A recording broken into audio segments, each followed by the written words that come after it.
It's a playground, better watch your man's getting safe out. See some play game like snakes and ladder. My ex-piss, come on, new one's better. It's a playground, better watch your man's getting safe out. See some play game like snakes and ladder. My ex-piss, come on, new one's better. Moves like Jagger, piss, come on, new one's better. We ain't in a mix, no grabber. Them trick bang fraud like scammer. Explain me real, that's a real bone capper. Pass don't matter, build strong, still pray this thing don't shatter. When shit gets real, so the real don't scatter. Got bread and batter, 4 hands on the bread like platter. Said it's cold out, they ain't back in beef, got the phones out. Watching where I sleep and where I roll round. Guess I'm gone now, they ain't even there when it goes down. It's a playground, better watch your man's getting safe out. See some play game like snakes and ladder. My ex-piss, come on, new one's better. It's a playground, better watch your man's getting safe out. See some play game like snakes and ladder. My ex-piss, come on, new one's better. My new one's bad, that's my baby. He let me shine and never shady. Girl say I'm cute, but that don't faze me. If you ask him, then he say he got a queen and that she crazy. Please never play me. He said please never break me. He's switching to Mercedes, thinking that it faze me. I can love you through the dark and all my days, but you just never break me. It's a playground, better watch your man's getting safe out. See some play game like snakes and ladder. My ex-piss, come on, new one's better. Playground, better watch your man's getting safe out. See some play game like snakes and ladder. My ex-piss, come on, new one's better. Playground, bitches got a ring and feel the safe now. They say you're pretty bird and bird don't wanna cage out. It's a playground, telling me mine I don't play about. I tell them rise up, used to cry river shit done dried up. I lost a couple bros on the climb up, I don't mind but ain't lost nothing that ain't mine. Cause it's a playground, better watch your man's getting safe out. See some play game like snakes and ladder. My ex-piss, come on, new one's better. Playground, better watch your man's getting safe out. See some play game like snakes and ladder. My ex-piss, come on, new one's better.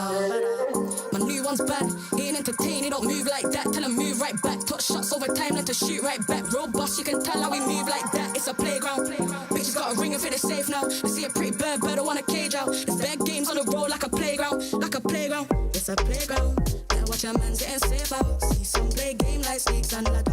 My ex-piss, come on, new one's better. It's a playground, better watch your man's getting safe out. See some play game like snakes and ladder. My ex-piss, come on, new one's better.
brain completely froze. Colder I go. Colder I go. So still, calm like the waters at the sea.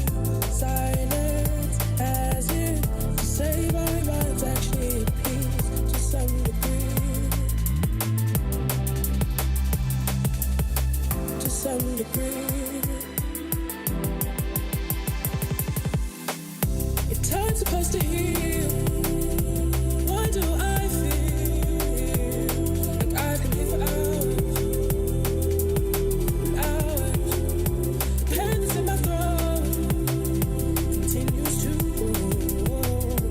Say it'll get better.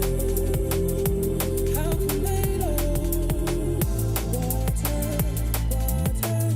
dry like the cinders in the flame. Bubble, heating. Now it's time to evaporate.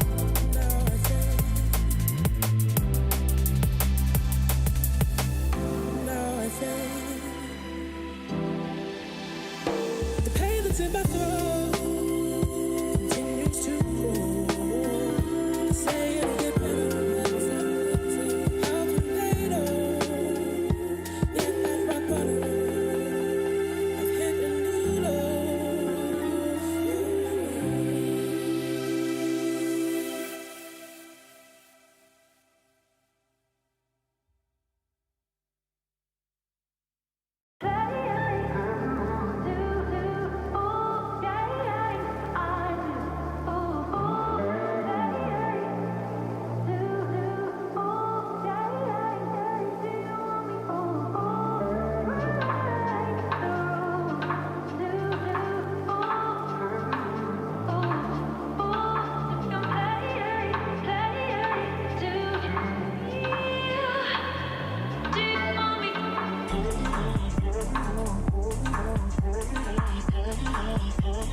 Man, it's been great watching a bunch of different titles here at EWC. Yeah, I mean, now it's time for some real good old-fashioned League of Legends, eh?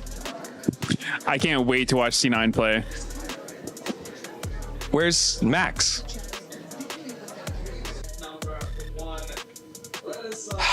Feels good to be back.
Last year, we searched far and wide for the greatest team in League of Legends, and we found it here in Riyadh. It is T1, the returning title defenders for the Esports World Cup, presenting League of Legends, and they are back again to do battle against 12 of the best teams across the world. Welcome, everyone, to the Esports World Cup. It is League of Legends time. It's your boy Digon here alongside Finn, Valdez, and Meteos. What a great analyst panel we have for today. It's going to be a banger. I think we're just so privileged to come at the back of this amazing MSI. Leading into this, the storylines, they write themselves, and there's just so much to look forward to. There's so much on the line. You know, I love this tournament. I'm very happy to be back once again, and just happy to get into the action as soon as possible. Yeah, I think, like Finn said, MSI was a lot of fun, and it's even better now because Cloud9's here. So I'm looking forward to it. I think it's going to be awesome. Yeah, it definitely will be. And again, the League of Legends part of the tournament is part of a larger Esports World Cup Club Championship. So let's take a look at the overview of that. This is the Esports World Cup Club Championship, the ultimate cross-game competition that will crown the best esports club in the world. Let's break down how it works. Clubs will be able to compete at the Esports World Cup and as many titles as they can qualify for. The clubs will then earn points based on their placement in each title. To qualify for the club championship, a club will need a top 8 placement in at least 2 competitions. But to win the championship, a club must place first in at least 1 competition. At the end of the Esports World Cup, the 24 clubs with the highest number of points will earn a share of the 27 million, with the winner taking home a staggering $7 million. And of course, the title of the best esports club in the world. Who will rise above and write their place in history? Watch it all here at the Esports World Cup. Thank you very much, reigning esports host of the year, according to the Esports Awards, Chris Puckett, for that breakdown. As we take a look at the club prizing, $27 million prize pool for the club championship, $7 million going to the organization with the most club championship points across multiple different titles, a unique format unlike any other in all of gaming and esports. The reigning champions of the Esports World Cup are Team Falcons. They look to defend their crown here. And how will they do so? Off the point system here, 1,000 points go to first place across every title. There is no title that is weighted more than the other, so making sure that you have multiple teams across multiple different game titles helps you find the victory, as well as getting the wins in the titles you're supposed to win. In this case, T1 had the win last year as the League of Legends title winners, and they're going to try to do so again later on. So let's take a look now at one of the coolest parts of the Esports World Cup. It is the trophy system. No competition is as ruthless as the Esports World Cup. Its trophy system is no exception. The Club Championship Trophy, awarded to the one club that rose above the rest and reigned supreme across all EWC games. The Game Trophy, when a competitor closes their eyes, it's all they see, and it's not complete until it's sealed with a champion's key. Every participant earns a key engraved with their name. That's their right to compete. This year, returning champions hold a key unlike any other. Only one can place their key into the Game Trophy and become an EWC champion. The frame of the champion's key is embedded into the totem, a stone marker of legacy displaying every champion of the year. The keys of the eliminated will be crushed. The champions select 3 broken keys as a personal token, a reminder of who they have humbled. Beneath the totem, a resin block holds the remaining keys, a graveyard of fallen contenders. Will your dreams be broken or your name carved in gold and stone? At EWC, nothing is granted, everything is earned. One of the coolest and most brutal systems in all of gaming. Finn, I mean, it's pretty awesome, this trophy system and getting to crush the key of your opponent. Oh, this is insane mental edge, no? Just beating them on the rift and then seeing you crush their logo as well. I think that just doesn't make you feel worse, that's for sure. Medios, you've had a long and storied career. You've defeated so many different teams. If you got to pick 3 keys across your career, who would you put in your game trophy? Ooh, 3 keys. That's tough. I mean, I've played a lot of League. I think it would have to be 3 TSM keys. All right, let's take a look at the event schedule for this tournament here as we kicked things off last week with Valorant, Apex, Fatal Fury, and Rensport crowning 4 different title winners across those games. And now we're here with League of Legends, Free Fire, Dota, and Mobile Legends Women's Invitational. We'll hear more about those titles a little bit. It all culminates to the end with some Counter-Strike, Street Fighter, Crossfire, and I think that is Naraka Blade Point as well. So if you love competition across multiple different titles, we got you covered. For a deeper look into last week's winners, let's see what happened there. That's right. For the first title that was given out, it was Team Redline for Rensport winning their first one. They get to put the frame inside the totem for 2025. Later on, it was Go One for Detonation Focus Me climbing the ladder for the first ever Fatal Fury tournament. I got to watch this one front row. Team Heretics with the reverse sweep of Fnatic become the first ever winners of Valorant here at the Esports World Cup. And VK Gaming come up with a big upset in Apex. So all those orgs getting themselves multiple different championship points and getting to immortalize their names and their frames inside the totem for 2025 as we take a look at the STC Club Championship rankings. Right there at the top, Gen.G on the mark, despite the fact not winning because their Apex team and their Valorant team did well. Then afterwards, all the winners from the different titles, Heretics, Detonation Focus Me, BMW, M-Team Redline, Red Bull Racing, and VK Gaming, all at 1,000. And Team Falcons, right there, one of the favorites, has multiple different titles coming up later on. Virtus Pro, excuse me. They're at 16 different games. Fnatic at 10. Vitality has 15. So a lot of different team names here, Valdez, that span all of different esports. Yeah, absolutely. I think the big one for us is going to be Gen.G, right? They're up there at 1,000 points. They don't have a championship just yet, a win in any of the games. And here at League of Legends, I think that they should be one of the favorites, right? And, you know, still a lot of other teams that are looking to try to fight with them. T1, obviously, playing really well on MSI, and AG.AL as well, another challenger from China. And we'll see what Hama Life Esports is looking like as well, coming from the LCK, if any of those can challenge Gen.G at the top. Yeah, going to be a lot of fun with Valorant. And again, all right, with League of Legends. And again, not the only game here being played this week as we take a look at the Club Championship Week timeline. It is League of Legends crowning our title winner on Sunday alongside with Free Fire. Dota, who's already had their qualifiers last week, now get into the playoffs and knockout stages. And the Mobile Legends Women's Invitational all kicked off here on Tuesday, because today is Wednesday, Tuesday, and they will crown their title winners on Saturday. So a lot of stuff happening here at the Esports World Cup across multiple different streams. So if you're interested in those, check those out at those streams, and you get to hear a little bit more about some of the titles that you've been interested in, maybe want to dive into, and can enjoy the fandom and competition here at the Esports World Cup. Now, let's take a dive over at the stage because we have an interview standing by.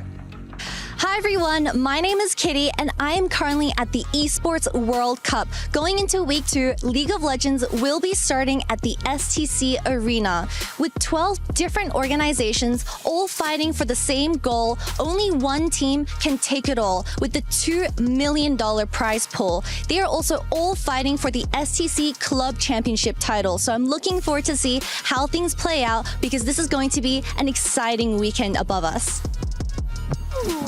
Hello everybody, it's Yunsu and welcome to Korea Esports Arena, our stage of free fire here.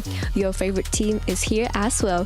Bujang United Esports from Thailand, Fuxo Lost from Brazil, RRQ from Indonesia. Mine is here as well, but I won't tell you guys who it is. The prize pool, of course, 1 million USD. So huge for those who dare to take it by themselves. I'll catch up with you guys later.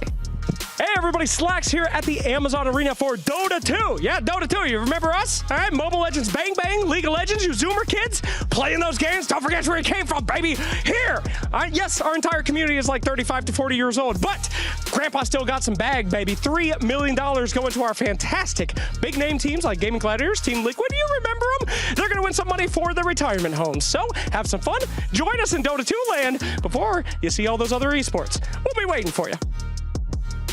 Hey guys, this is Rose reporting from MWI. Now, in case you guys didn't know, MWI is actually the biggest female tournament in the world, where we feature 16 teams coming from 14 different regions with a total prize pool of $500,000 US, and of course, the glory that it comes with being the queen of Mobile Legends Bang Bang. It's time to be limitless and rise above. Thank you very much, y'all. Get Kitty and the gang checking out all the different stages.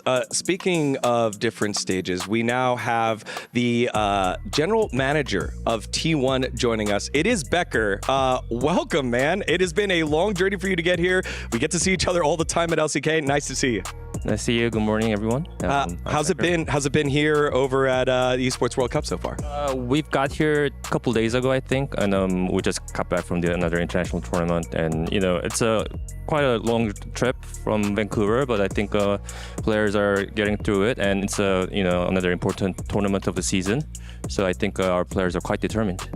Yeah, and I just can't help to think about the intense schedule your players are going through right now, and I'm really curious about the recovery, you guys, what steps you're taking to really help them recharge for this tournament and come in with a new revitalized look for the team. So thankfully, I think we have bye for and we will get to play on Friday. That's what I think. So I think we have a couple of days to, get prepared for the matches, but also, get really relaxed and make sure that we're back on routine. Players are trying to fit in this time zone as well. So all I gotta say is we always try 100% to be fit and be ready for the competition in regard of any circumstances.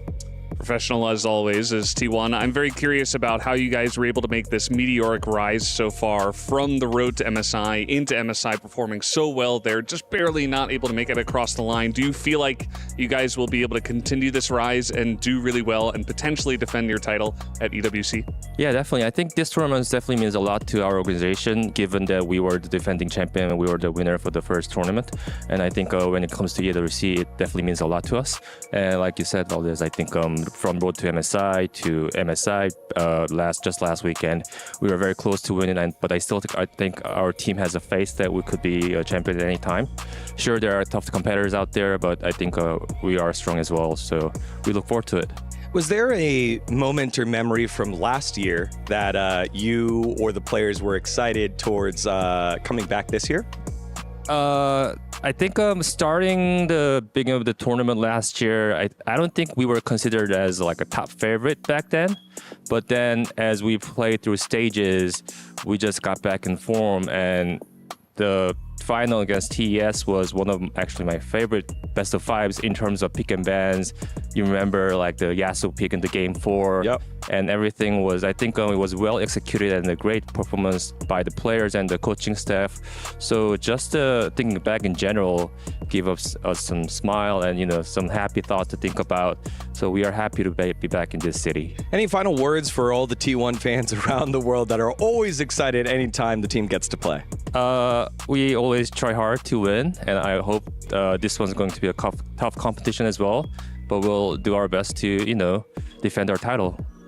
All right, T1 General Manager Becker joining us. Thank you so much for your time. As you said, it is a tough competition. So to break down what the competition is, let's send it on over to our explainer. League of Legends at the Esports World Cup brings the highest level of competition to Riyadh. 12 of the world's best teams are battling it out for a share of the $2 million prize pool and to earn valuable club championship points. Of the 12 teams, 11 qualified thanks to their recent performance in their own regional leagues. The top 2 teams from the LPL, LTA North, LEC and the LCP were all invited for EWC, as well as the top team from the LTA South. Over in South Korea, the top 3 teams from the LCK have made it to EWC 2025. Gen.G, as the LCK #1 seed, earned an invitation, while T1, the winner of the 2024 Esports World Cup presenting League of Legends tournament, has been invited back to defend their title. But T1's second place finish in the LCK means the third place team, Hanwha Life Esports, also has been invited to EWC. With MSI now in the books, the teams have been seeded based on their performance at the event. The 8 teams who did not place in the top 4 at MSI have been drawn into 2 GSL groups.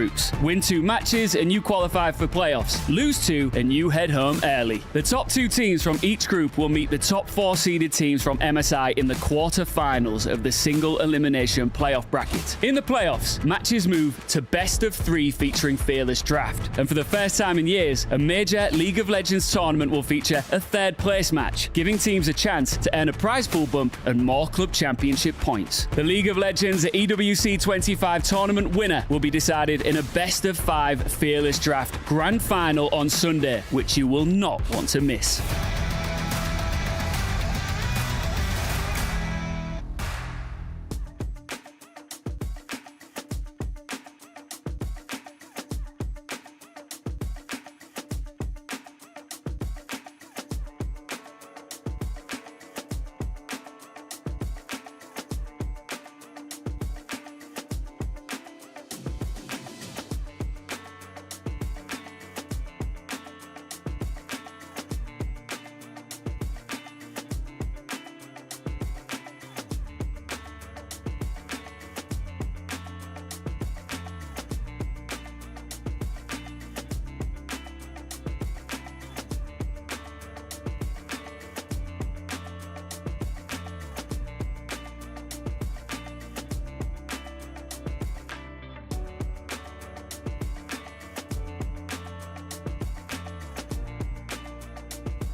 1, 2, 3, 4, 5, 6, 7, 8, 9, 10.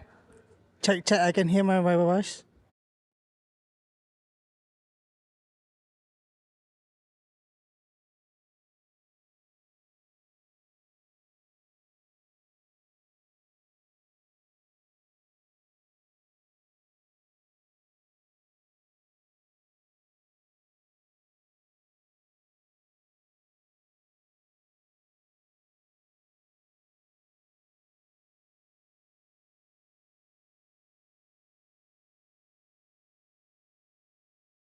Check 1, 2, 3, 4, 5. Something around.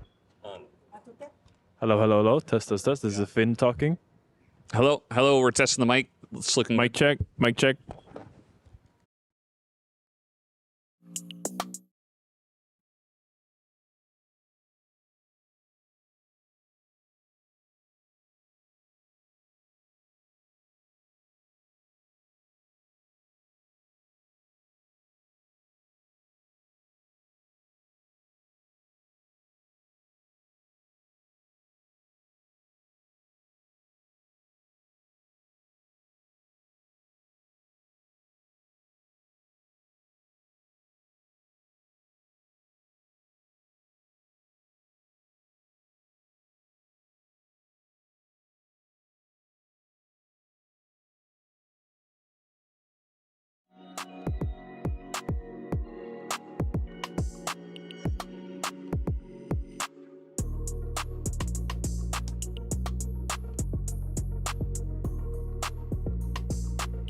Welcome back to the Esports World Cup. We've got the teams now ready to play for that $2 million prize pool upgraded from last year's prize pool. Let's take a look at the brackets for the teams that are playing. It is divided up the group stage teams, 8 teams here, as Group A has a lot of Western feel in it. It's FlyQuest first, Cloud9, a repeat of the LTA North Grand Finals, then G2 versus FURIA that brought us one of the coolest series in MSI here, Finn. Yeah, I mean, I, as the European representative on the desk, I'm quite excited because it looks like quite the free group for G2. I can see an easy progression here for the playoffs. Free trip home, maybe? I'm not sure what. I'm not sure what currency this is free for G2, because if it was anything like MSI, they went home real early. So maybe they can hope to cheese some best of 1 wins, but I don't know. I think it's looking pretty good for FlyQuest and C9. I'd say realistically, you know, if MSI didn't happen, if we could all just kind of wave our hand and say it didn't happen, like G2 should be the favorites in this one, but everything's kind of up for grabs. You know, I think that FlyQuest C9 could do it. Even FURIA did look pretty good over at MSI themselves. So it's kind of an interesting group now that G2 have kind of fallen down a little peg.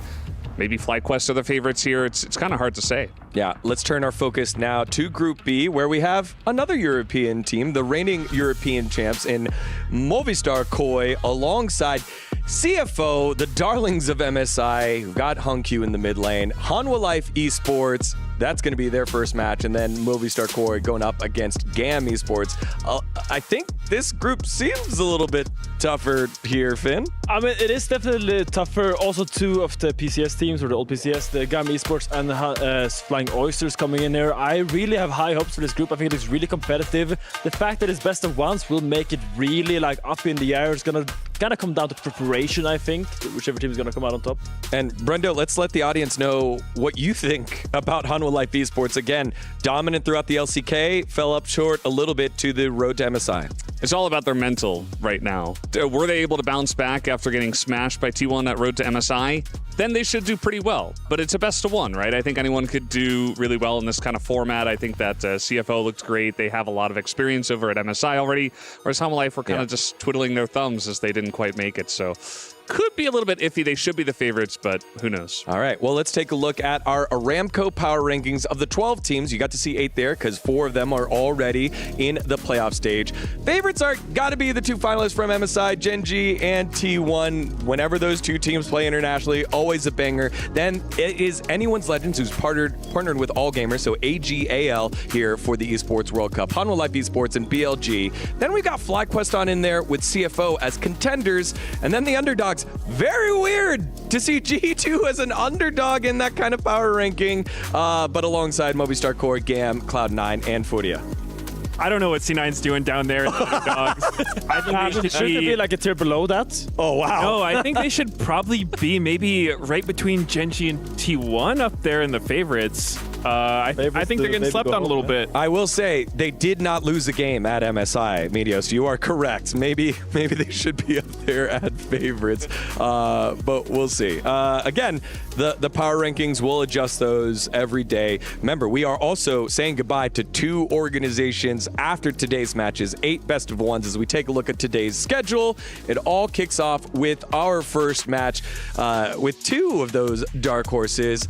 Hanwha Life Esports against CFO, Movistar Koi against GAM Esports. Then it is the Battle of the West for Group A. It is G2 Esports against FURIA, then FlyQuest against Cloud9 as our first match. Then later on, we will have the winners play the winners, and then those elimination matches, the losers play the losers. That's how we'll close out today. 8 matches today, Finn. I mean, we're kind of starting with the dessert here. I think CFO versus Hanwha Life is the most hype out of all these games, and I think that's the game where we can expect the highest quality League of Legends. Both these teams, Hanwha Life, I think, are almost on the same tier as Gen.G and T1. If you have watched LCK, you can see these 3 teams are the paragon of that region, and CFO has just constantly impressed us with their gameplay, and I really think starting out today is really strong with this matchup. Yeah, well, we've brought international teams here. We got an international cast, so let's send it on over to the casters for a little bit of their insights on today's games.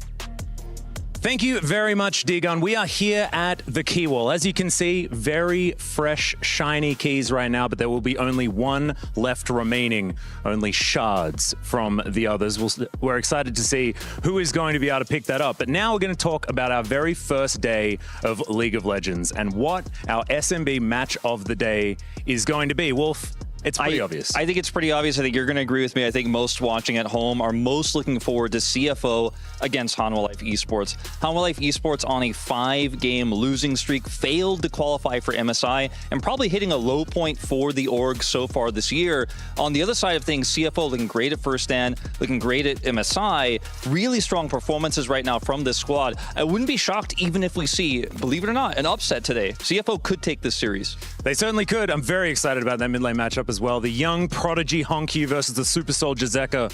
Man, this is going to be an absolute banger. Back to you guys.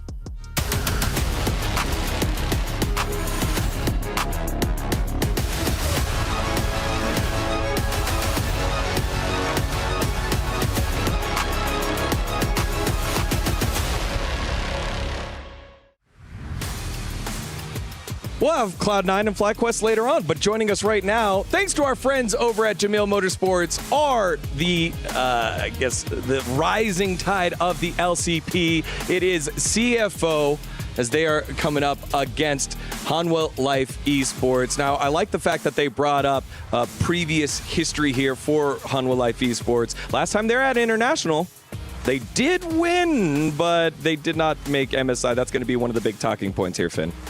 Yeah, it really is. I mean, to me, when I watch Hanwha Life play, it really is like they have so much potential, but I feel like they're always a little bit too impatient. I would love to see a Hanwha Life come in today and really show that they've tempered themselves down a little bit, and I want to see a more calm and collected approach towards the game. Yeah, I think they should definitely have gotten a little smack in the face after losing the T1 3-0 at Road to MSI. I think that this team is better than what they showed in that match, and I do agree with you, Finn, that they should be up there with Gen.G and T1, but in recent times they haven't really found that form. So can they come over here and show what they're really made of is really the question. Yeah, Medius, when you take a look at this Hanwha Life Esports roster, it's star-studded up and down. What jumps out at you when you think about them? I think for me, when I look at Hanwha Life, especially in this match coming up, it's going to be a top lane focus because I think that Zeus is just, you know, such a good player. He's back-to-back world champion, just unbelievably good top laner. And then going up against CFO, I think top lane's actually where they struggled a lot with at MSI. They have the 6-man roster, but unfortunately in a best of 1, that's not going to help you very much. And so I think both Driver and Rest look a little bit shaky compared to some of the other competition, and Zeus is probably just going to, you know, run away with that lane. Yeah, we'll see what happens in that top lane as we take a look at the recent results for Hanwha Life Esports. They won the LCK Cup earlier on. That qualified them to First Stand, where we got to see them pull out like Vladimir and get to use all of the merits of Fearless. Then, during the LCK season, pretty clearly the #2 team, beat T1 multiple times, had close series against Gen.G, but when it got time to go on the road and qualify to MSI, they fell a little short. Yeah, and it really is about the bounce back right now. Like, I don't want to like hammer it in too much because we've all talked about it so much, but I am looking today at the mid jungle mostly because I think Honkyu is just such a talent coming up, and I think Zeka had a pretty tough series honestly, especially against T1 when I rewatched it. And I really want to see if Honkyu can actually punish him not only in lane but in the mid to late game, where sometimes I think Hanwha Life falls a little bit too short. Well, speaking of Honky, we have an interview standing by with him right now. Let's send on over to that. Hi everyone, this is the pre-match interview for CFO versus HLE. By my side is Hong Q. So welcome to Saudi Arabia. We are currently in Esports World Cup. So do you have any thoughts that you can share with us for the fans since it's your first time in Riyadh? 首先欢迎你们来到沙特阿拉伯，然后你是第一次来到这里，你有没有什么一些想法或者是感受可以跟你的粉丝们分享的呢？觉得这地方很特别吧，就是食物或天气吧，就这里蛮热的，然后食物就蛮特别的，第一次吃到，觉得很新奇。I think it's a very special place, including the food and the weather. It's just, I'm very excited to be here. Amazing. And because you guys are bouncing off MSI, you guys had an amazing performance at MSI, being the dark horses for the entire tournament. So when you guys went back home, what type of reflection did you guys make as a whole team? 就是你们来到了 MI 赛的比赛上，当时你们是作为一支黑马队伍参加了比赛，然后你们回家之后有没有进行一些复盘，或者是对比赛的感受呢？就赶快紧急复盘，我们最后一场就输掉那场 B5吧，感受就是觉得特别可惜吧，因为非常就有一点机会赢下来吧。I feel like we're kind of sad to lose the final best of 5 in MSI, and we kind of just reflect on the final game and just rebound our conditions over that. And I am aware that there was a CFO campaign around MSI according to CFO's progression throughout the entire tournament, and according to their kills or game score, fans would receive chicken. So I was wondering, since I was told that already 2,400 pieces of fried chicken have been given away to fans in Taipei, so please let me know what you have to say for the fans that have already received the chicken so far. 就是我们有了解到，在 MI 赛上你们有一个就是送鸡排的那个活动。然后可能已经有24000个鸡排已经送出了，然后你有没有就是一些寄语可以送给粉丝们呢？我们就打得蛮不错吧，然后让你们可以免费吃到鸡排这样子。I think we played well, and I'm really happy that we can give away the chicken to the fans. And you guys will be going up against Hanwha Life, especially in mid lane against Zeka. So do you have any thoughts that you can share with us when it comes to this 1v1 in the mid lane? 接下来你们要对阵到韩华，尤其是你在中路对抗到Zeka，然后你有没有什么一些感受可以分享？对上了就是Zeka选手，那就是非常一个强劲的中路吧，然后希望我好好的准备。I think he's a very strong component, and I will prepare well for this game. Amazing. Thank you so much, Hongkyu. Looking forward to your game, and back to you guys. Thank you very much to Kitty for that interview with Cheryl as well. And of course, Hongkyu, who has just been an absolute stud, not only getting kills and being fed, but feeding the fans of CFO with their performance over at MSI.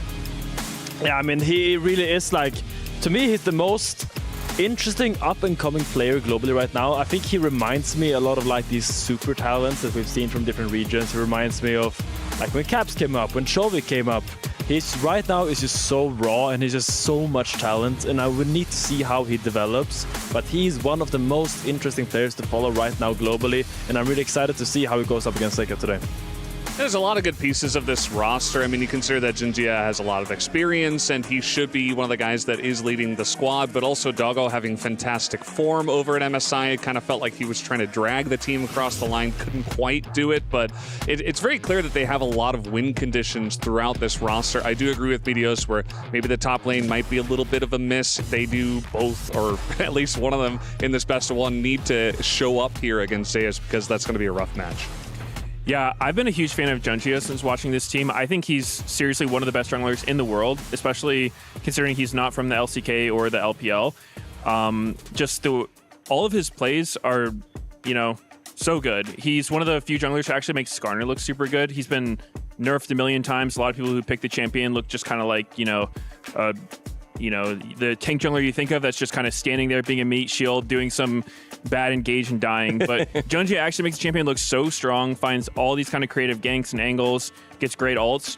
So he's somebody that I've got my eye on, and I'm excited to watch him play. Yeah, I think that's the fascinating part about this series. It's the fact that it is best of one, so Coach Chowie has the opportunity to pick either top laner. We have recent performances from CFO, who's looked good at both internationals, and then we just don't know how Hanwha Life are doing, what kind of form they're going to be able to come into, and how they're going to deal with the best of one. Yeah, and I think the word of the day for Oysters is going to be try to be unpredictable and hit Hanwha Life in draft. I see that they've chosen Rest as their top laner, and he strikes me as the guy that they put in when they want to counter pick and look for a little bit more niche top lane matchups, whereas Driver is more the standard, constant top lane tank force that they have. So I really want to see how they approach the draft with Rest as their top laner. All right, just 40 seconds before we kick off with the opening ceremony down on the stage. So Finn, who you got here for our first best of one? I got Hanwha Life, man. I still think they're one of the top dogs of the region, and I think they're going to come in and show a good performance. Time for the Valid Analyst. It's got to be Hanwha Life Esports. I think they're going to bounce back. Peanut and Delight are going to up their game, and they're all going to be on form today. Is it a sweep? Of course. Going against Hanwha would just be wishful thinking. I think a lot of people are going to remember them for their most recent loss, but, you know, they could have had an off day. Still a great team, and I think they're going to show up big. CFO and Hanwha Life Esports will be our first match for 2025 here at the Esports World Cup, but it has been a long, long wait to see this whole event kick off. Let's get on to it. CFO and Hanwha Life Esports. T1 will be your first Esports World Cup League of Legends winners. Faker is able to clear up the rest of them. T1 are looking to take their last nexus of EWC.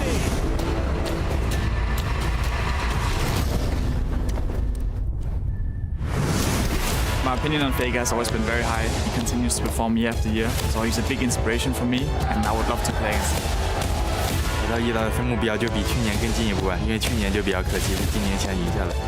개인적으로는 이제 젠지와 한번 만나고 싶고 젠지가 굉장히 강한 팀이기 때문에 EWC에서 승리하고 싶습니다.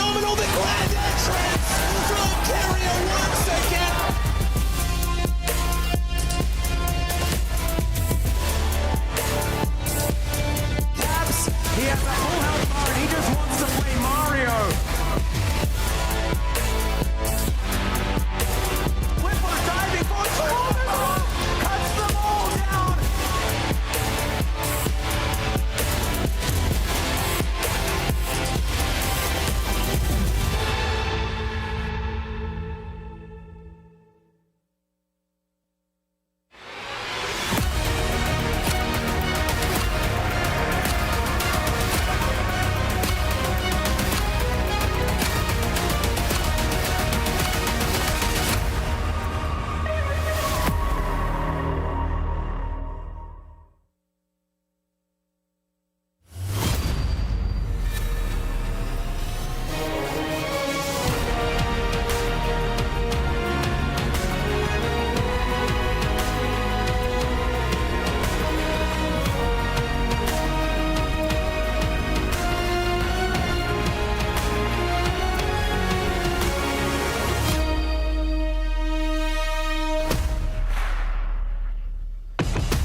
This is it. Less than a week removed from MSI, League of Legends returns to the Esports World Cup. 12 world-class teams, 1 trophy, and a shot at making history right here in Riyadh. The greatest players in the world are here, and you are going to see them like you've never seen them before from all angles. Every flash, every fight, every fearless play, up close and personal. The reigning 2024 winners return to defend their crown, and it's heavy.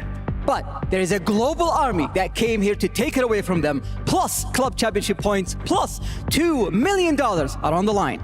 This is the Esports World Cup presents League of Legends, and there is a very important element that we now need to introduce. The players. Let's do it. Starting with FURIA.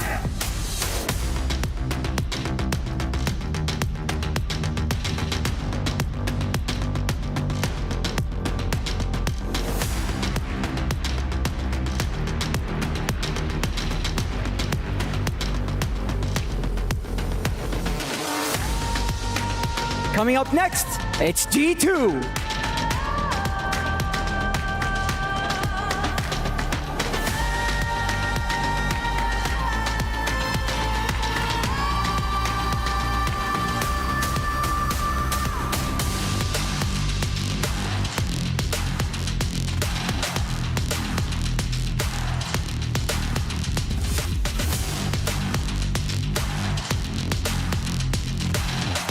Please welcome Movistar Koi.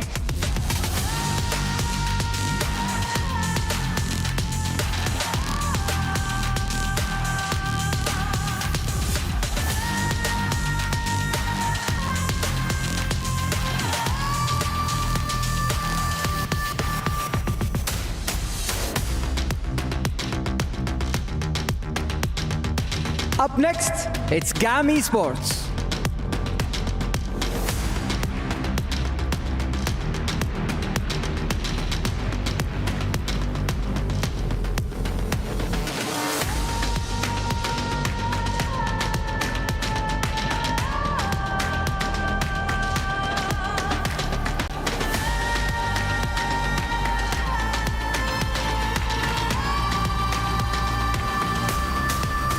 Cloud9.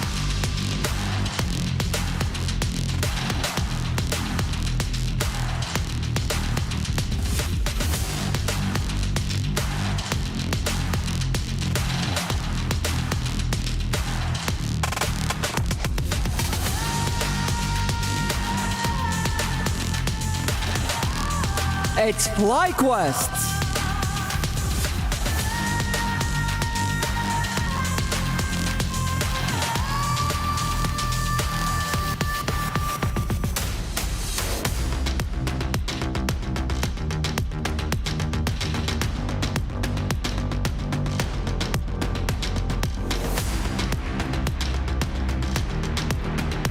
Please welcome BLG.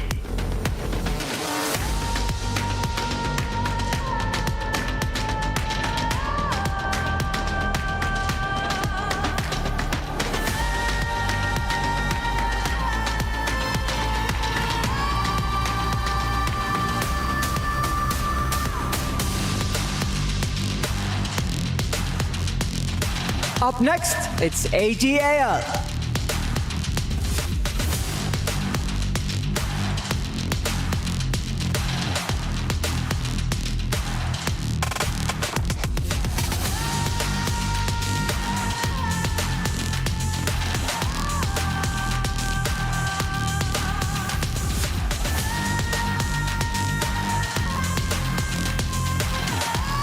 Gen.G.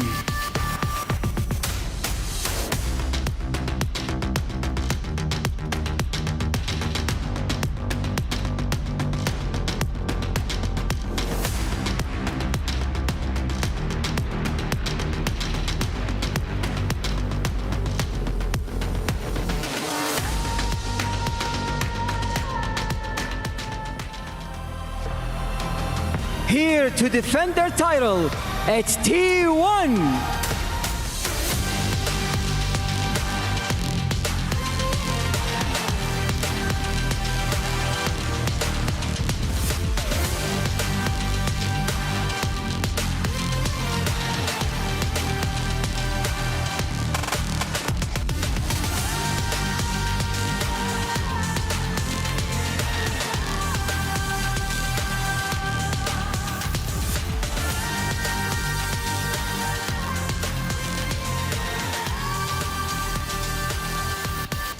What a lineup of superstars, but our next two teams will be the first to compete on the stage.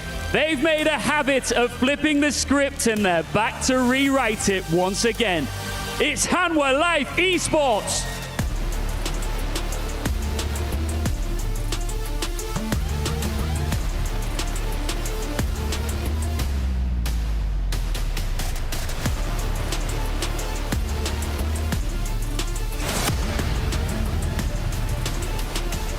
Flying high from regional dominance and set on turning heads in Riyadh, it's CFO.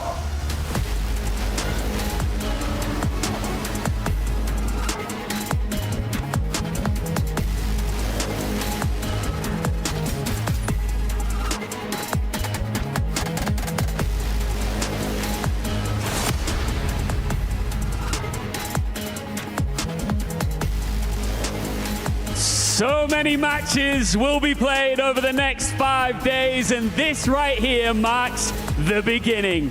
Let's do this.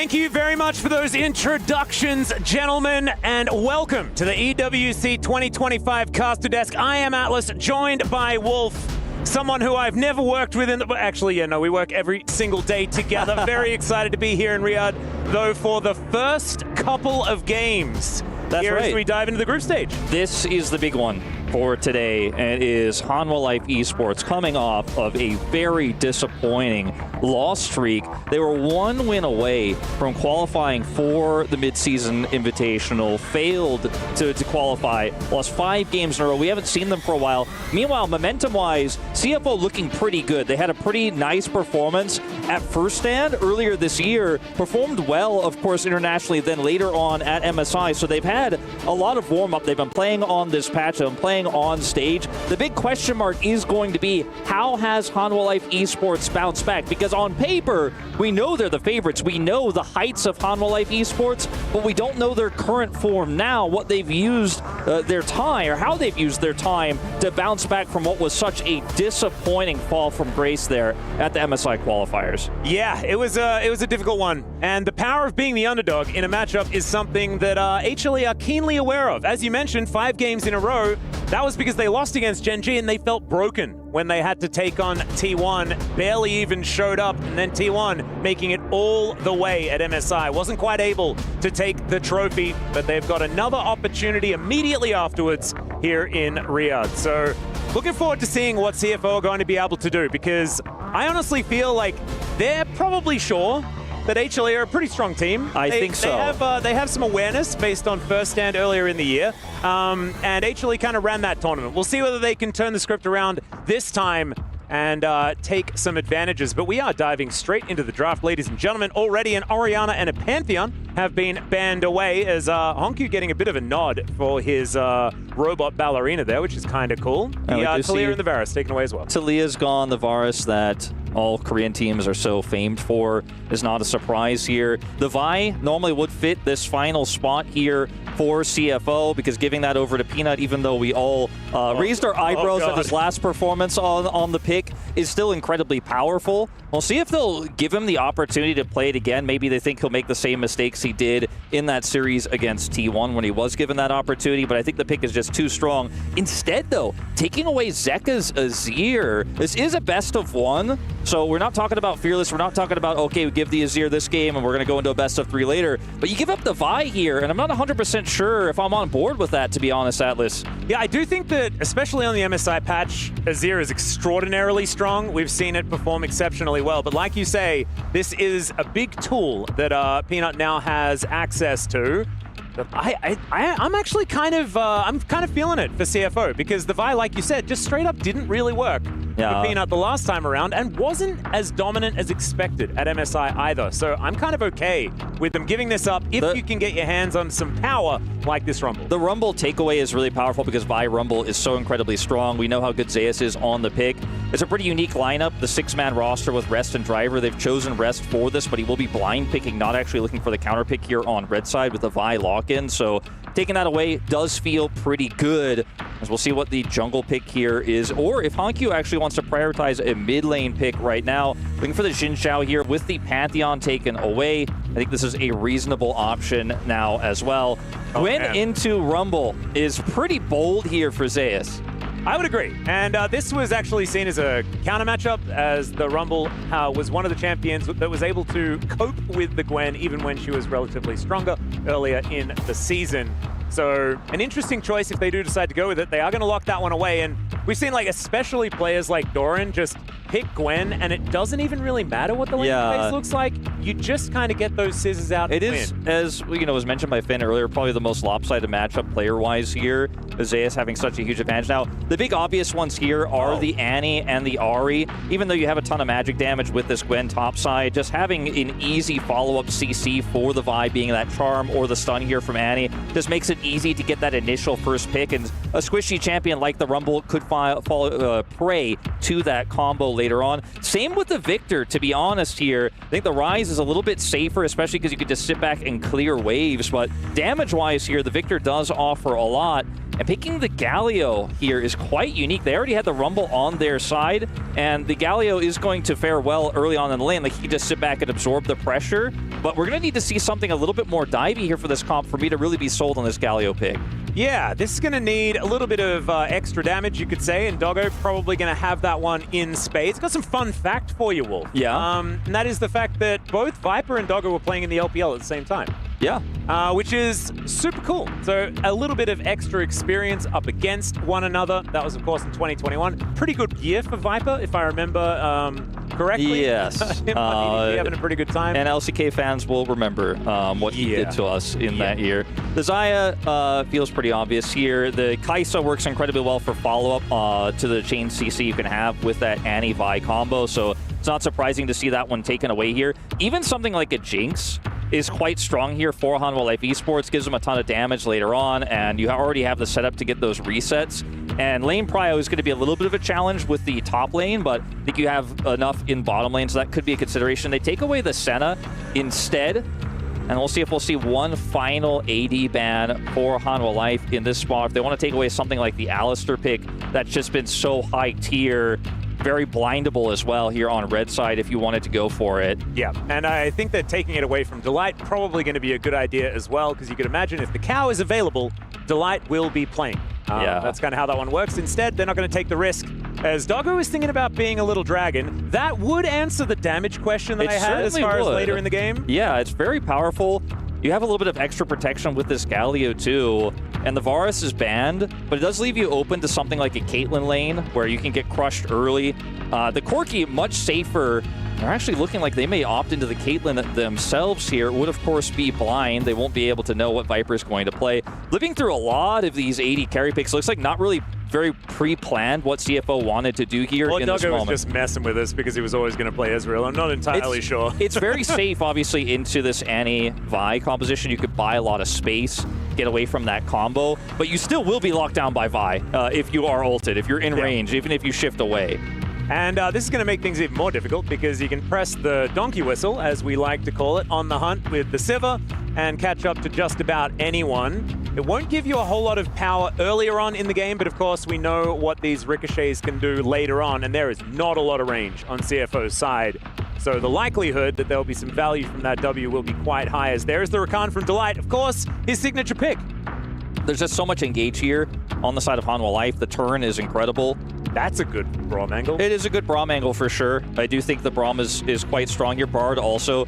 Any sort of range that you could grab would feel nice. The Bard feels safer, but the issues I have here with this composition for CFO is this comp is so much premeditated on Doggo being able to land poke in team fights, because if you just toss in your equalizer and Hanwha Life either re-engage afterwards or just disengage, walk back, and then start adding in that damage, you're going to have big problems here, because if Galio goes in, he's going to get chain CC'd. Gwen is going to rip through that health bar, and there's just so much CC here for Hanwha Life. With the Vi, the Annie, and then the follow-up Rakan ultimates, flank angles are so tough, and getting into the fight safely as this Rumble are tough. And if you lose control of the map, good luck with this Bard trying to actually set up vision. You are just going to be blind. You're going to be fighting blind, trying to set up on objectives. Now, we know Hanwha Life Esports plays a little bit laissez-faire with their objective setup. Sometimes they just go in. They're not like T1. They're not like Gen.G. They're not thinking 2 steps ahead. They're just thinking about how they can kill the first champion they see. But I do worry that if this composition for CFO falls behind, it will just be so hard to pick up the momentum later on. It absolutely will, as Charlie and Dandy are going to fist bump. Of course, both of them playing in 2014. Man, it makes me feel old, but it's really, really cool that the history books does have them facing off against one another in the past. It's a beautiful thing that, you can have such a long career in League of Legends. If you're good enough, if you're storied enough, you can find yourself raising up a new generation of young players and getting them to be legends themselves. Yep, and now we are almost ready to get onto the Rift for our very first game of EWC 2025. Seeing whether it is going to be Hanwha Life Esports able to brush things off, showing us that they have had a bit of a reset, or whether CFO are going to jump straight back on the horse after a little bit of a difficult time at MSI. But I think a lot of people were still very impressed from what we saw from this roster from the LCP. Here we go, ladies and gentlemen, loading in for game number 1. Isn't it cool with the keys in the skybox? Yeah, it is very cool. I'm a big fan of it. Very cool custom setup that we have here. There they are once again. If you drop out, if you do lose both of these matches, it is double elimination here in the group stage. Your key will be crushed and you will be sent home. Hongyu versus Zeka, such an exciting matchup because you have a player who's proven himself in Zeka over the last few years. His DRX run in 2022, at that time before he went to the World Championship to take it and win that title, we weren't super high on him. We were worried about his champion pool, but he's improved so much. He's so flexible. Then you have this new up-and-coming player in Hongyu who is so mechanically gifted. He has nowhere near hit his ceiling just yet, and I am looking forward to seeing what he has to offer here at this year's Esports World Cup. Yep, and the matchup isn't necessarily the most exciting. No, unfortunately, we're not going to get, like, I feel like Zeka's never going to be able to kill Hongyu, and maybe if Zeka oversteps, we've seen that, like, Annie is pretty squishy, right? Like, if you get your hands on her, she can fall over. But I don't think that Zeka is going to be putting himself in that position. And it's probably just going to be, let's get some farm until we can fight one another. And hopefully, these two teams are just going to stick to who they are. And we're just going to see fighting all the time, which could certainly be a possibility as Viper with the only skin you're allowed to use on Sivir in Pack Sivir. Yeah, everyone it's the best one. It's like the best one by far. Unfortunately, it's also one of the rarest, which does make things difficult to replicate back home, but that is okay. So you can see already the wave clear pretty good for Sivir. This is just level 1. It's going to get way better later on. And when you have a Gwen and you have a Sivir in a composition like this, playing through side lanes is so easy because you're always going to have that push in mid lane. You're always going to feel really good to rotate over to either top or bottom objective, whether it's the Dragon, the Baron, the Otacon. And then you have this Vi to back it up so you can go deep. The Vi can engage from so far away. So Hanwha Life later on are going to feel really good about what their late game looks like. Even if they're behind, they can play through those signs. If they're ahead, like I said, it's just so tough for CFO. So this early game is very important. I mean, CFO messing up an early trade, losing control of even one of these lanes could be so detrimental for what the mid game is going to look like. Yep, and we'll have to see what's going to happen as far as like swaps and things like that. Right now, we're seeing Zeus possibly in trouble here as Gen.G moving up at exactly the right time. I think Zeus might just be dead. I think. Yeah, Gen.G going to move in, and there is a dash away. There is an exhaust for Zeus, but no flash, and that is first blood so comfortably picked up here by the Xin Zhao. There is just simply no ward here for Zeus. He used it in that top brush.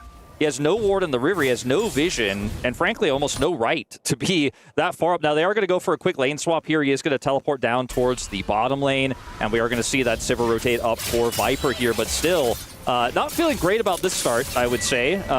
Gen.G with a pretty elementary gank here. Now, Zeus is still going to push this in. They do have the Rakan here. He's going to put some plate pressure on, force this TP. Well, Zeus is going to get a ward down this time, finds Kaiwing waiting in the brush. Snip, snip goes the Gwen, but she is a little bit far up. Peanut's moving up there. Delight is there as well, but I think they're just a little bit too late, and so Zeus is going to make it 2. It's just a little bit disrespectful here from Hanwha Life Esports. I understand the idea. You can find that support, you put that pressure on, you can grab a plate, you can push them away, you can pull other people around on the map, but just going a little bit disconnected from the rest of his squad here gives a kill over to the Rumble. So Rest, now the big victor of this, already in a matchup where he feels pretty comfortable into the Gwen, is just chilling. And it's not like, you know, Hanwha Life Esports got anything cross-map here for the resources they pulled from CFO. This ended up being kind of a dud. Yeah, it was slightly overambitious, you could say, from Zeus. He's certainly made plays like that in the past. Reminds me of another LCK top laner in Nogri. He's hit the 0-2's power spike way before Nogri used to as well, which feels like it's almost an upgrade. It's incredible, but probably not going to be making them feel better in this game as they are behind about 500 gold so far. Still farm and things like that working out for HLE, so the lead is not as big as it could be for CFO. But we've mentioned already, this is a team that wants to get into team fights, that wants to go later into the game and really coordinate with one another to get these fights happening on their terms. A lead like this is going to feel absolutely fantastic. No, you're certainly right about that, as CFO also coming into the series, or it's a best of one, of course, but still a series. Yeah. Coming into this game, I think knowing they are the underdogs, but just punishing greed always feels so amazing in the early part of a tournament like this, where you're like, oh, you know, beating Hanwha Life would be so huge for us. I'm not sure if we could do it, but we're going to give it our best shot. Then you get a lead like this, you feel amazing. Now, Exhaust is committed. Yep, Zayas going to look for the 1v1 here as the Conqueror is going to proc. Snip Snip comes down and he gets the flash out from Rest. So it is a trade of Summoner Spells, but Flash a little bit more valuable, and Zayas is still going to be able to stand his ground. Slight CS advantage here, but he's down 300 gold after the kill that was picked up by Rest earlier on. Yeah, close, but not quite enough here for Zayas. He doesn't have TP advantage or anything like that either. He's going to stick around here and see if Rest really greeds for clearing this wave. Does have another opportunity, but without Summoners, I think, unless Rest makes a big mistake here, I don't think he'll find much. Just looking for an opportunity. Yeah, waits for the silence to come down. Level 1 more auto attack is going to do it, but he gets underneath the turret and keeps himself alive. Like you say, level 6 comes up. The equalizer doesn't do too much, and Peanut in position. Kaiwing coming down as well, though, a 2v2, but Zayas is limping away from this one. And HLE just going to have to lick their wounds, I think. Not going to let anyone die this time, though. I'll call it an improvement. Yeah, I feel like there's a very obvious way you can look at how Hanwha Life are playing this, and earlier I said it was disrespectful, but it's unnecessarily aggressive given how their composition plays out. They're hard forcing a lot of these situations that are so incredibly risky. Knowing that Rest was likely to hit 6 there, if Gen.G is just a little bit faster there, that equalizer hits a little bit better, Zayas likely dies there in the attempt. And it's a lot of greed, and even though they survive this time, it is going to be a take care of the Dragon. Delight does have the smite ready, but not going to be able to come in here and steal that one away. A little bit opportunistic there, but man, CFO from strength to strength here in this early game. Yeah, picking up that Dragon going to feel fantastic as well. Just a lone Hextech Drake. That's going to feel nice. Next one coming up pretty soon will be an Ocean, so still some decent souls on the table. As Honkyu in position here, Zeka looking a little worse for wear. But as we mentioned, probably not a lot of fireworks to happen in this lane, especially with the skin choice that Zeka went for. It's not going to be the Lunar Rebel Annie, which he's just a little bit more of the fireworks vibe. He went for the early Dark Sealies triple tonic and cooldown boots versus obviously an MR building, health stacking Galio, so it's hard to put a dent in that Galio. It does have a slight lane lead. I like it how you, like, when you big up a matchup, it's almost always that matchup that's just the handshake. Yeah. And it's like, you just don't need to watch Whenever the Galio is in the mid lane like this, you're usually just like, yeah, well, this could have been more interesting, but it won't be. The big win here for Hanwha Life thus far is how much of a gold lead Viper has been able to generate. You know, it's a significant CS advantage he has. He is such a big part of what the mid and especially late game is going to look like here for Hanwha Life Esports. It's another great trade here for Rest as he pulls this wave back. So if you're a Hanwha Life Esports fan, if you're a Viper fan, you're at least looking at that going, okay, well, that's one win con that seems to be stable. This is by no means an insurmountable lead here for CFO. It's just questions and eyebrow raises we have for how this early game played out that makes you wonder what team fights might look like later on for Hanwha Life Esports with its aggressive style. That's a little bit of the danger here as Kaiwing takes a magical journey so that he can use his flash. I too like using my flash, so I respect it. That was probably just not where he really wanted to go. I think he expected maybe Zeka was rotating up towards these grubs and was surprised to see him there, so ultimately decided to flash to save himself there, but didn't expect him to be there when he did take that journey. Breaker not actually connecting here as the equalizer's in a great spot. The grand entrance, heroic entrance, also in a great position, but Zeka's the one that picks up the kill. One comes back from Gen.G, and now another magical journey gets Kaiwing in on the action. Honky moving over, wants to get through, but Zayas going to shut down the jungler. Taunt comes down, but Zayas was already taunted from the start of the game, so I don't think that did anything at all. As the battle dance from Delight to try and get him out of there. Zayas on the floor one more time. But HLE just looking to back out of this one and lick their wounds one more time. A decent trade, though, for the team that wasn't necessarily holding on to the tempo as Viper, down here towards the bottom side, does manage to get the spell shield on the Harpoon, so he'll be fine. Rest's going to TP down here, so no extra push, and they are going to be able to get at least a plate on this top turret, perhaps more. Doggo pushing aggressively. Honky with the flash. That is a big flash in. The double taunt does come down, but Honky doesn't have any friends in the area, and Peanut looking to make this one happen. That Vault Break is going to connect, and Kaiwing, the first to go down. Honkyu getting chased down this lane as well. Smite going to connect. Another Vault Breaker coming on through there as a Justice Punch to try and save him, but Delight, there's no real escaping him. and that is going to be the denting blows, and Peanut getting a kill for himself. Doggo will be able to take down Zeka in the meantime, but now Zeus finding himself in another rough position. The exhaust will be invested this time as Gen.G will be able to still help grab that kill for himself. A messy set of plays here on both sides. Wolf? But as the dust settles, I think it's a big win for CFO. Doggo ends up picking up 2 kills, is grabbing some additional plate gold here on this top turret. They get another kill there on the bottom side as well. Rest is stacking up a ton of gold, continues to maintain that lead. A lot of the gold going over to the Xinjiao feels bad if you don't have gold elsewhere, but it's really well split as this equalizer here is fantastic. They do have the follow-up here denied by Delight. And that actually really ends up helping Hanwha Life massively here because Doggo isn't here yet. If Doggo is here, this fight is a complete wash for the side of Hanwha Life Esports. Gen.G and Kaiwing try to buy time. Doggo does eventually show up here with Honkyu and flashes forward actually for the kill, which is really important because if he has that flash actually for the follow-up fight that happens, I think he might have been able to get like a triple there additionally. But Zeus unhappy with the situation, having a bit of a tough game in this one. Gwen obviously so strong in these types of skirmishes even early, as this was a great play here to get the flash double taunt. The True Sharp Barrage, though, not quite enough damage. Peanut comes over here to save the play, but Doggo's still full health. And this is what I was talking about. If he has flash, maybe he actually do some fancier stuff here as Peanut goes for this chase, but does ultimately end up weaving in these autos and grabbing the kill onto Zeka. Look at that, the powered Q comes through, and he does end up taking Zeka down. Like, if Doggo has flash here, I think he might have been able to do more.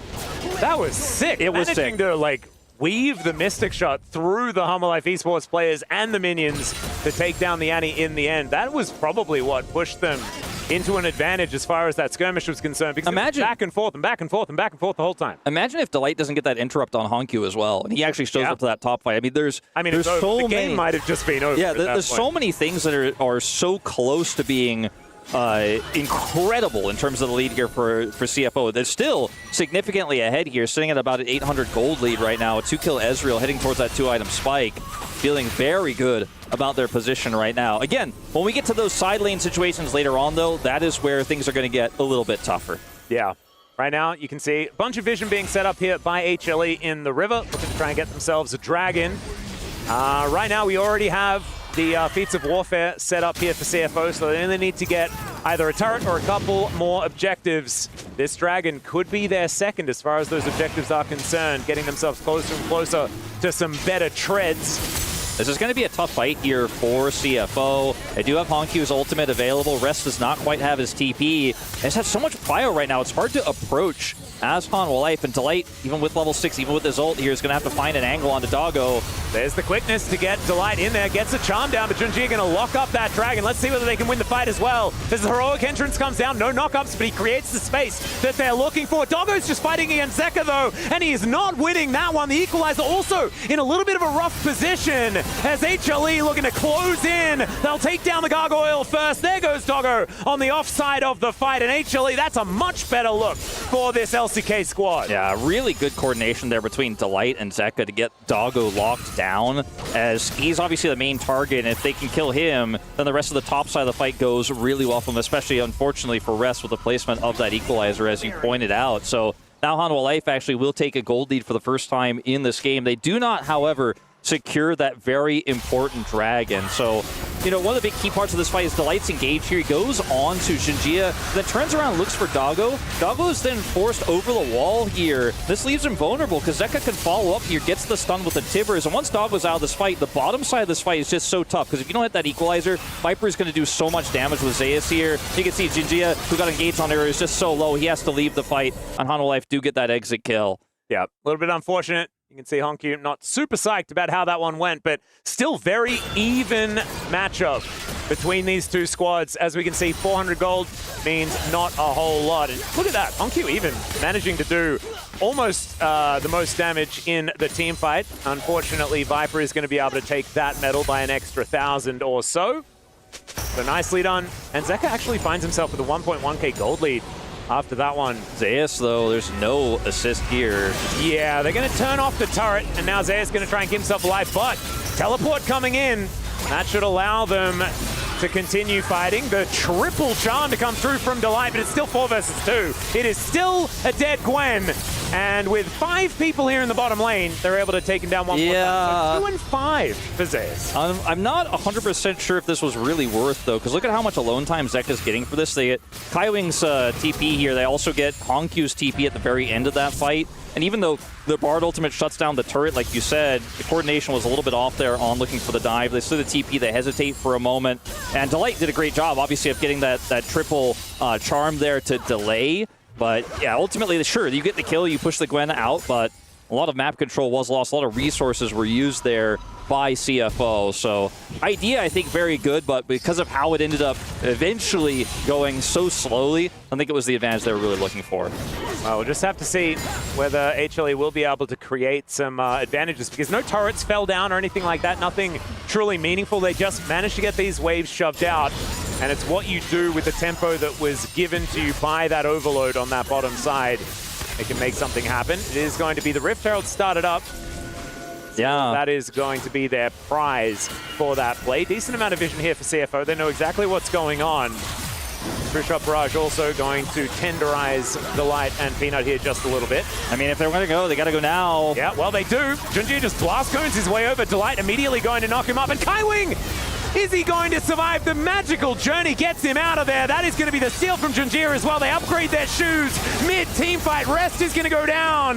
But maybe they're okay with this as long as they don't lose too much more. Delight goes in, gets another charm, but Honkyu makes his way out of there. And CFO, they're just looking to get out, and they will. Yeah, very measured team fight there from CFO. Looked like it could have gone very disastrously there, but Honkyu bides his time. Ults in at the last second. Gen.G very patient, gets the steal away, grabs the Herald there. And CFO, yes, they end up, losing a member there. They end up losing Rest, but they got the objective they were looking for. Their objective control this game has been so critical. Now, we are looking at, in 1 minute's time here, the Infernal Soul Point, which is going to give Ezreal so much power in this composition. We'll go back to this fight once again. Kaiwing, very risky plays this guy has been making on this far. But look, Gen.G comes over here, and now we're looking at, okay, smite range, not quite there. Peanut decides to engage. They can't lock Kaiwing down. Now Peanut's a little bit out of position. They can't get the smite here. And then Doggo's split off again here because he has to play safe. He has to be on this Ezreal, so Rest will just be left to the Wolves. Ult there from Kaiwing buys time for the rest of the team to escape. But I think for CFO, likely worth it. They can use this Herald now to try to grab Cryo for what will be that Soul Point fight here in 25 seconds. Yeah. And they don't have Soul Point just yet. I was actually, when you said Soul Point before, I'm like, whoa, they're already up there, but no, not quite yet. Yeah, so like you say, fighting for Soul yes. Point. And Infernal Soul, like you were saying, is going to be something real scary for HLE to deal with. Their composition is starting to get more and more powerful, though. 2 items have been put together for Viper. Does want 3, ideally, on the Sivir before she's really scary, but Viper has been a source of stability for this squad. And so far this game, it's been Delight, I think, that's outperforming the rest of his teammates. He's herding the cats as best he can. I mean, try and coordinate these fights. Zeka and Delight both have had such a good game, and then, Viper's been pretty quiet, but has been farming well, sitting on 2 items before Doggo actually has been able to purchase his second, where he hits that big 2-item spike. So this is a nice window here for Hanwha Life Esports if they can get some Cryo away, if they can wrestle that back. Honkyu does not quite have his teleport ready, unfortunately, to join this fight. And I think Hanwha Life likely just going to be the victors of this. No drop of the Herald here whatsoever for CFO to try to wrestle that Cryo away. A bit of a stalemate here. Yeah. This buys a little bit of time. Honkyu's teleport is almost available. He is heading down. He has his ult available as well. And maybe Hanwha Life Esports a little bit too slow on the take. Yeah, here's the teleport in from Zeka. It's a little bit further away. They should be able to get a man advantage, as like you say, Honkyu still waiting up there. He will be able to get in with that TP, but Viper now in a little bit of trouble. On the hunt comes on through as he's standing inside the ult, and there is the arm guard broken from Gen.G as well. Did he have an arm guard? That is insane. But Peanut is still going to be able to take him down alongside Kaiwing. Double taunt from Honkyu, but doesn't exactly get all the targets that he wanted. And Viper has the Beyblades spinning all over this map. And HLE will be able to win this fight. Now, unfortunately for CFO, I think they need Was that a tempered fate? He surely didn't buy a sure that would be insanity. But look, you're Xin Zhao buying a ton of time. It was a really cool idea because he has obviously his Crescent Guard, then he has the Tempered Fate, and the Equalizer is going to do so much damage while everyone's trying to focus this down. So the idea here for CFO is good, but I think they needed to send in Honkyu a lot faster to this fight. It felt like they were really indecisive. They weren't 100% sure. Are we going to be able to fight. That's already going to wrestle that pry away. The Herald dropped in the middle of the fight, which wasn't utilized even for like CC or a run-through of the fight. A very sloppy setup here for CFO, and when HLE are that well set up, they have the faster TP coming through from Zeka. It's just going to be so much easier. Like you mentioned, it's a far-away TP here from Zeka, but they just have so much control. The Herald is dropped kind of weirdly in the middle of this fight, and then watch this. Gen.G has Crescent Guard here, gets ulted, has obviously this equalizer, but Hanwha Life just kind of waited out and front to back here, and Delight, once again, man, the charm, the triple knock-up. This is an MVP performance from Delight, who's most famous for his Rakan play, even back in his bro days. Oh, yeah. Where he made a huge name for himself before he later on joined Gen.G and then made his way onto this elite Hanwha Life esports roster. You know, in a best of one, if Delight's got his hands on this one, you're not feeling too good about it, and he has really turned this game around for Hanwha Life. I mean, it's okay, Wolf, because this is a fearless best of one, so he's not going to play it in game 2 of the best of one. Yeah. So it's going to be totally fine. Gen.G are going to be able to try and just clear his camps, get himself back on the horse. But as you can see, the gold is looking a little bit in the blue direction now. And with that Dragon pickup, that stacking that we were seeing started for CFO, starting to wear off. And HLE really starting to hit their stride. Kaiwing coming on over, does get the meep slap, but they know their target. There goes Doggo. He's lying on the floor, and Kaiwing's probably going to join him pretty soon. Viper doing so much work at this point in time. Even when the Xin gets on top of him, he is still just going to melt to these ricochets coming out. And I think from this point on, it's going to be really hard to stop this guy on the Sivir. And you know, the Zeus was super far behind, but now he has 1,000 gold lead. He's sitting on 2 items, and he's a huge side lane threat. You've got the Sivir, which the wave clear cannot be overstated. I mean, you're going to see it a lot every time she's on screen. Hongyu might just be dead. At least most of the doesn't block the Justice Punch, so thankfully he's able to get himself out of there. But now he's down in ult. Yeah. And I don't know if we're going to take a look at that replay or not, but again, it's just CFO not really having clear plans as to what they're looking to fight for. They were down members. They had rest in the top lane with Hongyu heading top lane, so we're just completely, clearly outnumbered for the fight, and then still walked up anyways. And I think with the momentum that CFO had, I think they're kind of getting a little bit lost here in the weeds of how this is going. Because remember, there's no dragon here. There's nothing up. There's not even a Gromp. You know, there's no blue buff here. It's just a very peculiar contest. And Delight is just like, man, if you're going to stand there, if you're going to go for it, you're going to find out. Yeah. And they did. And, you know, what was such a great start here, such great absorbing of the pressure of Hanwha Life for CFO is now faded away. And some of these macro fundamentals that HLE have are shining through. And it's partly the draft, obviously, with that wave clear, the side lane power of the Gwen, but it's also partially the indecision for CFO in these big moments. Yeah, it feels like CFO are just playing a lot of defense, probably too much defense, and HLE have the opposite problem. But when the offense finally does work out, and as soon as they create those little leads for themselves, this is where the game gets even harder for CFO. True Shot Barrage going to sail by, but doesn't actually soften up Peanut at all. As HLE just looking to take down this turret. Equalizer is good at getting rid of the minion wave, but it is not going to save it. And so CFO in a little trouble. There goes the Tempered Fate going a little wide here, was looking to try and pick off Zeka. It's you know, unusual to see Kaiwing, who's, by the way, such a veteran. You know, looking for picks like this so aggressive while the rest of his team is clearly backing away. And, you know, I feel like some nerves are coming through. You know, I've watched a lot of esports. I've commentated a lot of esports. This looks like a classic example of, oh my God, we have a huge lead against Hanwha. Maybe we can do this. And then once it starts to fade away, you start to panic. You start to make some smaller mistakes. You start to be a little bit indecisive in the comms because we know what CFO is capable of, and some of these fights have been very sloppy. And it's not impossible to come back from here, but all those issues I talked about in the draft, like how blind you are on the map now, how difficult it is to clear vision, how difficult it is to find angles, to deal with this insane pressure in sides, is the reasons why I don't think they will come back. It's not impossible. You know, HLE could make a big mistake here, but now it's such an uphill battle. Yeah. Because there's a list of win conditions that are getting very difficult for CFO to overcome. Like you were saying, side lane's almost impossible with the Gwen now with that big lead that she does have. Of course, Zeus still has died 5 times in this game, but he's killed 3 people and has got 5 assists, has that lead like you were talking about, and so that has been bandaged up and is A-OK. Not to mention the fact that the Infinite Wave Clear is starting to be set up. Infinity Edge is now done for Viper. And there's a ghost that's been popped here from Delight. No, it's a little opportunistic there.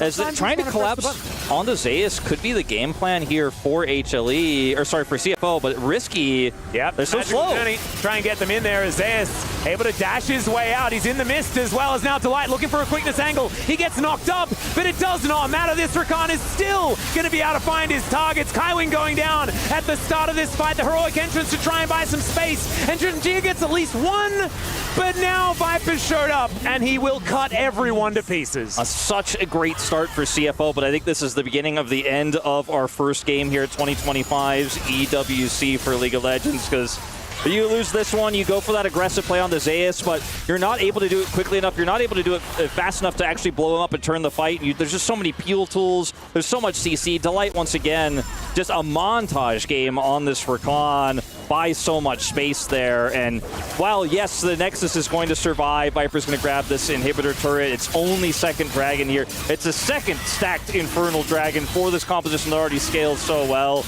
I mean, Hanwha Life can do no wrong, basically, at this point. And it's an easier game to play when you're the one pulling the strings, when you have control with this comp as CFO, because you can sit back and say, oh, you have to come towards my Ezreal, you have to attack me. And right now when you see this collapse, Zeus is very well aware of where everyone is on CFO. They have the TP to come through here from Zeka. So you have to win this fight instantly, and you have to win it so fast. Otherwise, you just never win it, right? And you just get completely wiped. There's no back out. There's no cancel button for this fight. For a commitment like this, that's such a Hail Mary. If it goes wrong, which it did, and Hanwha Life read it so well, they saw it before it even happened, you just get wiped. Yeah, you do. And you saw the value of things like On the Hunt when the heroic entrance comes in. Honkyu just can't seem to get any knockups because everyone's running so incredibly quickly. Doggo then can't do anything because there's a cease and desist thrown at him from Peanut every single fight. So the Ezreal damage and the mobility just not able to do anything because it's targeted suppression. Like, and if you're the one sitting on an objective, making Hanwha Life run at you, try to engage on you, you can buy that space with your Arcane Shift. You know, you can put that poke in, you feel great. But when you have no vision, like we've talked so much about here, I mean, you could just desperately drop an equalizer and hope for the best. I mean, that is the only play, and it unfortunately isn't going to be a successful one. Doesn't quite work out. That is going to be the Baron picked up by HLE with all of that map control that they had. They didn't manage to lock down the inhibitor, I guess, there towards the bottom side, so no super creeps moving up that lane just yet. But yeah, that is looking for a silver lining, and it's still pretty dark as far as that's concerned. It's looking a little rough here for CFO. I mean, Hanwha Life Esports are playing their game. A team that is super aggressive, super decisive, oftentimes too decisive. Yeah. Which we saw in the early game. What are they deciding? That's the question. And like one of the takeaways for me from this first game of this tournament for Hanwha Life is not that much has changed since we saw them last at the road to MSI, right? Like I feel like I haven't seen a bit of an identity shift from them at all. They just play confidently, they get leads, and they don't let them go. And once again, we're going to see a bit of a collapse attempt here for CFO, but everyone is grouped. Zeus does have TP, could join at a moment's notice. This is so rough. It's a lot of information for CFO, though. We'll see whether they can utilize it here as Honkyu in position for any ultimate that he's looking for. HLE now just trying to regroup. There's the On the Hunt to try and get that extra movement speed. Already a lot of damage onto Peanut as Zeus manages to take down a turret, but he's in the mid lane and still HLE are winning this fight. Doggo trying to get himself out of there, but he runs right into the scissors. And there goes the Rumble to finish off the clean ace here for HLE. They'll take their incredibly heavy wallets and look to take down the first Nexus here at EWC in game number 1. I mean, it was a rough start though, Wolf. It was, but at the end of the day, they're showing they are the stronger team. They have great team fighting. Coordination was phenomenal. Zeka with the flash double stun there. Cherry on top with what was a very one-sided game once we hit the mid-game. Hanwha Life fans definitely, I think, on the edge of their seat through the early parts of that, but a very nice clean out here. And for CFO, I think this is not the peak. This is not the best that this team has to offer. I think a bit of a sloppy mid-game, lost the leads they had, and finally, Hanwha Life Esports regained some momentum after what has been a pretty dark time. Well, a great start 2025. You win LCK Cup, you win first stand, and then don't go to MSI. They're looking to get another trophy here. Yep, and CFO, of course, not out of the tournament just yet. This is the upper bracket. This is double elimination, so we will see them again towards the end of the day. So don't worry, if you're an Oysters fan, there is still a chance to get more chicken, Wolf. That is the main thing. And HLE, certainly the top dogs as far as this group stage is concerned. So I don't think they're going to be too worried about it. The next match should theoretically be better than this. But AG.AL just showing us that they've still got it. You know, they're not continuing to get wiped out. And of course, not 6 times in a row as far as the game. No, certainly not. Delights for Khan. I think the star of the show, though, he really saved a lot of plays for Hanwha Life. Bought a ton of time. You know, he even had his unsealed spellbook to look to threaten a smite steal on the Dragon. He was always where he was, even when this team wasn't performing well in the early game. He still was. He wasn't missing a beat. So great performance from the support player that we've loved to watch over the years. Yep. And thankfully, we're also going to be able to hear a bit about how this was from Peanut as he's standing alongside with Fancy. We'll be getting down there for the interview pretty quickly, I'm pretty sure. In fact, right now, let's hear from him. Thank you very much, gentlemen. After an amazing performance, maybe a rough start, but AG.AL win their first upper bracket match. We have Peanut here with our Amazon winner interview. Peanut, I want to ask you first, a rough start for the season. You guys were able to win first stand, but then not quite qualify for MSI, and then you moved on to EWC, were able to qualify barely, but then you start off with a clean win. How is the preparation for the team for this tournament? 일단 피너 선수 승리 축하드리고요. 일단 첫 번째 질문으로는 일단 이번 시즌 조금 다사다난했다고 볼 수 있겠죠. 일단은 첫 번째 퍼스트 스탠드를 우승을 하셨지만 아무래도 MSI 진출에 좀 실패를 하시고 좀 여러 가지 우여곡절 겪으셨는데 그래도 이렇게 MSI 그 EWC에 이렇게 돌아오셔서 이렇게 준비하시게 된 것 그 과정을 좀 말씀해 주실 수 있다면 좀 부탁드리겠습니다. 네, 제가 들려도 될까요? 네네. 네, 아무래도 저희가 MSI를 진출하지 못해서 어쨌든 저희에게는 어떤 충분한 휴식 시간이 있었고 EWC를 위해서 한 대회 2주 전부터 저희도 MSI를 관람하면서 대회 준비를 하고 있어서 오늘 이렇게 좋은 경기 할 수 있었던 것 같고 오랜만에 경기라서 좀 더 경기를 더 진행하다 보면 좀 더 좋은 경기력이 나올 것 같아요. Yeah, so definitely it was a rough start, and well, we missed out MSI. But that being said, we had enough rest time for us, and also we have watched a lot of MSI games to prepare. So with that in mind, we try to show our best game as much as possible. And this was our first game, so we couldn't bring our best in our first games. But it was a rough start, but still, I think we're gonna show much better performances in our next games. Absolutely, it's still early in the tournament. We're still in the group stage, and you still have so many matches to play to get to this trophy at the end. But I want to ask you, is there a team that you're looking to face particularly? 이제 다음 매치로 이제 승자조에서 또 다른 팀을 상대하게 되실 텐데 다른 팀 중에서 상대하고 싶은 팀이 있으신지 궁금합니다. 이제 둘 중 하나이긴 한데 그래도 감 e스포츠랑 다시 붙고 싶고요. 이바이 선수랑 다시 한번 붙고 싶은 마음입니다. Yeah, I mean, it's of course it's a choice of from two, but I really want to face GAM Esports and really want to have a nice match against Levi again. Absolutely. Well, that's it for our winner interview. Let's go back to the studio to talk more about this match.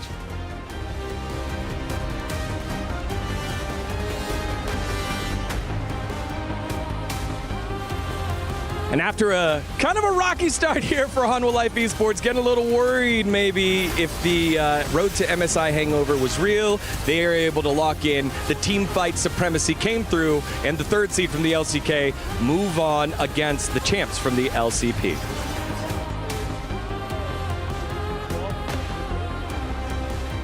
We all expected it. We all kind of expected AG.AL to win, but in the end, it was a little bit of a rough start, honestly, leading into this game. Yeah, it was a pretty interesting early game this time around. I think it did highlight a little bit of what we were concerned with for Hanwha Life Esports, where it's a little bit fast and loose. You know, they weren't playing the tightest League of Legends you could ever say, but once the team fights got going, their composition really shone through. It was kind of everybody going in the same direction. You've got Annie, you've got the Rakan, you've got the Vi. Everybody wants to just focus on one target, burst them down, and CFO just couldn't really handle the pressure once it did get to those team fights. So showed a little bit of why Hanwha Life were the favorites in this one. Yeah, and for those of you that don't watch LCK on the day-to-day, this is such a good example of what they've been doing over the last, I'd say 2 months, Valdez, as it is a push, create pressure, try to hold down a team. They fall behind, and then they're able to just usurp in a team fight. Even though Zeus had like 5 deaths at one point, still up in gold. Still up in gold on a Gwen who's going to be impactful. So a very tough thing to play against here. A lot of good deaths there. Yeah, a lot of good things happening in the top side. I guess I'm going to see if we can look at it later. But yeah, it really felt like Hanwha got everything they wanted. They got Vi on Peanut, which is, in my opinion, I remember that as from first hand being like the prime champion for him. That was like the game winner. And they got the counter matchup into the top lane. And I feel like they kind of just got everything they wanted, and they kind of did what they should do.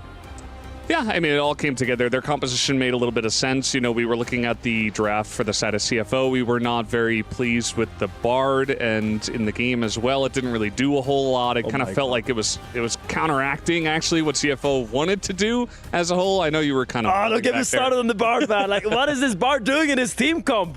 Like, you have a Rumble. This Rumble picked first in the draft. He's like, I'm playing Rumble, guys. So when you have a Rumble, you gotta give that guy some setup. You can't leave that guy alone in the top lane with all these blind equalizers. I would love to see like a Rel or like a Nautilus as that last pick to really give more help to the Rumble that kind of sacrificed his own matchup for the team comp. You can see that CFO got the idea halfway there as we take a look at our first highlight, which is of Zeus getting bullied on by CFO. Well, let's watch. There was some pressure from the jungle. They were like, hey, we got to hold him down. We got that Rumble. Let's get it going. But this is like so typical Zeus, because he got like push in the matchup he should not get pushed in, and then he didn't realize that, oh, maybe I can get ganked. Yeah, he got ganked, and then he overextended here. He's like, oh, I've got my team with me, right? Well, he's got the other team with him, I guess. And then, you know, we had a team fight here over the Grubs, which he got a lot of work done, to be fair, in this fight, but he did die, so we added it to the reel. Kind of just frontlining as the Gwen. And it's kind of the Zeus playstyle. You know, he gets a little bit bored. He's like, well, I just got to go in for the play. I got to go for this. This one was another death where we were like, huh, this didn't really have to happen. It felt like whenever Gen.G was done with his full clear, he went to collect his 7th camp on the map, which was just that Gwen. I guess this was a 1v5, so like you can't do it. But despite him dying so much early game, it always felt like he still had push, he still had pressure, and no matter how much help he gave to Rumble, he never really achieved that 1v1 pressure back. Yeah, and I like just at least highlighting it because it shows the priority that Hanwha Life Esports has on getting lane pressure, and it kind of showed the balance that you need to have when you play against Hanwha Life Esports and Zeus of focusing him too much when he's there to kill and needing to make other plays around the map because he still was a menace. And then at the third Drake for our highlight number 2, this is the team fight that exploded the game wide open.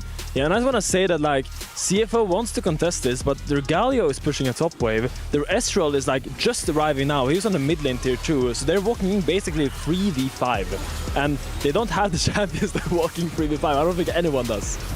Yeah, it was definitely a little bit confusing. I think that Hanwha Life Esports, even though their early game was messy, they really locked it down when it came to the team fights. Everybody was on the same page. The setup is always fantastic for them, and CFO, it was kind of the opposite, right? Gen.G was like, we got to go in on this, but nobody else was really on the same page, and then everybody else was kind of like filtering in one by one. It was kind of a messy one from CFO, and that was essentially the nail in the coffin on that best of one. Yeah, pretty tough because we didn't get to see Hongq and Doggo get put in positions to have those huge team fights other than that third Drake fight, which just didn't really go their way. And from there, Hanwha Life Esports, they know what to do with the lead, and they close this one out. I felt like CFO in general, they were kind of like indecisive on if they wanted to actually fight Hanwha Life at specific moments. I feel like if you want to contest these dragons, you need to have your guys with items ready on the spot, because you have an Estral. He's a poke champion. He wants to be there early before the dragon even spawns and poke them down a little bit to secure yourself an advantage for the team fight.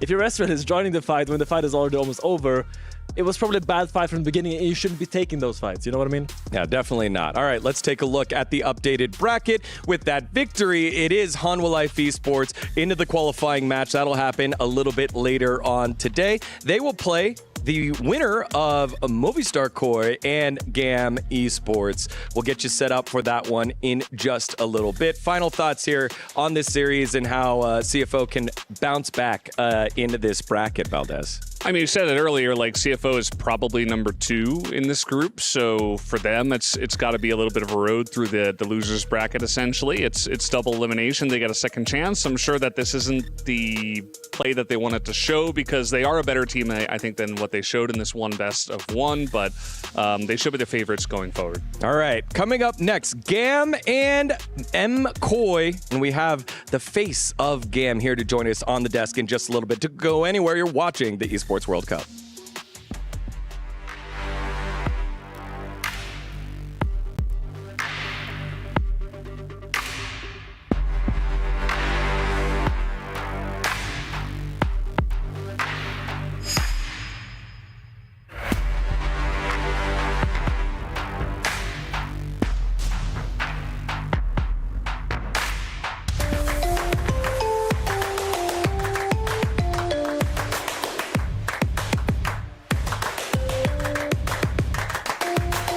Level up your gaming experience with over 8 billion playlists, only on Spotify, the official audio streaming partner for the 2025 Esports World Cup.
Our second match of the day brings the rising tide of the Pacific and GAM Esports up against the new kings of Europe. It is MCoy trying to get themselves the first win and into the qualifying round against Hanwha Life Esports. Welcome back to the Esports World Cup. Digon here alongside Finn and Valdez, and joining us, the man, the myth, the legend from around the world. It's TK Nguyen, owner, CEO of GAM Esports. Welcome, brother. What's up, everybody? Hello, EWC. Yeah, man. How's it being back here in Riyadh? Amazing. We were here last year, but it's great to come back and actually be competing this time on the EWC stage and be able to represent the LCP. Yeah, LCP has been popping off lately, right? Yes. Before, I feel like it was very synonymous with PSG Talon, then Talon, now back to PSG Talon. You guys, you have a CFO as well. Like, what's changed in the region so far that's led to a lot of this success? I mean, we're excited just to see, like, with the Tier 1 league, the LCP, so us coming from VCS, teams like CFO and PSG Talent from PCS coming together, and then now it's like one big region with teams from Japan, Australia as well. So it's been, everyone needs to level up. The competition is crazy out there. We had a really good, fun mid playoff run, losing to Talent, not beating them like throughout the entire, both seasons, both splits, and then coming back, taking them to, it was a 3-1, and then taking CFO to a Game 5, but we fell short just by a little bit there. But you know what? It's just one way for us to continue to level up. I mean, I think right now the Pacific League, I think they've never been this strong before. Like, I think right now they're actually a real threat on the world stage. Yeah. And I think as a representative of the European League, I'm a little bit nervous about this matchup. You should be nervous, baby. You should be nervous. We're coming for you guys, all right? We were the minor region teams. We were always the underdogs, but we're here. Now we're at Tier 1. We've brought some of the best players from our regions together to join GAM, so we're really excited to have them here showcase what they got. Valdez?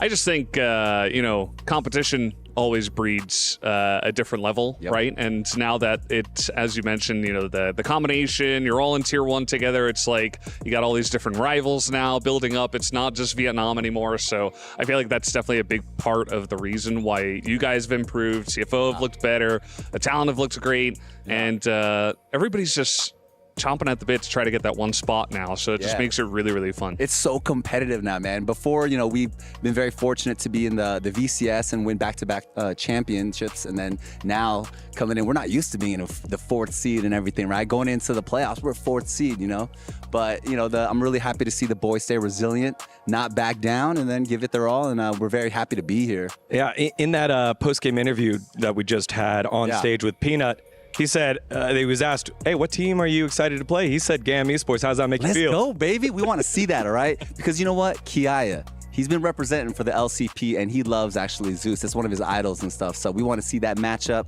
I hope to see it happen. It's going to happen next because we're going to beat you guys over here. And,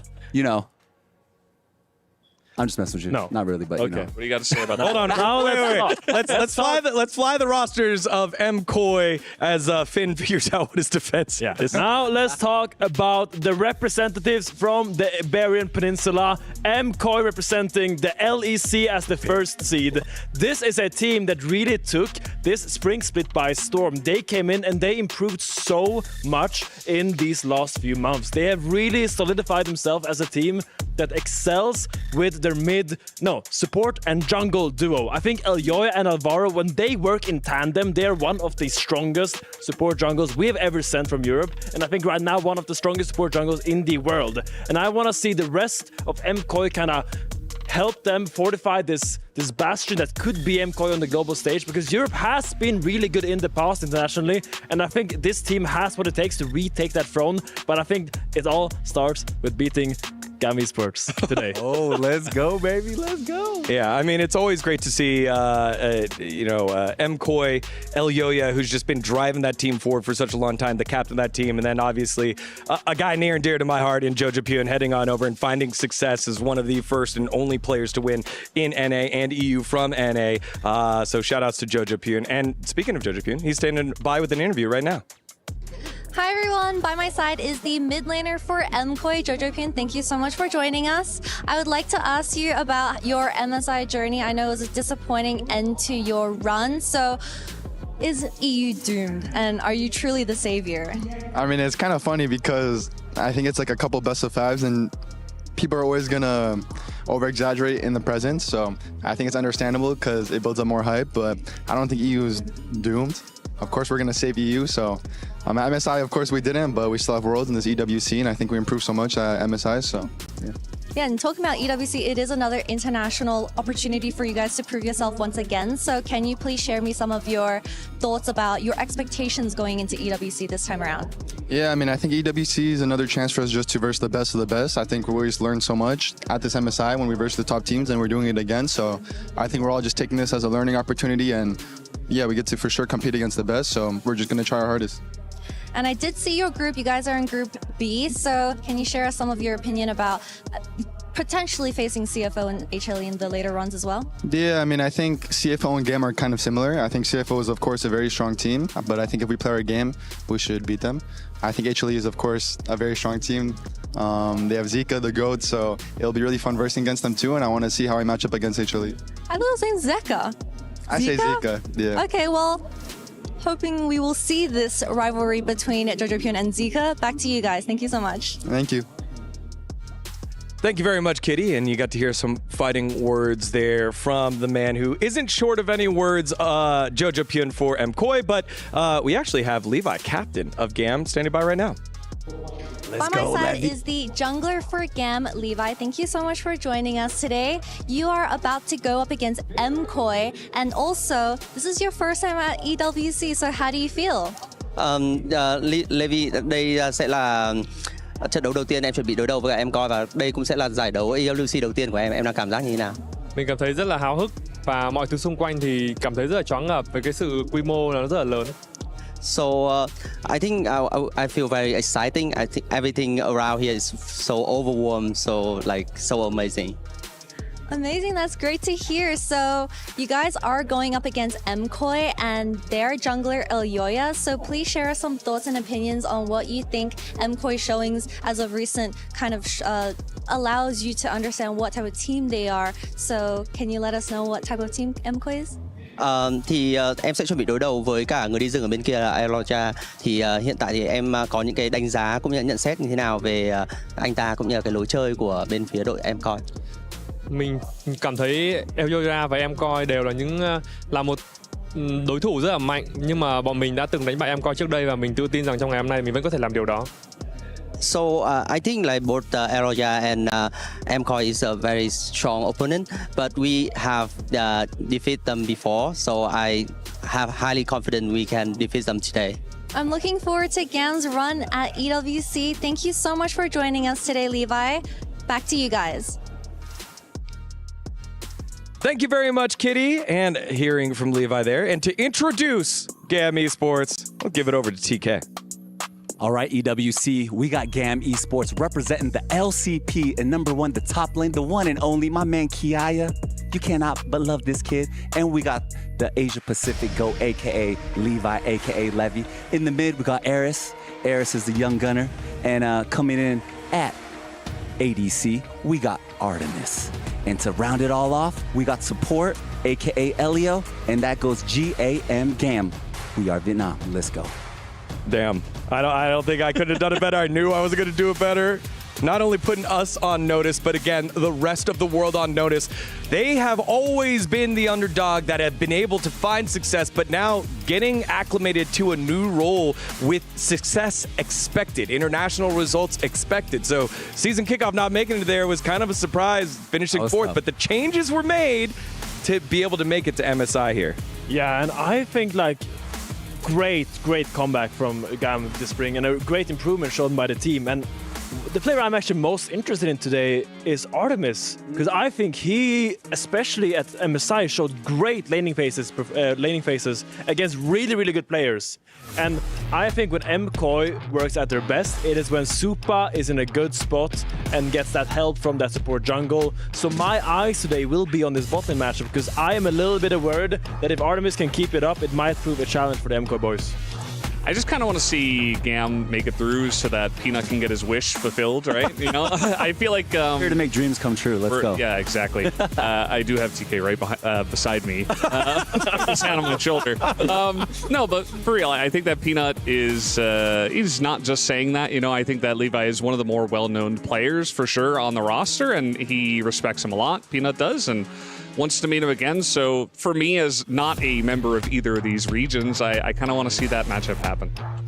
Yeah, on the opposite side, that's the matchup. The man in the matchup that I'm looking at, it is Elyoya versus Levi. I think it can't be understated the type of character it requires to be a leader of men, and both these squads are synonymous with those leaders. Obviously, Levi for GAM and Elyoya for this current iteration of MKOI, but it's just been so long-standing for both those guys. Yeah, we gotta keep in mind that Elyoya built this team with a bunch of players from ERLs that no one believed in. He took these players on his head, like he decided this. He brought this up to the league and he believed in them and he said, give me these players, I will turn them into stars. And now they're standing here as the LEC champions and they have made that journey beautifully, and I think we gotta give Elyoya a lot of that credit, because I think the way that he has led his battalion onto this stage we're standing on right now, I think this is the first step for him. They're always talking about Worlds, but I think this is a great time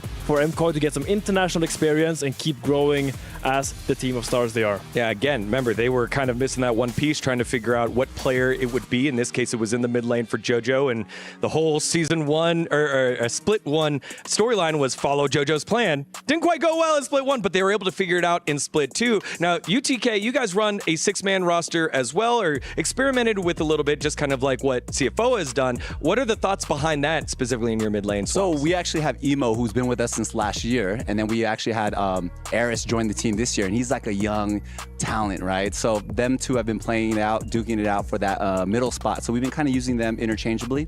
So it's worked well for us. But this time we're going to see Eris start today, and hopefully you guys will see Emo later on when we take on some other teams after we beat MKOI today. Oh my God. Finish just take it right now, brother. Okay, we've got a little bit more time before we head on to the stage, so let me just start getting some predictions here. What are you thinking when it comes to this series? I think it's gonna be a nice MKOI win. I think they're just gonna take it all across the board. I really believe in Jojo Pio, and I think his laning phase is one of the best. Even Knight complimented his laning phase. I think going up against Aris, I think he should be favored in that matchup, and I believe in the wholality. That's a new word of MKOI. All right, as the neutral party, come on, Valdez, don't worry. Finn, yeah, you can get his, what's happening here? What I'm going to say is I think the LEC as a region has taken a little bit of a small step down. So I think this is GAM's perfect opportunity to step up in a best-of-1 and take the win. That's what I'm talking about, right? Yeah. You want to know my prediction? You already know. We about to let the world know what time it is, baby. Because GAM is on stage. You know what's about to be? GAM time.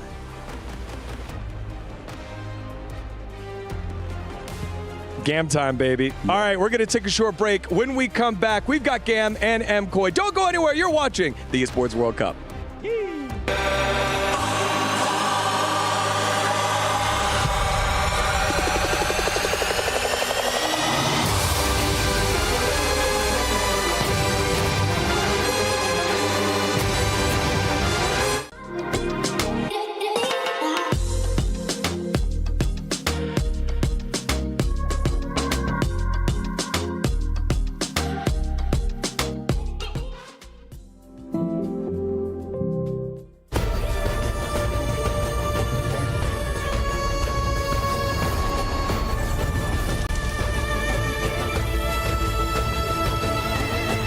This land is calling.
so I decided to lock in Ziggs because I do believe that it's really one of the best teams to take out towers, especially with his W as well.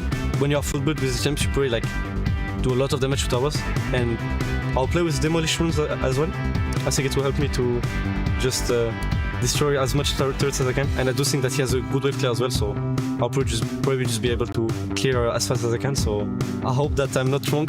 And for my runes as well, I went for like fleet footwork, so I can go fast. Maybe it won't change a lot, but I do believe that maybe it will make the difference.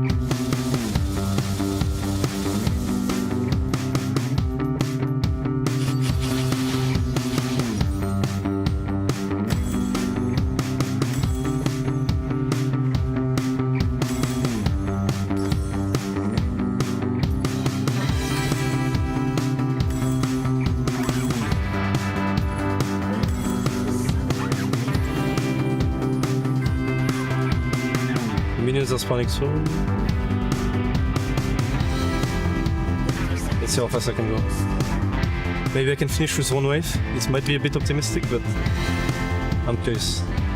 I have like almost 1k AP as well. Minions should come soon.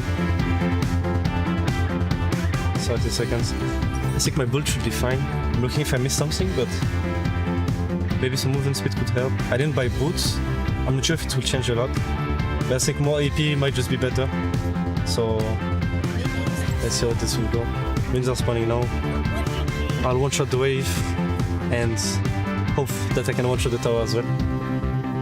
Since it's only like there's also like the turret plating and stuff, so like it will be a bit harder to one-shot the towers.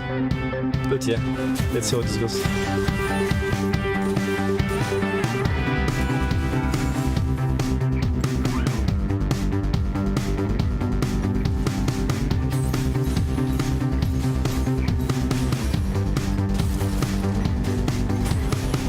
Nice, that's one. So far so good.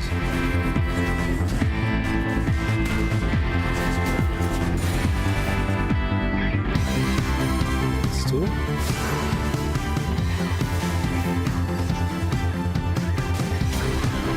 That's three.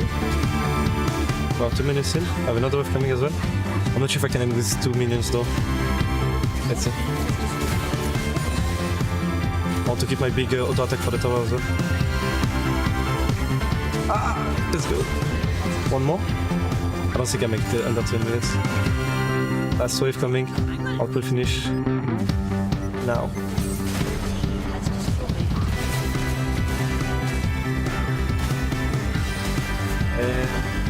That's 230. I think it's not bad, but maybe I missed a few Fleech Bell procs.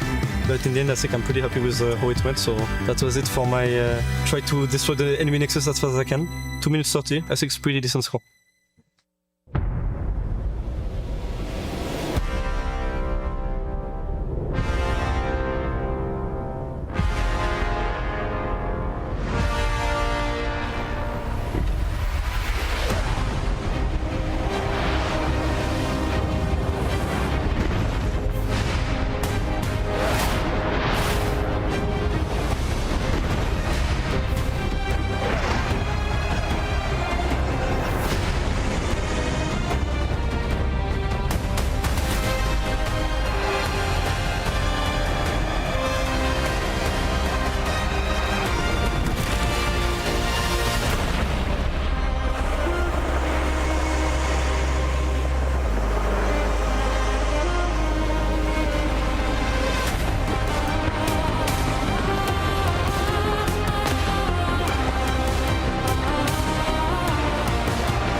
Hello, everyone. Welcome back to the Esports World Cup presenting League of Legends. D-Gon here alongside Finn and Valdez, and we're just about ready to get our second best of one of the day underway. It is MKOI against GAM Esports, the reigning champs of Europe, against the upstarts from the LCP. Please, we really do need a win right now. Like, I can't take another European defeat at internationals. I need MKOI to win this game for my mental sanity. I beg you, please. I mean, if you guys don't win this one, where do you go from there? Like, what is the next step? I don't know, because G2 kind of fell down big time at MSI, and now MKOI have to prove themselves, and it's up against GAM. On paper, they should be favored, but I don't know if I can believe in that right now. Well, from a technical standpoint, the next step is playing against CFO, who lost earlier, and CFO looking good from the MSI. So, kind of scary situation here for MKOI. And I feel like this pressure, Finn, as you know as a player, can be devastating if you're not getting positive results. Yeah, but also as a player, this is the time where you gotta step up. You just gotta take it and show that you can actually perform in these pressure situations, because this is what you live for. This is the privilege of a pro player, to be able to stand on this stage and compete in a game that you love. This is what they play for, and to be able to play international against so many strong teams, I need to see an MKOI that is ambitious and excited to take the stage and make it their own. You know, when we had TK Nguyen here earlier, he said maybe the best of ones with the sneakiness of draft, right? You can pull out some sneaky things, would benefit them. But I think if there's a team from the West that it benefits the most, I think MKOI is a team that's able to do that. You play all the weird stuff in the top lane. It feels like Alvaro, one of the best supports in the West, can utilize everything as well. Let's see what they put together in this matchup against GAM Esports. The pressure is on for the reigning kings of Europe in MKOI. Will they be able to move on to the match against Hanwha Life Esports, or will it be GAM with the upset? Let's find out as we send it on over to the stage.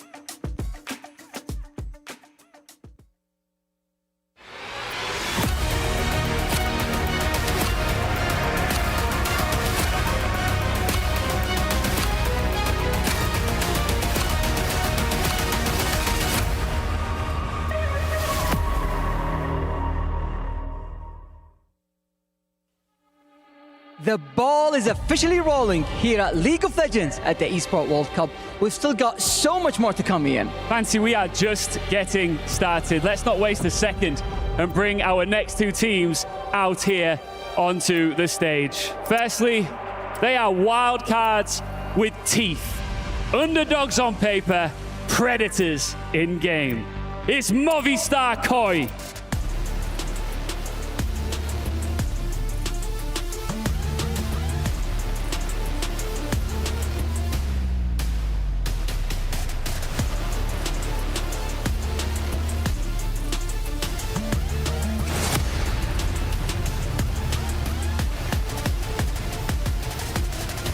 And their opponents, Vietnam's most explosive squad, fearless and fighting on all fronts. It's GAM Esports.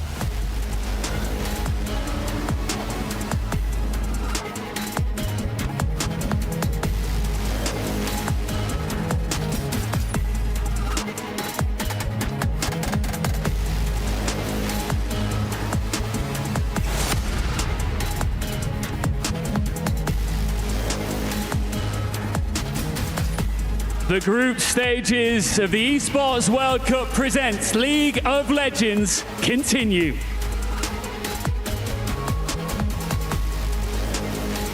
Welcome back to the caster desk, everyone. It is time to get onto the rift for the second time of the day here, as we are remaining on the top side of the bracket. No one going home just yet. The keys are safe for this particular match, but if you lose here, you are on the precipice of getting it crushed. It's a tough group, so you know you'd rather take your chances against Hanwha Life Esports, have that extra life, and then have the opportunity to study more games and get ready for that final match to potentially survive than to drop down to your last legs here. So this is a matchup that's really tough to predict. We talked about earlier in the first series, you know, okay, Hanwha Life on paper, we haven't seen them in a while. They should be the stronger team. It ended up being a closer match that I think a lot of people expected because of that early game. Here, we look at teams, I think that, you know, for MKOI, a little bit of a disappointing result compared to what people had expectations for them. And then GAM coming off of, I wouldn't say necessarily a disappointing result at MSI, where they overachieved, were able to, as fourth seed, then fight their way to that tournament. So a lot of pride on the line here as well between these two squads. We saw it on the desk. You know, you had TK and Finn going at it with each other a little bit.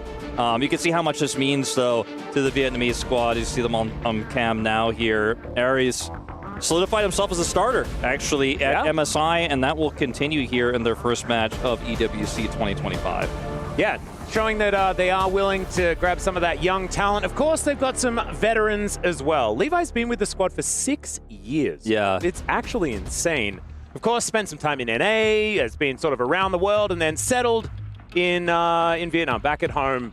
And it was very cute hearing that Peanut wanted to face off against Gam as well. Of course, if you guys didn't know, the LCK is actually incredibly popular in Vietnam. Like, Vietnam is a huge place for, like, a lot of the LCK fans. And so a lot of the teams actually visit Vietnam a lot to go and hang out and stuff like that. So very, very cute that Peanut gives them a shout out there as well. Yeah, they've got a lot of bans already. A lot of target towards Levi actually in this draft here for MKOI. The Nocturne and the Pantheon, 2 global side lane empowering champions, are taken away. Jojo looking for a very early prio on this Aurora, in a draft like this where the Nocturne's already banned away is a little bit surprising. And speaking of surprising, I don't know if we're, you're not supposed to talk about the hovers, but an early Draven hover, at least here for Gam at the outset. That's an odd one. I'm assuming that they're just going to have a little bit of a think and then decide what they want to do. 5 seconds to go, and it will be the Wukong consideration instead for Levi. Of course, one that he's played for many, many years, so not something that we're too surprised about, and also is going to be able to help them with a lot of these mid to late game skirmishes. They could put Ares on Galio here. The other big one is the Orianna that's now being hovered, that's been so popular. Faker kind of bringing it back into the forefront at MSI, and that is going to be what he decides to go with here ultimately. Great ball carrier in the Wukong, great setup and follow-up to the Shockwave there. And the Galio, great with Wukong and great into the Aurora, so I thought that might be something they would consider, but ultimately do decide to go for that Orianna. Fighting fire with fire in a very tough, very skill-based matchup there in the mid lane. As Yone is the consideration you have to think when you see a Sejuani like that. And this could mean that either of these, the Aurora and the Yone, are flexed mid and top lane. So Soul Lane's relatively unknown here now for MKOI. I'm feeling if, like, as the Yone is locked in, I reckon that's probably for Jojo. I think Nguyen is one of these players that does like to just play whatever. Certainly has played a bunch of things even this year. As looking for a top laner, Kiaya, of course, a superstar for this squad. See what he can take into what is likely going to be that Aurora towards the top side, and it is going to be the Ambessa. Don't know whether it necessarily feels like an easy matchup there towards the top side, especially in the early few levels. Well, as the game goes on, it's going to get harder and harder for the Aurora to side lane into this. Definitely feels like now that Aurora is 100% going top lane, and that's the advantage you have as the one who picks the 2 flexible solo laners, is the enemy has to kind of decide what they want to play, and you get the advantage there because it's still relatively unknown. This is a pick that we've seen Kiaya play a lot in the past. Ezreal's going to get taken away, a pretty safe 80 carry into what is so much dive already here for Gam, so makes a ton of sense. Corki's gone. We could just see a Xayah ban here as well. Similarly, relatively safe into this comp. I'm always the kind of guy who talks about how Xayah's not that great into Wukong because his CC will persist, and he can still get on top of you. But press that button again. It's kind of unfair. It's really good with the relatively short range comp, though, that MKOI already has with the Yone and the Sejuani setup. So that's what my expectation would be if they want to continue with an 80 carry ban here on the side of GAM Esports. And I know we just saw it out of Viper, so it is something that I guess is fresh in our minds. But Sivir is another champion with self-peel. Obviously, that's what they're looking for because these champions are just going to dive forward. There's no peel so far here on the side of MKOI. So anything with safety. The Kalista is not it. The amount of Kalista hate was absolutely insane, by the way, at MSI for decent reason. But I think she is still something worth fearing in certainly the right hands and the right position. I'm a little bit surprised by MKOI's decision to ban the Xayah themselves because, like I said, I felt like it was a relatively safe pick for them, but it just opens up this Kai'Sa, which is so obvious for the draft here. It's a dive composition from GAM. Yes, you have the Yone, you have the Aurora, you can control a lot of space, but just gives Artemis so much agency here to follow up on any type of CC that lands from long range. Will be a tough matchup to play into what looks like is going to be Supa here, locking in that MF. We do have the Rel still available, a classic combo. They've got so much stuff. When you think about how Rel works well with Yone and the Aurora and the MF here, it feels like a no-brainer. But that Alistar is still available. It's been a pretty common counter pick into the Rel. So I'm going to give it this extra consideration here. Yeah, there's a fair bit of time ticking down here, Wolf, as we can see. So we'll see what Alvaro wants to do. It is going to be that Alistar and a Pyke Elio. I don't know about that one. to be hyper-aggressive and has recently found some success, as we know. But there is the Rakan lock-in and a very standard-looking draft coming out from GAM here. On the MCOY side of things, there is a lot of power, a lot of damage. Yeah. But I think they're going to need stars to align earlier on in this game, get a snowball rolling, because otherwise I think that GAM, like fighting 5v5, it's exactly what they want to do. The VCS is known as just teamfight simulator as often as possible. They are getting everyone together, and they are just throwing down. So this is a perfect comp for that. GAM's comp, to me, has a very clear identity. You know, it's put circles on the ground, lock up that CC. You know, the immobile Misfortune is going to really struggle if you're not winning the fight by default. If the Yone isn't getting a big ult, if the Alistair isn't buying space, if the Aurora isn't on that flank angle, you know? I feel like so many things have to go exactly right for MCOY. The ease of execution here for GAM's composition makes me feel very confident that they should be able to take the win if both teams play perfectly. Now, MCOY, though, this is a team that's super skilled, right? Jojo on the Yone, we know what he's capable of. I think if the execution is crisp, if it is really good and they can control the early to mid, his composition absolutely can work. But going into a series like this where the teams are relatively evenly matched, I gotta go with GAM's draft. I feel like it's just so much simpler and it's hard to mess up. Yeah, I 100% agree with you, actually. I think this is going to be quite a difficult one for MCOY to get through. And of course, sometimes there's a mistake that's made. There's something that goes wrong in the early game, and that allows that snowball to move forward. And, like, if you've got top side of the map going well, right, Sejuani Yone can kind of just win a game by themselves if things are put in the right position.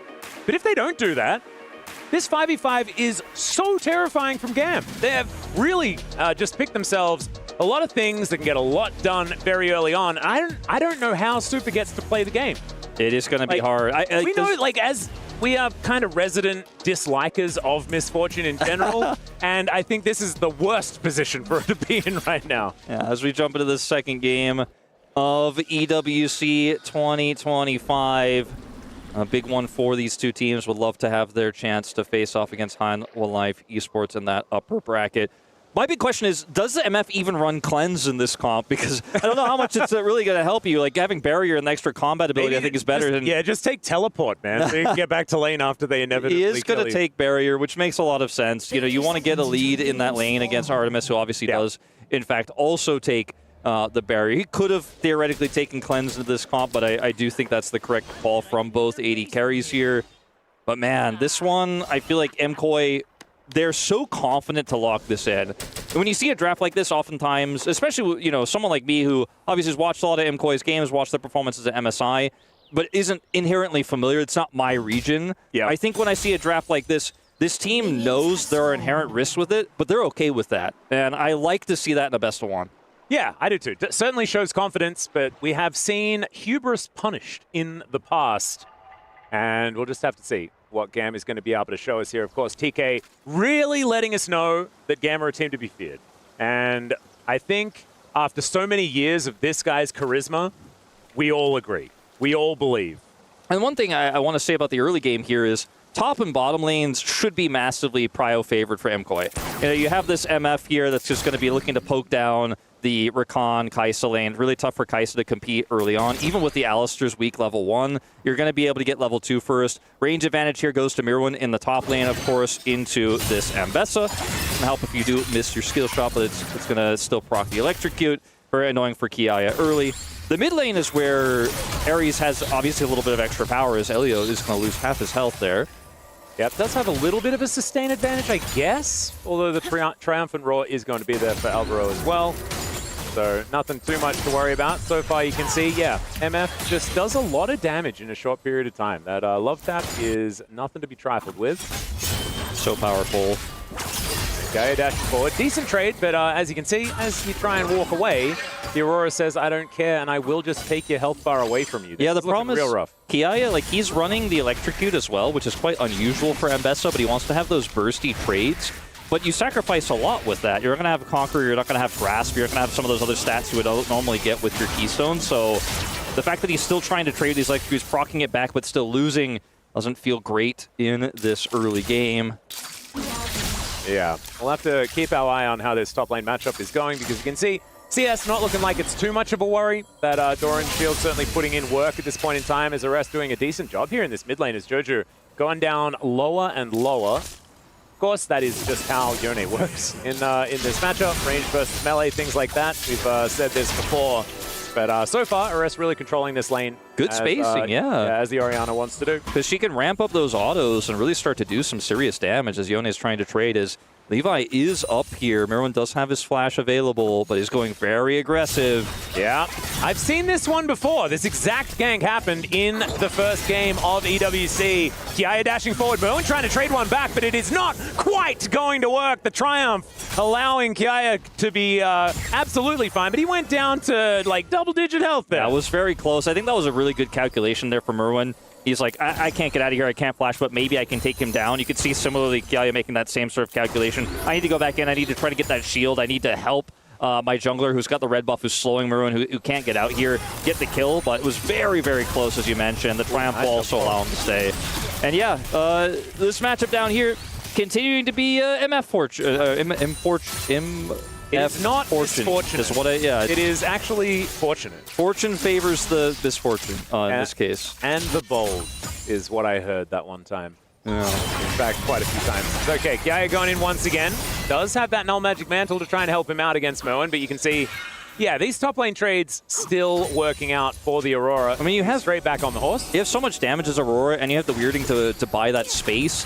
And when all the buttons are dry for the Ambessa, you can continue to just auto-attack as she walks away. So you kind of always end up winning those trades, you know?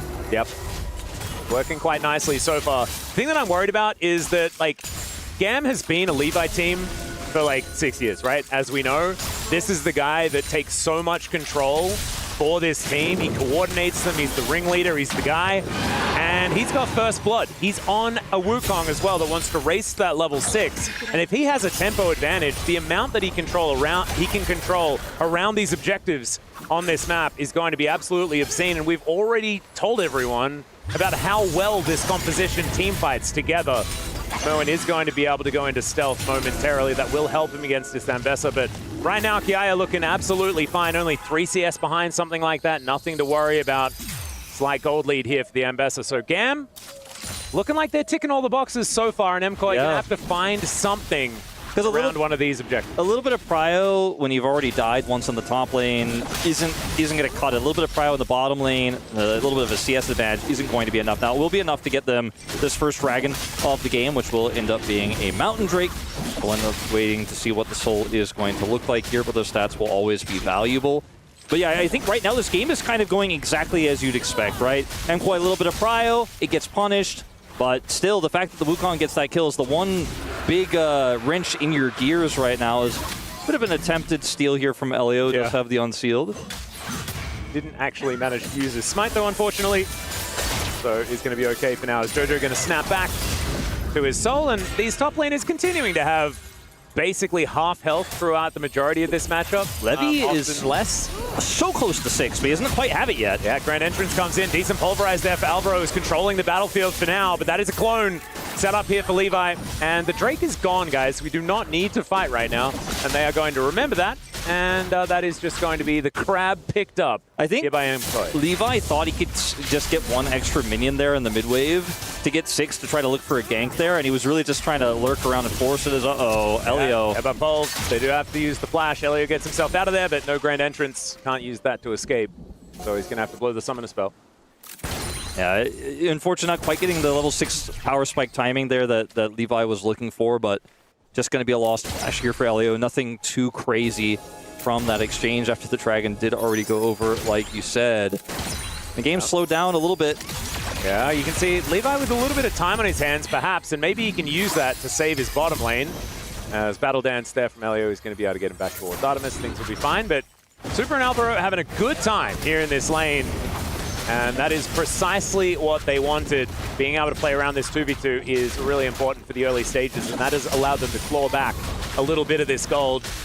Leoya getting to work on his camps that are now back up once again. We'll be looking for a little bit of a reset before we head towards some grubs. We're going to be up in 12 seconds time. I've been pretty impressed with Ares' ability to space against the JoJo's Yone here, and how well he's played this matchup so far. Really hasn't been struggling at all. Looking very clean, and what can be so tough to play out if you end up making even a single mistake. Such a volatile matchup there.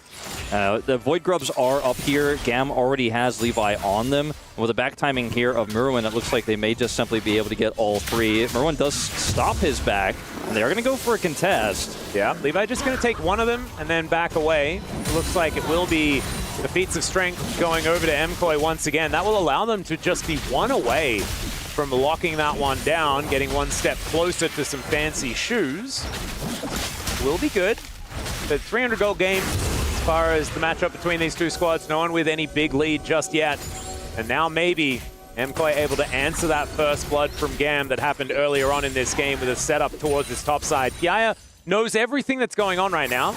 As Levi towards this top lane position. Let's see what they can actually get done here as there's public execution. Alvaro gets in. He's only level 5 though, so doesn't have that unbreakable will. My goodness, the value on this Cyclone. The triple knock-up twice in a row from this Wukong. He just solo kills the MF. There's a kill for Kiaya as well, and that could not have gone worse for the LEC representatives. This is a horrible situation here for Movistar Koi. I mean, that's the kind of dive where it feels like a foregone conclusion. Like, yeah, I got this set up, but I mean, the ult was early from Kiaya, and it put them in a position to where Alvaro had to tank so much damage early that they were kind of doomed, right? Supa is such a squishy target. You get on top of him with that Wukong Cyclone. Nice attempt there from Elyoya to try to spare the second kill, trying to slow them on the chase there, but he still ends up going down. So 2 kills over here to the side of Gam on the exchange, and now leading 3-0. They have Feats of Warfare. And look at this. This is a pretty early ult here from Kiaya, but it just buys enough time for Levy to get over here. Drops the triple. Goodness. And Supa's just not going to get out of here, right? And then Flash comes out for Alvaro. Elyoya, really nice attempt here to stop Levi, but he can't stop Kiaya. He has to flash away. Otherwise, it would have been 3 over to the side of Gam, and you can see he's feeling pretty good about that. Elyoya, not so much. Little frustrated, as we could see there. Still early days, but that is a real gold lead now to the tune of about 1,000.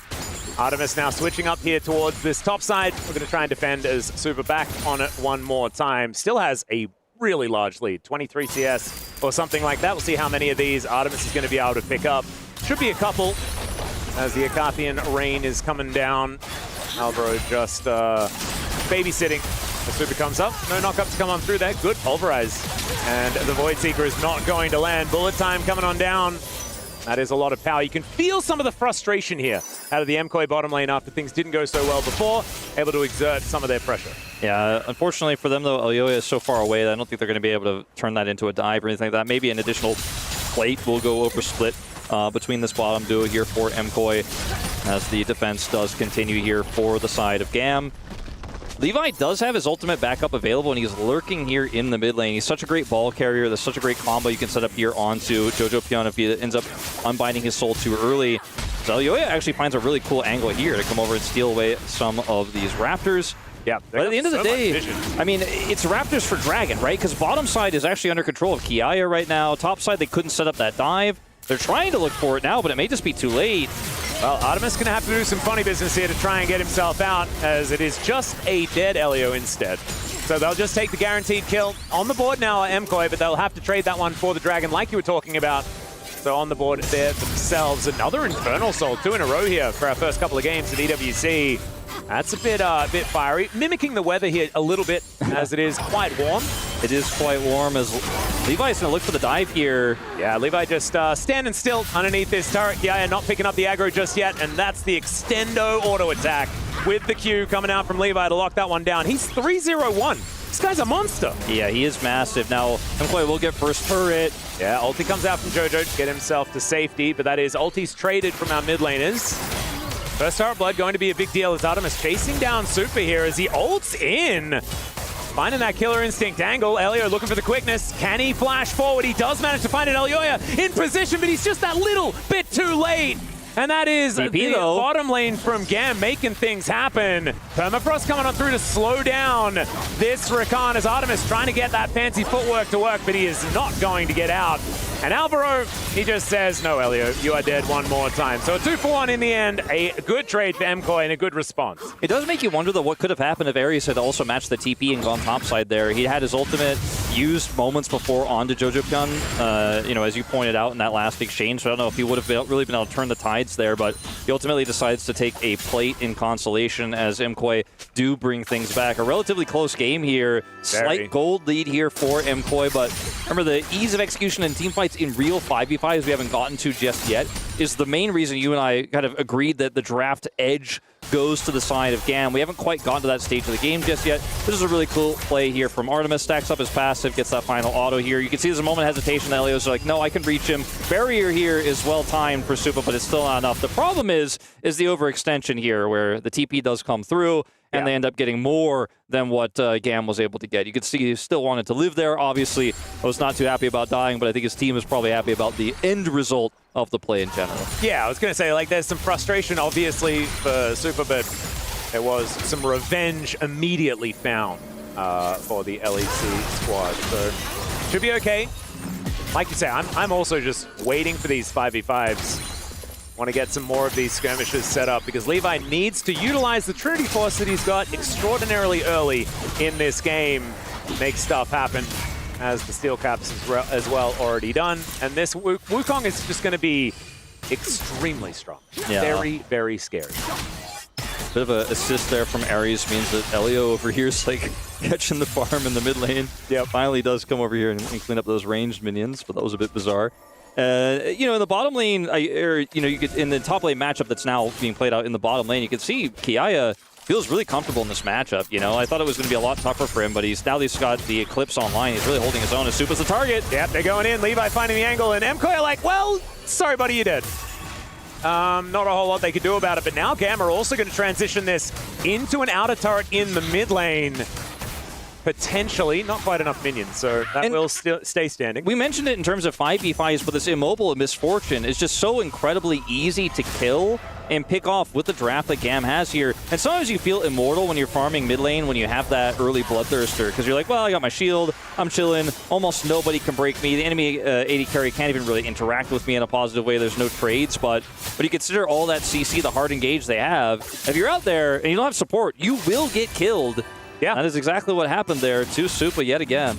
But it doesn't really matter, as you can see, because he's still 1,300, 1,400 gold ahead of Artemis, who hasn't quite been able to kill the minions. It's the red dots that have been his worst enemy in this game. And Supa has certainly been able to just farm it out a whole lot better. Merwin with a bit of a dab here, but his bottom lane outer turret is looking in trouble. It's a wave race is Tonga lining in.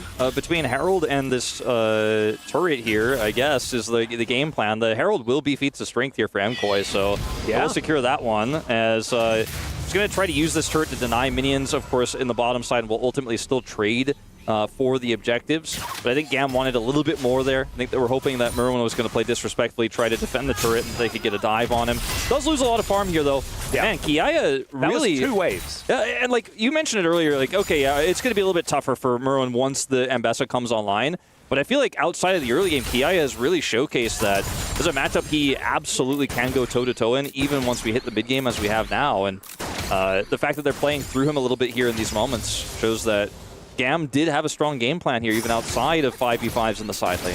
Yeah, you can sort of see who the main characters are, and it's certainly top side of the map here for GAM if they are going to make things happen. Teleport in from Ares as a setup around this dragon is occurring. MKOI in position, though.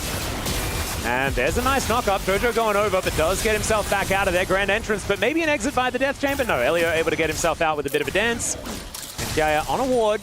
Scary. The whole gang is together. This might be that 5v5 we're looking for. That wave is pushing into the bottom turret, and full control does, for the moment, go to Merwin here. Just going to get shut down, though, on the flank by Kiaya. And we reset once again for this critical Infernal Dragon. This will be the second dragon for either team who secures it. As Merwin is now isolated. That's the Flash. Yeah, Flash actually immediately comes out, and he's down to 50% health as well. He has his teleport, so he can get that health bar back up to a reasonable size, but this is a little bit rough because no Flash on the Aurora, going to be a tough one. Yeah, good response though, grabbing a lot of that turret health here, and will buy the time for the reset here. They have vision on this dragon as well. Looked like for a moment they were going to contest, but they don't commit the TP here for Merwin, and they're just going to let this one go over to the side of GAM. They don't quite secure that turret there, but man, Kiaya I feel like, you know, when you look at the top side of the map here for GAM, they've just been so decisive and so impressive in how they've played well together. And they've utilized that pressure point to now grab an additional objective here. And, you know, the gold lead here for MF won't necessarily matter if Supa can't channel full ultimates in these fights, right? If he's not protected, if he's not peeled for. And that's my biggest concern here, because the biggest threats are quite large on the side of GAM as well. Yeah, and this is what we illustrated earlier on, right? Like, this is going to be a very difficult game for an MF to play. And it has proven to be a difficult game for MF to play. When GAM decide that they do not want Supa alive, Supa becomes dead. That's sort of what it looks like for us. But has been able to do what he's supposed to do, right? Get to a position where he can do some big damage with these ultis. As Merwin, he could get a bit of the Supa treatment, as this Wukong does too much damage, guys. I mean, he's huge. The thing is, if you look at what the cross map is here, there was a group up for MKOI on the top side, but they were never going to be able to have a successful dive. There's just too much CC, too much peel. And so they just left Merwin on an island here, and he's killed. They lose a turret, and what they get in exchange is some vision around the enemy red buff. You know, like that's not really an equivalent exchange. That's not really a fair trade here for MKOI. And once again, they know where their pressure point is. Like, all right, we got this Ambassador, we got this Wukong, we're going to push in, and we're going to get kills. We're going to get threats on these turrets. And GAM has just been playing the map better, and now they're going to look for potentially even a second turret here. This is a massive wave. Yeah, this is a big swing. So much gold going over to GAM. See whether MKOI, they're at least able to defend this outer turret, so that isn't going down just yet, saving some of that gold explosion. But it's still 2.5K. This is still a big deal. As Arrest now with the needlessly large rod, as well as that Ludens that he finished earlier on. The Orianna is getting scarier and scarier. But I just keep looking at this 5-0 Wukong and wondering what the answer is going to be for MKOI. Yeah, that's very concerning. With the resistances he has, it's hard for like JoJo to take him out. You have to really bait him almost into using his ultimate in an awkward spot and then winning the longer fight. But you're playing MF, you know? Doesn't quite work that way. I think MF can be good into dive, even though it sounds counterintuitive because she's so immobile, if you're winning. Like, if you're ahead so much, you know, you just kind of channel your cone into their dive, and you die, but you did enough, and it doesn't matter. And you kind of end up sacrificing yourself for the greater team fight, especially if you have a secondary carry like the Aurora in this case. But I just don't feel that MKOI are in a position to where this is going to be the case, where the threats mean that MF might not even really get to use her ultimate at all, much less sacrifice her ultimate for doing enough damage in these fights. And the Orianna has been slightly behind this entire game, but is really just a facilitator. Yeah. When you look at where the game state is right now, so it doesn't matter that JoJo has that 300 gold lead, because I don't know if his damage, that lead, is really going to matter all too much in 5v5. So, and like, you look at it, and you mentioned JoJo, like, he's got 1.5 items. Levi has 2. Like, and he's a jungler. Yeah. Like this, it's kind of all skewed. Feeling a little bit unfair. But in the neutral, you can see that MKOI are able to get money from the map quite effectively. They're closing that gap slowly but surely.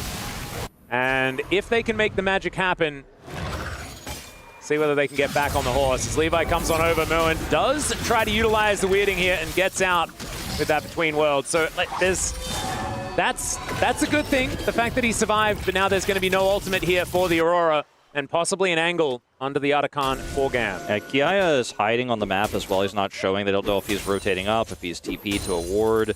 Is now going to be seen on that wave that JoJo pushes through, but it's really difficult for MKOI to make a decision here that favors them, because they can't start the Otacon right now. They don't have enough damage.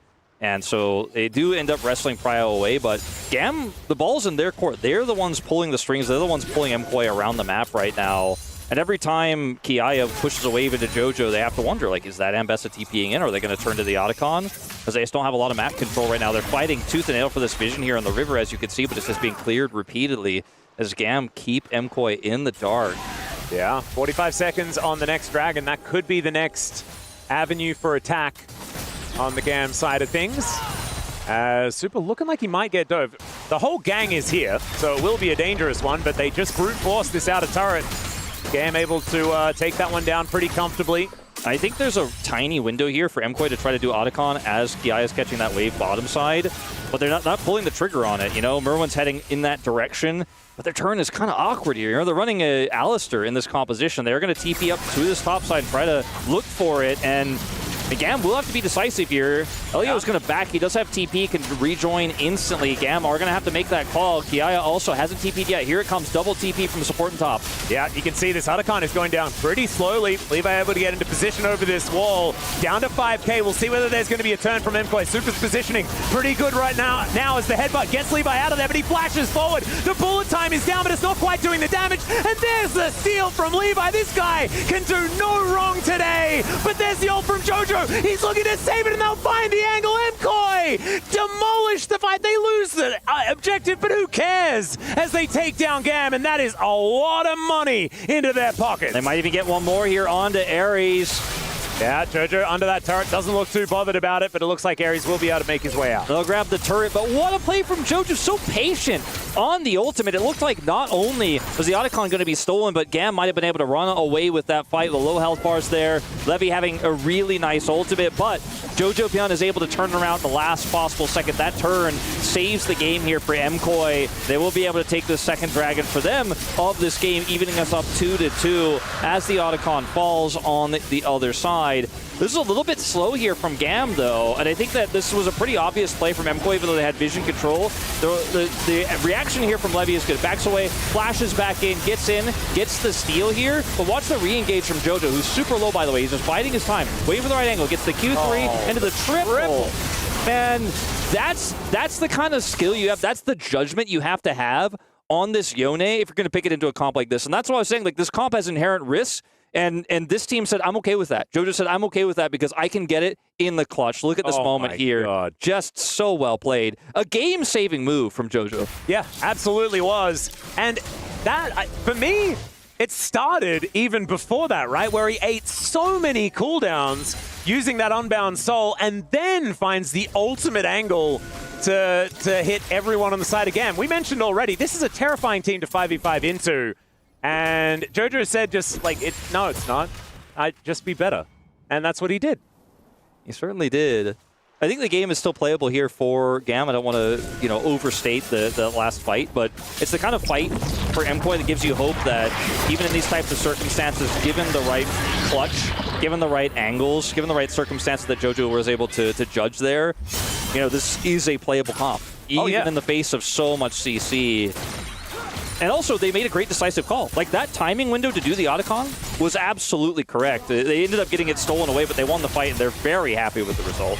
Yep, headbutt pull here from Elioya as Kiaya wrapping around. They're wanting to fight again, as Gam wanting to show that they can win some of these. Levi, 3,000 health, level 14 on this Wukong. He is still very scary, even though he just did get shut down. As Kiaya fighting against Jojo, of course, Jojo able to match this Ambessa a lot better than the Aurora. Certainly true. A lot of side lane control in the top side of the map here is, oh dear. Artemis doesn't really like being here as, the hero! Elio able to try and save his AD carry, and in fact, he does so completely. That could, he did nothing. He used every single button he possibly could, and that was enough to save Artemis. Yeah, that was really very clean. I suppose he could have self-Mikhails'd or something. Like if he could have exhausted as well. Yeah, he could have done that. Either way, he sacrificed a lot of resources to keep Artemis alive, and that would feel really bad if there was an objective up that we were about to fight for, and you're like, oh man, now Elio doesn't have any of his doesn't have his ultimate here. If he used the exhaust, he doesn't have his exhaust. But it will be back up his ultimate when that next fight breaks out here in 2 minutes on the next dragon, assuming we don't have a Baron fight before then. So good heroic play there to keep Artemis alive. This is so close. It's a close game, and for a while it seemed like it really just wasn't going to be. Yeah. And now I'm suddenly invested. Now I'm like, wow, this is anyone's game to take. Yeah. And Jojo's got so much money here as well now, 1.7k ahead of Ares, and he's got the, there's the IE. That was what I was about to say. I saw him going back to base. I'm like, he's got and the IE does finally come in. So 3 items done here for Jojo. And I don't know how Gam is supposed to stop this outside of them just avoiding his re-engages that he's able to do, or closing in, being able to catch him in a side lane could be another opportunity here. And the safe build that we see from Ares makes sense. He has the Zhonya's early. He's looking for Void Staff now third. Which is going to be a lot of damage. That is going to be very powerful in these upcoming fights. But You know, can he finish that Void Staff before we get to it in, you know, just 70 seconds time here is the real question. I don't know how much gold he's sitting on, but that's going to be a big spike for him. Also, really close to 16. Like, that's such a huge spike for his ultimate. Doesn't quite have it yet. And in fact, like, this is such a good angle here. Another great judgment call for MKOI, because there's no vision here for the side of GAM, and GAM kind of took this awkward reset, and MKOI are just like, you guys aren't going to do your due diligence. We will just take this objective away. Yep, Blue Trinket goes down. Voidseeker to try and get some extra vision back as Levi goes in, but JoJo says, I found you. It went down to 14. That was very scary, but there was no one in the pit, so don't you worry about that one. They kill Levi once again. JoJo able to get over that wall, and honestly, he's been such a hero for this team. I mean, between him and Elyoya's ultimate there, just you have to know how to stop that Wukong. Is such a slippery champion, and get into the pit, look for the steal, which he absolutely would have gotten, we know, based on that smite timing, but they shut him down. Speaking of shutting down, there is the Zhonya's, try and keep Ares alive. He flashes as well, and yeah, he's not getting out of that one. The circle goes down, Merwin locks that one up, and MKOI, they said they found the window, and they indeed did. They take down the top inhibitor turret. The inhibitor going to be falling soon after. And this just went from GAM were fine to they're not fine at all, actually. Just really two big objective calls from MKOI, playing around their vision and the map so incredibly well. Great macro game. JoJo really being the glue that ties it all together, though, with his clutch plays. Without them, that wouldn't have been possible. But you saw, you know, Kiaya was trying to push bottom side. He has to back. It's going to not be a trade. Just inhibitor turret for nothing there in the bottom side. Merwin, who has TP, is now going to go down and clear that wave as they can go ahead and take this dragon, while he also puts the pressure on that bottom turret. As this is a moment where you have to decide whether you want to just hard push here or go for a really risky contest, as they're going for the risky contest. Yeah, JoJo looking for it once again. Doesn't quite land the knock-up as Levi with the Cyclone, but he's all alone, and he's just going to get wiped out by Merwin. Now, the rest of GAM trying to find themselves a team fight. The bullet time! So well timed here from Super! And there is the ace, and MKOI can march it up the mid lane. In fact, they don't have to do that. They got teleports. They're going to get Merwin in there, and they have that inhibitor taken down on the top side. This is just GG. What a snapping of the neck we saw here from MKOI. 3 back-to-back decisive calls on objective. The third one, the simplest of the 3, but it's the one that ends the game. As GAM make a desperate attempt to look for the contest. Shut down again is Levi on the attempted steal.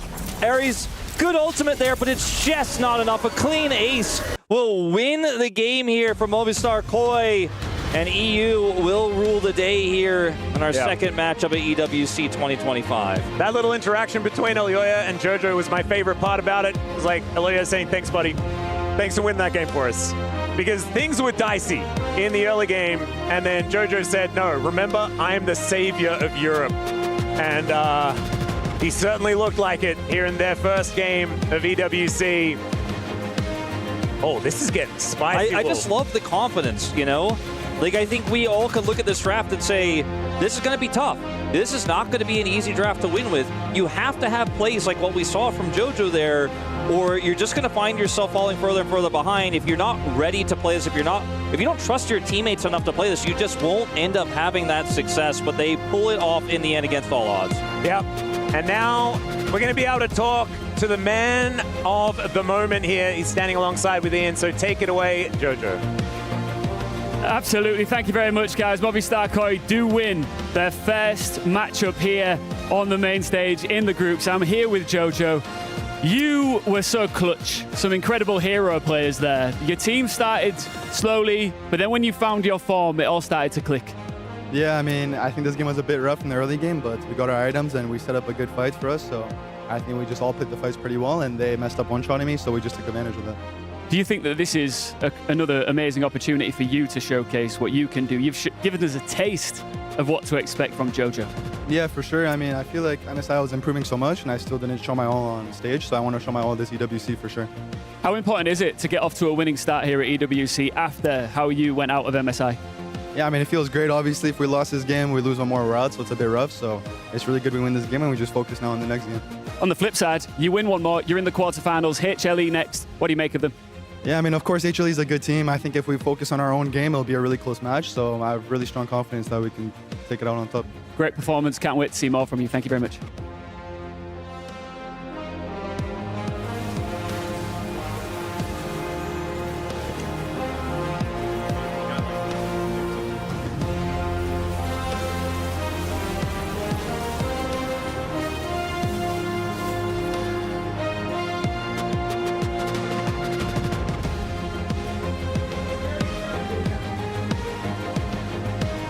scary start there for the side of MKOI, but they're able to battle back against GAM Esports and make Europe proud and make one man on this couch relieved. Oh my god, it looked so scary. When I see that Ambessa getting so many early kills, I was starting to freak out a little bit.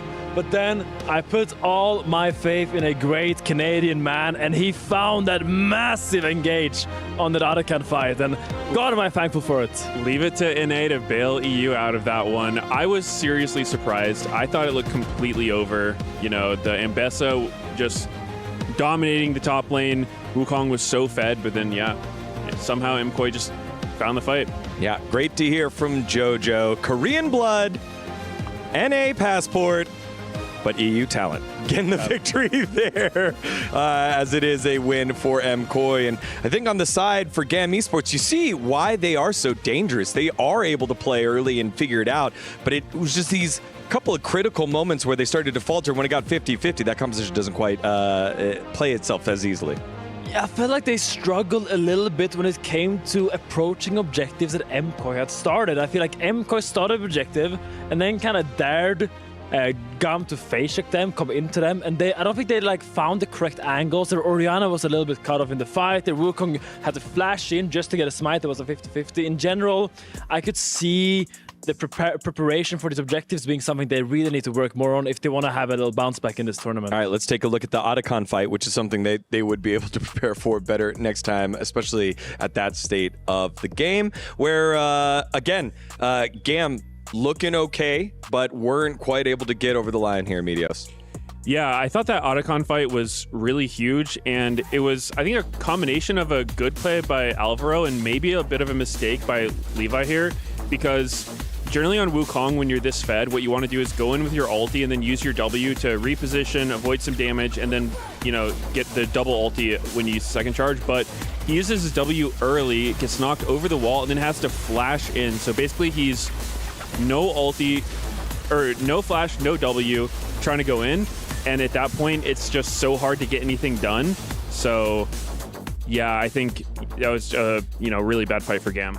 Yeah, again, just that full channel from the Misfortune was pretty brutal here. But who else jumped out at you for the side of MKOI here, Finn? Because we've plotted some praises of JoJo, but who else do you think was key? I mean, it felt like Mervin was getting really targeted by GAM, and I don't think there's a lot of teams in Europe right now that plays heavily towards the top side like GAM does, and I think MKOI was a little bit unprepared for the amount of pressure that was being put onto Mervin. So I do enjoy to see him bounce back like it did, but for me it was just that JoJo and Elyoya, like despite the goal lead for GAM, Elyoya got almost all the early game objectives. He started the game with 2 dragons and got the grubs. So I feel like while GAM was getting all these plays onto Mirwin, it's not like MKOI was sleeping. He was still getting things done on the map, and it gave time for JoJo, my standout player, to really scale and get those items and find that critical fight that brought MKOI back into the game. Yeah, I think the team play in macro from MKOI was also impressive to me, because in these games where, you've got the comp with a lot of front lane, they got Sejuani, Alistair, they should win fights front to back, but when your top lane is so far behind, it can be hard to actually get those setups without the other team having a lot of angles on you, a lot of flanks. So I think MKOI managing to find the angle to start Otacon, get a good front to back fight, and then get on Baron kind of is a testament to their macro.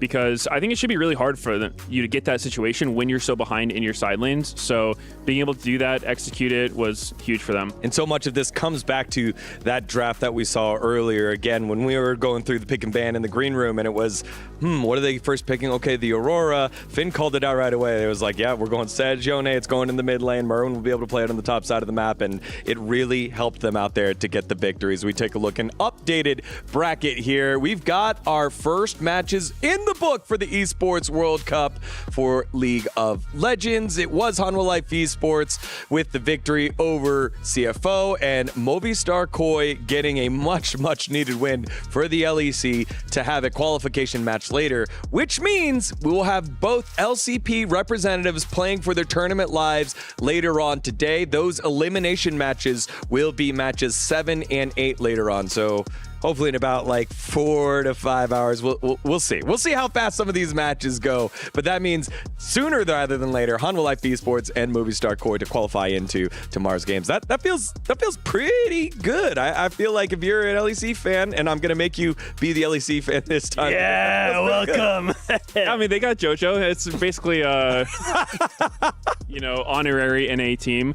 But yeah, that's got to feel bad for LCP. Both of their teams are just instantly in that knockout stage, and it's probably not going to feel good for either of them because it's either you're getting knocked out or you're having to knock out, the other team from your region. So yeah, definitely not where you want to be this early on. Yeah, especially after the fact that you could be proud of those games, especially if you're in a best of 3 series, best of 5 series, you'd be able to bounce back, but it's part of the format. Best of 1 is so brutal. It's brutal. There's no time for mistakes, and if you slip up, you will get put down. And I want to see some fight in those teams because I think both CFO and GAM, they didn't really give me that much to be excited about. I really liked how GAM played towards top side, but I think CFO earlier today, they did look a little bit disjointed and they didn't really put up a lot of a fight against Hanwha Life. So looking at that matchup, I need to see both these teams reinvigorated and fightful. Yeah, definitely. Well, we have a special guest joining us here for just a second. So he's getting mic'd up right now as we take a look at the stats one more time here. MKOI with the victory over GAM. Look at that Mirwin damage. He was getting targeted, but he's doing so much damage in this game. What a bounce back from him. That's so impressive, honestly. Just going from being unable to lane, we saw Mbessa with the Eclipse just proxying bot lane, not even letting him get XP. He was like 0-2, managed to just find a good TP, get back in the game, and then just have some massive team fights. I don't know. That's impressive. I feel like that's really hard to do. And this really does highlight why this Aurora build is so common, why these Asian teams really prioritize this Aurora so much, because he doesn't just get super tanky, he also gets so much HP from all the stats and all so much damage from the amp that despite not having as many items as the Mbessa, he puts in so much damage. All right, well, joining us now after the victory and representing the LEC Proud is the man in the top lane. It is the mad scientist, Merwin, joining us. Bienvenidos. How are you feeling, brother? I mean, pretty chill. Was a pretty chill game 1, I would say. Even when I trolled a bit, I found a way to recover, and yeah, I would say, we all played well. I think until I connected into the game, I was making a lot of mistakes, but then I think everything just went automatic, With best of ones, is the preparation different for you and the team, knowing that you had to do it here and in the next series? Honestly, I just leave that to Melset and our coaching staff. I don't really mind too much. I say, I don't really want to play this champion. I prefer this or this, and they just work with that. So yeah, to be honest, I'm happy with the preparation they do. So I have confidence in them. Ben? It's so cool to see players have so much trust in their coaching staff, because there's a lot of coaching staff that has gotten flack for the fact that they don't really know what their players' strengths are. And to see a team with that much trust in their coach, I think that's really nice to see. And also welcome my brother from Europe. I want to ask you, were you used to this much pressure from a top jungle? Because I feel like in Europe, not a lot of teams play as heavily for top as GAM did and usually do.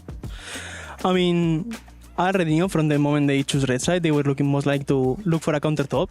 So I just choose a strong top line that I know I'm comfortable with, and then in the game they were looking around top lane a lot on side.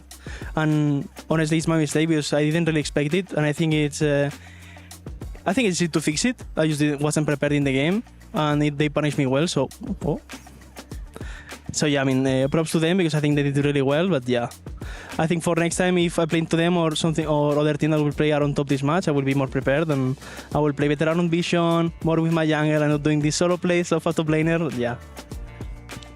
Were you feeling pressured at all in that game when it was, they kind of had a pretty big lead early on, and I think especially for top lane, it was kind of rough. There was that bot lane situation where Mbessa was taking your tier 1 turret, you couldn't really walk up. How do you feel in those moments where, I think for a lot of us who play top lane, we've experienced something like that, and it can feel kind of hopeless, but you managed to keep it together and find some good plays? Honestly, it's just life.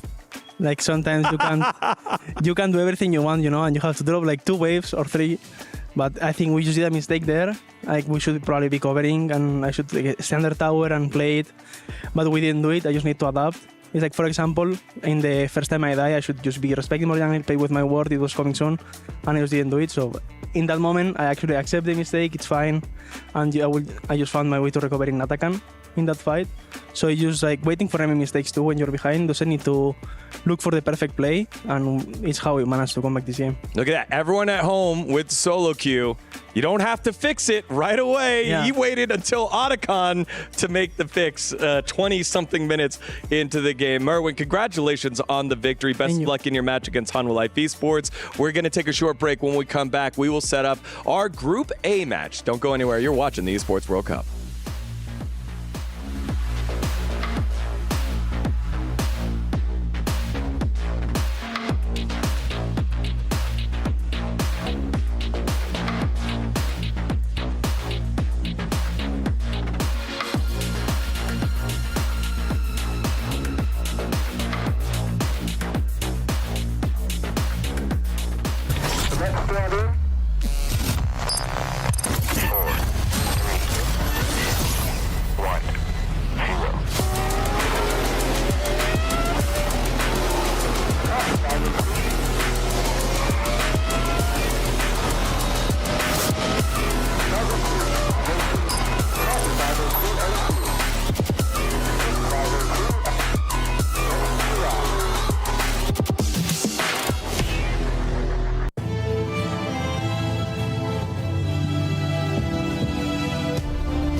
Welcome back to the Esports World Cup as we set up another LEC matchup, this time against the representatives from the Latin America South, LTA South. It is FURIA joining us here, arriving safely thanks to our friends over at Jamil Motorsports.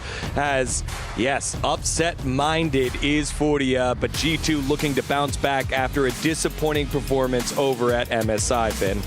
Yeah, I don't think anyone in Europe was happy about it at MSI, and I think especially not G2. I think they've been very self-critical, and I think they have kind of gone back with a tail between their legs and just trying to keep their head down and just try to focus on what they can do better, because they have a lot of components of a star roster, a lot of players with a lot of success, and they need to find their form back. They still have Caps in the mid lane, the best Western player of all time. Western GOAT!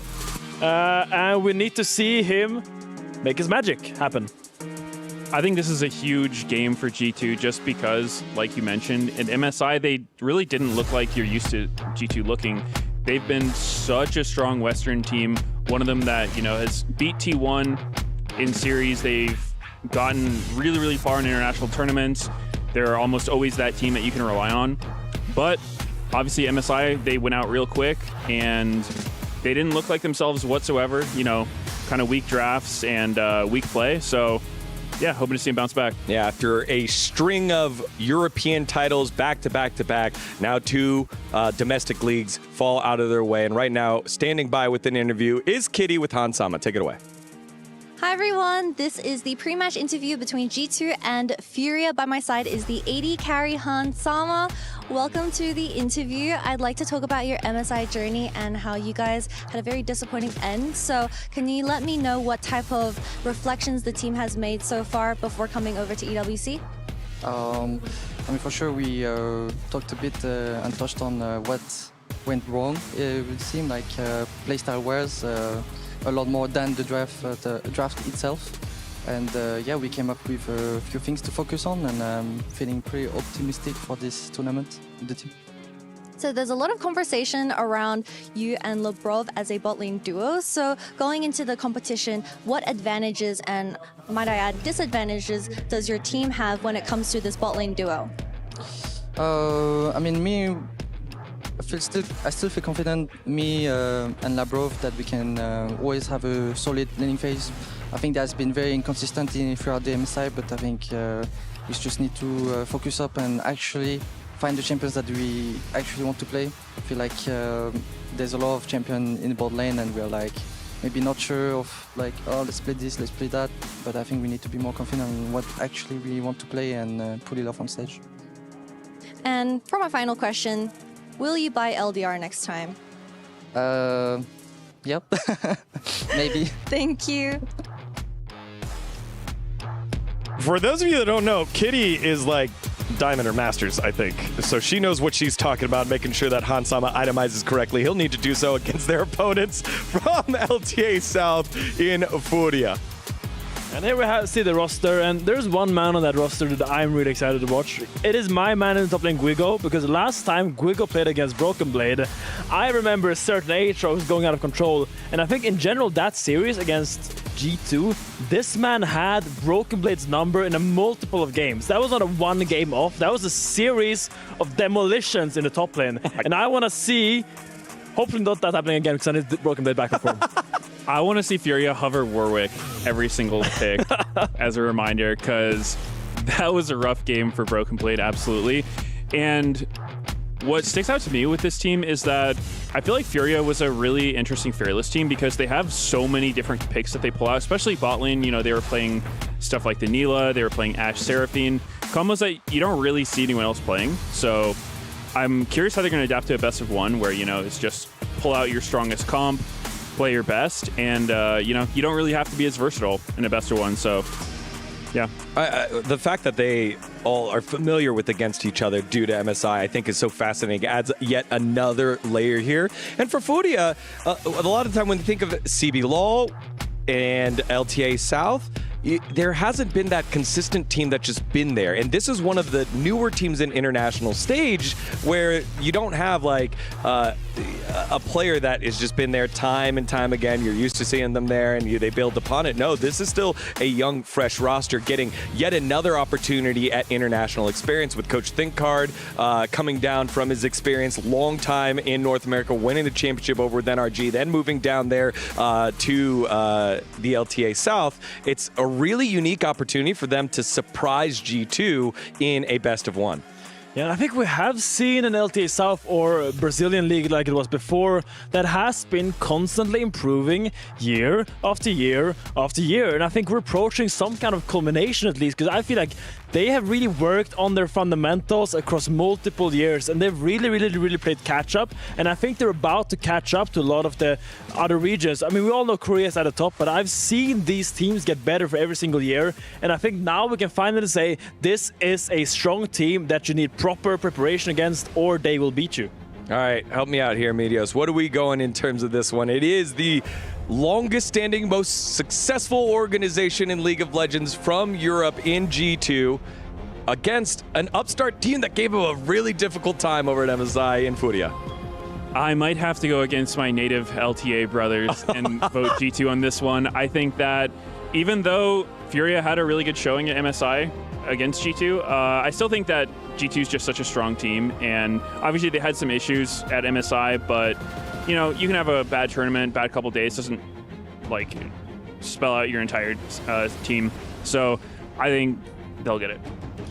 G2 win, baby. I can't go against my region, of course. I think they will take it. I think they're going to take the lessons from MSI, and I think they will finally get into form where we can be proud to call them our LEC representative. Yeah, and again, more experience for Toots in the mid lane up against the Western GOAT in caps, who I feel like that is so invaluable when you have an opportunity to play against someone like that, scrim against someone like that, and then put it all on the line with stakes there, knowing that it's not an elimination game, so you're not going to play outside of your body. As we have a little bit of delay on stage, so you're going to stick here with us for just a little bit longer before we head on over to that huge matchup. One more lane that you want to take a look at up and down. I know that you said the top lane because of the history, because of the Warwick pick. What else? I mean, if top lane is where I don't want to look, then there's one place that I need to see some improvement from, and I think it is still the G2 jungle support.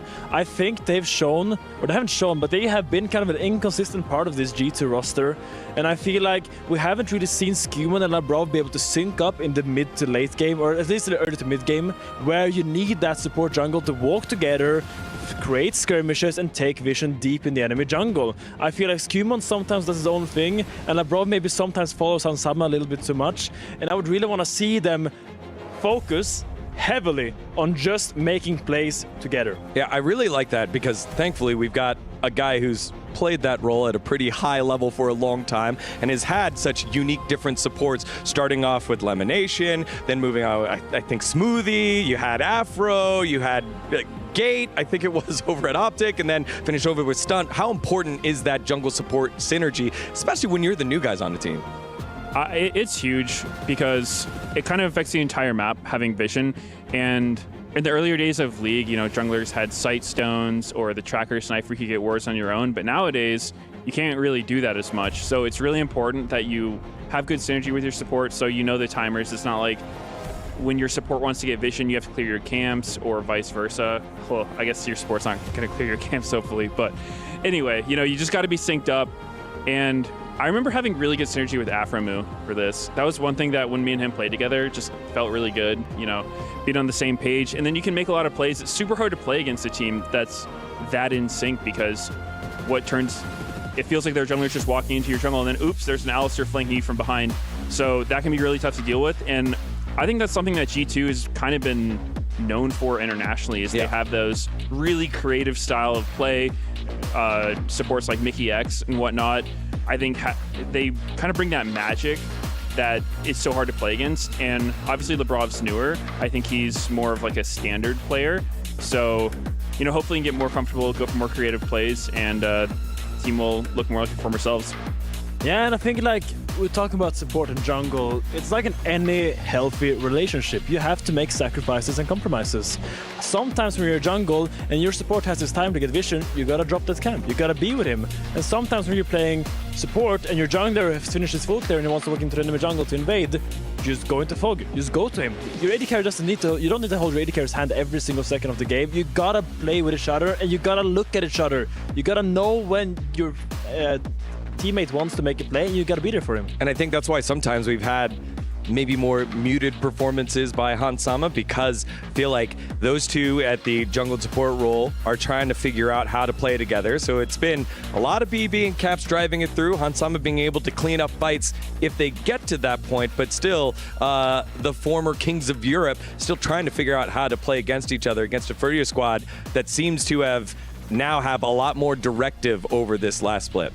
I'm really hoping that Hansama works on his builds a little bit. Like Kitty mentioned, getting the lore dom is super important, but even some of his other games for MSI were some really weird builds. He was, I think, the only guy doing crit Kai'Sa. Yeah, he was still doing the AD Kai'Sa. Into IE, and he actually lost every single Kai'Sa game doing that, whereas, you know, the champion had a very high win rate otherwise with the normal, like, on-hit AP build.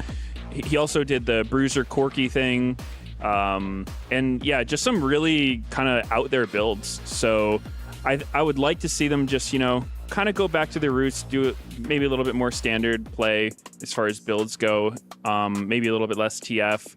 And yeah, hopefully we'll see that G2 that we know. Yeah, Finn, when it comes to these best of ones and we're thinking of these sneaky picks and unique picks, why don't you give us a couple that come to your mind that you feel like could alter a game plan here? Ooh, it depends heavily on which side you're playing, right? Sure. If you're playing blue side, suddenly your creativity is a little bit limited because you can't just blind pick weird champions. If you blind pick weird champions, they'll pick a good meta champion and you won't be able to breathe. But if you are red side, that's where you can really find your niche counter picks, or you can come in with a strategy to like pick champions with good synergy. A lot of the times it's better to pick champions that work well together and want to do the same thing than picking your absolute best matchup. And that is like kind of a philosophy that a lot of teams have adapted the last couple of years, where it is way more important to, for example, with your jungle, like your solo laners are drafting around your junglers. If your jungler wants to farm and then skirmish, then you're picking something that can skirmish with him. And if your jungler wants to just farm and play slow game, then you're also picking a slow farmer. So just finding what kind of works well in tandem and in symbiosis like that, I think is the most crucial to be able to find a good draft. Yeah, but when it comes to deciding early on how you want to play in this best of one Meteos, knowing now that like it is a knockout stage, you know, you get one game, I guess. Would you rather be on the scale and win side, or would you rather be on the let's try the unique pick and try to sneak a win here? Well, I don't think I would go for the cheesy angle, like trying to just surprise them with something they've never seen before. I know that G2's had a lot of success with Maokai, so if that's open, I would expect them to go for it. But I would also assume that nobody's going to give them Maokai when it's their most successful jungler by a lot. Yeah. So, yeah, I mean, I think you generally just go for comfort is what I would do. Play whatever comp and style fits your team the best. You don't really want to lose the game because you played something you didn't really understand that well, or tried some crazy pick and have it backfire. Yeah. So I think comfort. All right. Well, we'll see what is comfortable for both these squads. It seems like they're comfortable over at the stage now, so let's get into it. The first match of Group A, it is G2 and FURIA.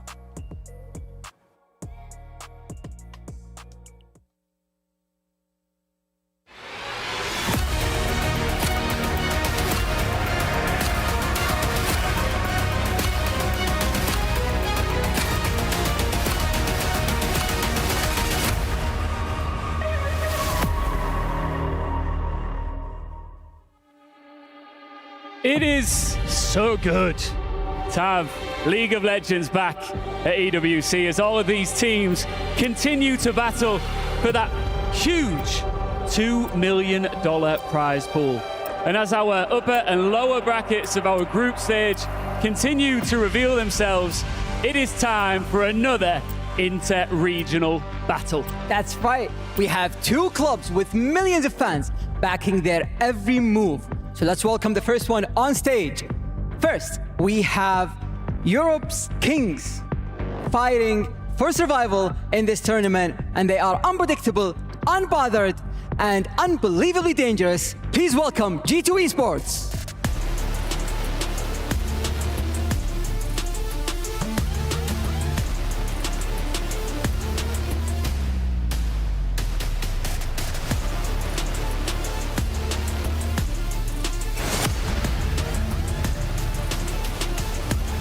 The best Brazil has to offer, and they're here to show the world why. It's FURIA.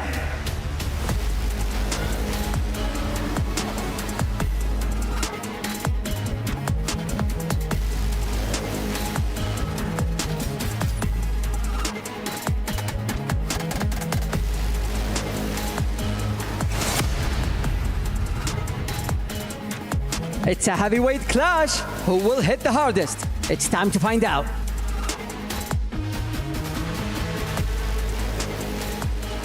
All right, G2 FURIA once again into the fold. When you don't think it can get any better as a start, you then realize that these guys going head-to-head at MSI was exactly that. It was a beastly batch as I take you through. My name's Sarah, joined by Orcs, who looks very handsome today, but you don't need to know. Thank you. Brother, you're doing good. You're doing good. It's good to have cast with you again, actually. It's been a while. It's been a hot minute, and it's a good one to start it off with. I feel like sometimes, especially teams, you know, a team like FURIA, a team like G2, we had that great matchup at MSI. Yeah. And, you know, you could have a situation where we don't see the matchup again for maybe months, years, longer, when it's international matchups, but we're going to rematch so soon after that first heated matchup we had at MSI, a chance for a bit of revenge for one side, bit of redemption, I feel like, for G2, who didn't perform to their usual standard. Oh, it was rough. And G2, if you haven't been keeping up with this year, have had a rough year. It started all the way back in winter, losing out to KC, not getting to go to first stand. That was a dominant series that they weren't even a part of. Go to Spring, same deal again. Koi smashing their way through, making sure that MSI, number 1 seed representative for EU, was not G2 again.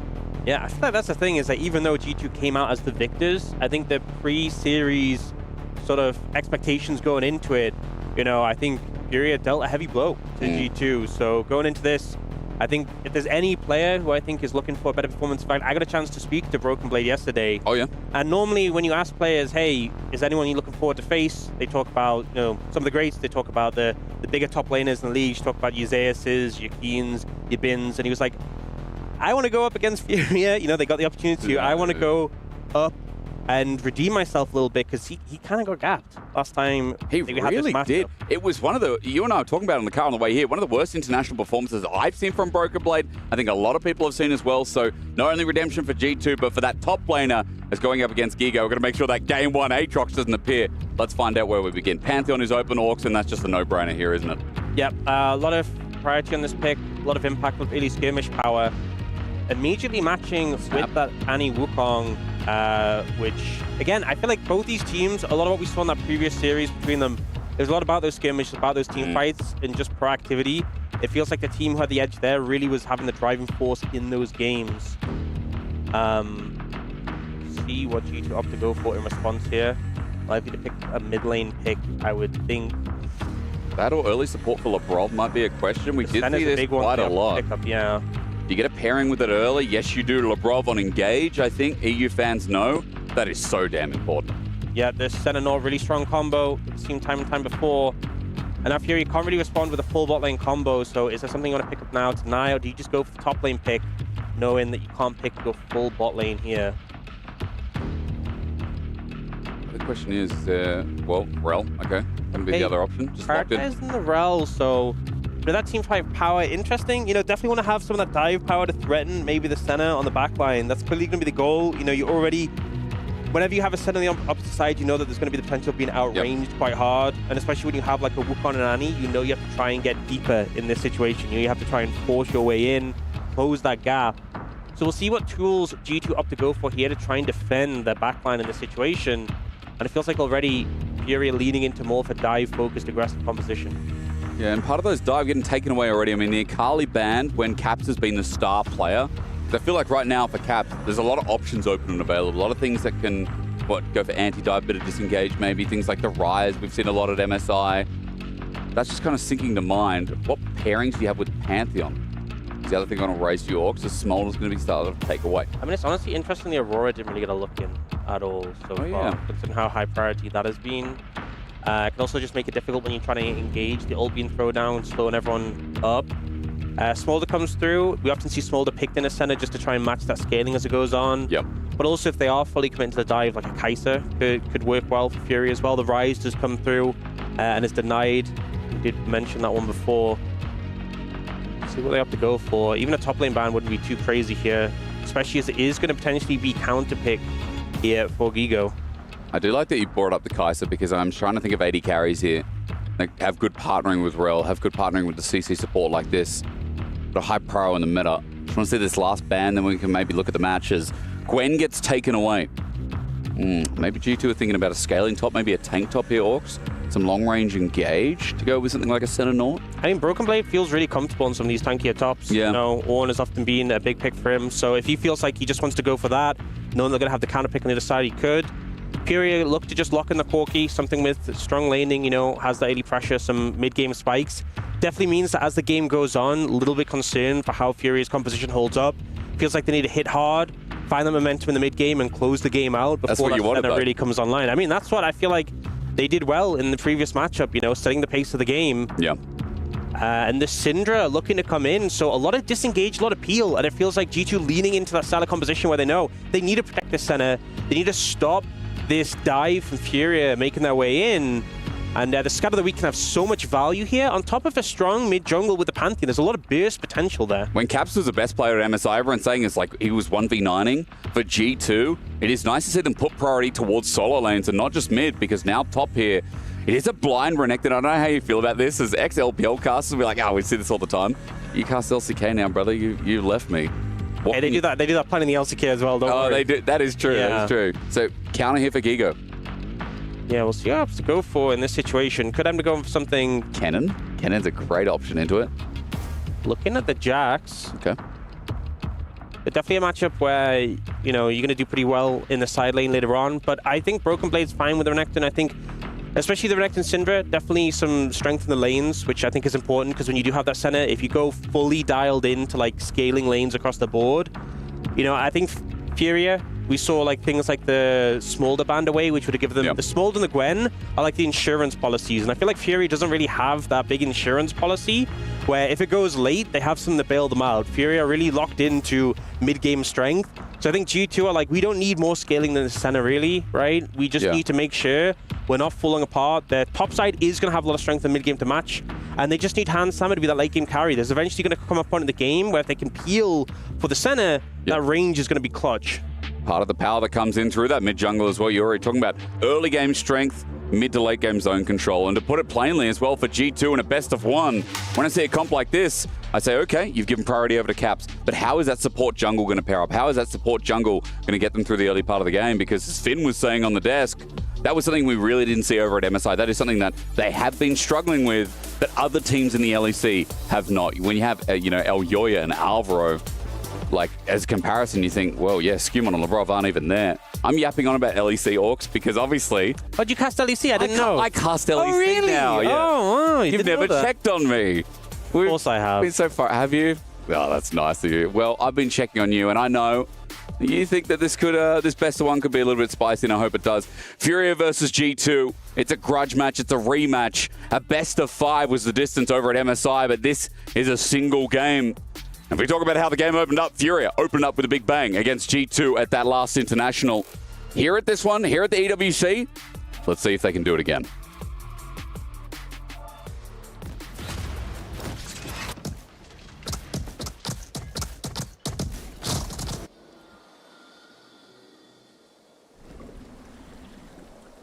That's not what you want to see. No, no. I saw it turn sepia. Oh. Oh, man. Well, you know what? It's better it happens at the start. True. Always better happens at the start before we get into the game and breaks the flow of it. We'll find out what it is. We're waiting for an update, and as soon as we know, we'll let you all know at home as well. Especially when it's players' first game at a tournament. Could be something like peripherals, could be something like in-game settings. Normally something that's pretty easy to solve. So hopefully we'll get that one sorted out pretty quickly. But yeah, I think G2, especially with MCoy having just won their match, right? Already got a win on the board, and especially when there's not much opportunity to turn things around with the format at this tournament. You know, 2 losses and you're out, and you can have those 2 losses today. Yeah. So I think, especially with the fact that LEC's other seed has already secured 1 win, they are safe today. MCoy cannot go out today. I think G2 kind of need a... I mean, ideally, they want to get this win. They want to be in the same position. They want to at least be safe for today, make it to tomorrow. True. Even better would be getting 2 wins on the day and being safe to the next stage of the tournament. But yeah, a lot of redemption. I think G2 looking for this match. And we're in finally away from the pause. It was an audio issue, but it is solved now. I see the keys flying over Summoner's Rift as well. Let's get into it. Now, Dan, you already talked about it. It's a lot of send it for FURIA. You know, there's no, I guess, scaling example that can be made of something like the Smolder, the Gwen you're talking about in our pick ban. Jackson side lanes maybe, but let's see how those side lanes are at 15, 20 minutes into the game. Yeah, I mean, it's not like the comp just completely falls off a cliff. No.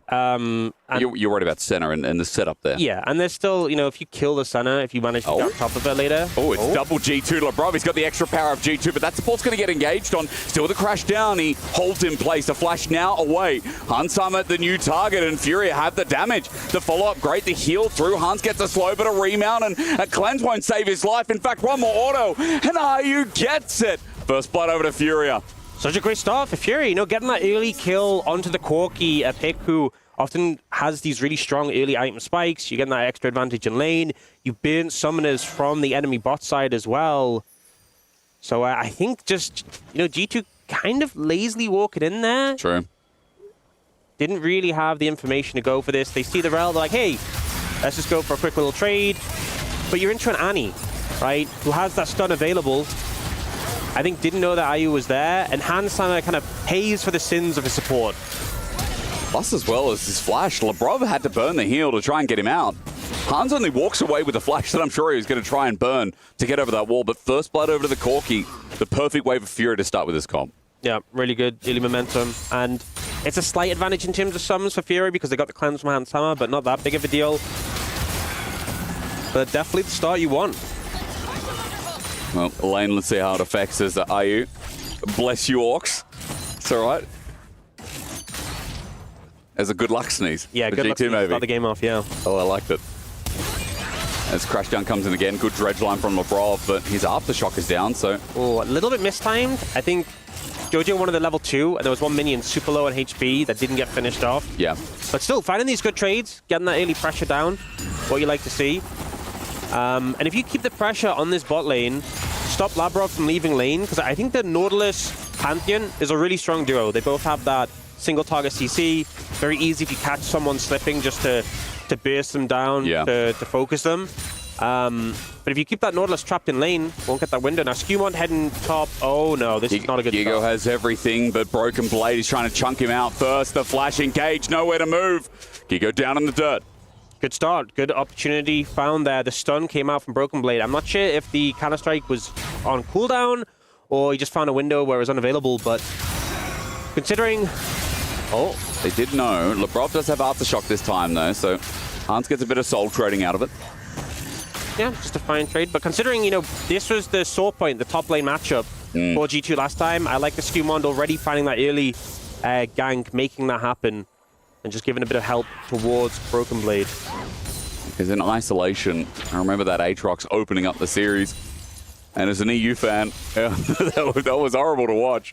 Broken Blade getting a bit of a reprieve. You saw the top wave as we're seeing some good mid lane trades. Looks like top wave is either going to become a slow push or was just frozen so that Gigo has to go in response. The one good thing is that Flash wasn't burned, so Skewmon makes a return. His Flash will be the difference maker that gets him out of dodge.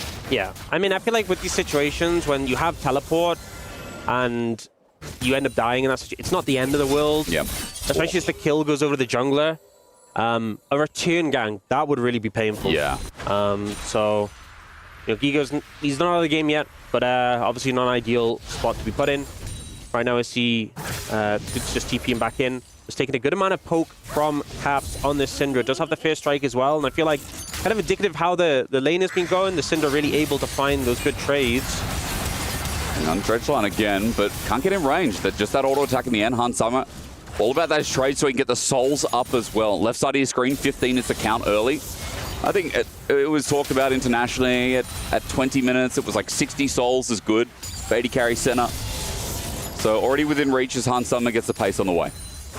And honestly, if you have a center lane where you can just rapidly trade and have lots of short trades and not die, that's really good for the center, you know? So situations like this where they are fighting, but the center's not like getting caught out or going down, you're happy with that. So I think Labrov having these frequent trades, Hansam is really appreciating it. It's the back now. I mean, Skewmon comes into bot wave, but nothing going to be done. Tatsu's only level 5. Don't have the Cyclone up and available. Labrov trying to bait it out, and they went forward. They were trying to hard push away with Valkyrie, and Ayu's getting punished for it. Forward in the march, and Flash and Cleanse burnt out as well, but it's not done yet. Jojo's going to get a remount. Riptide out, but Labrov with no hook, and getting out his Furia's benefit here, but a lot burnt in the process. That could have been so much worse as well, because Skewmon reset, you know? He was there to help us escort the wave in, and then he reset. He wasn't waiting around. Imagine if he didn't. Yeah, I mean, that could have been a kill. I don't think it's like a wrong decision from Skewmon, because he doesn't really waste any time. He didn't know that Furia going to step up like that, but a great reward there for the G2 bot lane. They get an advantageous summoner trade, and they're going to be able to make that swap up towards the top side. You can see them walking mid first. Yeah. But I noticed with that swap as well, Orcs, bit of minions denied in top. Broken Blade got the push in, so I feel like Ayu got 1 or 2 minions out of that wave, so small little gold advantage for G2 as bot seems to be slow pushing towards him. Tippers comes out in mid in the meanwhile, and Corrupt's not up for 2 minutes, so it's not like this push is going to lead to anything, but Labrov and Jojo just making sure it's all okay. Tipper's going to be in the way so that Puts is not pulled in the meantime. That's one thing when playing Nautilus, when you're into picks like, you know, Annie or Ivan or anything that has like a minion. Oh, yeah. So annoying. Even into Wukong who can clone out. Yeah. Line, right? Just anything that has something that can just block your dredge lines makes it so much more difficult to play into, because you can see Labrov was looking for the angle there and it looked like a good angle. The Annie just gets blocked, doesn't find it. Tatu going to take the Dragon in this situation pretty much for free, so happy to pick that one up. You can see on the other side, Scuman going to punish him and look to take away his red buff in return. No real response in time. You can see Tatu did reset, but I don't think he's going to be in position soon enough. If Labrov gets anything here, there is a Pantheon ult to Skyfall down. Scuman, his finger on the trigger. Caps also gets mid-push, so it's not like Toots is going to sacrifice that and move. I mean, look at the vision control now in this jungle. It's huge, isn't it? Tatu spotted. The death thumbs up comes through. But yeah, Scuman doesn't really need to overstep here to contest these Krogs. They've already established a lot of vision here. We've just seen Caps go for the reset, so they'll start to back away. But he got the red buff. He is looking at the Raptors. This could be a little riskier. An overstay, maybe, you think? Yeah, I think with Touch is in more of a position to move. So he will just back away from that one. And I think that's the right call. Let's just track this early slow game. Slow early game. Let's try that for English. It's a 700 gold lead just about for top, and that's off Broken Blade getting attention. And the fact that Gigo so far has been struggling, I mean, it's a complete role reversal from what we've just recently seen in the last best of 5 between these two teams. I mean, we did get that gank top lane, but I don't think that really explains the huge lead that Broken Blade has. I mean, obviously, we're acting pretty strong in these early matchups, but Broken Blade been doing a lot to try and redeem himself. Now, looking at these grubs, both top laners have TP if they want to join.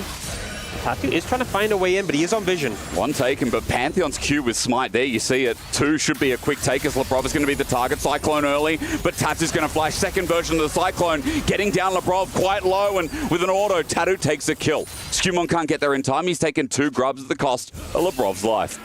Yeah, Labrov maybe a little bit overextended. Wanted to give the support to Scuman, and you know, it's talked about on the desk before this how sometimes the synergy between this jungle and support not quite there, and I think this disconnect does get punished by FURIA. I don't think it's a big deal that they get 1 grub, you know? Yeah. G2 get the advantage to get the 2 grubs, but Labrov going down there feels a bit unnecessary, but a good punish from FURIA to get that kill.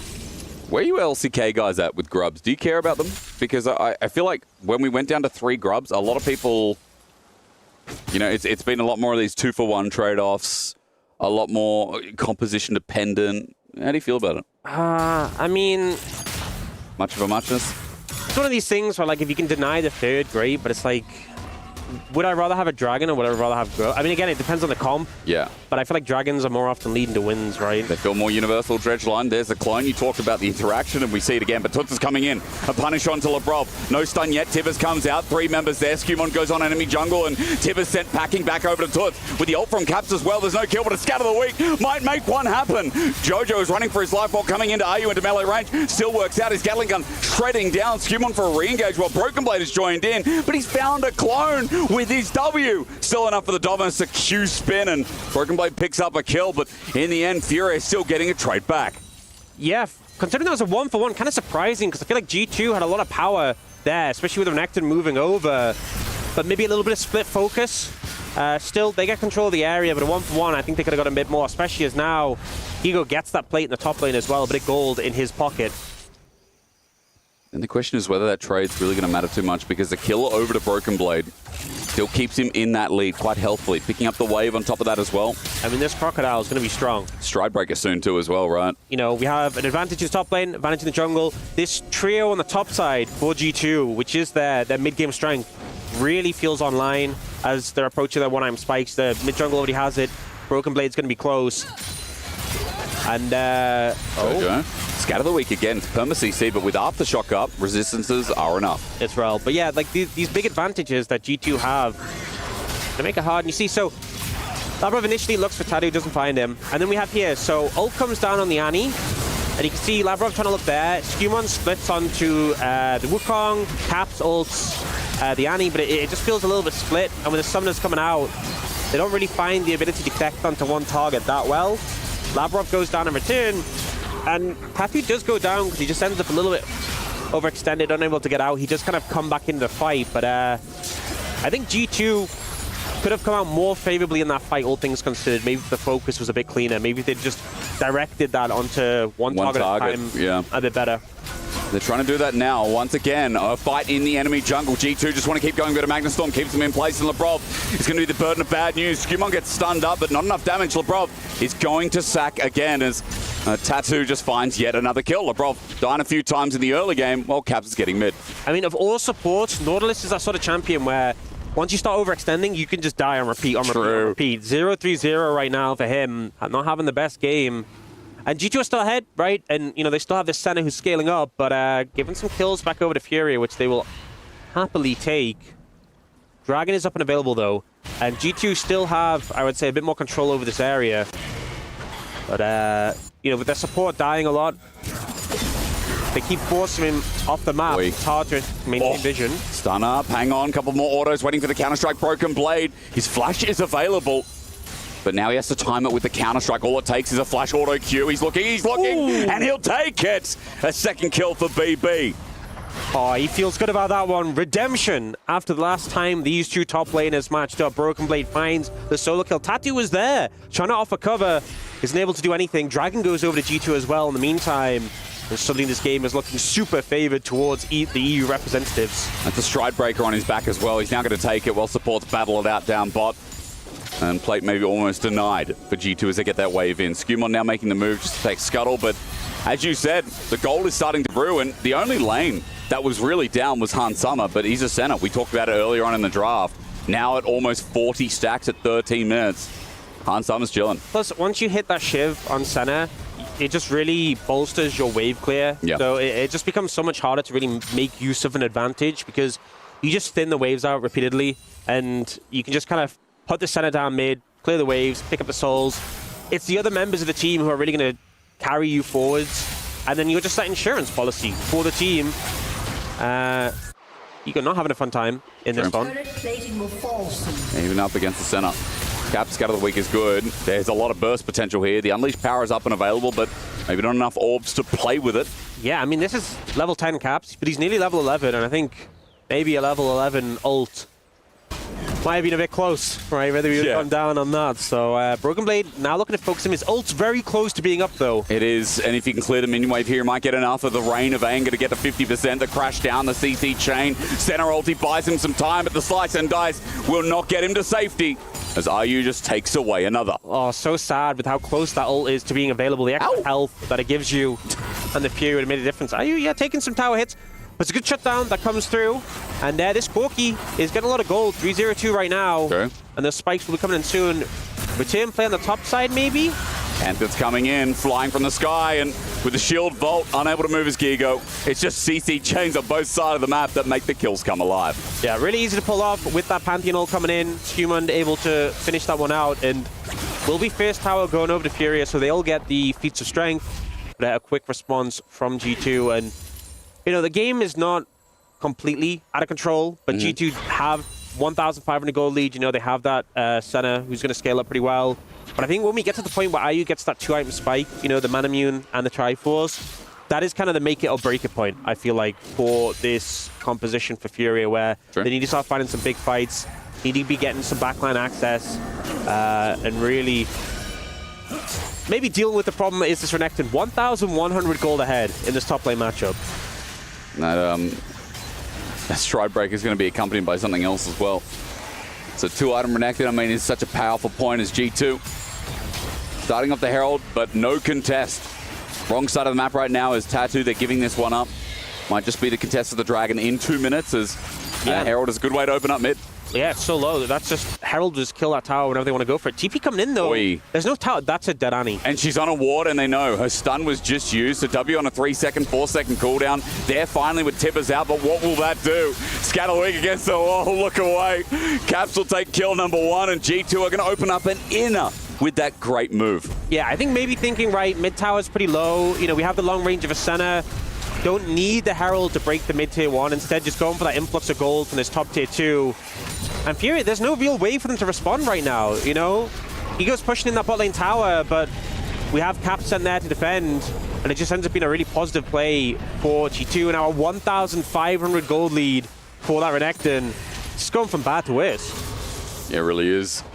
As you said, though, waiting for this Corki to get the second item. Waiting, I should say, for Toots to get the first item as well. Because Zanny's very much behind the curve. And he bursts as well, I think. Something that we've kind of realized is not all that massive at 1 items, maybe 2. I mean, that's the thing with Annie is that, you know, support Annie was a thing for so long because even if you are behind, you still have that CC. But there's such a big difference between an Annie who drops a full combo and one-shots you and an Annie who drops a full combo and does, what, like 50% of your health? Yeah, and then you just got to wait for the rotation. Well, you got to wait for Q, for W is Stride Breaker slow. Are you over the wall? And so I'm not going to find anything else. G2 moving as a 4-man unit. You know, she is a burst mage, and when you don't have that burst, it feels pretty bad. You're just a mage. It's not a sad title, isn't it? Gigo caught out. He's got a counter-strike. That'll buy him some time, but Lebrov's waiting. He knows the flash is coming. Dredge line as well. Look how much time it's bought with the depth charge. Gigo will go nowhere, and G2 will play with their food. Third time here for Skubon. It feels like G2 are playing so well, rotating around the map, taking these towers, finding opportunities to punish. The setup they have with this single target CC really paying off, and now FURIA just trying to push the mid-wave out, but there's no way they can contest this. There's no way they can contest this Dragon. And G2 are taking more and more this game. Look at his souls. 51 souls, 17 minutes, almost 18 minutes. And again, 60 by 20 is like the margin. That's like the, hey, we've had a good center game. Yeah, I mean, all that early trading has really paid off. It really has, yeah. And the thing as well with the AD carry center is obviously the reason, whether she's played AD carry or support, always comes down to like how much souls she gets based on, you know, the balance changes. But you're always going to get less souls as an AD carry compared to like the fasting center, right? It's because you get the items in return. But if you're able to farm more souls because of the trading, it feels so good if you get those souls online quicker as the AD carry center when you get the items as well. So Hansam are feeling great this game. We have items online for Caps as well. He's got the torch and the cosmic drive, so the dots gives you that constant movement speed. So valuable on a Syndra in those fights. Plus the ability to just walk away after you get your pick or after you get your setup right. Feels nice as a 1v1. Tipper's going to come down, but Toots, it doesn't end here. Broken Blade has his flash available. No Q damage. Might help out Toots surviving here as he looks for the chase. Yeah, Altburn was looking for it. Doesn't find it. I mean, Tibbers is a pretty short cooldown, so it's not a big deal for Toots to end up burning it, but yeah, the next is scary. Mirktrez as well just means harder to keep down. Oh, round two. Stun is up. Stun is up? Yeah. Tibbers is still up and available, and there's members collapsing. Oh, they've spotted. They have, but not gonna too be far out of range. Yeah. Takes a good window to dip out of that situation.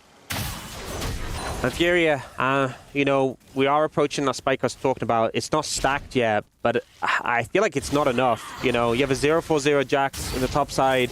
Yes, the Corki is approaching a point where the Corki is going to feel a bit stronger. But how are you going to cut through this Renekton? Yep. How are you going to deal with all this CC coming in? You know, if Labrov presses ult on you in a fight, and then the follow-up is Skewman, maybe flash stuns you, is it even relevant that the Corki is strong? And if you have a strong Renekton as well, if Broken Blade gets on him, with Black Cleaver built from Hansummer as well, he's just shredded. He's dead. Any armor he's going to have is going to collapse. Like, Tarbies will not save his life. So I'm curious here. Fight might be starting off soon. While Arakan's up in 5 seconds down in bot, FURIA think, well, this might be the fight we have to take, try and force it. TP up for Gigo as well, as 4 members hover around for that potential pick. Yeah, looking for Labrov here, though. Maybe nearly pick. They're going to find him. It's a stun. It's a crash down. And there you go, Labrov. Nothing else? No, he flashes over. Tattoo doesn't want to commit the Cyclone right before a potential fight. That's the thing. Touch is the base mage. He's just a mage. Doesn't have the base to take out the Nautilus. And now Labrov... Scatter the weak. He has to cleanse away. Gigo's in now, though. Cap stepped up to the wave. Gigo trying to punish his Skewmon. Is out of Counter-Strike range over the wall. They're going to find Hansummer, though, but he gets a root, and now they're deep. Tattoo has no way out. Flash away from Scatter the weak. G2 are playing back the fight. Now, Wukong's lost his ulti. He's lost his flash. FURIA have no longer a way to get a harder engage. I feel like this is worse for FURIA, right? They've been a lot, don't get me wrong, getting Hansummer flash, getting the flash from Labrov, but a lot invested. The fact that they don't have the Cyclone, they don't have the Tibbers anymore. Yep. I'm not sure if you can really fight this. The resets are coming in. They can't stop the Dragon. I think G2 just take this and put themselves in... actually, it's not even up yet. I was saying take the Dragon, but it's not even up for a while. Well, 2 minutes. I mean, you can still get yourself some deep vision here, as Labrov is starting to do. I guess the extra G2 stands for no game 2. Yeah. That is what they can take right now. Okay.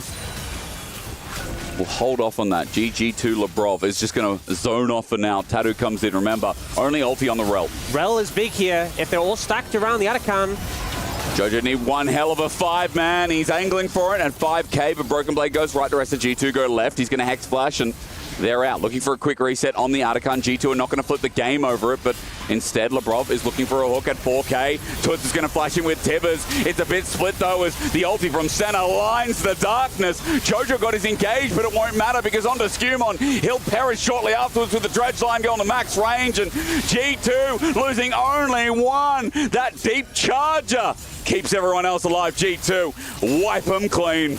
Not able to find the backline, not able to connect onto the key targets. G2 respond in force, and only the support is sacrificed. Hansam are freeing, Caps doing so much damage. And it feels like the damage in this game is done. 7,000 gold lead. Arakan secured as well. 34 pedals in pocket. It's amazing how the snowball this game from the ult comes through, but the cleanse is there. The shield to protect Caps, and then yeah, Rel gets on the Caps, but there's no follow-up. You know, the rest of the team is trying to find something, but the damage is just shredding them. And Ayu, that Corki, only really able to trade 1 for 1. Okay.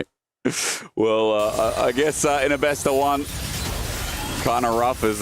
Look at that damage dealt by Hansam. And the thing is, with the Senate, you're also doing so much healing and shielding in the fight. So you're getting so much value from that pick on top of the damage. Oh, Ego in trouble. He's just going to be stunned up. I mean, Counter-Strike, you're waiting, but there's no point. Broken Blade with another, and G2, they're starting to dot the I's, cross the T's at 23 minutes here. They charge in through bot, and another inner for their troubles. Yeah, it feels like inevitable at this point. 73 stacks on this center now. Doesn't quite have the rapid fire, but the range really starting to be a major issue. We'll just start to pick up some of these turrets.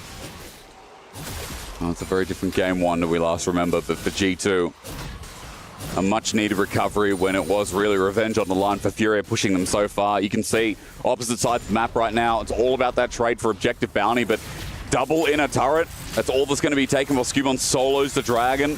Tattoo's like, I'm just going to try and take jungle, get some gold back, but they are down almost 10,000 at the 24-minute mark. Yeah, it feels really rough from this point of the game. Hansam flashes down, though. I feel like you got to just try and find a Hail Mary. If you overstep, just got to send it. I think playing slow from this point on isn't going to help you. Yeah. There's no outs that you get with playing for time, especially now Hansam is a rapid fire as well. I think you just need to go for some sort of crazy engage, but the window is closing. Once that flash is back up and available, I think the window is gone. Also, I mean, we talked about a lot of people getting in the way. Broken Blade has already got himself a Asterix Gauge. Third item's going to be Spirit Shojin here, most likely. Extra HP. Broken Blade's 4,000 gold ahead. That's one way to say he's back. I mean, all it took was one gag. I was saying it before, Orcs. Skumon went up top once, and Broken Blade maintained and developed an even healthier lead throughout the game. The thing is, like, the gank definitely helped, and it was a good move from Skumon. It was more than that, right? Yeah, I think, you know, the individual performance from Broken Blade, I think he maintained that. He was playing well. You know, the matchup is going to be Renekton favored early, but he built up a massive lead, and then from then on, just continued to find angles and find value on this pick. And now he's an absolute monster. You know, biggest lead in the game in a matchup where we saw him get outclassed earlier this last month. It wasn't that long ago, and maybe now caught out. He's going to slice and dice, stunned up, and double Cyclone, Broken Blade. We're just talking about him, but can you kill him? The new question arises as the send-up is real. FURIA in this choke now need to get up because Caps is looking for a new angle. Dredge line in, flash over from Gigo. Being smart and getting Caps, yes, that's one thing. Somehow FURIA get out with all 5 heads alive. Trying to come into the Renekton, but he's just so tanky and the damage just isn't there to cut through him. Unfortunately, not able to finish him off in time. And they don't even end up getting his flash, you know? You know whose flash they get? Labrov's again. That thing's been on cooldown this whole game. True. He's 0, 4, and 9. And for a reason, you know, that's what I said at the start of draft. I like Labrov on engage. And if it's like this, that's fine. I mean, seeing Labrov just kind of send it. You know, I think sometimes, look, some of his stats win ideal. Yeah, I'll admit it. I agree. But sometimes you just need to send it, right? True. You know, not a KDA player. I think that's something we can say about him. Not a KDA player. One of the highest insults in League of Legends, isn't it? You know, I don't think Gigo's a KDA player either this game. No. Also a compliment. He's got a roughie. No. G2 are just putting in the final touches, aren't they? Jojo's going to look for a counter engage as Broken Blade stuns up and a flash away from the dredge line. Here we go. Once again, the Grand Starfall and Skyfall, rather. Broken Blade's found his angle, and Toots is just an auto away. Can they kill him? Yes. It's a trade. It's not bad. Skumon goes a bit far forward with Tibbers helping out as well. It's going to be Jojo who makes it a 2-for-1. Broken Blade gets the Shojin on his deathbed, but G2 still have numbers advantage. Feels like they have to do so much work just to answer that kill back. It's so much effort put in by FURIA to even make that happen. It's something though, right? The shutdown on a Broken Blade, they'll take it. But G2 trying to maintain control of this area, set up this Baron. And just clearing out any vision. And every time you have to approach and try and contest it, it's going to cause issues. So tapping the flash away from this, losing access to that flash tip is always going to feel bad. I think Jojo did a great job of peeling here, buying time. IU is starting to do some damage, you can see. Does eventually burn through the Necton, but and that big one actually hit Skumon there, but it's still just not quite enough. Steps away from regaining pride. Yeah, at least Labrov, he can die, but he can also land some pretty good hooks here. And Skumon got ahead early as well, but he's just quietly achieving in these team fights. 0 from the Jacks. It wasn't really in the fight, I think. Yeah, 90 stacks now from the center. Plus that rapid fire cannon. Firmly online, I think is safe to say at this point. And Cap's about to hit level 16. Does have the 120 stacks. You know, very stacking game for G2. Once that level 16 comes online, that's when the ult is just full power. And the Scout of the Week's apparently look even better. Labrov close to a hook. Also the 3.5% AP as well added into the mix. So with the Blackfire Torch, there is a lot of extra ability power hidden under the layers as Caps is on no wards. He's looking for a Scout of the Week. They're a bit blind at the moment. We'll go a bit to the right where FURIA are hovering only to the left. G2 covering all the vision they can as FURIA just try to defend the jungle that they can. Tattoo wants a single camp, please. If Skumon's going to let him. You can have the Krogs. I don't think he's that bothered about it. Okay. But clearing the vision out, doing a good job of this. It is that one ward. Skumon does spot it, though. You can see the one he's clearing right now. And there's nothing else, really. They're going for these really shallow wards. They're getting cleared now. Touch, he's in trouble. It's a dredge line, Scout of the Week. And with the Starfall in the back line, Skumon has found himself another angle. He's got GA. He cares not if he gets traded off in the process. But there's a pick. Toots is down. And there's a Baron. There's a Dragon. G2 can now just take their pick. Yeah, I mean, with one down, you could move towards the Baron, but it looks like Skumon just going to take the Dragon, the easy objective. Oh, Jojo. Walking into a Renekton, not what you'd call ideal. I mean, nowhere is safe. The problem is you have to try and contest the vision on the Baron. They didn't have any other options, and he just gets taken down for free. Meanwhile, they're picking up Soul. G2 have complete control of this game right now, and FURIA completely at their whim. It's actually quite clean. It's one of G2's cleanest games we've seen in the past couple of months, and they're working away. FURIA have no contest, no clue. Baron's up now as well, and as you said, Soul's already picked up. Baron is just the nice little cherry on top for G2 in this best of one. Yeah, it's nice. They pick up the Dragon, they can reset, they can head towards the Baron. They still have control of that area. You know, super out a bit more, and then you get like max time on the Baron. Cloud Soul as well. The extra movement speed for things like the Senna, things like the Syndra are valuable. I just don't think you can walk up this far, especially when you don't have flash. True. But it just feels like an impossible situation, though. You're just being choked out of vision so frequently. Jojo now trying to clear it out, but the timing, the window is short. You can see members of G2 moving over. The opportunity to get vision has ended. And it's already just being cleared out immediately. And you can see G2 are being really good, really effective at ensuring like there aren't any bonus wards. There is that one again, you can see just at the top of the screen. Yeah. But that doesn't show the Baron, you know? That gives some information, but Tattoo is still like, what if they're doing it? And then maybe, as Labrov comes over the wall, they feel safe for now, but not again when a Scout of the Week lands, and Han Sama is hitting from a screen away. Toots trying to use his stun, but the stun comes out. Skumon jumps in with Labrov at his whim, and once again, the fights might look messy at surface level, but every time Caps lands a Scout of the Week, it's just over to another degree. Slowed down as Gigo while the rest of the fight happens around mid. Skumon, again, GA makes him inevitably safe. The Scout of the Week won't land this time, but while Gigo dies, off to our left. Tattoo is just dead on our right. What more can you say apart from the fact that G2 are smurfing on FURIA in their opening game of EWC? They had something to prove after the last time these two teams matched up. And G2's performance at MSI, they really wanted to make it clear that they're the stronger team in this game. They did. Gonna be able to close this one out. Jojo, last man, trying to defend, but he's not gonna be able to do much here. It's faith in G2 being restored. It's faith against FURIA when they made them work so hard for it at MSI, but at EWC, G2 have arrived in a big way. A 1-0 against FURIA to kick them off. EU will not be sent into the lower bracket as we kick things off. Let's see a big smile on Broken Blade's face there, and I think he's feeling good about that matchup. You know, set himself, he wanted to go into this matchup again against Gigo, he wanted to prove himself, and I think he really did. And that was a clean game overall. I think the last time these two teams faced against each other, it was scrappy, it was chaotic, this was controlled, their setup around Baron was clean. It didn't give a window, it didn't give an opening, and it just meant it was just weathering them down. It was the same against Atakan as well. I've seen so many G2, you know, throwing out of, I've seen so many EU throws around Atakan. But they pulled off, they peeled off, they looked for an angle. Instead, they would not throw the game around that objective either. So, yeah, a bit more of a strict gameplay. No, I'm looking for English orcs. Let's try that again. A strict measure around those objectives, right? You can give us Australian, that's fine. I mean, that wasn't we know Australian, English is that your was second just language, Philly. you know? Well, I'm glad it looks like we might be hearing from Caps, because Caps is the one who really got us through MSI and really got G2 into I don't know, some kind of powerful position. He had a clean game again on this Syndra. Yep. You know, I think everyone performing pretty well. I think Lavrov had some rough moments in the early game, but I think kind of brought it back later on. Yeah. And I think FURIA's not really able to get off the ground running. And even though, like, on the damage still looks like a lot, they just weren't able to cut through this Renekton, weren't able to find the momentum, the healing from the center. Killed Lavrov a lot, but that was kind of about it. Well, we're going to hand it over to stage, though, because Caps is standing by with Fancy, ready for a post-game interview.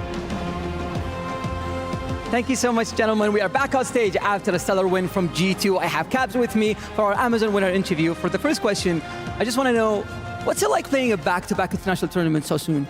I mean, it's pretty fun, actually, especially because we didn't have the best performance at MSI. So it feels great to have another chance and really show that we took some things away from it. So I'm looking forward to this. Absolutely. So you guys struggled a little bit in EWC this season after dominating EWC for so long. Is this your redemption arc at the EWC? For sure, that's what we're looking for. I think we have made many mistakes this year, but every time we try and learn a little bit every single time, and we're looking to put all of it into effect. Amazing. All right. So you're playing next either Cloud9 or FlyQuest. Who would you rather face? Probably FlyQuest. they beat us at MSI, right? And we would like to get some revenge against them. All right. Absolutely. So that's it for our stage interview. Back to the studio.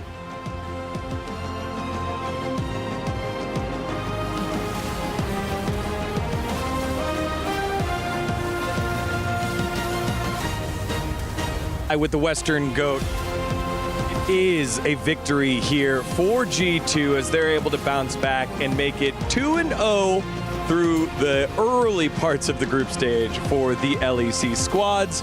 And this one, not so much in doubt. It was close all the way through, I think 5-5 until we got to the Otacon, and that was the straw that broke the camel's back, and it is a victory for G2. Finally. Finally, I have a sliver of hope again for my region. I love what I've seen today already. And I've seen a G2 that came in and they respected FURIA. They did the proper preparation and they came in and they played as they should. Amazing series by Broken Blade, or a game by Broken Blade. Big redemption from the MSI, and wow, what a relief.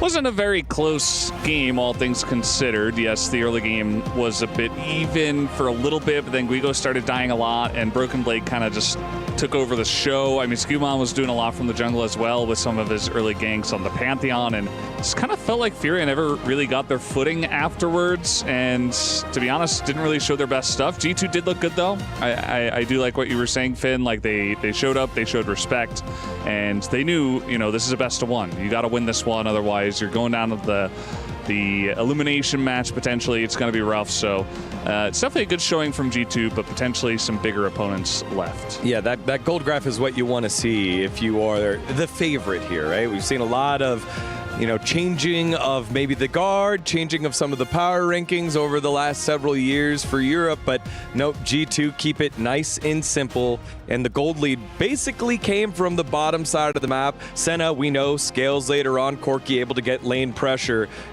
but other than that, in the top lane, it was not a repeat of the MSI match that everyone's gonna remember. It was Broken Blade getting it done. Yeah, he was voracious. He kept eating it up over and over again, and I don't know. I feel like I saw G2, I think they just drafted heavy comfort. I really like the Renekton pick for BB. It's a champion he's been very strong on domestically. Syndra coming out from Caps is a little bit of an EU special. We have Nemesis and Los Ratones really liking that champion. Shout out to them. And I like it as an answer into these low range kind of burst mages that kind of needs to get onto you, because the E of the Syndra makes it so easy to kind of keep them away from the back line. And yeah, I think we are poised already for a beautiful EU versus NA match later on today because of this result. And that is something I am very excited about.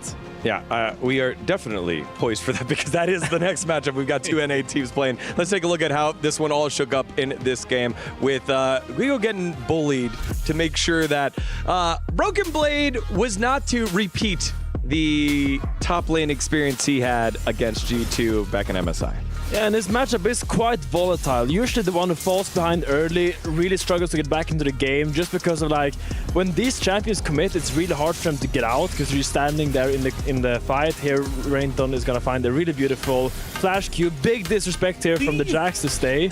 He really wants that cannon minion, but he did get it. Maybe he thinks worth, but so does Broken Blade. And then it comes down to the third death as well. I feel like G2 were really pressing the, okay, let's go for the weakest guy button. And, great first gank, follow up with the Pantheon ult there on the kill number 3. Guigo is just not in the game, right? He's just not in the game from minute 1, essentially. And it's hard to win a 4v5. Yeah, and then finally, over at the Otacon, it was time to try and work the way on in. We were thinking maybe this is G2 starting up a little bit too early, taking the shred damage from Otacon, but not the case. The fight ended up going their way. I mean, this looked a little bit sketchy. The Annie ult looked a little bit scary, but I think G2 held their formation really well. With a really strong showing here in the fight, an extended fight, and I love the patience we're seeing. They don't rush into the fight, they let the fight come to them, and they punish the moment FURIA oversteps.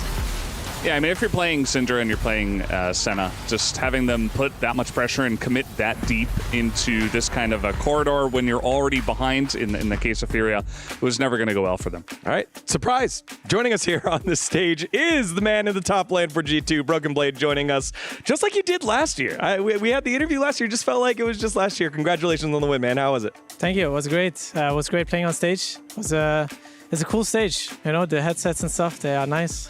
Nice to play. That's right. Hit all the talking points right there, Broken Blade. It's been a interesting journey for G2 so far this year. It is FURIA, but wins, how do they really change the mentality of the team when you're getting them done on the stage? It feels good. I mean, especially after a pretty rough performance, in MSI. We go into this tournament with a much better mindset, much more confident mindset that we are the team, we need to think that way, and I think it was a good first game. Yeah, and I wonder, what kind of adaptations did you take from that MSI? Because I saw you come back to Europe and spam Jace, Rumble, and solo queue. Was that more for your coaches, or was that actually something that you want to put more work into? I guess you're gonna have to wait and see. Oh, you're teasing us. Something I feel like you should have planned, I guess, is for the future, right? You take this first game, it feels like, okay, your mental's back, you're back in the driver's seat, you are the team to beat. How far do you think you're going to go, and who's the team that you want to play against and kind of prove that you're back against? Right now, I really want to play against FlyQuest. They beat us pretty convincingly, props to them. It's going to be a best of 1. It's very volatile, anything can happen, right? In this best-ofs. So I really just want to beat them, especially convincingly. I don't want it to be close. Obviously, it's a bit of, emotions in the game a little bit, but at the end of the day, we just want to win the whole tournament, of course. That's our ultimate goal. And judging from our last international tournament, a lot of people are going to say it's not, expected or whatever. But for us, we have to think that we can win. We have to think we will win. So right now, that is our mindset until proven otherwise. Yeah. Yeah, and I wonder how you see that matchup with Bwipo, like, because he's quite unorthodox as a top laner. Do you think of him as like a strong laner? Do you think of him as a player that really likes to make things happen on the map? What kind of category would you put this player in, or is it even possible to put him in one of these boxes that are so conventional? For Bwipo, I would put him in a category as like a smart player. I think he moves well around the map, and the way he moves around with his champ, like his champs are always like weird, right? Sometimes he plays like Garen and stuff, and he knows when to proxy the wave, he knows when to pressure the mid wave after proxying and stuff like this. Not a lot of top laners know exactly what to do at any stage of the game, but Bwipo's been around for a long time, you know. He's kind of like Mervin, as in like the kind of champion. He plays weird champs. I always play weird champs, you know, don't get me wrong. Bwipo definitely plays, for me, the most boring weird champs. Always fun, but it's boring fun. Yeah. It's fun for him, probably. Yeah. But he's still very good. But what about his champions are so boring? Is it just because they like stat check you and then just click on you? Yeah, I mean, like he plays Set, he plays Garen and stuff like this, you know, like as a top laner, you know it. Yeah, I know you don't like to play against that stuff. So yeah, two top laners nerding out over here at the desk for the Esports World Cup. But it is a victory here for you. You know, obviously, everyone wants to win, ultimately become the title winner here at the Esports World Cup. But what is one goal that G2 has for this tournament other than ultimately defeating everyone? What's something you want to take away heading over to the LEC? Let's say the most realistic goal is for us to beat an Eastern team. That I think is something that we really want to work towards for this split, for this tournament, and for next split. I think it would give us a lot of morale and like just a lot of confidence, you know, going forward, and that we can actually win a lot of stuff. So I guess that would be the most real answer I can give you. There you go. Broken Blade back to the winning ways with G2 with a victory over FURIA. Congratulations, man. Thank you for joining us here on the desk. We're going to take a short break. When we come back, it is a rematch of the LTA North Finals, Cloud9 versus FlyQuest. Don't go anywhere. You are watching the Esports World Cup.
welcome back to the space. It is Digon here, along with Medios, Valdez, and joining us, CEO, owner, and just the heartbeat of Cloud9, it is C9 Jack. Welcome, brother.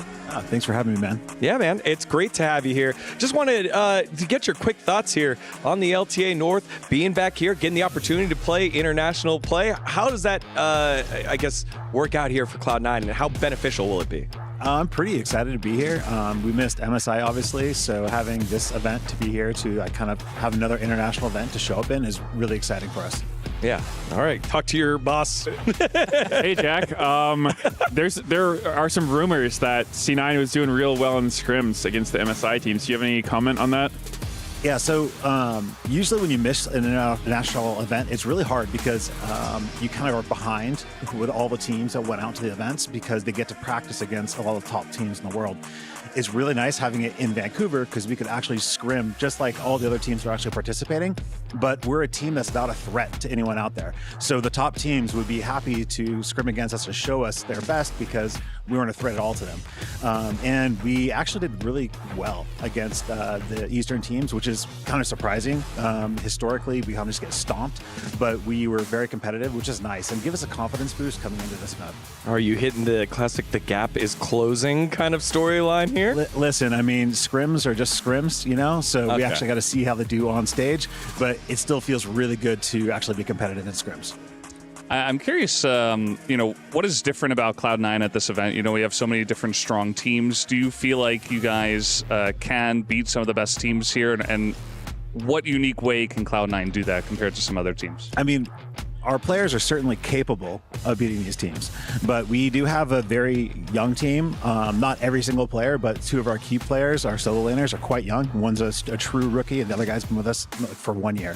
So being on a top stage against these top players, they need to have confidence. And so we'll see how they do. But if they can play the way they have been in scrims, we can win, and we can get pretty deep. So we'll see. Let's zoom out real quick and take a look at the Esports World Cup as a whole. You have a couple of teams here at the Esports World Cup. What are the goals for Cloud9 as an organization since they are one of the global brands in esports? Let's see. We've got our League of Legends team. We have a FIFA player here, and we're going to have Call of Duty coming up like in a week. It would be wonderful if we could place highly with all three teams. That would be the goal, of course.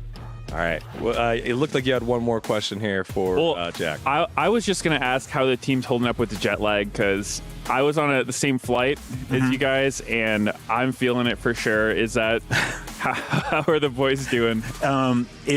It's tough. Like, seriously, it's tough. Like, we all wake up super early. I see, like, the team chats, like, at 5 a.m., like, 6 a.m., anyone hungry? Let's go eat. I'm just like, oh, my God, you guys cannot sleep. And then we get to, like, lunchtime, we eat a meal, and it hits pretty hard. And I see the guys, like, doing, like, squats, trying to stay awake and running around.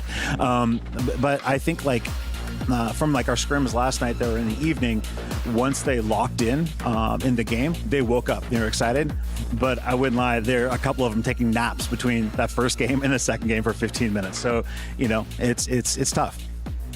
Yeah, well, I'm looking forward to it. I'm excited to see him in international, and I think we're going to see some good stuff. Hell yeah. It is an international tournament, but it is a domestic battle here, FlyQuest and Cloud9. We had TK Nguyen on earlier to introduce his team, GAM Esports. So let's put you on the spot. Cloud9 being introduced with their roster with Jack. Oh, okay. You realize I'm on jet lag. Throw me under this bus like this. But, okay, you just want to go through the whole roster? Yeah, you got it. All right, so Thanatos, he's been with us for 1 year now. So, he's got a year under his belt. And when you have a rookie come on, you kind of... you expect like a certain trajectory of growth. And, his summer of last year was a little bit slow, but we really saw coming into this year that it was picking up. And I would say he's ahead of his trajectory where I expect him to be as a player with 1 year. Going into Blabber, like he's my mainstay. He's been with me forever. I love that guy. I think he's the GOAT of NA. So we all know him. Then going into Loki, our true rookie. I think he's 19 years old now. Again, you have certain expectations expectations on a bar you expected to be at as a rookie. I think he's actually exceeded my expectations, so I'm very proud of the work he's been doing. We got Jesper, who's returning, but he left as a support, came back as an AD. I think he surprised everybody Myself in his included. levels, but absolutely crushing it. And Vulcan, he came back to us, like when he was on us, he absolutely crushed it. Then he had a couple of years that weren't so great, and a lot of people are starting to question his ability, but I think he's proven everybody's a top support in our league, so I'm super proud of Vulcan. While jet lagged, everyone, C9 Jack able to give us the insights on the roster that you know and love for Cloud9. Going to be very, very fun to see them do battle here against FlyQuest, the team that we've seen them go up against and now are really kind of leading the line here for the LTA North. What makes FlyQuest so difficult to play against in your mind when you see it from your lens? I mean, they are a very experienced team. Yes, they have some young players, but they've been playing together over a year now with that same roster. So they really know how, their strengths and weaknesses and play to their strengths and weaknesses. And I think through this year, we really struggled against FlyQuest at the beginning of the year. And you could see as the year went on, we got more and more competitive with them to where I think we nearly almost, had them in the last, almost at LCS finals, LTA North finals. I think at this point, it's like a coin flip on who's going to win. They're a great team, but we're great too, and so I think we'll see what happens on stage. But I believe that we can win. Yeah, it was a best of 5, game 5 split decision. That's how close that one was. Valdez. Yeah, I was just curious, you guys didn't quite make it to MSI, but you got to see FlyQuest, kind of the representatives from LTA North over there doing quite well. Was that inspiring for you guys? How did you feel about the team and Inspired as well, doing so well over at MSI? I mean, he's an incredible player. I mean, I love watching him play. I thought they were doing really well. I was disappointed that they weren't able to go further. I think they definitely had it. But it's good to see, I think, our region as a whole leveling up. All right, well, Polska Grom for Inspired. We also have Busio standing by, who has a little bit of Polish heritage in him, so let's send it on over to him standing by for an interview. Hi everyone, we are here for the Cloud9 vs FlyQuest match pre-interview with Busio, the support player. Say hi to everyone. Hello, hello. Amazing. So, you guys just exited MSI with a very impressive record in my opinion, because you guys were able to go all the way to Game 5. So, tell me what the reflection's been like since arriving home. Well, we did okay. Our goal honestly was to beat an Eastern team, and we fell short, so we just rewatched the games and we're just trying to do better. Okay, and also I know on Twitter you are quite active with the type of photos you post, so do you have any tips for the audience on if they want to gain muscle or if they want to get that body, Oh, I mean, thank you. But yeah, just go to the gym and just eat healthy. Yeah. Okay, eat healthy, eat green, just like FlyQuest. Thank you so much, Busio. I'll see you on stage, and back to you guys. Thank you. Bye. Played it off well. Thank you very much, Kitty, there with Busio, who's just been kind of growing as a support. Jack, you've always had an eye for picking young talent and being able to cultivate that talent. FlyQuest now being able to do so with a couple of players. What is usually an attribute or something you're looking for when recruiting a new player? That's a really good question. There's a variety of things that I'm looking for, as well as a lot of resume checking, like checking with either past teammates, past coaches, and see how that goes. And if you kind of check off, hey, this guy's playing solo queue. He seems like he's a very serious player. His former teammates like playing with him. His coaches liked playing with him. Then you have your one-on-one interviews and kind of understand what those goals are and do they line up with your team's goals? Because not every player is going to fit into every organization, and Cloud9 is kind of unique the way we work. So there's all those boxes I need to check, and if those are checked, then that's a good gamble. All right, about 2 minutes before we head to stage. So, Medios, when you look at this matchup here, I know that you might be looking at it with, a little tint. Unbiased here. But unbiased here. Go ahead, give me what you're looking for in this series. Careful. Yeah, hopefully Jack's not listening to this. We had the EU and A dynamic, and now we've got the boss dynamic. I'm always going to root for Cloud9. You know me. I think they're extremely good, and we've obviously seen a lot more FlyQuest. They were at MSI. They're a really good team too, but I think C9, they're just very aggressive. We've got Thanatos top lane, who's just an incredible laner. very, very good at the carry style champions, which I think is like super hard to be good at, kind of Zeus Keen-esque in the way he plays. So I think that's a really big asset to the team. And I just think their team play is really strong. So yeah, I think they got it. Yeah, I think legitimately, like Cloud9, they were close in the finals up against FlyQuest. There were multiple angles there. I think there is a way for them to take this victory, and it's a best of one, and anything can happen. And FlyQuest, they had to play all in MSI, and I'm sitting next to Jack, so I think Cloud9's going to take this. Who do you think's going to win, Jack? That's tough, but I'm going to have to say Cloud9. When it comes to how they win, there's you've obviously owned the team and ridden along all these different rides every time they go to an international event, where it's a unique situation where Cloud9 go from being the favorites within domestic league when it used to be LCS into LTA North, then going international and then having to kind of be an underdog and figure out ways to win. When it comes to that kind of strategy, not that you would tell your coaches, whether it was Reaper at the time or Lemon at the time, would you rather do something cheesy and try to get a sneaky edge in draft, or would you rather play standard, see where you're at, and win that way? I mean, it kind of depends on the team you're running at which event, right? I think in the past we had to be kind of cheesy sometimes to get our way through draft. But I think, like, honestly, I love being the underdog, and because I think it does something for the team or brings them together, and they're all really supporting each other, and it's kind of like it's you against the world.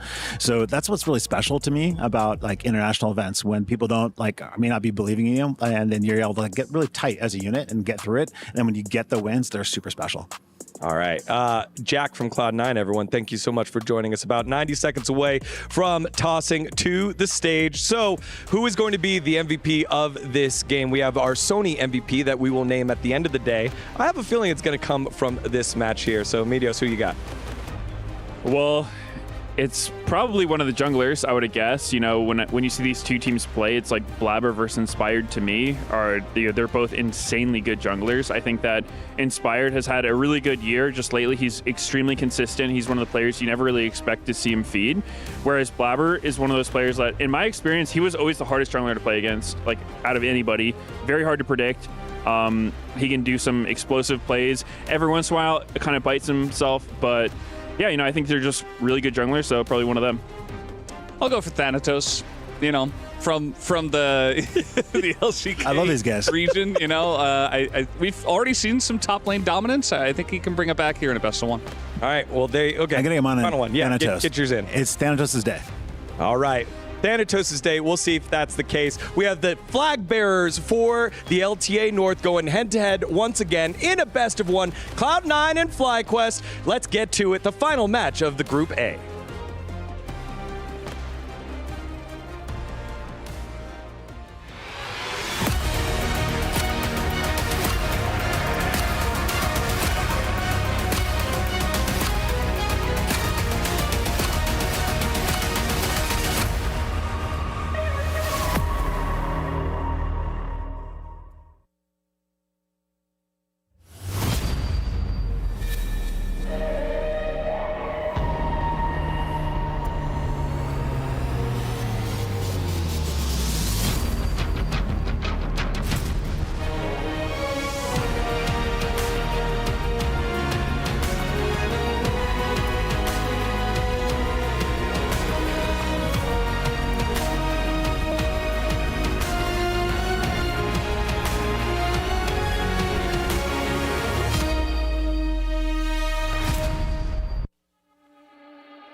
The initial stage of our bracket has almost concluded. One more team will rise, the other will fall. This next all-North American matchup has history. It's the same rivalry with new stakes in a best of one with big implications. Fancy, what do you think? Should we bring out our next two teams? Think it's time. It's NA's finest, FlyQuest.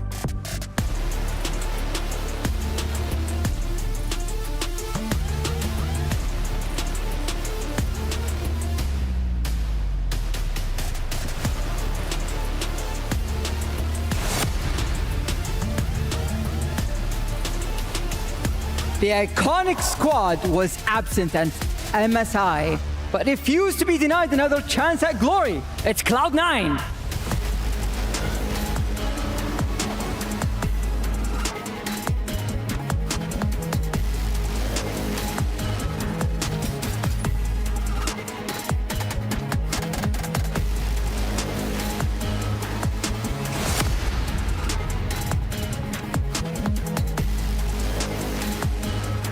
Who will face off against G2? One of these two teams takes the upper bracket, the one drops into dangerous territory. Let's begin this one with our wonderful casters. Thank you very much, gents. And the grand final rematch and a best of one here for the LTA North is exactly how we're going to finish off this group stage before we go to our qualifications, our losers brackets, and we start deciding some names that'll be going home in only our first day. And something that'll be decided as well. I'm here alongside Orcs, and I got to say, I'm looking forward to it because NA versus NA is a blood rivalry that I need to see happen. Yeah, and you know, if you go down the losers bracket, we'll also get LTA against LTA. Oh no! FURIA. We have this is, and then we have just G2 in the mixer in this group. True. I do think though, even though obviously there's a second chance if you lose this match, the difference if you're the first seed to qualify from the group versus the second, it means that when you go to those quarterfinals, the difference is whether you're facing up against Gen.G or T1 or against BLG or AG.AL. And you'd much rather avoid Gen.G or T1 in those quarters. So you definitely want to come through as that first seed. You definitely want to go through the winner's bracket. There is a lot on the line here. And it's been a while since we've seen Cloud9. You know, last time we saw them was 2 patches before our current patch. They've had a lot of time to practice, a lot of time to develop.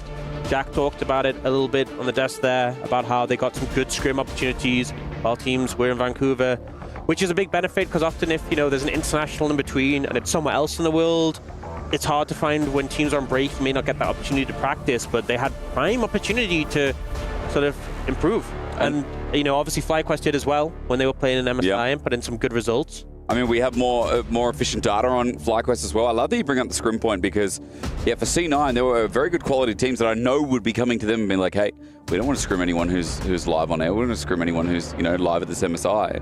And C9 are probably the best next competition after that. Going to Fly quickly, though, I mean, they had a pretty decent tournament, almost knocking out BLG, almost getting that Game 5. It just came down to a couple of crucial mistakes. That out-of-bush experience down in bot hurt my soul. Watching, I feel like it's Masu. God damn It's a repeat of last year when they had that series against Gen.G, and it's true. It's so amazing, but it's also so frustrating because it's that almost again. You know, taking Gen.G to 5 games was huge, and the fans. I mean, it's heartbreaking again that they went through a similar experience, but it's also crazy how close they keep getting. And, you know, the hope is that this time they can find that opportunity. They can find that way, chance to take it all the way. I had the chance to speak to Bucio yesterday, and he was saying this time, this tournament, they want to take down one of the Eastern teams. They want to take down one of those teams waiting in the knockout stage. They want to beat them in a best of 5. They do need to get there first. And Cloud9, their first opponent on the way. They are looking at that Kai'Sa as a potential early pickup here. That is just a constant Bwipo hover, though. And Masu obviously loves this pick too. Azir is up, and I'm going to give Quad something pretty stable here in this BO1. Yeah, Quad often leaning on things. You know, we often see him targeted. That was something that happened in the BLG series when he was up against Knight. Heavily targeted for his pool. We saw like the Cassiopeia, we saw the Azir take away, so we'll early prioritize that. Instantly looking towards that Renekton for Thanatos. A lot of confidence in that pick. We did just see Broken Blade run away with that one. And the Trundle slammed right after it, probably assuming that, hey, with the Azir, you'd love something like a Sejuani. Now that's maybe out the window. Remember as well, C9 had the Talia on 3 here. Orcs, if they choose to run that in for more of a kill lane with individual CC. It also means that it's very hard for Bwipo just to pick a tank into the Renekton, you know, now that the Trundle's on the opposite side. Looking at the Gragas going to come through, so, you know, could see that going in the top lane, can obviously go more AP build, so the Trundle's going to have its value, but can be flexed into a lot of different areas. True, and that's also true. But I think the Gragas can stave off the Renekton pretty well, and then Inspired looking towards that Nocturne, a lot of control, and also kind of hard for the Trundle to disrupt, instead goes for that Poppy. So a lot of peel, a lot of disengage. So far, looking at Cloud9's composition, you got to struggle to close distance a bit on that Azir. But it will be that Talia coming out, very popular into the Azir. We saw this all the time in the LCK. When Azir was picked, Talia was the response to some great success. And both teams picking what we expect to be the top sides, but that Gragas still could be a flex. I'd say out of all the picks here, I mean, I guess the Poppy could as well, could be that Poppy support. So a little bit more flexibility for FlyQuest with the picks they've taken. Let's see what C9 think, though, because it could be an option here to start thinking about some of those support bans, assuming that, maybe Gragas solo lane, and as you said, Poppy stays in jungle.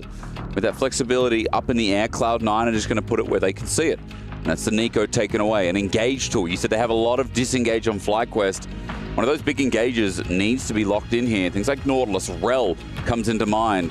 Again, we're so used to Fearless, but because it's a best of one, I mean, naturally, everything's going to be up and available for the duration of this series. But it's also a different dynamic as well in the best of one, because it's not just the fact that, it's not just like a best of one in a Fearless best of 5. In a Fearless best of 5, you're thinking, oh, well, do you want to pick this and it's locked out for the rest of the series? You don't have that concern here. Everything you pick here, you come in, all guns blazing. Let's get our best picks, best comp, best everything. And do you see that Senna coming out? And I think that makes sense when you are thinking about the fact that you have that longer range Azir and some good disengage tools. I mean, you would love to maybe have the Senna yourself if you're in FlyQuest position, but I don't think you'd be able to get it when you are on that blue side. Lucian going to come through as a ban, though. Fishing for a Corki or something here for Sven, you think? Like, I'm thinking about big 80 carries that are left up and available. I mean, there's still a lot of options. There goes Nautilus as well. Point and click engage is kind of down unless you go support here on 4. I mean, we often see Nautilus picked as... I mean, even if it's Poppy in the jungle, Nautilus is often one of the supports who does better into Poppy, because even if she puts the W down, you still get it. Still connects. And with the W, you get enhanced range from W, right? That auto attack. Things down. I do like the Ezreal, though, because into like Shroomer Shuffle, into Gragas Engage, in a Poppy, these picks I don't feel like have as much effectiveness into an Ezreal compared to the picks. Also for Sven, this is a pick we've seen him played since before he was even called Sven. Oh, the Jhin, though. Playing at range, playing at distance. I mean, the Trundle Pillar pretty good at interrupting if you can get in range, and obviously it does have a long range, but this is playing around at a long range. The fact that you have the Jhin, you have the Azir, you can really just start to shred this Renekton. And I think Thanatos early picked this with a lot of confidence. This doesn't feel like a fun composition to play that Crocodile into. Oh. No, hold up. Yeah, all right.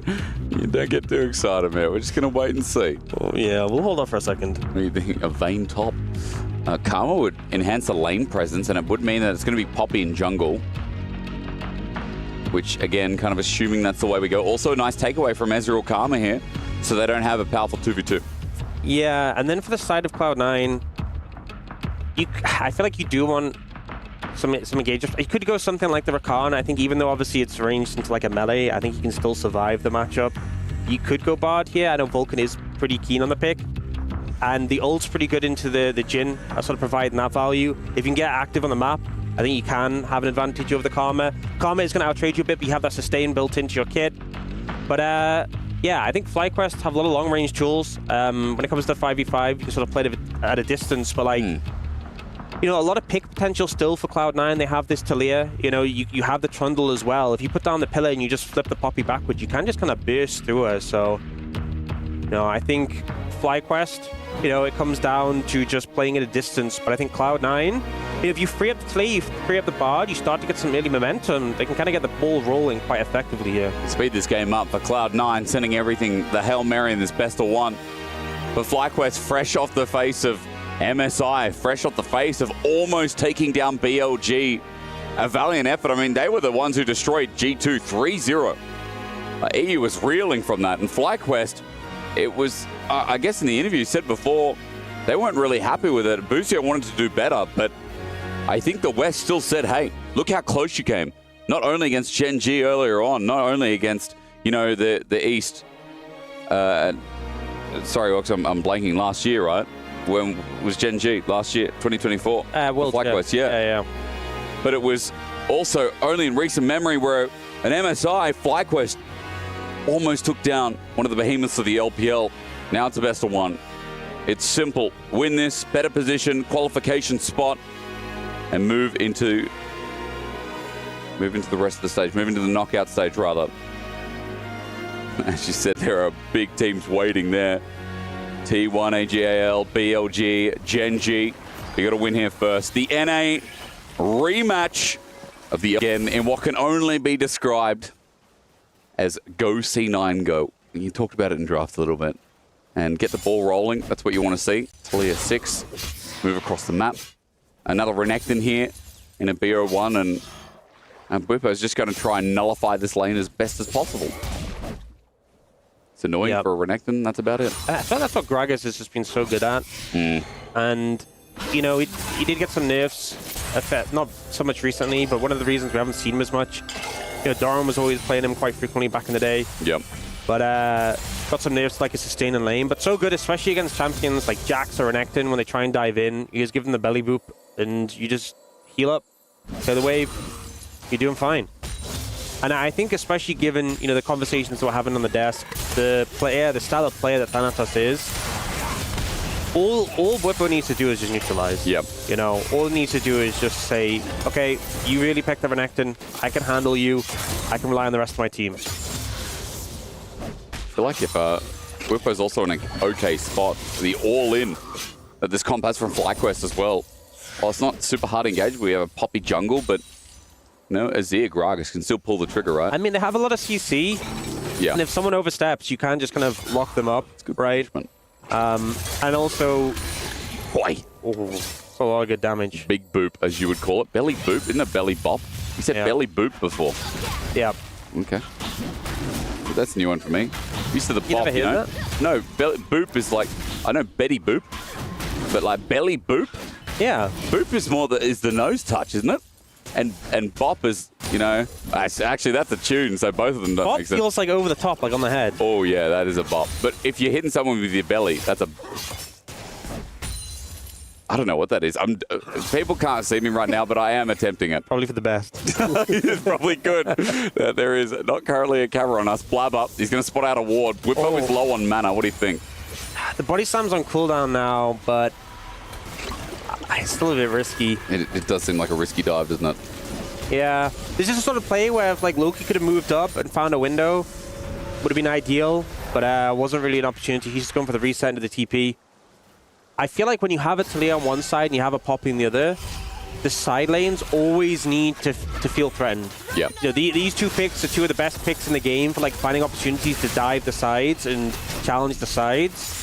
And so both teams are just looking for those windows where if someone makes a mistake, if the wave's at the right time, you can look to punish. Do you see the swap coming through with Masu moving up to the top side? TP will come through from Bwipo.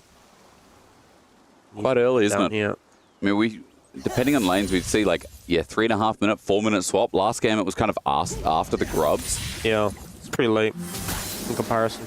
Yeah, it feels like this is a bit more normal. So for now, Thanatos just going to hold on the wave. Vulcan is on the move. The power of having a Bard is, especially with an Ezreal, right? Is Ezreal so self-sufficient and because he has safety, whereas like, oh, Jin stepped up to the wave. Look at this. I'm going to get a trade. Yeah, I mean, also when... Wave is not in a great spot. That's why they can do this as well. Thanatos is going to be stunned up. Masu has to reload, though, in 2025. And look at the wave. The wave's going to push up against Fly. It's a horrible spot for Thanatos. It's such a bad spot, and it's a good swap from FlyQuest because you'd much rather have the Gragas in the 1v2 situation. True. The wave was in a better spot, of course, but also just the Gragas can sustain. He has decent wave clear. The trade-off is you're giving the Dragon over, but this is absolutely worth it for FlyQuest. And now, Lucio he wrapped around here. Thanatos, I think, has to flash. I think he does as well. Deadly Flourish, not going to give him that much time. He's going to be low regardless. He slices, he dices. There's the heal. Waiting. Thanatos doesn't have to burn the flash, but the TP might have to come out now, and Inspire's also in the top lane. Yeah, Lucio can actually interrupt his reset. Chooses not to take the turret shot for it. TP going to be burned, but TP to where? Bot to match. Yeah, so we'll go down there, but did not have a fun time for those past couple of minutes. Trying to hang out there. Cloud9, might find something here. It's a good pillar as well. Inspired's on the wrong side of it. He shoves Blabber, but not into a wall. But Sven is going to Arcane Shift in. Inspired takes a heavy chunk, but the slow from Bucio and the Deadly Flourish is good zoning. C9 simply just get a bit of pressure, but it's not going to lead to anything else. I mean, when you have a Poppy and a Karma, the double speed up, it's so hard to really hold Inspired accountable there. Oh, it's nice. No barrel roll set up, so not really that much burst there. Bwipo just gets a chunk again. Yeah, good amount of damage coming through. Thanatos did just back and TP in, so if Bwipo can chunk him out that much where he has to back a second time, yeah, that'd be horrible here for the Croc. Not a fun spot for him to be in, and just really showing that FlyQuest, you know, happy to sort of put this pressure down onto Thanatos. The swap coming in has really punished him. And, you know, Cloud9, they got the Dragon. That's their reward for kind of the suffering that top lane is going through. And I guess we'll see how things play out. Spot on award. Favors. They're going back to the normal 2v2. It's just going to be in the top lane, of course. There's a wave in a nice spot for the time being for C9. Yeah, there was a window there where they could have swapped again, you know, when Bwipo had priority, but they opt to sort of make the decision, no, we've given up Dragon, we want Grubs. So they keep their bot lane in the top side. So we'll definitely see FlyQuest putting focus towards that. So fun and interactive. I mean, I shouldn't complain. It's better than watching tanks v tanks, but to be fair, Sion these days is actually one of the most fun champions to watch. I feel like Sion just breaks the rules. That's one of the tanks have, you know, with the trading he goes for. Oh my god, like, his damage early is just not okay. Do you remember when he just got reworked and he maxed his Raw to Slayer and it just did so much? You just fire minions to people. True. You play like snooker. It's chunked for like 200 damage or something ridiculous. It's like it enhances Karma Q and you're thinking, where's his damage coming from? Yeah, it was very funny. Not to play against. It's horrible to play against. Traumatic. I will still remember, like, even going further back, old AP Sion before he got reworked. You know, that he sent out that little pixel? Yeah, the stun. Yeah, and he chunks you for like half your HP. He was so goofy. That champion has gone through a ride, I'll tell you that much. This feels a little interesting to me. The fact that they kept the bot lane top, they did not just swap again, not contesting the Grubs at all. So Cloud9 are just going to take these, and they've kind of had a lock on these objectives. All things considered, I think Cloud9's super happy with this. Yeah, bringing the game back into some kind of favoritism after what happened early to Thanatos. 3 Grubs. Really nice here. Quadnet even going to walk towards them. Boostio now clearing out vision. Yeah, not a contest in sight. And look, at the end of the day, right, Thanatos is still pretty close to farm compared to Bwipo. Yep. This isn't a matchup you're going to stomp anyway, playing Renekton into Gragas. 2 objectives in the bag already. It's a later contest, though, for enemy Grubs, or Krugs, rather. Raptors, we got there in the end, but just taken away. Blubber moves away, and Inspired now setting up the red buff. Vulcan still hovering nearby, but remember, there's a Weaver's Wall from Loki, so if Blubber chooses to play this, as he seems to be going top, that Talia can be there in a flash. Yeah, FlyQuest take this opportunity to steal away camps, and we'll take that red. Dragon in a minute. And I think FlyQuest at this point really need to start putting some priority towards those objectives. Can't just let Cloud9 keep taking all of them. This could end up being our first bigger fight of the game. It's been lulling a little bit so far, Orcs. Yep. People say you write scripts, you know? Do they? Yeah. So do you write the script for this game? Yeah, well, people are sus on you. Why is everyone so sus on you? Where did that come from? A lot of something to do with script writing for sure, wasn't it? No, it's to do with Chemtech. So. Oh, is it? Yeah. Yeah. Oh, Did this won this game, you know? Okay, well, let's see. There's second dragon, 25 seconds. It could be. There's potential. Oh, it'd be good timing, wouldn't it? Well, we got a 50-50. Okay, both teams are setting up, but Whippo did just TP top, so... I mean, he is trying to get Prio here and then move down. Thanatos is about to have his TP. It looks like Whippo wants to get some chunk on a Thanatos. I think Thanatos, though, can just clear this wave. I'm not sure if his TP is going to be up in time, though. I think it's 15 seconds. I think Thanatos is actually not too bad. So, advantage here for Cloud9. Whippo, as you said, just used it. Quad's used as well. Difference is he's in mid. He can just trail on down as Loki's still holding onto that wall. Let's see, first fight coming up surely here. Cloud9 already picked up first Dragon as well. Dragon stacking for a comp that wants to keep fighting Orcs. I think that's a pretty good position here for C9ers. Bit of poke out, but it's not going to mean too much. I think Blabber, he's considering starting up the Dragon. Are we doing this again, are we? Yep. Bit of body slamming. Again, just annoying as Gragas gets more health, and Thanatos just can't really chunk through it. Trying to keep him here in his lane as much as possible. With these trades, Whippo's doing a good job. Yeah, I feel like Thanatos, if you want to commit to the Dragon, needs to get into a position where he can reset and TP. Yeah. But I think Whippo's trying to put pressure on him so he can't, and then if he does go for that, Whippo can just walk down. So you see Whippo, he's constantly like threatening, looking in position to move down, and now FlyQuest just started up. and they will get that dragon in pocket. So good moves there from Whippo. Does burn the TP, but make sure that Thanatos can't go for it himself. And they will get that dragon. It's cool how small things like that, like, build up to big conclusions like dragon, right? Might be mega small and maybe turns into a fight, but explosive cask again. The pebbles are down and Whippo having a hard time getting over it, so it has to flash. Thanatos also used the dominance for that double ulti out, but remember, FlyQuest were the ones to get the dragon. Whippo will not die here. Wave is neutralized here as Quad just sits in mid after Loki went all the way top. Yeah, we'll see if the flash really gets punished later on. Loki not able to get too much damage down there. Onto Whippo, but does bin that summoner. Oh, maybe earlier than you thought. Quick response, yeah. Thanatos has himself a Ruthless Predator upgrader, kept Whippo in place. Wants that body slam out, but he knows there's no way going through. The pillar's up as well. Oh! The bop away! Inspired you hero! Fuchsia's here to cover as well. That looked like sure free food onto Whippo. Oh, that's such a tilter. I would be so...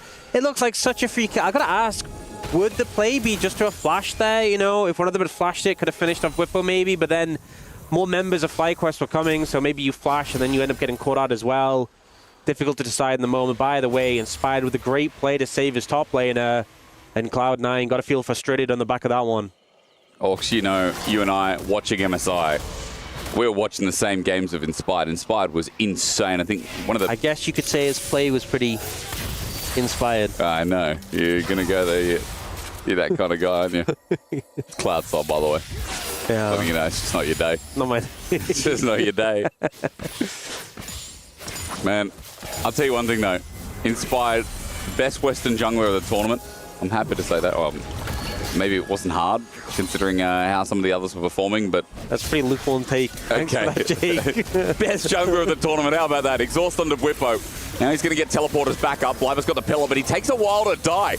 How long will Whippo survive with the bomber out? C9 split away, and it was just Fen coming in with his TP. I thought maybe FlyQuest were going to come up from the rear, but they just let him die. Nothing up on the bot side yet, though, to capitalize on. A little bit overzealous there from Whippo. I like how you made that outlandish statement as the fight started, just so it stays. It just rests. Yeah. Everyone can be like, "What is this guy talking about?" It. I don't need a reply. I don't. You know, you're the one who made the statement. You know. Well, I also said that Nort got auto attack range off his W before, and that was just wrong. Wait, did you say that? I said that. I thought Nort's W got extra range because it feels like it. Because, you know, his anchor outline goes a little bit, like, it gets a little bit larger from it. But the difference is that he has AoE range. You know, he autos and it's like 250 range around the target. I can be wrong sometimes. I'm not smart. Deadly Flourish in a straight line is the Arcane Shift. At least you know your weaknesses. You know? I know, and I can get on them before anyone else does. Honestly, you know? I fault myself for not correcting you, so I apologize. Maybe I said it like this, so I just, you know, so no one hears it. You know, one of those things, you know, you get in conversations with people and you say things under your breath, or like someone's name, you don't know someone's name, you're like, oh, hi, Larry, it's really good to see you. Oh, hey, buddy. Yeah. And the thing that you're not confident on, you say it so subtly, or you replace another word in front of it, just so you don't seem like an idiot. Yeah. That's constantly me. I forget people's names all the time, and yeah, I do like a, hey, mate, good to see you. Oh, man, so good to see you. Wait, you said that to me when I saw you. Yeah, I remember you, Dan. Oh, okay. That's close. People that I have constant interactions with, don't worry. Why did you look at your wrist when you said that? What have you got written there? Everyone from the crew's name. Oh, Flash inspired. It's good time to set him up, though. Blubber flashes away, and the part ulti stops from Vulcan, stopping Massive at the shove in. Quad makes Vulcan isolated, and as Blubber drops down, nowhere to run for the support. Now another engage inspired, got Loki up against the wall, and here he will stay. FlyQuest come to life, 3 brisk kills, but 3 impactful at that. Inspired getting so much value there with the Poppy, able to slam them into the wall. The cleanup's big. Quad as well on the Azir. This is why we saw this pick denied from him by BLG. Boy. And Cloud9, I mean, they stopped the Jin ult. Vulcan able to do that, but they didn't really get too much value on top of that. There's kill threat here. Bomber, Dominus. Barrel's doing a lot of damage here with Rod of Ages, and Quad is getting the turret. Top lane, meanwhile, FlyQuest are now smashing this game, almost a 2K gold lead at 16. Yeah, and they're feeling really comfortable. And it's sort of getting to the point where I'm starting to feel a bit worried for Cloud9. 2K gold deficit, Herald is just being picked up, and you think about the game going on, you know, a lot of scaling aspects for FlyQuest. And they have pretty strong frontline, pretty strong disengage tools, but it's not like, I think sometimes when you have like a super tank or it's like Aftershock, like I said, Sejuani, they're trying to look and get a ton of value, but it's like this more AP build from the Gragas, like more hybrid. And even the Poppy, it's like the Sundered Sky. It's not going to be like a full raw tank stats build. So I think they're feeling pretty good right now. Dragon is up and available. It's one Dragon apiece. Cloud9 trying to set up, deny vision in the area, and dare someone to face check. Will FlyQuest find an angle to move in?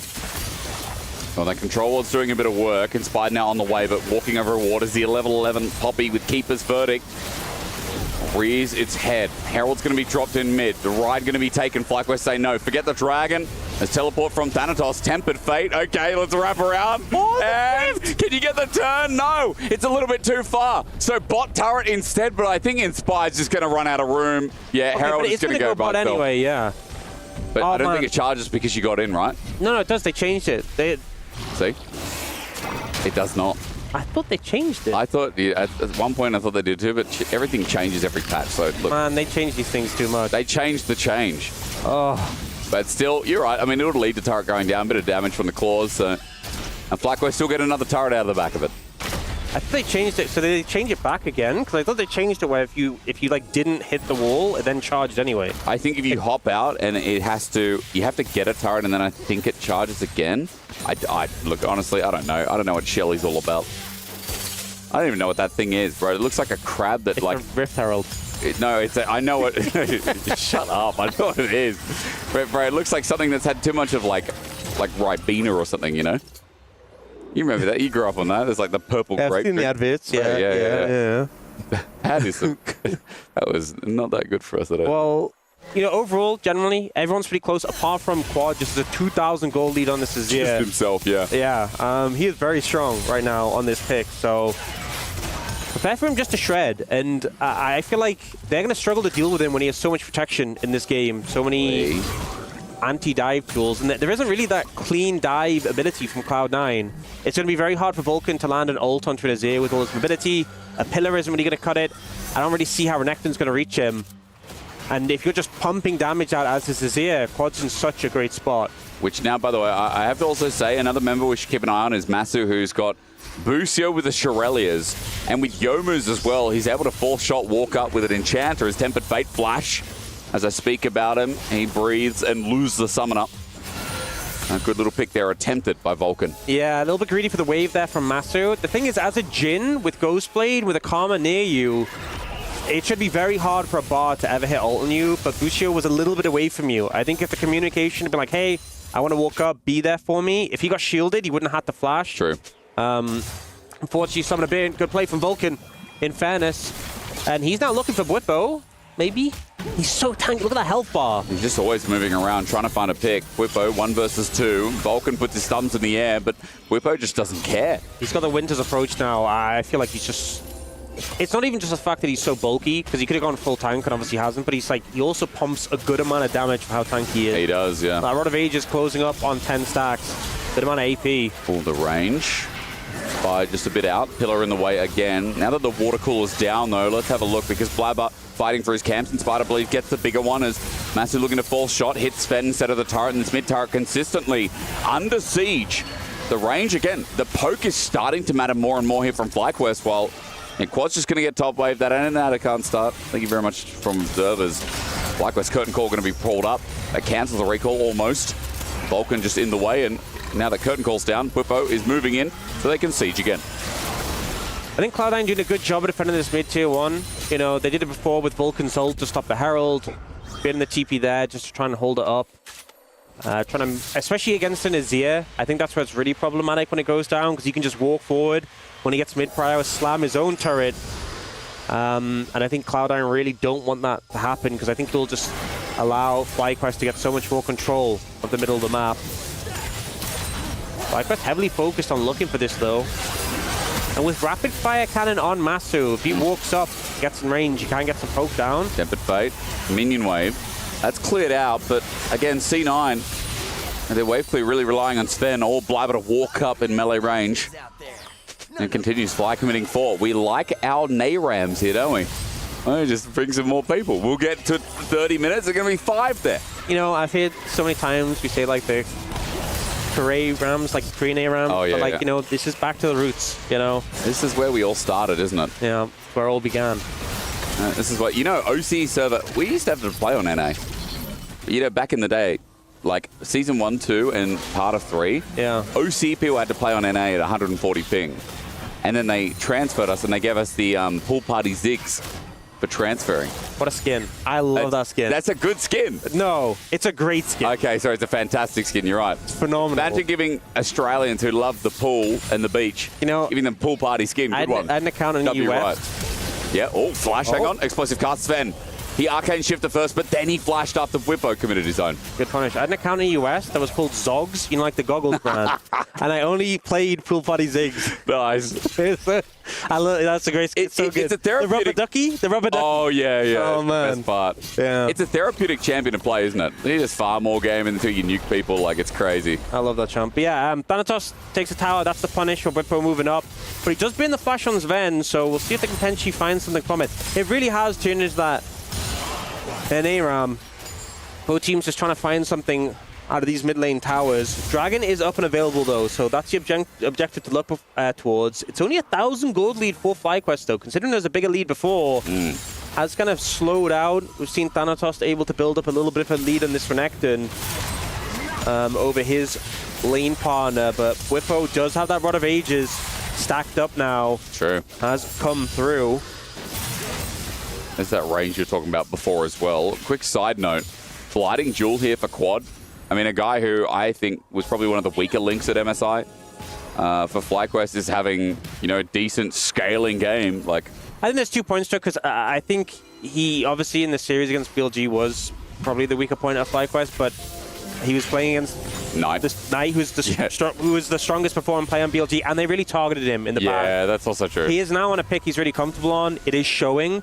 But I will say, when we look at Cloud9, we look at the items, 2-item spike on this Ezreal, this Talia, this Renekton. They feel confident, and they're starting up the Dragon as a result. But Quad's TPing in, so C9 are not going to get this willingly. And FlyQuest looking in, but the wall's in the way. Poppy ult misses here, but Tempered Fate does not. Thanatos on an angle on top of Masu, who'll be stunned in place, and after the Dragon, here comes the food aligned with it. Blubber takes down one, and now isolated is Whippo. That'll be another. A double over to the jungler of C9, and now on Soul Point, FlyQuest have just been busted.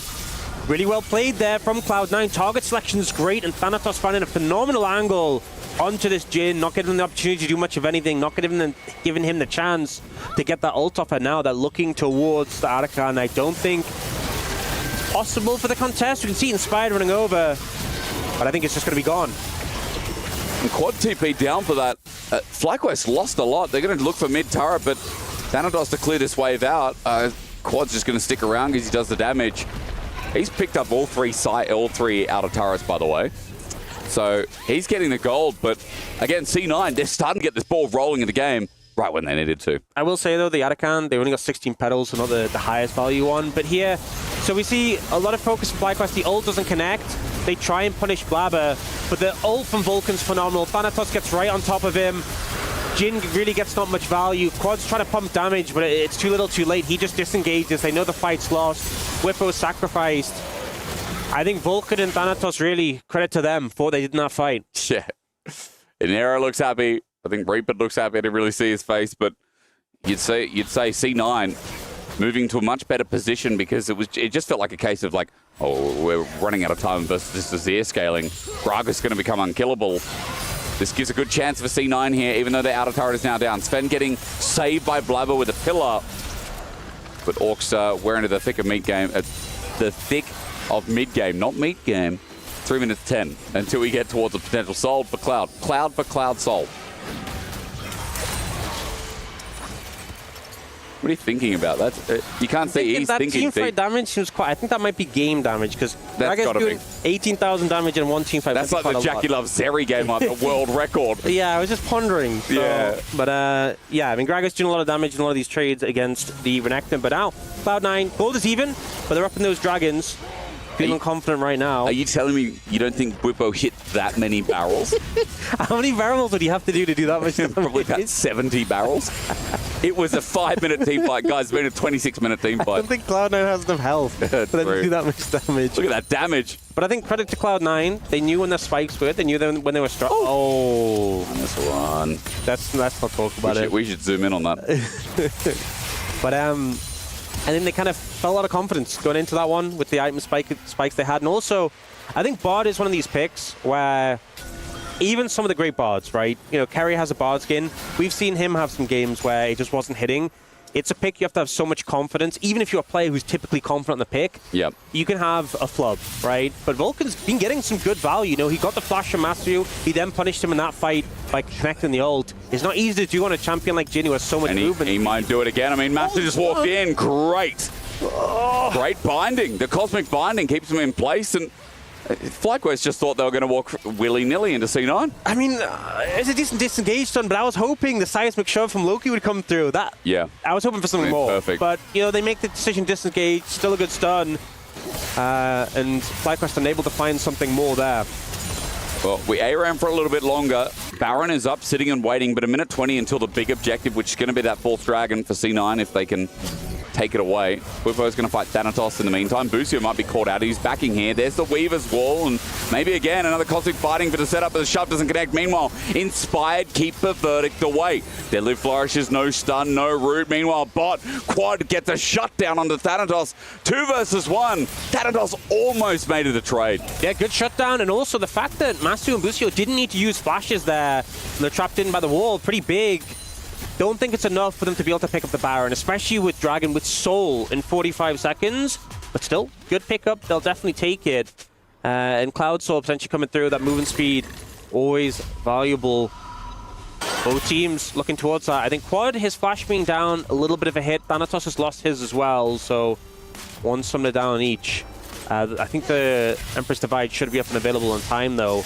We'll see how the setup goes. Infinity Edge was just picked up by Jin. I just saw that, yeah. That's a significant spike. Now, Quad, this seems... Oi. You see the angle, because Explosive Cast goes in the back of his ear wall. Holy. Nice try. Thanatos made it close, yeah. Force that flash. Now Vulcan in trouble. He cleanses, but he's bombed it away. And Bwipo, he's now in the middle of it all, though. Thanatos with a flanking angle. This Croc waiting for Dominus. Spotted out by a ward. Yeah, good ward from Busio. I thought he was going to face check into him. I'm like, level 11 Karma would not last long there. Gives the cover. Bwipo's now playing defense. Dragon's getting low. Waiting for Vulcan's ult. The Tempered Fate could change everything here. It's 6k onto the Dragon. Blubber gets a hefty chunk, though. It's Quad in the back again. Ulti burned out, and Blubber is just healing it all up. Tempered Fate out. The shove doesn't get up to come through. Inspired needs a steal, but will he find in the end? No. Blubber gives away Cloud Soul right into his back pocket. He flushes over the wall to survive. Meanwhile, top players have been battling it out the whole time with a curtain call that's run out of range. Thanatos now has a slice and dice minion wave. He'll run for his life, but the damage in Dragon has been done. We'll see. It looks like Masu might just be able to clean this one up. His Crocodile's fast, but I don't think he's fast enough. Should just be a Deadly Flourish. Couple of autos with the Infinity Edge and the damage. Sterex Gauge. The 4-shot delayed. Deadly Flourish away, but again, that is a cleanup. 3 dead in the end, but a permanent Cloud Soul. Flyer just starting Baron. But a lot of time, the AD carry not being here. They've got it. But the TP's enough. They're able to force him away. And will be Baron picked up. Wow! It's a big boon for FlyQuest. You know, yes, they lost the Cloud Soul, but able to get a bunch of kills in return, able to get the Baron. A huge gold swing in their favor. And honestly, I think overall, you'd say that's worth it. You see, Blabber ends up using his ult over the wall on a Bwipo just to keep healthy, which means he can stay alive for the Dragon, but so many tools are burned. Loki flashes in for the shove, doesn't manage to find it, doesn't time it right, and gets punished immediately. The follow-up's there on a Vulcan. The fight is over. The Dragon's secured, sure, but it's just scattered to the winds for Cloud9, and now with a 4,000 gold lead for FlyQuest, they're in control of the game. Yes, you have the permanent Cloud Soul buff for Cloud9, but, you know, let's see what FlyQuest can do with this Baron. Yeah, how much to Cloud9 lose is going to be my final question, right? Because Quad, every fight keeps getting ahead. Quad is now almost 4,000 gold ahead of his counterpart in Loki. And with this Baron, the ability to make it so that that Cloud Soul never gets to be utilized here, as just said, Quad has reached level 18. Zonya's almost picked up as well, but caught out as Bwipo first, shoved back, and Bwipo caught in no man's land. FlyQuest all the way up towards his top side of the jungle. And Bwipo just went a little bit early. A great pick. You know, one of the best things to get when the enemy team has Baron is ult. Inspired could be the same as well. The pillar, the keeper's verdict won't disengage. The flash away. Tempered Faders on the wrong side of the wall. No, rather right here for Loki. He starts to poke out the shove again. He's sacrificing his life for the shield, keeps him healthy. Golden is he, and FlyQuest now want the re-engagement forward again. Quad is just ordering to death's knell. The curtain call blabber finds himself outside of it. The third one connect from Masu as FlyQuest find more kills, and Bwipo dying now has no effect. I feel like Loki's just trying too hard to find these big shoves, forcing too far forwards, and it's just ended up backfiring so much. They had that first pick, right? That's enough. You slow down FlyQuest pace in the Baron. Thanatos going forward to cancel the back. I think that's the bait, and look at Quad. DPS, a soldier about to arise again. Thanatos loses his Sterex gauge. He gets sent backwards, and what was just going to be a quick back now turns into an inhibitor turret. Thank you to Thanatos. It's not like they have any opportunity really to punish. The recalls are so fast, so now looking 5,000 gold lead for FlyQuest, get 3,000 Baron power play that came through, and this is really where it backfired. You know, they get the pillar uninspired. I think this is fine chunking him out. The stun comes through, the burst, the damage, but this is where the overchase is. You know, trying to step forwards here, and he's just in the middle of a poppy. So far forwards, and yes, he has the stasis, but that's not going to save you. You know, and the stun from the Unraveled Earth is the only reason Claude doesn't get even more from this. Blabber just managed to dodge away, but that could have been so much worse. I feel like that could have been game-ending if any more mistakes were made there for Cloud9. And I think Loki just needs to calm down a bit. This game isn't over yet. Yeah. FlyQuest have gotten a lot from that. And Quad, you know, the player who struggled the most, I feel, against BLG, really having a massive redemption right now. 6-0-2 on this Azir. 360 CS. So far ahead of, you know, I mean, you compare it to like Bwipo, and he compared to lane opponent, he's 40 ad, only his Ven close, but he is super strong. Picked up that Rabadons as well. He's nearly full build. True. This Azir is extremely strong. You see for the total gold, 2,500, 2,700 gold ahead of Masu, who's the second most in the game. And it's not surprising, is it? Every fight, kills just keep getting donated to him, and sitting with the needlessly large rod before those last double kills, turns it into a Rabadon. Just has enough to get the upgrade rather than going to the Zhonya's Hourglass. Still has the Seekers in hand, so the active will come in handy as we're a minute 10 from Elder. The one thing is for C9, it's going to be an early Elder fight, and fighting against an Azir as a 5v5 right now doesn't feel good. It's Inspired. Just took no damage. Loki got a shove back. The Ezreal ain't going to cut through him. This Poppy is now starting to become a true tank. The combination of the upgraded Merc Treads and the Kanik Rukian, the double magic shield, means that, you know, a full Talia combo just doesn't do anything, especially this kind of anemic Talia who just doesn't have the damage. Now, Thanatos getting some pressure in the side lanes again, but Bwipo responding in the bot side. And it's FlyQuest with complete control of the area. Can Cloud9 even find their way in? Well, I know one thing. If they do find a way in, they have to subjugate Inspired or Bwipo, either one, to find themselves a target out of that front line. It's up to Blabber here, who the angle is not going to be found because, again, the poke is too much. Look at Sven. Quad just sends a couple of soldiers, and that Ezreal is out of there. Oh, man, that feels so bad. It's 14 seconds. He does have TP. He does. He does have TP, so he can get back, but they don't have vision in the area. They need to find some space to make their way in. TP's coming through. Okay. They're looking at Bwipo. They are trying, but Bwipo is just as tanky as the rest, and Mystic shot after Mystic shot, a couple not connecting. Inspired on a ward, but he'll still have the angle. Vulcan with the journey, it's not going to be found. He sends up with the Keeper's Verdict. Weaver's Wall layers in the Tempered Fate. It's onto Quad, onto the Azir. The shove though mistimed. He gets double Zhonya's. The Bomber into Loki, sends him backwards. He'll be gold, but he's only got one turn of it as the wall sends and divides them all. Even though it's only one, the range will follow up, and FlyQuest were #1 for a reason. C9 reminded that they'll be second fiddle again. Thanatos, last one alive. He's got the GAs trying to clear out the wave. TP's going to come in. They want to end now. 7.5k damage in one fight, by the way, and it wasn't even a big fight from the Azir. Thanatos going to buy some time. He's got some healing. It feels nice, but as soon as Quad is here, that GA is going to be tackled. Quad, he flashed in. Thanatos is going to take Blast Cone to Neverland. He But saved Elder's the game, done. but He does. Elder's gone. So even if it doesn't end right now, Elder and Baron, it might as well be over. You know, that Cloud Soul in pocket for Cloud9 that Arakan secured earlier isn't really going to match up against a Baron and an Elder secured for FlyQuest. You see the bot lane secure the Elder.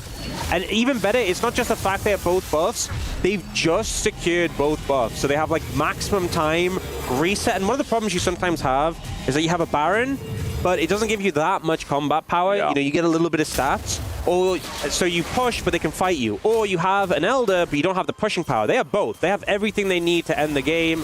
We'll see the replay here. This ult from Vulcan was phenomenal, but unfortunately Quad has the double stasis. So Loki's trying to set up the shove. The double stasis catches him out. Whipper with this beautiful engage to punish Loki. He unfortunately doesn't respond in time. And then Quad is immediate with the response. So much damage coming out from this Azir. Jeez. Well, that was... Vulcan's had some great ults this game, but yeah, he has. It just hasn't quite been enough. And that team fight damage, 7,500 from this Azir. He is the main character this game. I mean, he is. And I don't think I've seen a game. When was the last time you saw a game where someone individually was 6,500 up? I don't remember that. Stepping forward, though, Whippo might give some gold back, but with Elder, C9, don't find the trigger. Look at that. Masu ran in. That was one auto, not even 4 shot, and Sven almost got executed. Well, now with an inhibitor freely taken, FlyQuest. Dotting the I's, crossing the T's cannot be said. It seems super simple to do, and with 11k gold lead, Thanatos can't get in for a flank. The range is a problem as C9 have minions into their Nexus turrets already. One down into the dirt. Sven trying to defend the other as Masu. He gets a little bit of poke, but he has an enchanter. The other will soon fall. It's only a matter of time. I feel like it's so hard from this position. You know, you still have 40 seconds on the Elder. You have to stall out for that, but Thanatos is in trouble. He's got a GA. He will be executed first, though, and remember, with the Sterix gauge down, it could be a free pick. Even this Poppy can do it. Up against a couple of autos. There it is. GA going to be popped. Weaver's wall. Defensive maneuver. Quad is on the wrong side of it, but he doesn't care. He'll take on anyone at the moment. Inspired has just killed Thanatos off our screens while Vulcan stepped up into one simple soldier. But he may as well be a super soldier at this point. FlyQuest. Another target to be taken down, and they're just playing with their food, aren't they? Yeah, Elder's almost down, but at this point, I don't think it really matters. The Baron's still up and available. Ult's going to be cancelled. That's nice. Tempered Fate, but Masu has a 4th shot, and Loki can't step up. Again, has to be careful here. Getting zoned out as Masu, but the Nexus turret will take it, and take it all. Quad moves to legendary status, and the rematch of LTA North is a resounding success for FlyQuest again. I mean, Quad, you know, he was targeted heavily. He had to go up against Knight when he was playing BLG, and it was a struggle, but he made it clear that he was the main character in this match. FlyQuest with a really strong performance. Inspired as well, and the Poppy had a lot of good early plays, and they will go through to that upper bracket match against G2. Oh, hell yeah. G2 need revenge, but FlyQuest, they've got a duty to silence Europe once again in that one.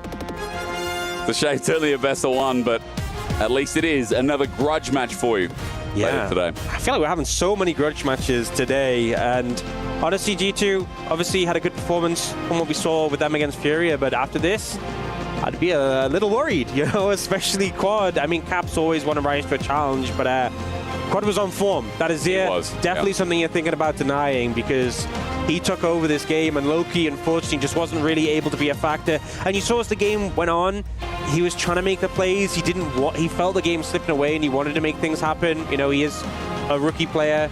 He really wanted to make that impact, but it just wasn't to be. And they're still in the tournament, right? They're still going to have an opportunity. We'll see them play later today and see if they can bounce back against FURIA. But yeah, won't be able to take this one. Well, I'm curious to hear, because Whippo had a fun game on the Gragas, and he scaled into it. So we're going to hear from him on stage as we talk with the winners interview. Yeah, this is your Amazon winners interview with Whippo. You've started off EWC on a really strong note here, and it was up against a rival. Do you enjoy wins like that even more? I mean, normally I guess if we were playing back home, but playing an international event, and I mean, that was the most NA game I've played in a while, so I mean, I was a bit disappointed, I guess. Tell me why you were disappointed.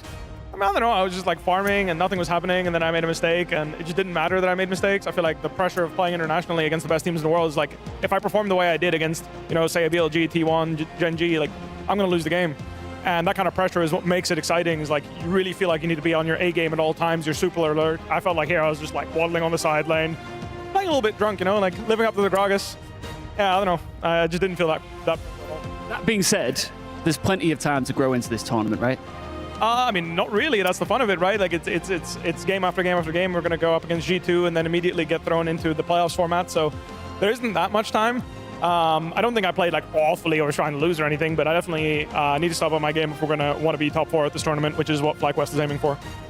G2 up next. You could argue that you've got their number after a phenomenal performance against them at MSI. How do you feel going into this one? It'll be exciting to see if they've changed anything, because I definitely think they need to. I think G2 is a very respectable team. I have immense amounts of respect for Caps especially, and I hope that they were able to learn from their mistakes at MSI, because I don't think they played like their usual self. At least I'd hope not. Look, it's early days. You've just said that you want you and your team to go all the way here. Just have a quick look at this. You fancy that? How much do you want it? Nothing is granted, everything is earned. I like that. I mean, it'd be awesome, obviously, to win. Well, best of luck, and thank you very much. Back to you guys.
With a victory, FlyQuest move on over Cloud9 on the back of a big performance by Bwipo and the squad. A big win here for them as they're able to move further on in the qualification. We'll see them in just a little bit. Welcome back. Degon here alongside Meteos and Valdez. And unfortunately here for Meteos, Cloud9 not able to put it together. No, did not go their way that time. I think that, FlyQuest went for the early Azir and Cloud9 tried to punish it. I thought they had a good idea with like Renekton and Trundle early on, but FlyQuest just managed to slow the game down. Azir scaled really hard, and they just weren't able to pressure hard enough early. They did get the soul, but it just wasn't enough. Yeah, for sure. It was a very sleepy game. It kind of felt like we were sitting back watching Jin and Karma just kind of sit in lane and farm. Same with the Azir and kind of farm. And there was that one fight that C9 had around the Drake where like Thanatos was coming around and they had the nice Bard ult on top of the Jin. But that was really the one opportunity they had. Outside of that, I feel like their execution wasn't the best. Like there were answers and there were ways in for them, but they couldn't quite hit it as clean as they needed to, and Fly were just the cleaner team this time. Yeah, definitely. I mean, you heard it there from Whippo when he was talking to Ian Chambers. It was a very North American game where a lot of farming, a lot of inactivity, something happens, and maybe it punishes you, maybe not. I mean, kind of, he felt pretty disappointed that was the way it went. I mean, it must feel the opposite side for Cloud9, where it went that way and you still didn't get a victory.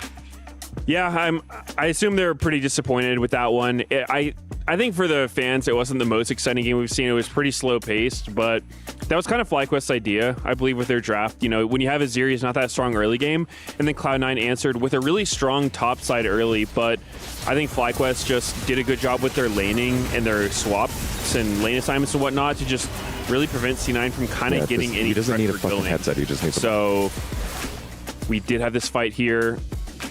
I did not go C9's way at all. You know, Inspired found a really good stun angle on Blabber. They ended up getting 3 kills immediately, which got them the Feats of War. So, yeah, you know, good win for FlyQuest.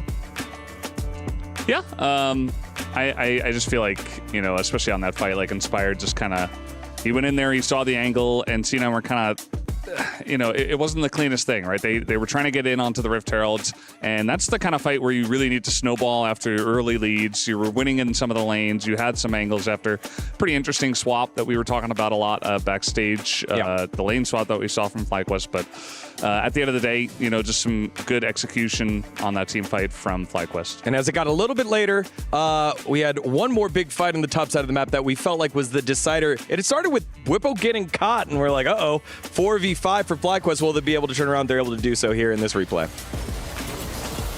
Yeah, it started well for C9. You know, Whippo kind of got caught, instantly died. But then C9 got a little over-eager here, over-chased a bit. I think Loki ended up getting caught on the wrong side of his ultimate, got grounded by the Poppy W, and went for a big catch, but didn't work out. And FlyQuest managed to run away with this one. Yeah, we were talking a little bit about jet lag. It did feel like Loki was going a little bit too far. You know, there were some overextensions, I'd say, from both sides. I think that was what Whippo was talking about when he was calling this a bit of an NA game. Well, to ask a little bit more about the NA game, let's send it on over to the reigning NA champ for LTA North. Busio is joining us here. Good to see you, brother. How you doing? Thank you. Doing pretty good, yeah. Yeah, it's been quite a run, but let's start here in this specific match. Like, how does it feel to defeat Cloud9 definitively in a best of 1? I mean, that game was something that felt low. Like, we had the right idea about what we were doing, but we are looking a little rusty, a little jet lagged, and the execution wasn't always there. So I think the game got very messy for no reason. But, you know, we had the right idea, so we'll take it. Yeah. Why'd you have to do that to Cloud9? Sorry, Medias. It's all right. I'll forgive you in time. Okay. Yeah, Valdez, what you got here for Busio? I mean, so it was very NA. It was very not the cleanest. I thought you guys looked decently clean, to be honest. There were some big mistakes, obviously, but overall, you did feel like the better team. Now you are going to be going on to face off against G2, I believe, in the bracket, the upper side of the bracket. Are you guys confident to go there? I mean, you've had some really close best of 5s against some strong teams in recent times this year. Do you think you can do a best of 1 against G2? Yeah, I mean, we 3-0'd them at MSI, but honestly, they were close in some games, so it's best of 1. Anything can happen, but I think we'll win, yeah. How does it feel going back to best of 1 after doing Fearless for so long? Because does it change your approach too much, or does it just kind of feel like you're going into game 1 of a Fearless series?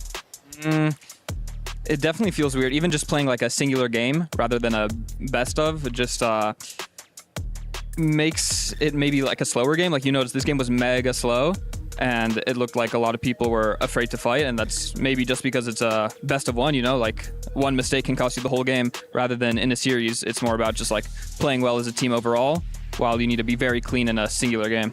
Well, one guy who wasn't afraid to fight here was Quad. He had himself a hell of a series, especially going up against Loki, like this budding rivalry in the mid lane, both of them coming from the LCK system. How'd you feel like his performance was today?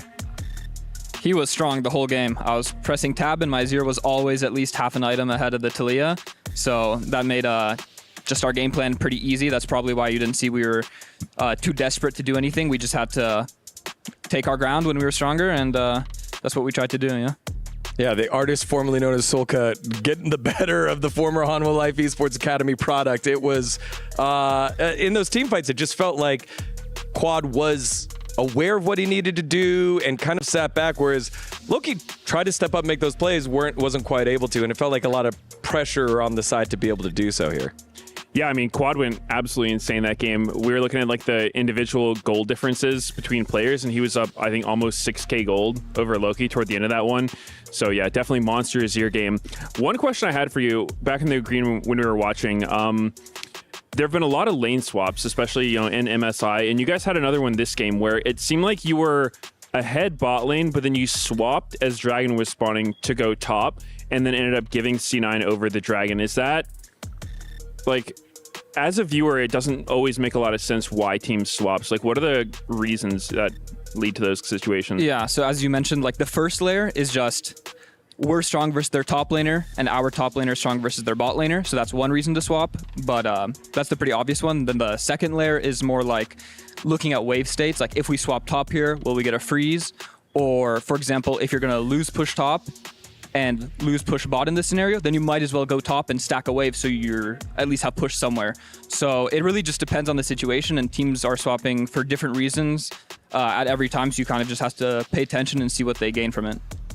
All right, any final words here for the FlyQuest fans supporting you and ready to see the rematch here with G2? Yeah, thank you guys for watching, and hopefully we do good in the next game. All right, Busio, everyone, congratulations on the victory. We'll see them in just a little bit up against G2. Don't go anywhere. We'll set up our first qualification match into the knockout stages when we come back. You're watching the Esports World Cup.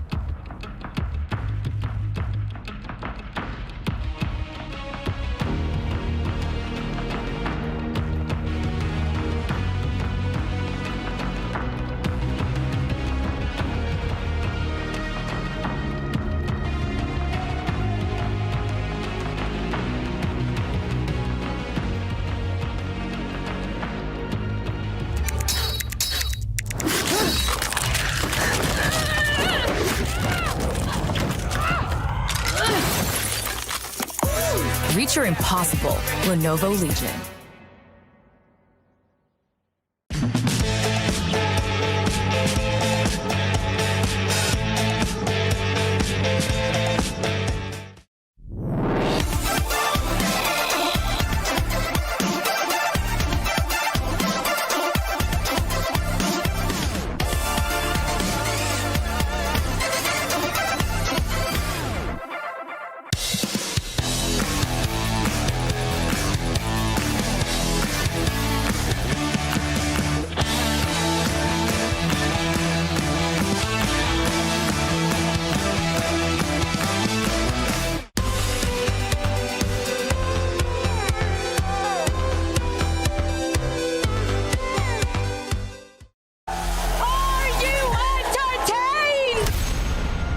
This wasn't just about who's the best.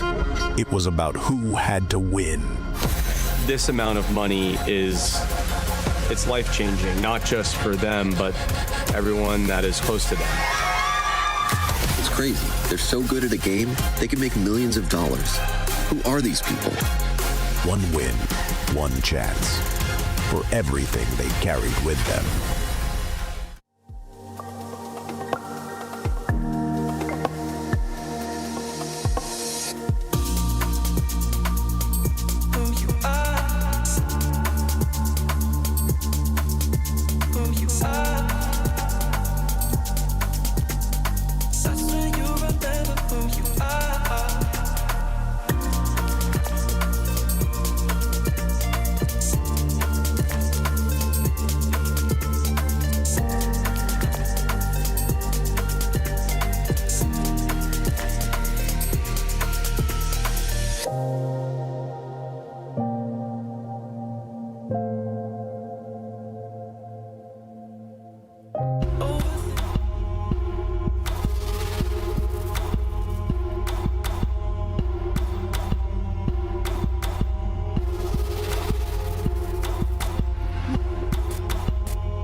everyone, welcome back to the Esports World Cup. Digon here alongside Finn and Valdez, the Valdanalist, to break down this matchup between the LEC and the LCK reigning champs. That's right, we haven't had an LCK championship since last summer, which means Hanwha Life Esports are the reigning champs of the LCK up against Movistar Koi, finally getting over the hump and getting themselves their first LEC championship under this banner. Yeah, I mean, honestly, what a run it was. And I am quite excited for this game. I think this should prove to be a banger because these are two teams that are not afraid to contest each other. These are two teams that are not afraid to fight. And these are two teams that really dislike giving things up. And I think that is bound to create a very fun atmosphere on the Rift that hopefully results in some really good fights. Yeah, let's take a look at the Hanwha Life Esports roster here as Valdez gives us his take on the earlier matchup we got to see. Maybe a little happy gaming in the top lane. Yeah, I just feel like Zeus is, there's been a lot of talk about jet lag today, and I feel like every team is dealing with it, including AG.AL. They were actually on the same flights as you and I, Digon, and Aux as well. Or not you, Digon. It was Atlas. Sorry, another guy who's also working here. But yeah, they haven't been here too long. Zeus was having a lot of fun, and he is a guy who's not going to give stuff up. He will try to go all in the lane, even if he doesn't need to. And I feel like AG.AL is a team that deserves that amount of respect. Not just Zeus, but like Peanut can do crazy things when he feels like he's much better than the team. And to be honest, I think they should be the heavy favorites coming into this one. And I do think that Koi have a lot on their hands here. Yeah, and I think what it's gonna come down to is honestly like the support jungle. I think that is the lane with the most high impact, or the lanes with highest impact, just because how crucial Elyoya and Alvaro are for MKOI's kind of play style and how they kind of like to impact the map and play fast on both side lanes. And I feel like going against someone as routined as Peanut and someone with as strong skills to engage as Light, I think this is a quite tough matchup for them. Yeah, my hope here is that we have an equal game state as we get to some of the team fights, as we take a look at Hanwha Life's team fight earlier against CFO around the Drake, where it just feels like I want to see both teams at their best with the hands. Like, I feel like we're going to see who gets a lead, who doesn't. Zeus is going to continue pushing waves. Merwin's going to use his magic to try and counteract that. But if we get to a state here at a Drake or at an objective where it's relatively equal and both squads will get to fight it out, I think AG.AL will be able to do it, but I also know that MKOI aren't shying away from those impactful moments, which is what makes Jojopyun so good. Yeah, one thing I was a little bit surprised by in this first game is that I feel like CFO didn't really challenge Hanwha Life that much. Like, the early game state was pretty good. They were able to punish Zeus a lot, that's for sure. They got the early gank, they forced him into an awkward spot, but when it came to the team fights, it was just lights out. Like, Hanwha Life showed a lot of respect, and I think partially that comes from the way that CFO did play at MSI. Now I'm worried for them going up against Koi now, MKOI, where it's like, do they show as much respect? Well, I mean, what are you implying, Valdez? They do he does this all the time, where it's like, oh, it's some random team, lower stages at the LCK. Let's just do whatever we want and like not show them that respect, right? And I think they've done that a lot. They even did it against T1. I think they didn't have their best day at Road to MSI, and I think that came back to bite them. So I am a little bit worried for AG.AL in a best-of-1 scenario. Well, I would hope they're delusional enough to disrespect Koi, because if they do, I think they're gonna get smacked on the forehead by the team, because I think like it makes me happy to think that they might disrespect them, but I really think MKOI at their core play really fast, and when you play really fast against a team that disrespects, that's when you get really big leads. Well, to hear their insights against MKOI is Zeka standing by right now with an interview. Hi everyone, this is the pre-game interview between MKOI versus Hanwha Life. By my side is the mid laner, Zeka. So I wanted to ask, you guys are up against MKOI for the next best series. So who do you think is going to be the main focus that you guys are going to lock down for the game? 일단 제카 선수 첫 번째 질문으로는 일단 다음 상대로 이제 MKOI를 만나게 되셨는데 MKOI를 상대로 좀 어떤 선수를 좀 주로 공략하시게 될지 좀 궁금합니다. 일단은 저희가 이제 첫 번째 판 끝나고 나서 대기하는 도중에 이제 MKOI 경기를 봤었는데 또 이제 MKOI 미드 선수 조주펜 선수가 잘하는 것 같아서 네, 제가 잘해야 될 것 같습니다. Yeah, I have watched the MKOI games after our match against CFO, and I saw Jojo Pyun was very good at his play, so I think I have to definitely stand up for that. And I wanted to ask Zeka, did you know that Jojo Pyun calls you Zika? So I wanted to ask, is it Zeka or Zika? Is he wrong or right? 이제 조조편 선수가 제카 선수를 이제 즈카라고 부르는데 네. 이게 맞는 건가요? 즈카가 맞는 건가요? 제카가 맞는 건가요? 저는 처음 들어보는데 즈카라고 부르는 거를 제카라고 부르는 게 맞지 않나 싶습니다. Actually, that's the first time I get called Zika, but I think Zeka is the right word. Thank you, Maddox. And finally, the debate is over. It is Zeka. No other versions matter here. I feel like the guy who named himself will know what he's named. Could have known. We should have known. Who could have known it was Zeka? I don't know. Not Jojo. Clearly. Not Jojo. Speaking of Jojo, let's take a look at Movistar Koi's lineup here. It will be that matchup in the mid lane. Jojo Pyun against Zeka, Merwin, Elyoya, Supa, and Alvaro rounding it out on the bottom side of the map there.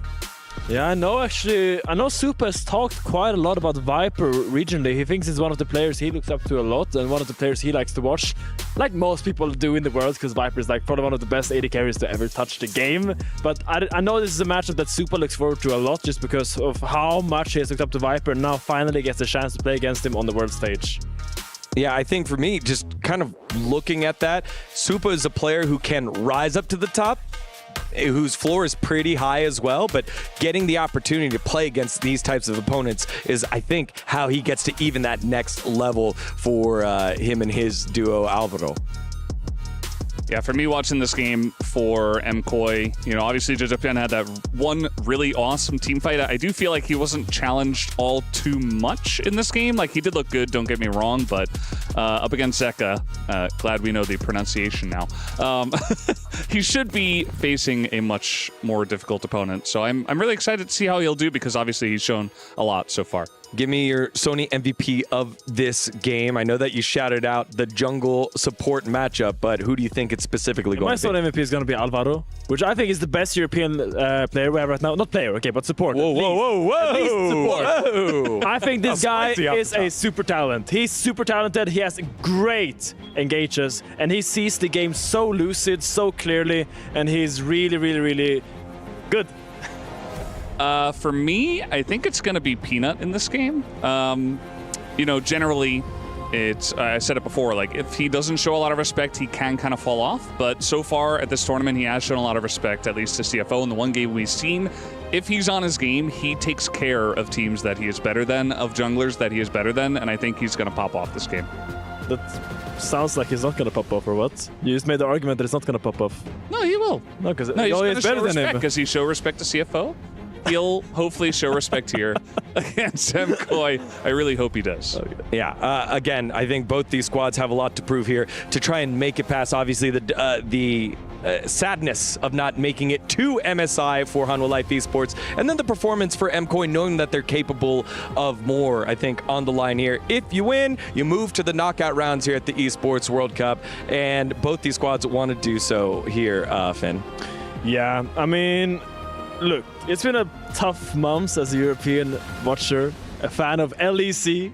We've been the laughing stock of the world, and I think a win right now would be crucial to regain our stance on the world stage, and I believe MKOI can do it, and I think a win against AG.AL is bound to happen. And Valdez, for the LCK squads, it's always different because it feels like when they come back to the LCK, steel refines steel, and they have an opportunity to now show how sharp they are on the international stage. Yeah, they had a little time off. They didn't get to go to MSI and get that practice, but they're going to be wanting to prove themselves here up against MKOI.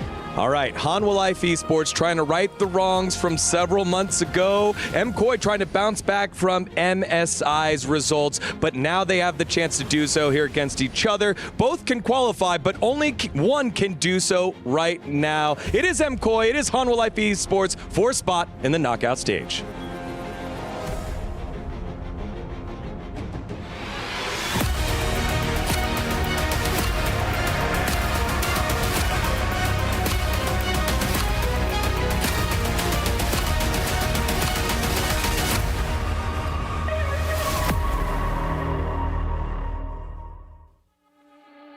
We've made it through the first wave. And now as the group stage intensifies, it's all about taking that next big opportunity. And our teams that picked up wins here today have made it to the upper bracket and just one win away from getting into the quarterfinals. And it's not just about momentum. It's not. It's also about club championship points, getting a bigger share of that $2 million prize pool, and of course, obtaining the smoothest road possible towards this, the ultimate goal, the trophy. And now it's time to introduce our next teams. And for the first team, from LCK to EWC, they've been looking for a deep run here in Riyadh. It's Hanwha Life Esports.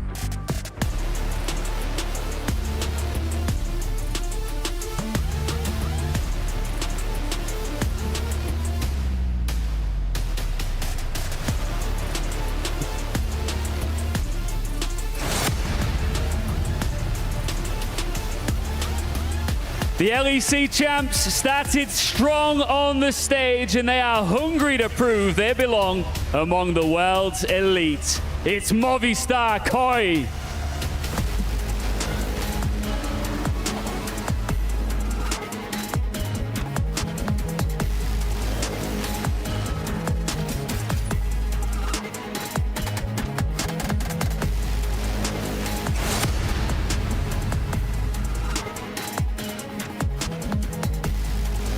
A spot in our quarterfinals hangs in the balance. Who's taking it?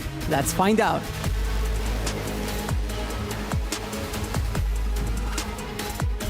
Thank you so much, gentlemen. And now it is time to see who is going to be joining all the rest in the knockout stage. Is it going to be Movistar Koi, or will HLE continue their dominance here at EWC? I feel like if tournaments aren't called MSI, HLE are looking pretty good so far. Yeah, this is a good sign for the bounce back. It is. I think we saw a clutch performance from JoJo in Movistar Koi's last game. Remember, both of these teams actually had a relatively losing position in the early game in their first series, and they were able to turn it around with some really cool team fights. I feel like the way that Movistar Koi did it was arguably more impressive with JoJo's really awesome three-man with the ult on the Yone, how careful he was, how slow he played that. On Life Esports, the reason why they were in a deficit was because they overplayed their hand. They were too aggressive, and it was Zeus in particular who was making some very bold moves, let's say. I think we'll see maybe a little bit more measured of a Hanwha Life Esports moving into this one. When we were watching Hanwha Life going into that Flying Oyster match, we were like, okay, it's been a while since we've seen this team. They came off of a really rough streak. We didn't have that much information about current form. We do now. And I think now we can pretty clearly say, based on our first matches we've seen these two, Hanwha Life Esports are massive favorites, but they still need to tighten up some of that early game. Yeah, I would agree. And I actually think it's really interesting because I think the problem started on the top side of the map for both of these teams. I think Merwin, even though he did like, what, 45% of his team's damage at the end of the game, he still allowed an ambassador to just go like kind of even in lane against him on the Aurora, which is not necessarily how that one is supposed to go.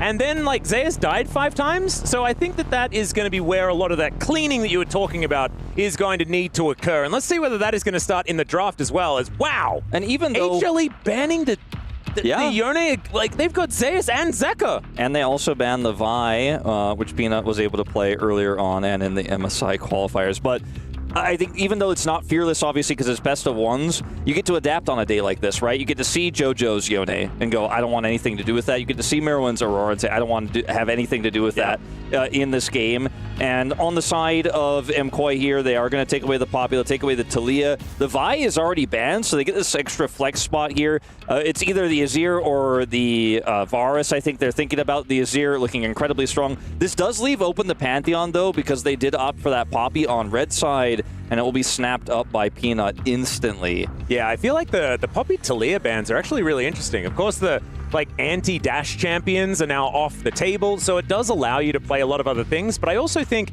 it really shoehorns you into the Azir ban. Like, Talia being banned on the red side is just makes things a little bit difficult because I feel like they have to go hand in hand. They still managed to get their hands on the Prince of Demacia, though, as the Xin Zhao is going to be locked away, and there is the Gwen as well. So double circles, immunity circles are pretty strong there, Wolf. We can just see the Rumble picked up on the opposite side of the matchup for Zeus that he played earlier into the Gwen now.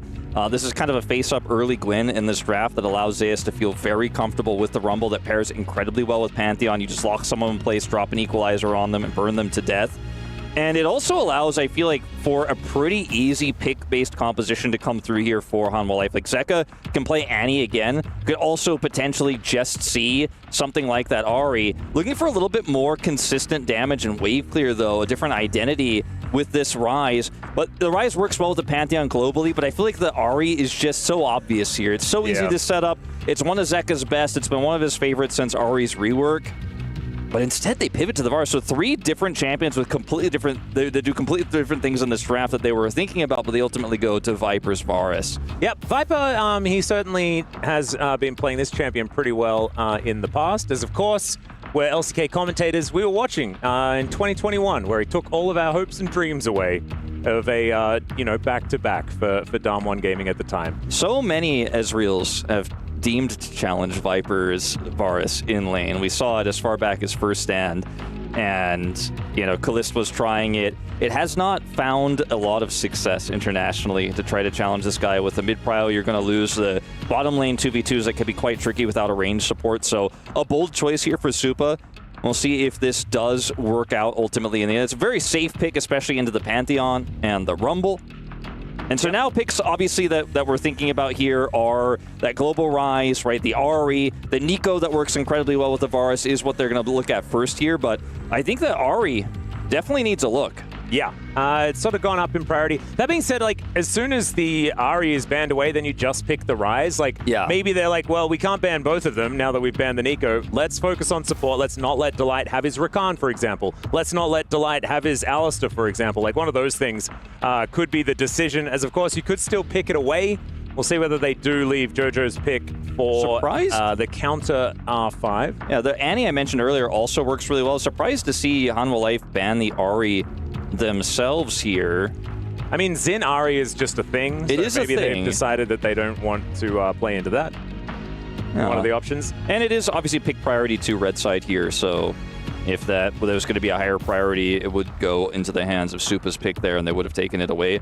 Question becomes what that last ban is going to be. It's that every single time blue side Alistar, you can't get that R4 safety Alistar. The Ryze could now, to a certain extent, match the rotations of the Pantheon with Realm Warp. It's not as simple as it sounds, but it is helpful in a lot of those skirmishes in side lanes to be able to match that when, there's a strong side lane champion in the Gwen, too, that you can pair with. So the Pantheon tries to punish the Gwen, you follow with the Ryze. Very strong pick here for Mkoy. Yep. This is a pretty classic one. Orianna just kind of outranges the Ryze just a bit, and so they are just going to lock that one away. A lot of power on this patch as well. We've seen Orianna find a fair bit of success, although not necessarily today, and that is Delight's Rel. There is so much engage here for HLE, and so much layering of CC and AoE damage. Chains of Corruption and Equalizer together are so incredibly devastating. I think they need a little bit more engage here, even though they would like to, I think, play in the bottom lane matchup a ranged support here. I just don't think that's realistic. Rakan makes a lot of sense. The Poppy was banned. Wolf. There you go. There you go. I mean, Poppy was banned early on in this draft. You have a lot of mobility. You could follow up on the Xin Zhao. You could follow up with Realm Warp really well. The thing that if I took the nameplates off, I actually think I like Mkoy's draft better because they have a Gwen that has really strong power with this Ryze to follow. The side lane pressure is really good. The Ezreal is safe.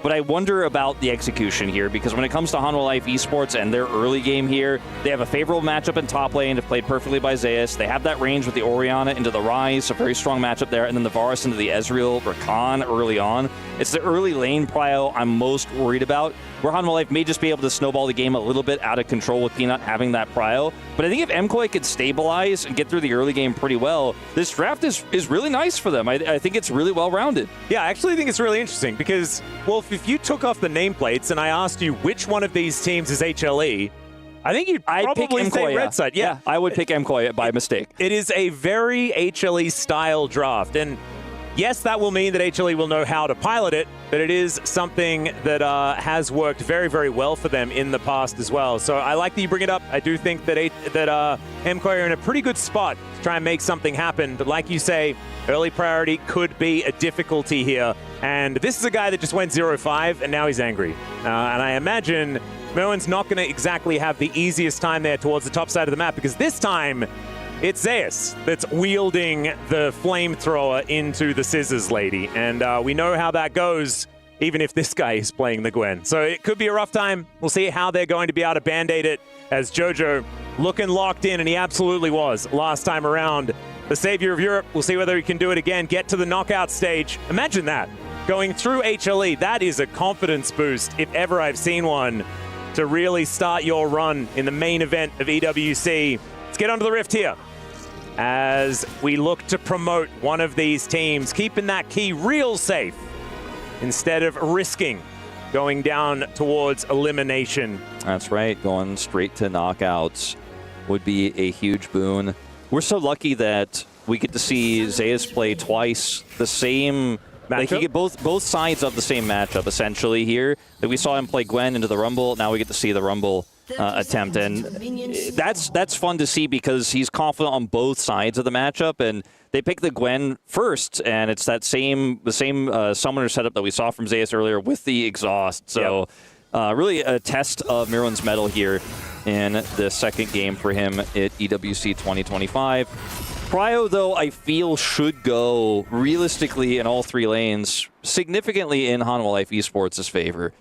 Yeah, and the jungle as well is, I think, going to be a little bit more of a difficult time, although I guess it's somewhat even. It's two battle junglers here for the early game, but right now it's all about who has that prio, because the jungle is not able to quite work as well unless their lanes are able to come and help them.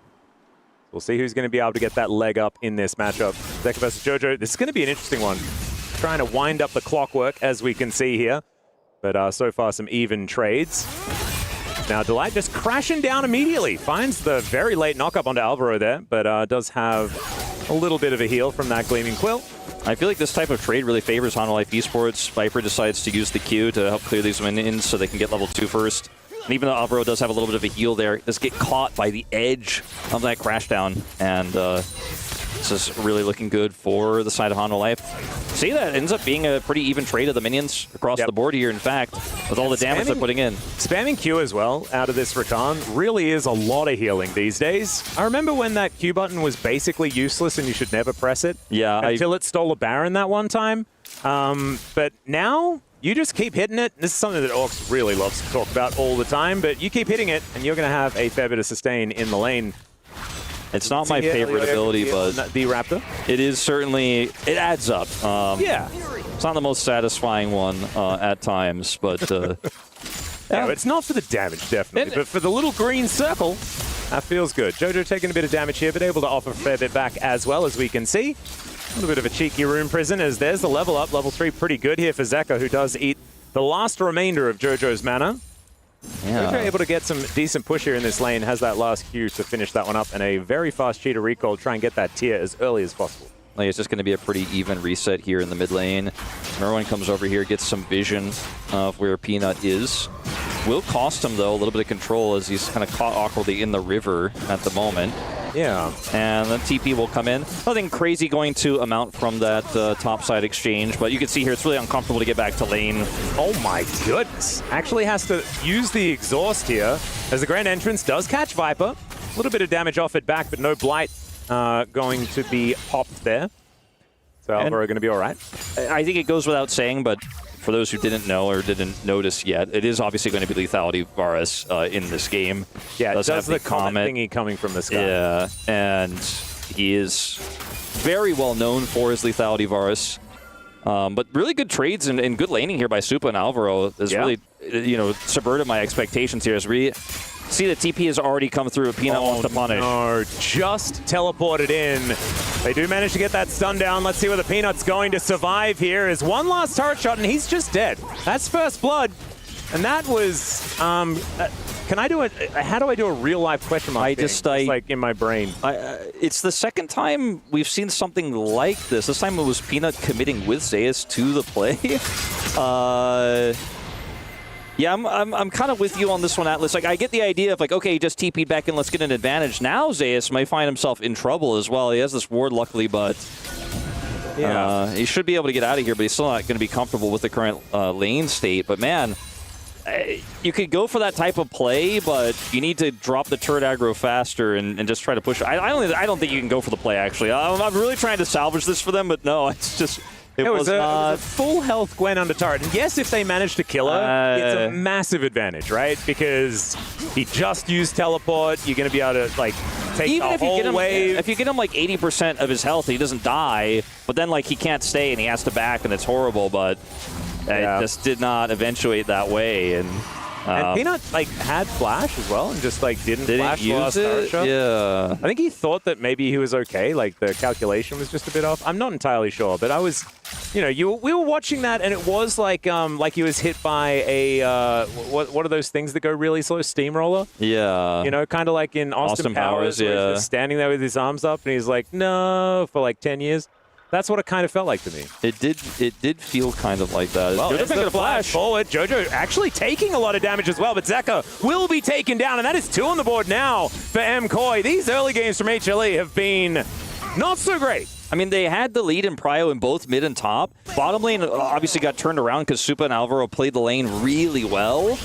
But now it's just kind of a disaster here as Hanwha Life keep dropping the ball in their solo lanes. And I mean, now they have only a slight farm lead for Peanut. That's all they have in this game. And it's unforced, a lot of these errors. So just quite bizarre here. But it's not something that we've never seen from Hanwha Life, right? I mean, we have certainly seen so many of these games where Hanwha Life does not respect their opponents, plays weird in the early game, and then catches up later on. But I feel like if we're looking at this team as a potential contester for picking up the 2025 title here, we're going to have to see some of the early game cleaned up, I have to say, Atlas. Yeah, I think there's certainly some housekeeping to be done. And it can be done in this game. Like you were saying, it's only 600 gold. It's not really anything to write home about. It's just not a great sign for the beginnings of this one. And with the money on both Moen and Jojopian, like, this is exactly where MKOI want their funds deposited. As Elyoya now just roaming around the enemy jungle. Look at Elyoya's vision. Like, he knows exactly where Peanut is, so they can try to potentially set up a dive here. Speaking of which, Zeus does have that scrap shield, gets a bit of his health bar back, but still 400 is not a massive amount to work with underneath this turret. He's got his equalizer, so he should be fine. As here comes the Pantheon ult. Yeah, Grand Starfall. There's the flash forward. Great position, but that's an even better shockwave. Still, it's a 1-for-1. And that is going to be Feats of Warfare also locked in for MKOI. Delight moving on forward as Elyoya taking a fair bit of damage from the attack dissonance combo. Zeka getting on the board is good, but I don't think it's good enough here for HLE to feel better about the situation. They just wanted more out of that than what they got. It's crucial that Zeka got the kill. I think that's more valuable than Elyoya picking up the counter kill there on the other side, but a bit sloppy, a bit forced here. And it seems like the biggest enemy today of Hanwha Life Esports has been turrets. Yeah. I thought you were going to say themselves, and I would have agreed with that one as well. You know, I am saying that. I'm just saying it in a nicer way. As we will see the TP to come through here for Zeka back in the mid lane. We have Grubs spawning here shortly as they do come up right now. Swap of Supa back towards the top side of the map. Merwin will have teleport soon. I think we're going to have a bit of a skirmish over this one. Zeka still doesn't have his ult and doesn't have Prio here in the mid lane. So MKOI actually feeling pretty good about just starting this up right now. Delight, very aggressive. I mean, not sure about this one. Yeah, he does have that shield, but that's going to wear off, and that's a Rune Prison onto Zeka. Dodges the Q. That's going to feel a little bit better as MKOI, they're still just getting to work here on these Grubs. Already goes down. If we stack up all the things Hanwha just did, I mean, Viper was backing, right? Elyoya's on Grubs, they notice. They don't have mid-prio, they don't have Orianna ult, and they still try to contest. Now, they will get the Dragon here, but that was really risky there on the top side for no reward. It could have been worse, but at least we do trade objectives as Viper no may just be there dead. is no way to protect him. Delight is coming over as fast as possible. Chains of Corruption to buy some space, and Delight throws his body into it. Hail of Arrow is actually doing a fair bit of work alongside that piercing arrow, and now Alvaro having to get out of there. There is the command attack, and flash away from Elioya is not going to be enough. And Viper is just going to put him down with that arrow from point blank range. Now Super could be in trouble as well, and HLE, they found a window and they dove through it. Yeah, they certainly did. That was a really nice ult there from Viper. Delight is able to buy time there for the rotation over of Zeko. Doesn't even need to use his shockwave. Still has it. Will self-cast it. And, bit of a hula hoop there. Sometimes you just want to do some aerobic fitness, Wolf. So he no longer has it, to correct myself. Thanks, Zeko, for that one. We wanted to threaten Supa there and push him out. Was it a visual bug? Yeah. So this chains of corruption into Delight actually getting the crash down over the wall, plus the double Q here connecting. Just does so much damage. Now Alvaro, low on mana, is stuck here, ends up getting caught by this Q, and then cannot get over the wall. And Elioya just decides, okay, might as well go back in because I'm also dead here, to try to buy space for Supa to get out. Yep. Wanted to also see whether he could kill Viper, at least put him to the test. Yeah. And Viper passes, but, you know, you miss every shot you don't take. As Moen now into the mist. Zeus having a pretty good time. Level 9 is, of course, a big power point for the Rumble, getting all the points into your queue. As now Viper is going to have to try and kill Jojo Pin before he's dead, and he's not going to be able to make that one work. There's a Realm Warp. That's an interesting maneuver. Viper is very dead, guys. We're just making sure that Jojo gets killed, and he certainly does. And in the meantime, Elioya is also dead. Moen also going to suffer the same fate by the looks of things as Delight. That's how you tank up a turret. As I thought that maybe the turret was still interested in him. It wasn't. And that is just going to be HLE getting a trade up. It is a trade up. This is a bizarre game. If HLE tidies up the first 7 minutes of the game, they're looking real good. Yeah, no, it's certainly true. But it was still a good play on the Viper there on the top side. If you look at where the gold is, though, across the board now, like Zeus' start was pretty rough, but now he's quite large. He has a 20 CS lead against his opposition. This Rumble is big. And, I mean, plays like this, you got to respect the Global, the Pantheon. When you've just shown your Rise top side, they know there's no counterplay. They know they can dive you here. And yes, you know, there's a turret here, and Merwin plays this well, but they're just going to get Delight barely out of the aggro range there, as you were talking about. As Jojo does have to walk down the red carpet, but he just gives the thumbs up because he can just walk off to the side.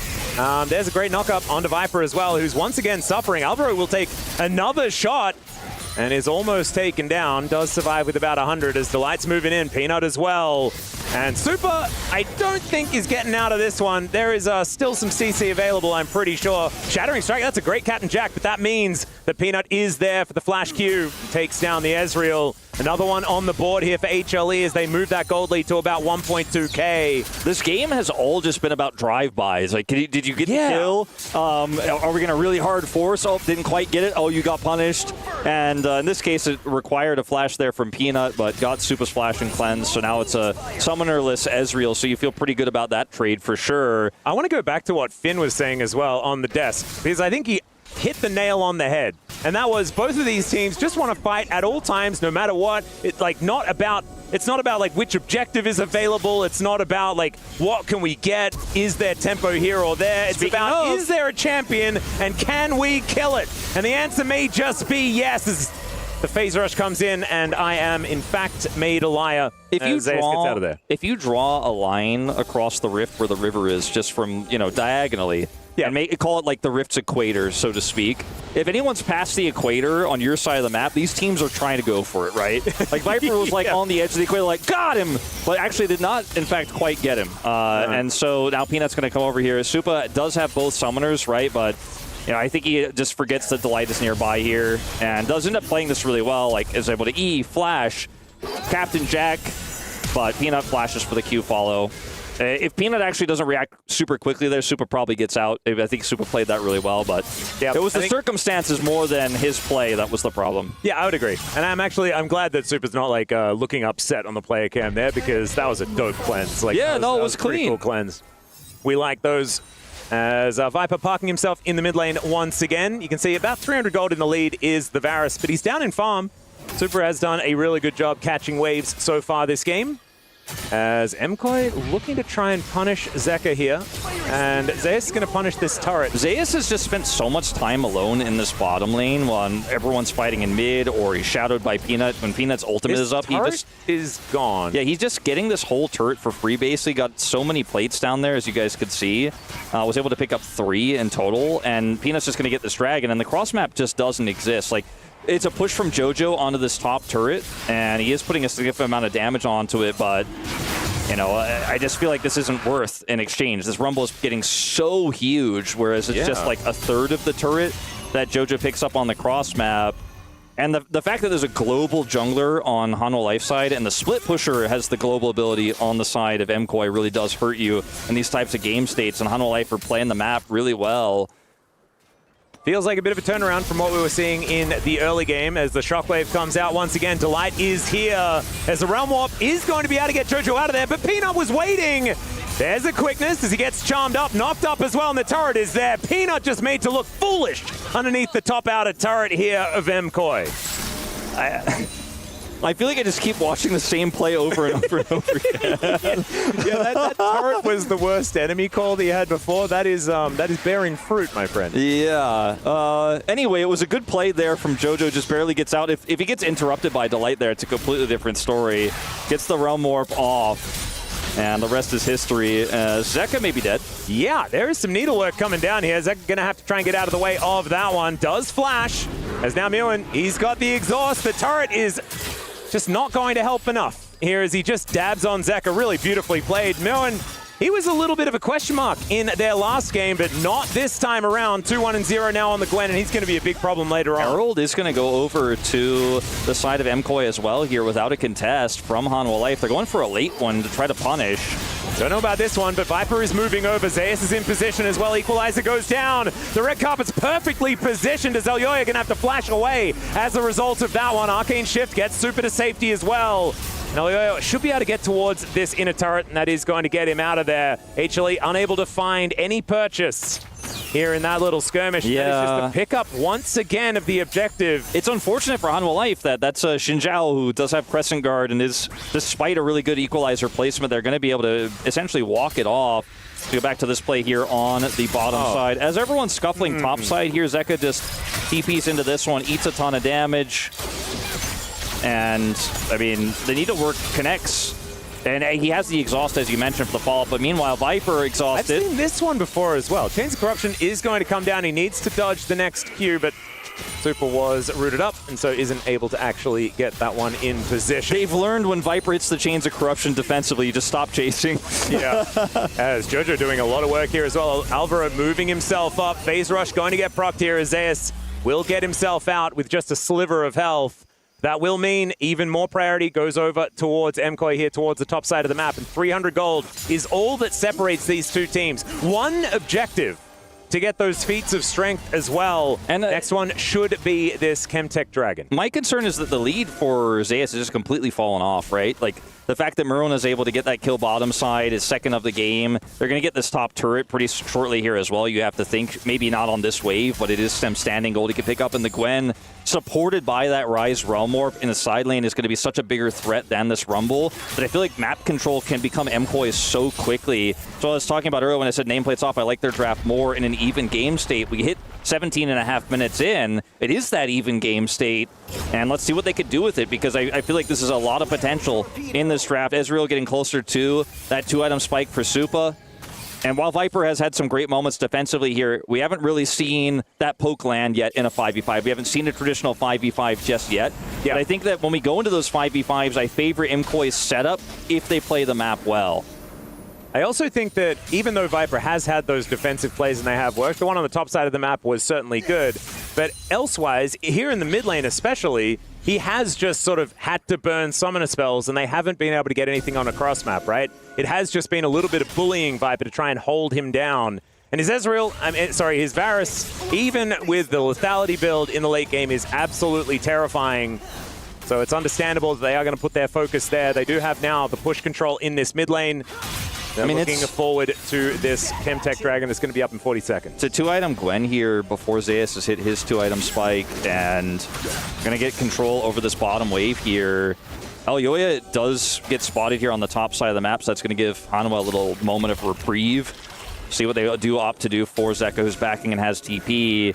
Timing here pretty good for Hanwha. They have 20 seconds to actually regroup and actually look for that 5v5. This may be the first real traditional 5v5 of the game that we get. Oh dear. There is a ghost used by Viper. Throws out the Chains of Corruption. A little bit of a yellow Pete back in 2012 little maneuver there. As it throws to Narnia. Looks like, you know, the game plan to kill Viper just has not been a great success so far in this game. They did get his ult though. That is absolutely something that they achieved, as now the fight is on. The flash forward from Delight as well, who finds the engage. Shockwave only onto one, but that one is very dead. And the re-engage not going to be an option. The Grand Starfall comes through as Peanut. Maybe a little bit of an overextension as never mind. Merwin getting in amongst the thick of things. But the flash out from Zeus is too good, and they're unable to take down Delight. The snap of the fingers here from HLE, and they find their target. Peanut throwing some buttons around, not going to be able to get super there, but the writing's on the wall here for this Dragon fight, and HLE, they're going to get Soul Point. Delight just remembering Jungle Rel for a second here as he starts the Dragon up, but yeah, I mean, that flashed over the top of something as well as he went in. It's basically Ona from World. Oh, yeah, it's you know, we all know. Once again, Delight turning the game around, just like he did in the series against CFO earlier with some of these incredible engages. The Flash Magnet Storm was a game changer in this last fight, and he just finds his angle.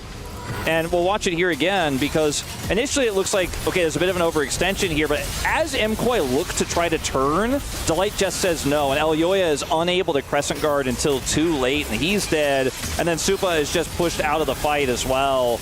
You can see there's no recourse here anymore. It's just way too split up. Hanwha Life Esports getting the jump there with Delight. Has a perfect KDA, nearly 100% KPs. MKOI going to look for the Otacon? Over the day as well. I think Delight's died once, and he's got most of the assists as well. So like most of the kills that have happened here for HLE. Another equalizer, great position once again for Zeus, but it's not a full commit. Chains of Corruption comes through, they get some roots, and Alvaro finds some charms as well. True Shot Barrage doing decent damage. That is Peanut finding the steal. It's Elyoya, he's angry, but he just gets Magnet Stormed and destroyed. They'll sacrifice their Varus, but it looks like HLE still happy with the fight. They get the objective, and they're looking to get even more. The three-man knockup from Alvaro is decent, and he keeps himself alive for a while. But Merwin still going to go down. Super going to suffer the same fate, and Alvaro is running the wrong direction. Allow me to drive my way out of here. He asks Shelly, and he's going to need to really do some drifting, and it's not going to work as the ace comes through. And unfortunately, he's just not enough Vin Diesel to get out of that one.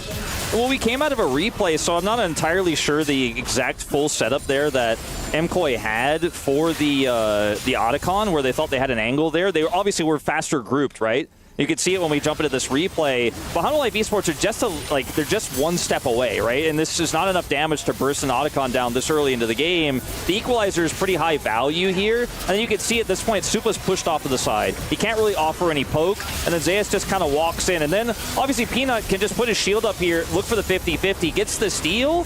And Merwin is chasing Viper, who flashes away. Yes, Viper is out of the fight and dies, but everything else is just so split up. Supa does very little damage to this fight because he's been completely zoned the whole time. And then Merwin's almost, with his triple knockup, able to make something happen, but almost isn't good enough. Same with Supa. If Supa's there when that happens with Merwin, maybe they could have turned that around, but instead Alvaro's heroic play just doesn't mean anything. Yeah, and unfortunately, I mean, the charm was actually really good, as Merwin's having a bit of a giggle, having a good time, regardless of the result. Of course, no one's keys are in danger after this game, but they get closer and closer if you do lose. So they do have to be a little bit careful, but I guess you can relax somewhat. Just glad that spirits are up, as we can see. HLE now moving towards this inner turret, towards the top side of the map, and it really feels like they have garnered a whole lot of control as they move to just over a 3,000 gold lead. Alvaro goes in, and Peanut will take a fair bit here, as Super does have that 2-item spike completed and a cheeky longsword on top of it. So the Ezreal is still somewhat scary, but the red gold leads will have gone away. They certainly have. You know, we saw a bit of an extra split push there for JoJo in the bottom lane moments before, but, you know, this is now answered by Zeus here.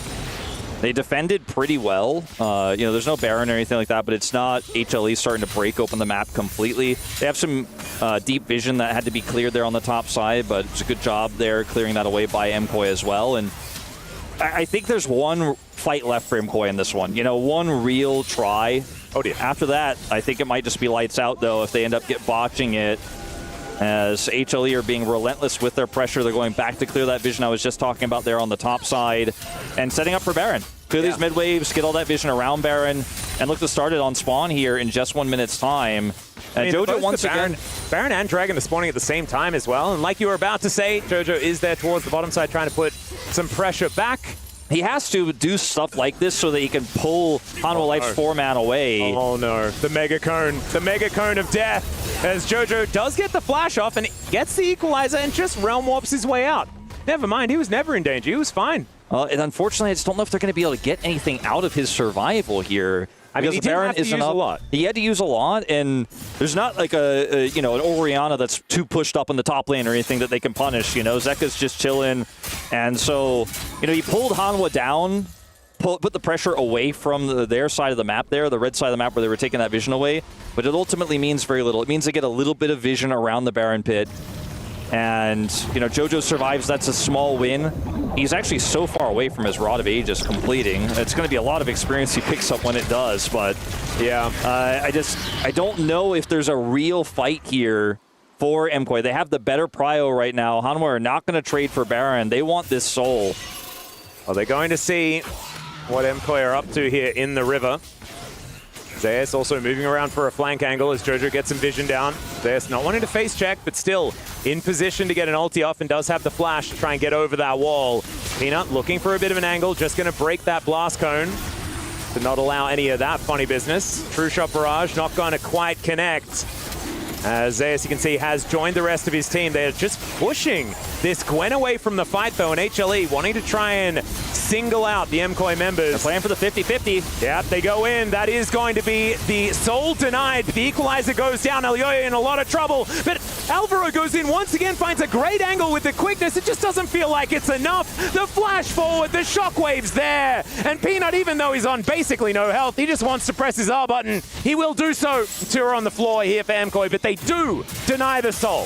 If it was a more even game state, some of these plays from Alvaro could be actually game-changing, right? Yeah, you might be right, man. This guy's real good. But, I mean, the setups are so good. His CC has been phenomenal. He's had so many multi-knockups, big charms, but the follow-up isn't there. So they're playing for the 50-50, right, as the collapse is happening with the Gwen. But unfortunately, the poke here from Supa just isn't doing anything. And when Delight comes in for the engage, they're like, yeah, we'll trade Dragon for a team fight win. The equalizer placement is amazing. As you can see, Alvaro gets a double knockup. But where's the follow-up? Supa is zoned away again. Cannot actually get involved in the fight. Same with Jojo. And now Baron is in the hands of HLE. Yep. And there's no one here that can take that one down. Alvaro, I did notice that he had the unsealed spellbook, but didn't have a smite at the ready. That one was being held in the last fight, so didn't have it available. And so HLE now with a purple buff. And looking very, very strong, moving towards these side lanes, and trying this to get is that where, pressure on. It starts to feel like you have to draft the obituary, because with Baron buff here and the amount of map control that Hanwha Life Esports already had, it just becomes impossible to play out looking for vision control anymore, looking for side lane pressure with this Ryze Gwen. Now, Merwin, once upon a time, we could talk about what this Gwen could do if left unchecked with a Realm Warp on top of her. You could force a lot of cool fights, but now she just is catching waves. The same with Jojo, of course, who's now 2 minutes away from finishing that Rod of Ages at 29 minutes into this game. Oh, man. It starts to feel a little bit hopeless unless Hanwha Life Esports just kind of base check or overextend. Their opportunities are limited. They really are. Yeah. Ionization-wise, I mean, look at Orianna. I mean, sitting on, about to be a death cap here, full stacks on the Dark Seal. Maybe this is the time where you can find an angle just before that Hat of Doom comes in for the Orianna, because that is going to be where things get really, really difficult. Even the Command Protect is going to be so beefy trying to get through that when Peanut goes in. He's been pretty reckless with these engages, but he's just going to be allowed to. If they're able to support him as effectively. Okay, Realm Warp to come forward as MKOI are looking for the angle, but the answer is so good from HLE. The Magnet Storm, they just dive on top of it. That is not what you want to see. Now the Equalizer is just going to cook all of them. Jojo goes golden, so they walk past him for a few moments before going back to burn him down. And now Supa able to get out with the flash. as HLE diving Nexus turrets now is a little bit of an overshoot, but they'll still be able to take this inhibitor and look to put the last few nails in this coffin. I was just in my head going, don't take that Realm Orb, don't take that Realm Orb. And Delight looked at me and he was like, they take that Realm Orb. Yeah, and they did take that Realm Orb, and he pressed R, and I think he also pressed the GG button as Hanwha Life. Just gonna take this one in a commanding, dominant fashion. Once again, bit of a sloppy, messy early game, but maybe it just doesn't matter when your team fights in the mid game are as decisive as Hanwha's, and you can just get those leads. And once again, Delight drags them through that rocky early game and says the mid game fights are mine, they belong to me, my engages today are flawless. And Hanwha Life will ultimately win and will be the first team to advance here from groups into the knockout stage at EWC 2025. Yep, joining the rest of their LCK brethren that are waiting there in Gen.G and T1, seeing what they can do when they're playing in that knockout stage. Some big grins on the faces here of HLE, but I'm so glad you bring it up. Delight has been amazing today, and that's what was missing when they got swept by T1 in the road to MSI. It just wasn't quite that performance out of Delight that we saw on that day as it was here today, where he was just basically perfect. I think on the side of MKOI, I like their draft. I like the idea behind this composition. Had the game been a little bit more even, some of the plays from Alvaro could have, like I said, really turned the tides. I think there were a few errors of judgment in terms of when to team fight, how to team fight, and there were a few desperate calls towards the end that made the fights look silly, but I think MKOI was super desperate. There was very little opportunities they had there at the end, but they still have a chance. They're not eliminated just yet. Yep, not just yet. They can still fight for their lives and for their key as well. But now we've got Fancy standing alongside with Zeus for the interview. Let's hear what they have to say. Thank you, gentlemen. We are back on stage with our Amazon winner interview. We have Zeus here after an amazing win. So first of all, I do want to ask, you guys have done very well during the year. You might have missed MSI, but you've been able to come back here with a clean win, and now you're heading to the quarterfinals. Is there a particular team that you're looking to face? 일단 제우스 선수 승리 축하드리고요. 첫 번째 질문으로는 일단 MSI를 진출에 실패하셨지만 그래도 이렇게 또 EWC에 또 오게 되면서 좋은 성적으로 또 이렇게 8강에 진출하게 되셨습니다. 이번 플레이오프 때 상대하고 싶은 좀 팀이 있는지 궁금합니다. 일단은 MSI 진출하지 못하게 된 것은 저희가 실력이 좀 부족해서 못했다고 생각하고, 그래도 전년도에 T1이 우승을 해서 저희가 이제 나갈 수 있게 되어서 굉장히 운이 좋다고 생각했고요. 그리고 이제 쟁쟁한 팀들이 많이 있는데 이제 뭐 한국 팀이나 중국 팀 다 꺾어야 우승할 수 있다고 생각해서 다 꺾고 우승하고 싶습니다. So yeah, missing MSI was our own fault because we didn't perform well. And that being said, T1 won last year. I think that's the reason why we're here at the EWC. So props to T1. And that also reminds me of our challenges towards the playoffs, because I think we need to beat all the top 4 teams in the MSI. So that being said, I want to face every single team and just win it all. Well, can't wait to see what happens in the quarterfinals, but you did win the trophy once last year with a different banner, and now you're looking to prove yourself with this roster. How would it feel for you to be able to lift this trophy again? 마침 또 작년 우승 얘기가 나왔는데 그래도 작년 우승 멤버시고 챔피언이시잖아요. 그런 의미에서 이제 또 다른 로스터와 다른 팀으로 또 이렇게 우승에 도전하게 되시는데 이런 우승을 하시게 된다면 좀 어떤 의미가 있을지 좀 궁금합니다.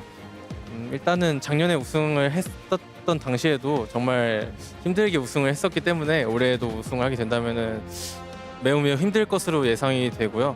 그래도 하게 된다면 그냥 너무 기쁠 것 같습니다.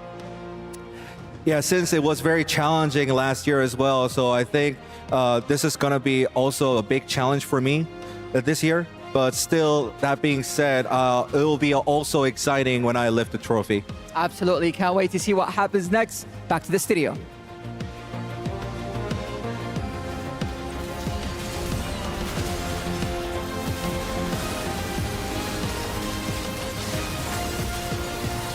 Thank you very much, Fancy, with the translations by Maddox. Great to hear from the God of Thunder himself on the Rumble, toasted the opponents here and able to get the victory over Movistar Koi. And you got Finn here taking a deep breath. shouldn't feel too bad here. It's Hanwha Life Esports. This is a great team. I don't know. I feel like they had it after that early game. I feel like MKOI came in swinging, and I feel like they did so many good things, but time and time again, sometimes they get a little bit sloppy defending the place of Hanwha Life, overreaching a little bit too much, and I feel like they were their own enemy because I feel like MKOI could have had it, and that's what makes it so frustrating.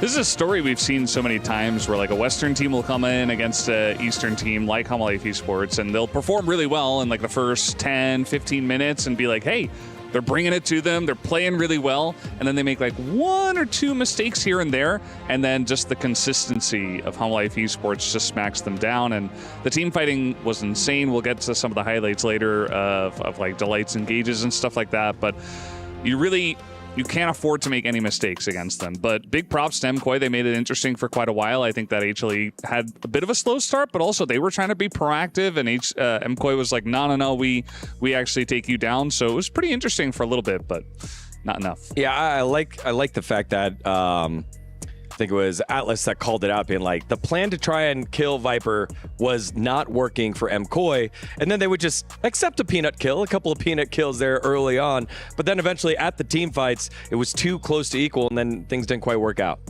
Yeah, monster game by Delight, I would say. Like, his engages, like I said this 2 years ago, I said it last year, and I will say it again. I think Delight is one of the best, if not the best, engaged support in the world. And I feel like when he gets stuff like Rel, stuff like Rakan, he just finds these angles out of nowhere, and he always makes sure his team is set up really well in the team fights. Yeah, right here, Alvaro tries to get the engage, does not get it, asking for someone for a battle dance, and Delight sees it right away. I mean, it's just insane the angle he finds. Like they were saying on the cast, I think Wolf was breaking down the replay where it's like, it doesn't look like he's looking for that angle, but the instant that it forms, he sees it and he just turns the play on its head, and the follow-up is immediately there. Like the crispness of the follow-up as well. You know, obviously the flashy play was from Delight, but the fact that everybody immediately presses their buttons right on top was really cool to see. What is something that you like to see built upon by MKOI after this loss? Let me think about it. I do like their draft. I mean, I didn't really like the Rise pick, but I like the rest of the draft, and I like how proactive they are to cross map.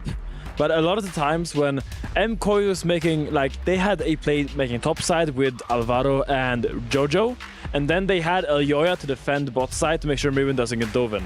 What happens then is that Mirwin and Elyoya splits up for a short bit, and then HLE insta-punish and kills Elyoya, and then sadly Mirwin follows as well. So I feel like when they defend the place of the opponent's team, they need to be way more coherent. They need to be playing on the same screen, doing the same play at the same time to make sure those creative plays by Alvaro to that, like, attack side lane doesn't get too punished. Well, here's one more time that they were making plays on the same screen over at the Otacon at 21 minutes. Yeah, and look here, look at the Rumble ult being used, and here MKOI feels very pressured to turn the fight because they feel like they're getting chunked, they're being approached on, and then Alvaro turns the trigger, but the Pantheon E eats up so much of the damage, and he's just been taking so much damage from the Otacon. He has lost so many resistances. Mirwin tries to make a Herculean task here, trying to finish off the Orianna, but I think when all his teammates are already dead, it's a little bit too hard for him to make a miracle happen. Yeah, I mean, it was just kind of him that was very fed, right? The rest of the team was doing okay for themselves. They weren't that far behind, but when the fight gets broken up that much and your main carry is out of the fight for so long against Viper, who was like doing okay, but he took Mirwin out of the fight essentially. It wasn't on purpose, but he baited him very far away, and then the actual core of Hanwha Life Esports got so much done over the Otacon fight, even without the Rumble. I feel like you can appreciate the idea from MKOI and dropping the Herald as well to try and put multiple different variables in the decision-making way of Hanwha Life Esports, but they chose right. They got themselves the victories. We take a look at the updated bracket here. It is Hanwha Life Esports moving to the knockout stages, so LCK will get all 3 seeds on in as expected. So congratulations to Hanwha Life Esports. Movistar Koi will have to wait until tomorrow to see who they will face and if they will be able to qualify. They do have one more chance, and in just 2 more games in Group B, we will see CFO against GAM for their tournament lives. However, in just a little bit, we now have our Group A qualification, which is going to be a very interesting one here. FlyQuest up against G2. Another European matchup here. How do you feel? After watching the games today, I came in today a little bit defeatist. I was like, man, I hope we don't repeat the mistakes from MSI. I always want to see my teams play well, you know. Now, I'm up here. I am on cloud 9. I am the one flying across, above the clouds, and I think G2 is actually coming in as my personal favorites after seeing them both play earlier today. I thought both FlyQuest and C9 looked a little bit too jet-lagged, maybe. I feel like they were really slow and a little bit clunky in their setups, and they weren't really proactive. Meanwhile, I saw a G2 that was revitalized and a Broken Blade that's finally playing as we expect him to. Like Broken Blade, he is this creative strong force in the top lane and has been for G2 for so many years now.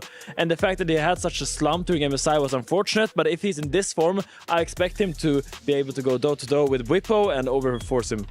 Final thoughts, Valdez, before we head to a break to set up that matchup? Yeah, I do feel like G2 did look strong, but I also feel like FURIA didn't really give them much of a challenge. You know, it did feel like G2 looked great, but also you have to consider that, you know, it wasn't really the biggest match for them as FURIA. They are a better team than what they showed in that 1 best of 1. For FlyQuest, definitely messy as well, but I think it's going to be close. I would still favor G2 actually in this one. I think they should be able to get the win, but I don't know. FlyQuest is a really strong team, and they beat them in MSI as well. Not enough North America bias here on the desk, so we're going to take a short break. Get Meteosani in here to defend FlyQuest, which feels weird after FlyQuest beat Cloud9. Don't go anywhere. You're watching the Esports World Cup.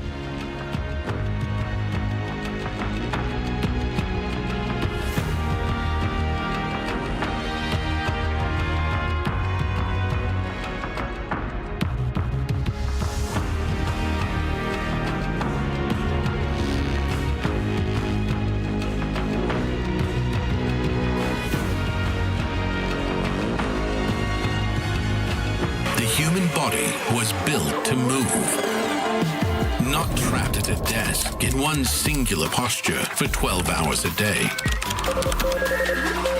It's time your chair evolved. This is Secret Lab Titan Evo. Ergonomically engineered for you, gamers, hybrid workers, artists, backing your every move.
welcome back to the Esports World Cup. Digon here alongside Finn and Medios for another matchup. NA versus EU. It is FlyQuest against G2 in our qualification match. Again, winner of this will move on to the knockout stage. Loser still has a second chance in the second chance qualification match. But you want to get it done now, Finn.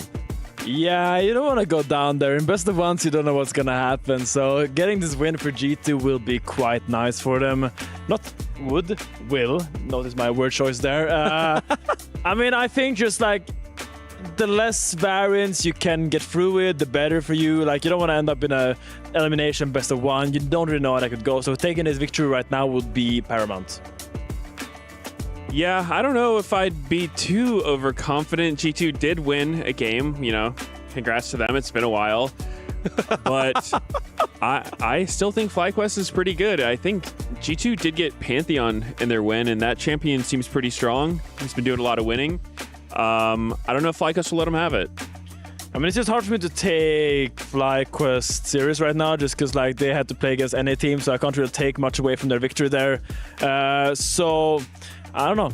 I think G2 probably has it. All right, let's take a look at the lineups here. For G2, it is the ones that you've come to know and love over 2025. Broken Blade, Skewmon, Caps, Hansama, and Labrov. And again, we had a lot of eyes in the top side of the map due to the MSI matchup, the Warwick gameplay, Broken Blade was Gigo, but Broken Blade put those fears to rest with a dominant performance. Yeah, I think in MSI it was a lot about top lane that we were looking at, but when I think about the MSI matchup between these two teams, my worry lies a little bit with Skewmon, because I think Inspired in that series against G2, he was just on a tear. He was playing so well, and he was just everywhere on the map, getting everything done, just reading the map so well, always being one step ahead of Skewmon.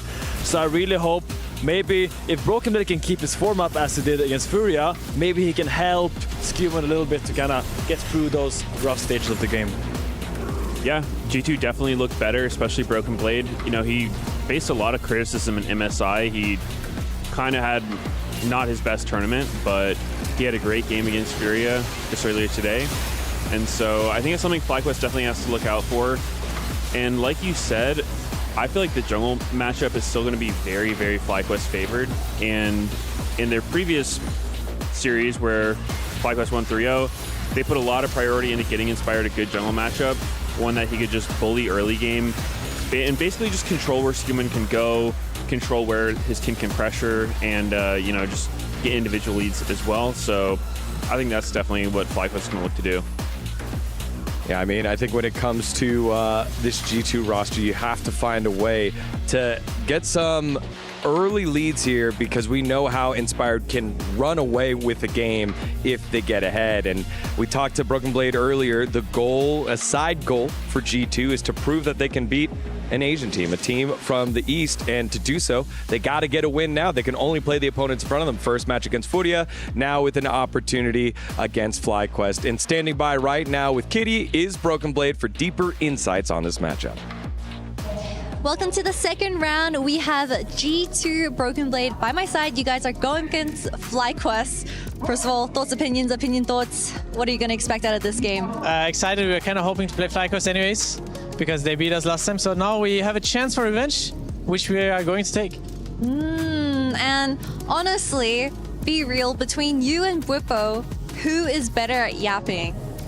Well, I think we might have to have a yapping contest at some point. I do think his yapping is very natural, you know, he can, but I think I can contest him very hard there, so maybe we have to battle ourselves outside of this game in yapping session, you know? Yeah, you guys can yap outside of game and then inside the game. I wanted to ask, so what do you think makes FlyQuest so competitive right now? Because they've had this really big resurgence from the last 2 years. I think they are very good at swapping their pieces around the map, especially in the early game between top and bot lane. They do it every game, if you notice. They did against us as well. We kind of got caught off guard. The duo lane, they like to freeze the wave a lot. They like to deny a lot of creeps. And for me as a top laner, that's not nice, so I have to avoid that today. I'm gonna do everything to avoid that, so. All right, praying for BB's lane. All right, back to you guys. Thank you very much, Kitty. I love it that she had to make sure that Broken Blade was being real before she got the thoughts and opinions and thoughts of Broken Blade, both inside and out of the game. But always good to hear from Broken Blade and the insights on his opponent in Bwipo, who is just a charismatic leader. He is the one that drives this team forward. He is the one that sets the standard for FlyQuest. Can he really out-yap Bwipo?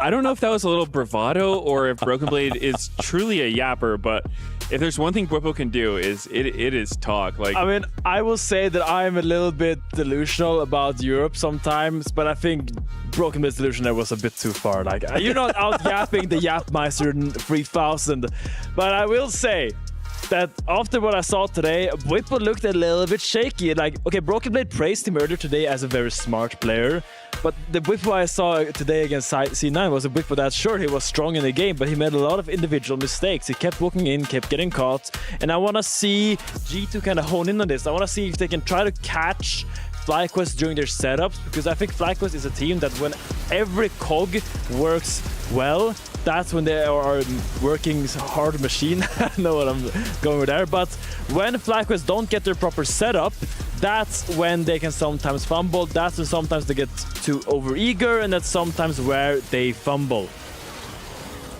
Yeah, absolutely. Again, right, just kind of making sure that they're pushing the right amount and not biting off more than what they can chew in terms of the engages, in terms of pushing the tempo. It's all right, you got the tempo lead based off wave state, then head on down, maybe take a drink, don't push it after that. And you could hear the thought process in Busio's interview as well when we asked, hey, what are the reasons why you swap lanes when you have priority on the bottom side of the map? Drake is up, and they think about the lane state, they think about where they are in terms of the game state and their champions, and it sounds like it's the right type of questions to be asking for a team that wants to find international success, that wants to find, be able to play against some of the best teams in the world.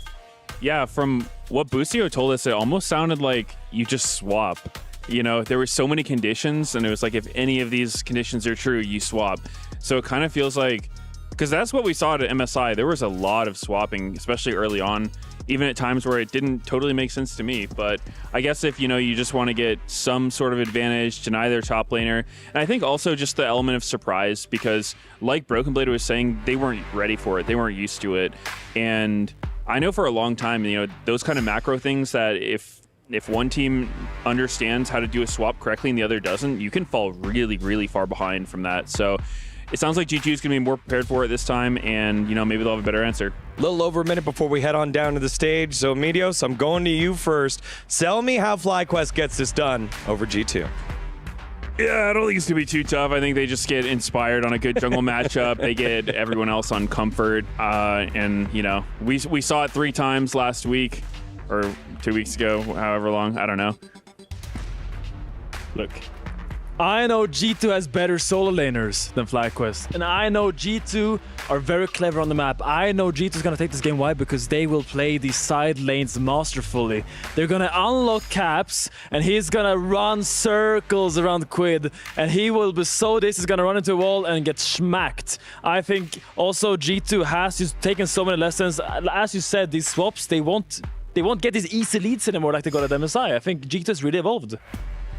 Yeah, I guess we'll have to find out in just a little bit. We were ready to send you to the stage, and we've got a little bit more time here on the desk. So hang tight. We'll get you there in just a little bit, and all the information once we get updated ourselves. Let's go down to a matchup that you want to see here, Medios, like just head-to-head. Obviously inspired. Going up against Skumond is one that I think is FlyQuest favorite, but what is one that you're afraid of here when in terms of for G2 side? Oh, I think obviously G2's biggest strength is going to be mid lane. I think Caps, he's just such a good player.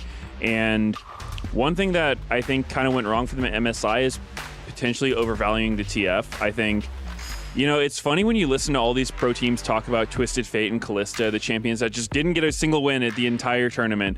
Everyone's kind of coping, being like, well, the champion's actually not bad. It's just, XYZ reasons. Yeah, bad state, it's played by the other team. Yeah, bad losing just, it wasn't a good situation for it. But I think, you you could kind of use that argument for any champion ever. I think some champs are just not as strong as others, and I think TF was kind of overvalued, and it didn't work out very well for G2 or any other team playing it. So I think if they move away from that and put caps, on champions he's more comfortable with, champions that can, snowball lane and carry team fights, it'll go a lot better for them. So I think Quad's got a, pretty big challenge ahead of him going up against caps. So yeah, that's definitely something they need to watch for. And Finn, same question to you now. You got what lane or matchup are you most worried about for FlyQuest? Yeah, I already spoke a little bit about the jungle, so I'm not going to repeat that. But I also think that I am so impressed with Mazu in team fights. I feel like he has such a big presence as the game goes on. And for me, that is something that I don't want to allow him to get into that position. I want him to attack Mazu early, so he's he doesn't end up in those positions when he's even around 30 minutes, 25 minutes. That's when he is so dangerous. So I really want him to try to shut down that early, because in laning phase, I have more faith towards Hansama. But once the game goes on, I actually think Mazu has a slight edge there. High praise here. High praise here. He's for very good. The EU-sided fan. We have the Fallen Kings of Europe trying to find their way back to reclaim their crown up against the reigning champs of North America. FlyQuest versus G2, a budding rivalry between the Atlantic. They do battle here at the Esports World Cup for a spot in the knockout phase.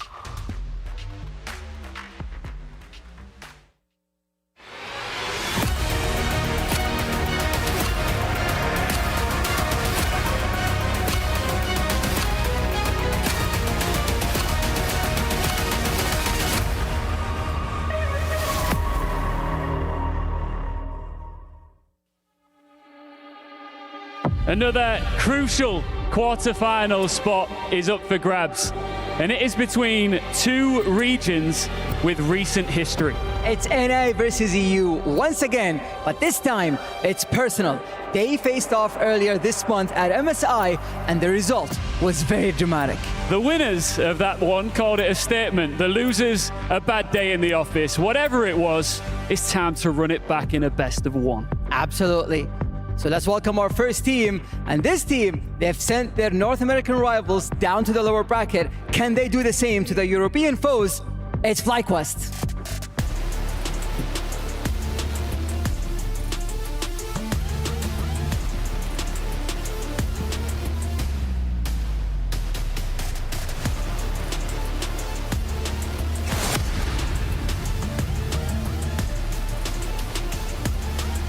A win here locks them in among the greats. It's one of Europe's most iconic clubs looking to step up into the quarterfinals. It's G2.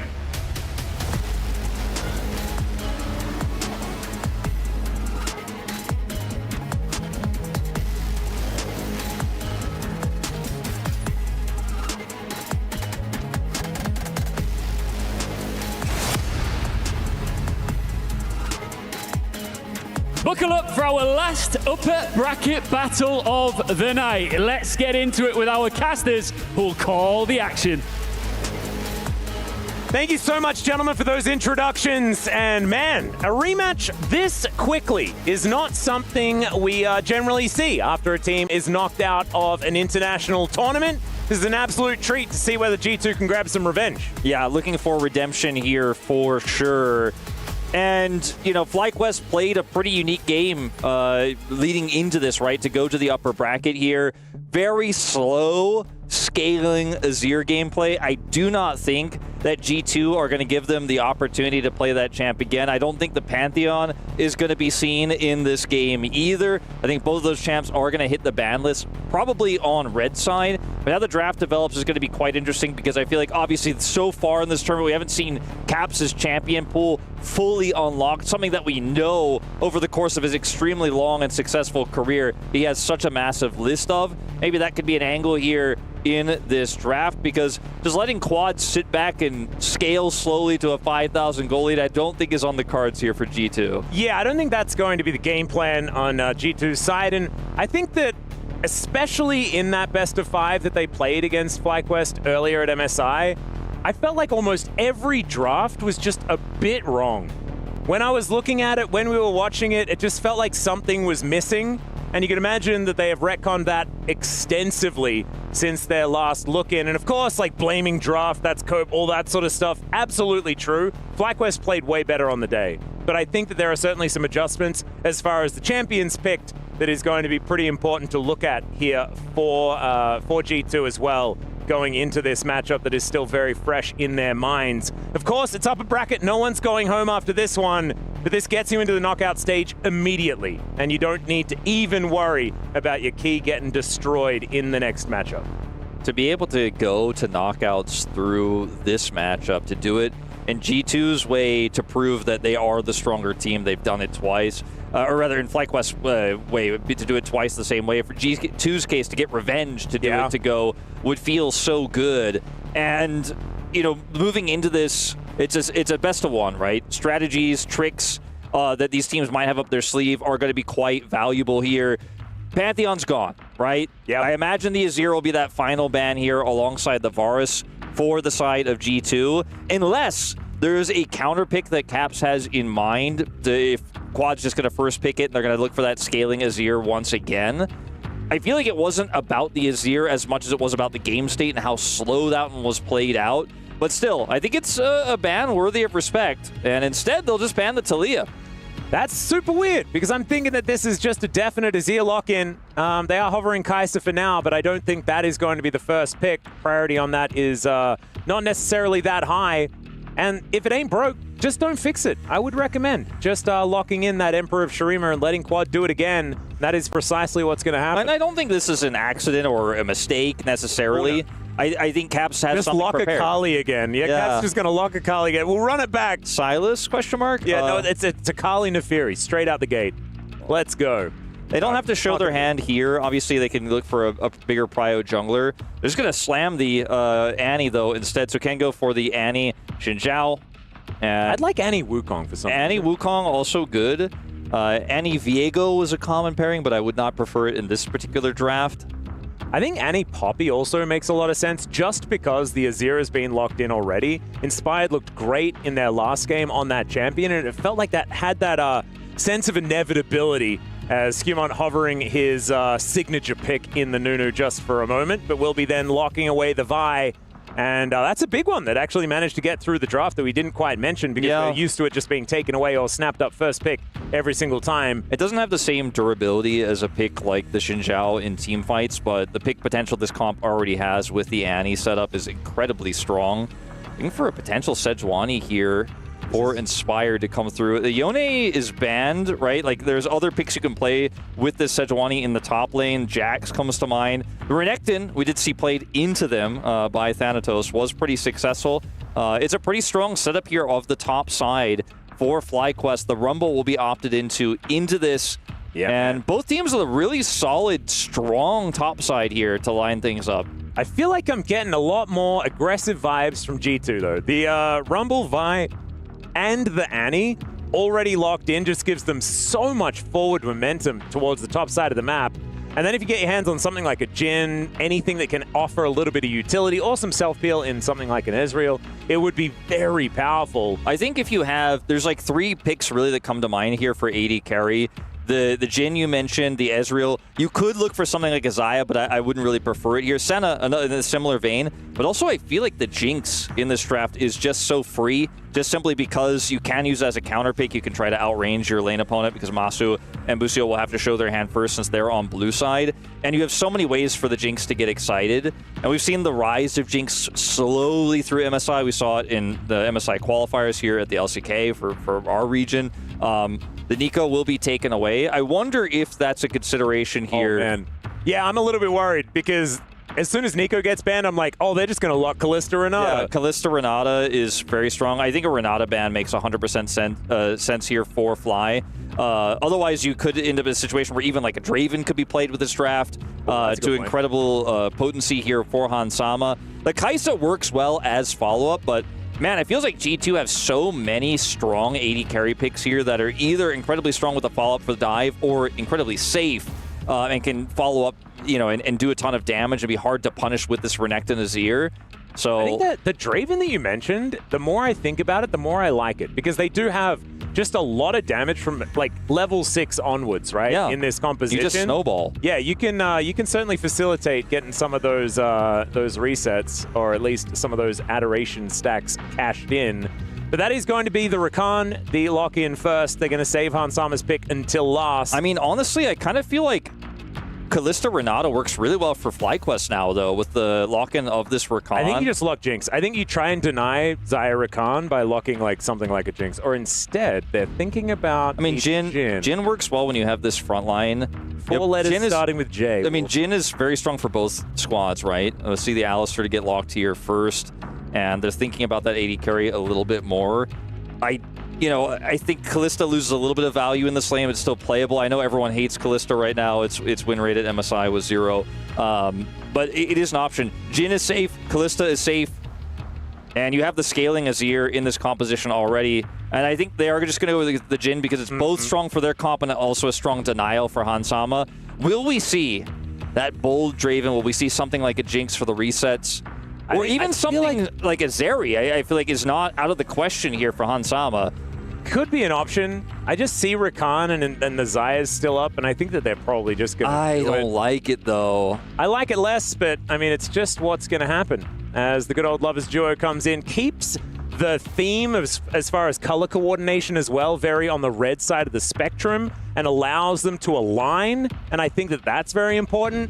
I think Fly has almost 0 damage, and I'm really worried. So I agree with you, but I think the damage that Quad will have later on can make up for it a lot of the time, especially with the front line of this Renekton and Sejuani. I like FlyQuest draft way more because when I look at the draft of G2, it's got a serious range problem. You've got a lot of engage, and yes, Jhin is relatively immobile, but you have to get past the Alistar. You got to get past the Sejuani, you got to get past the Renekton, and this Xayah has an ultimate that can get you out of dodge, can get you out of the Renekton maybe, can get you out of the Sejuani, but you're going to be sitting on top of those Sand Soldiers in a team fight. You have no range, and FlyQuest could just sit back and fire away with this Jhin, and that's where I get most concerned. I think for the side of G2, you need to be brawling constantly. You need to be constantly forcing fights. You have to have vision control the whole time. If you lose control even for a second, and the scaling Azir comes across here for Quad once again, that's what I'm worried about.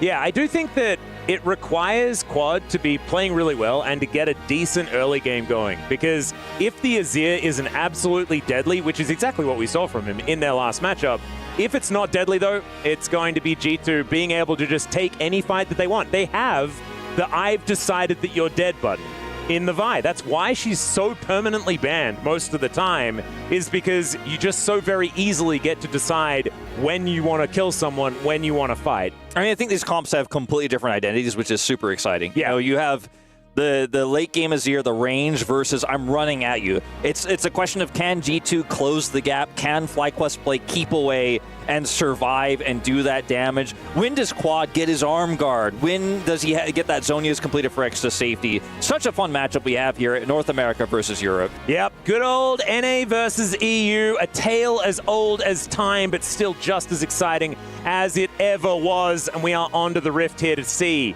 who is going to be advancing forward first out of G2 and FlyQuest, of course, with an extra life in the tank. And so we're not going to be saying goodbye to anyone just yet, but being able to promote this early is going to feel absolutely fantastic. Joining Humble Life Esports, who have already made their way up there with their last victory. As Caps just go on base skin on the Annie, which I find quite interesting because Annie has so many skins. It's kind of ridiculous. Reverse Annie being probably one of the best in the game. It's just so cute. I like the base skin. I don't know what it is. I guess it's because when I first started playing League of Legends, I didn't have any skins, and I liked playing Annie back then, so... In Season 1, Annie was my most played.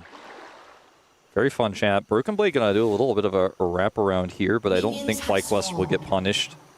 Yeah, this is very interesting, actually, as Cap's going to be moving forward. Finds a little bit of an auto attack, but otherwise not too much more. They do manage to do infinitely more damage to Fly than they took in return. That is true. So there's that. That's an Atlas useless stat for you, everyone.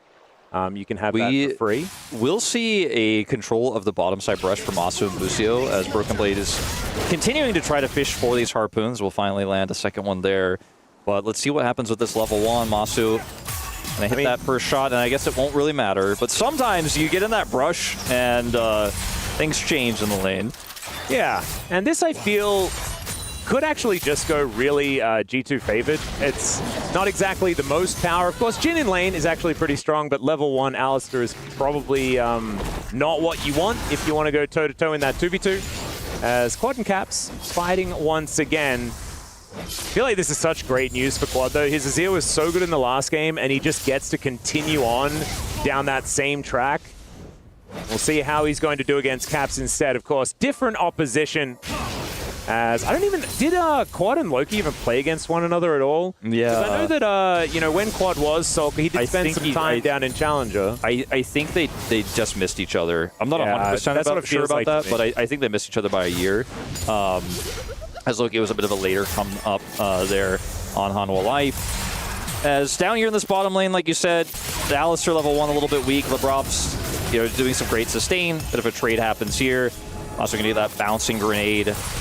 I'm curious how this early game plays out for the side of G2, because the big difference between picking something like a Draven that we were potentially hyped to see for Hansama, especially because he's so famed for it, versus the Xayah is the Draven can fight early. Once everyone hits level 6, you can look for that early cash-in. You can explode early and try to punish some of the scaling elements here of FlyQuest. But now with the Xayah, you're a little bit slower.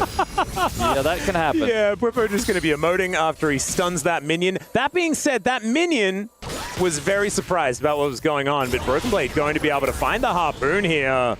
And not going to quite silence himself just yet, but managing the heat really beautifully. And Bwipo is just not allowed to head towards this minion wave. Yeah, that's really well played by Broken Blade to punish the failed stun there, unfortunately for Bwipo.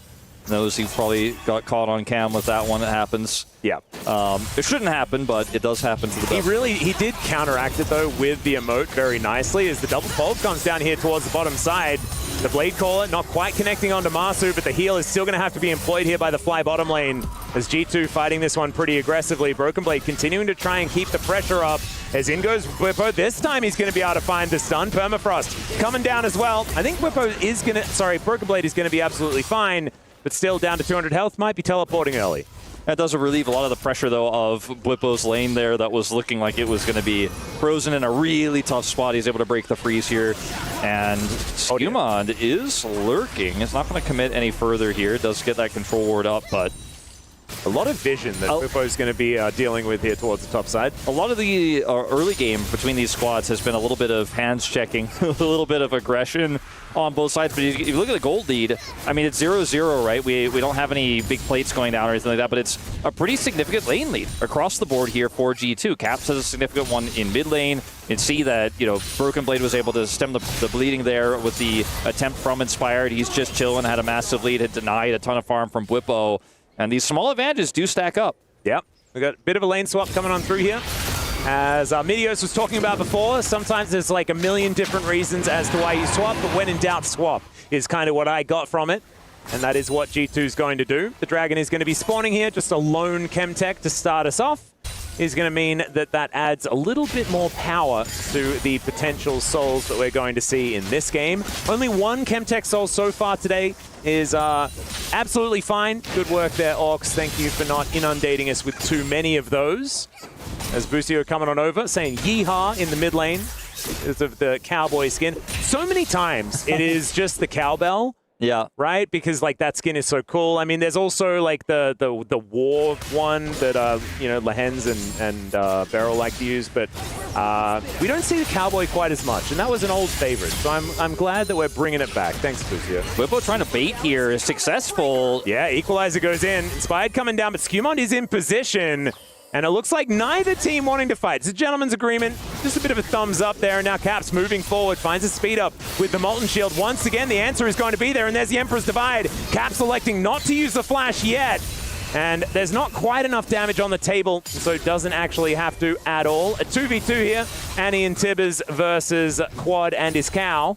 Am I crazy? Busio not headbutt there? I thought he was going to headbutt Caps back in. Maybe I missed it. He but did pulve. Maybe he like got caught on minions or something like that. Yeah. Or maybe he used it to get in. Maybe he did use it to get on the pulve and I just missed it. But either way, going for a bit of a dive here as the play call is so good from Hansama, but the flash still going to try and get him out of there. I just don't think it's going to quite work. The heal is going to come on through. Masu thought he could find it with the fourth shot as the Q is going to be enough. And first blood over to the Xayah feels fantastic for G2. Oh, man. He thought he had the damage there on that fourth shot. I mean, that's all you have to hope for, right? He was able to just heal up barely with that pot to survive long enough to look for it, but this early in the game, he just did not have the damage there. Ultimately does die, using his summoner spells to try to trade one back. That's a huge lead that Hansama already has, you know, in terms of the AD carries, and with him dying there, that lead will continue to grow. As it's the laning leads I mentioned earlier that continue to snowball here. It was 500 gold, and now with that kill going over, it's 1,500 gold here at just below 7.5 minutes in, as still looking for that kill onto Caps. Yeah, he's just going to ride out the storm. Yep, cute little headbutt pulve there from Busio as we've got some portal combat here.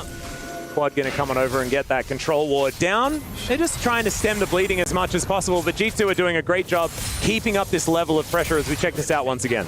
Yeah, he's trying to ghost his way away and gets knocked up here. The turret does a ton of damage, but the Rakan is so mobile. Masu has that potion chugging through the Ignite just barely. And is going to... I think Lebrov would have died without the heal as well. It was pretty fancy. Masu wants to go in and get that fourth shot, but like you said, the heal is required.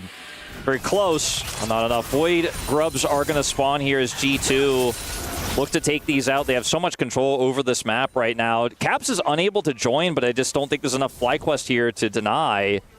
Yeah, a bit of battle in the mid lane just to try and bully Quad away. But you can see FlyQuest still going to look for it. Masu has ult. He does have access to that curtain call like you were talking about. And Quad has the inside track. Finds the Empress Divide as well, but Broken Blade has made his way over. The flash out from Quad, but the harpoons are going to land, and he is in so much trouble. Not able to shift the sands, and cool guys don't look at explosions as G2 grabs their second kill of the game. And they get all the grubs as well on the top side of that fight. Caps is even going to pick up an extra plate for his trouble. And the lead here is just exploding for G2. Hold up, though. Yeah, this could be one as they layer the CC real nicely. Lebrov's still able to get himself out, though, and Hansama is free hitting. Inspired can't do anything. There's the feats of warfare. And G2, I think they took that 3-0 at MSI pretty seriously. Yeah, they and personally, as you could understand. They really look like they're ready for revenge here as Lebrov will once again avoid death here, getting away from that curtain call. Hansama's hit by the last one there. There's the flash forward. Does have the Featherstorm available as now Busio might find himself overextended because Qmon going to give him the good old depth thumbs up, and down goes the cow. And his beefsteak now is 4-0 for G2. This is turning into a shellacking. I mean, we're starting to talk about a nearly insurmountable gold lead here at 9.5 minutes with the snowball that is really rolling down the hill here. We talked about how for the composition of FlyQuest here, they need to stem the bleeding early. They need to make sure they get through the early game so that Azir can be relevant later on and they can play that game of just outranging. Broken Blade may be a casualty here, though, in the bottom side. Yeah, I think he may die. Some Alcove Gaming is not going to save him there, and he is just going to get taken out. Deals with the minion wave, so I guess there's that, as the rest of G2 are making their way down. Still, FlyQuest are now on the board. Certainly are. I just don't know if it's enough, especially if Blippo ends up dying in return. He has flash, doesn't have ult. He's going to flash, try and get himself out, but he's caught with the last bit of the knock-up here as the heal going to be utilized. Out goes Lebrov, and Blippo will be absolutely fine. By absolutely, I mean he's just going to live. And he's looking a little worse for wear. Still, I mean, he didn't die, so I mean, absolutely not dead. Yeah, absolutely alive, very alive. As Lebrov, not as alive, as it turns out. Busio is going to be able to grab that one with a trample. And as we were singing the praises and saying words like insurmountable, the surmounting begins. Yeah, well, it's a bit messy down there as a commitment on the Blippo does fail. He flashes to get the slice and dice away, and then they stick around just a little bit too long there. Lebrov ends up being the one who bites the bullet there. As you can see, the gold difference over time by S&B here, it does shrink quite substantially. You know, we were looking at a 3,000, now we're looking at just a 1,500 here, so basically cutting it in half. That said, still a great position here for G2. Yep. And, I mean, we're moving into this mid-game where Hansama has a very, very strong position. They still have the point-click CC with the buys. Oh, my goodness. Okay, the rest of FlyQuest are moving up. As we can see, Broken Blade in so much trouble. The Glacial Prison goes down. Not even close, says Bwipo, as he just cuts him up. And I don't think they can cross-map, unfortunately. Masu is very well aware of the fact that since nobody was helping out topside there, we might be the next target. Is just going to let this wave crash into the turret and say, I'm not going to lose my life for this. I mean, do you know what? I can feel Meteos backstage just like stroking his beard. He's like, no, it was never that G2 favored. Don't worry about it, guys. It certainly, you know, is... The lead is shrinking just a little bit. Sure. As Busio now, with that unbreakable will, does just make sure he's able to escort Caps towards his inner turret. He does use the flash. They were waiting for that one, as he now just takes more turret shots than he really wants. He'll take a bear to the face as well as the equalizer going to come on through. And Busio may just burn down. The last tick not going to quite be enough there with the Leandries that was just put together. Still, he is going to be able to make his way out. But Caps he had to use his flash, yes, but otherwise he's just fine. The big story that we weren't watching was the fact that Masu, like I said, he had to walk away from the turret because he's like, well, I'm not going to die. But he did just walk away from the turret and give up several waves and then also lose his turret and couldn't farm the entire time. Yeah, so the Jin really didn't like how all of that went to pass, unfortunately. As this gold lead here for Hansama is the biggest in the game by far at nearly 2,000 at this point. And this Zaya is ready to team fight. Yeah, and I think I'm ready to get back on my original opinion of Jin, which was that I just didn't like him very much. I gave him a bit of a pass for MSI because he offered a fair bit of utility, right? If you add a lot of extra carries to the rest of the map, you do need your AD carry to take a bit of a back seat. Not in this game. I don't think this is the game where Masu wanted to be on something like the Jin. I think the Jin is an issue when the rest of the map is starting to fall apart and you're kind of left on the wayside by yourself. You're right. And I do think that when we come to team fights later on, because he's so far behind, he will look useless unless things change in a big way. I mean, because he's massively behind right now. It's going to be tough for Masu to kind of prove my point about the range and the way this team fight composition can work. But right now, if you're a Jin anti, you're feeling pretty good because it just isn't looking like with this game state he's going to be able to do a whole lot. The lead here for Caps is pretty significant as well. And so getting to that game state for FlyQuest, the late game where they can come back into this one, it feels so far away. It feels unfathomable to imagine, you know, a 35-minute game state where suddenly Quad is really hitting and they can fight the way they want around those big curtain calls from Masu and Inspired is setting up big ultimates. There's a few opportunities here in this mid-game, like, for example, the Herald that's spawning here for a big team fight win before things get too out of hand. But the window is certainly closing as G2, once again, pulling into a significant lead now, nearly 2,000. Well, Inspired is just going to be parked here in this brush. Lebrov going to try and stop Busio from getting in, but he still finds the two-man Pulverize. Flash out comes on through as Caps is going to have to get rid of that CC. Was that Lebrov that just like with an insta McHale's? That was kind of sick, to be perfectly honest. Still, that is a very dead Skumon. I was a little bit concerned about the split of the CC there. You know, I thought, okay, just focus Skumon and you get him for sure, but they do ultimately get him down with that final shot there from Masu. And now Hansama is actually left out to dry here. TP coming through from Lebrov. Can they save him? He is going to get in there. There's the Feather Storm. Can Hansama find the angle? The three-man knockup is going to be the best that they were hoping for. And now Caps turns up as well. Quad goes down early as the curtains have been called. And Hansama gets himself out. Another hero play. Lebrov has just really turned it around here in this one. Unsealed teleport to then slow down the play. Blocks the shot. Now going to help get the knockup here. And Busio is certainly dead. Oh dear, yeah. Caps wants to get that auto, actually finds the Incinerate over the wall, and down goes the cow. And G2 back on the horse once again, or the cow, or whatever animal. There's a lot of animals, to be perfectly honest. It's like a whole bunch of animals in a Jin on the side of Fly. I mean, Broken Blade is going to get a ton of damage done to this turret as well as he crashes two waves into it. It's a long way for Quad to get back over to this top lane, doesn't have teleport. He might actually just get the whole thing, frankly. As you go back to this play, this was from a while ago, where Inspired was hiding here. They do end up getting the root here onto Skumon. And then the ult here from Inspired actually goes on to Caps as they get a little bit greedy, hoping they could get both, and that's what I was concerned about, but Masu gets that final shot there. The fourth shot will be enough damage, so they still end up getting him. This is a heroic play from LeBron. So unsealed teleport here. The ult from Hansama buys enough time. He gets knocked up. It gets the charm here to allow Hansama to get there. Triple knockup, and then blocks the shots here coming through Masu as he opens up the curtain call. Look at this. Flashes to avoid the first one, then charges in with a knockup attempt here to stop Hansama from getting hit by that extra one there. Guy is just playing supportive for his AD carry. Yeah, that was a cue the Celine Dion in that moment. It was absolutely beautiful. And this time, not actually needing to sacrifice himself. So really nicely done there from the G2 support.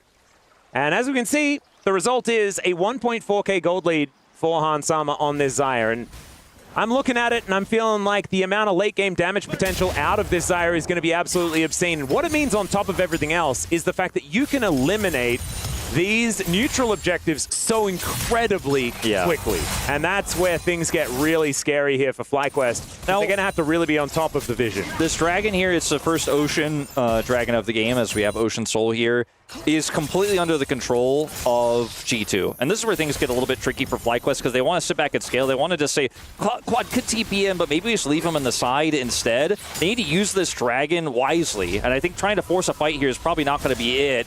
Trying to get that top inner, though, could be a good thing if they can slow this down. Lebruv's on vision, but he's able to grand exit out of this one. Deadly Flourish, not going to be enough to hold him in position, and that is just going to be a little bit of an attempt, but nothing really committed as, oh dear. The flash over the wall is gorgeous from Broken Blade, and he'll just burn the pigeon to a crisp. So they wanted to, as I said, just let Quad hit that inner, but because Broken Blade doesn't have TP, but he's like, oh, if you're going to stay, I'll stay. We already have Dragon Prio, and I'm pretty big. I will just kill you. All he has to do is flash the Emperor's Divide, and he does.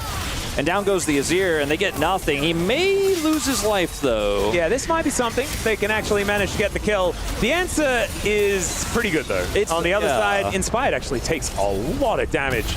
But they'll take down the outer turret, and they're going to look for the inner at the same time as Skumon trying to get himself back in, actually, with that Vault Breaker, and they'll just finish this off. So 2 turrets in trade for a Rumble. And a kill on a Sejuani. So, I don't really feel like... I mean, it's not a bad play to kill Broken Blade there, but it just doesn't feel like it's worth. But that was the only play they could make, and they were at least able to get that much, but... The answer was too good. It just doesn't change the state of the game. In fact, the state of the game continues to be further and further in G2's favor. And, you know, where do you go from here? You had that one chance to use the dragon to try to get the inner, and going to that moment here, this is Broken Blade who's just like, well, I was going to come over, but I guess if you're going to stay, I don't have TP. Drops Equalizer on him, has his heat charged here for the full maxed out Q damage, and then flashes the Emperor's Divide and gets him during the silence there with a few autos and cooks him. So Quad gets taken out. He wants so desperately to be that late game damage threat for this team. I think it was the right call, but he gets outplayed. Yeah, he did. And his flash is still up and available. Thought the Emperor's Divide was going to be enough, but as soon as that flash happens from Broken Blade, you're never actually going to be able to do enough. And you're not going to be able to outrun him. And so the man with the double masks is going to be able to take him down. 2-3-2 now on this Rumble, but as soon as the second item comes on in, this is going to be a very, very scary yordle up there towards the top side of the map as Caps is going to be clearing out this wave. Whippo lying in wait, not wanting to give away his position too early, and is eventually just going to catch that wave and throw it back towards G2. Headbutt Pole going to come through once again. Deadly Flourish as the follow-up, and Lebrov almost loses a health. Broken Blade this time might actually die to a champion that wants money. Yeah, perhaps. Skumon going to come down, but Broken Blade is in a lot of trouble. He does get pushed back kind of a way that he wants to, but Masu was there as well. There was no way out here, and I'll make that one a 2-4-2. Yeah, Broken Blade has been playing a little bit fast and loose on the sides without enough vision to support that. And would you call it a side lane, or would you call it like, it's like almost FlyQuest base? Yeah. It kind of was there.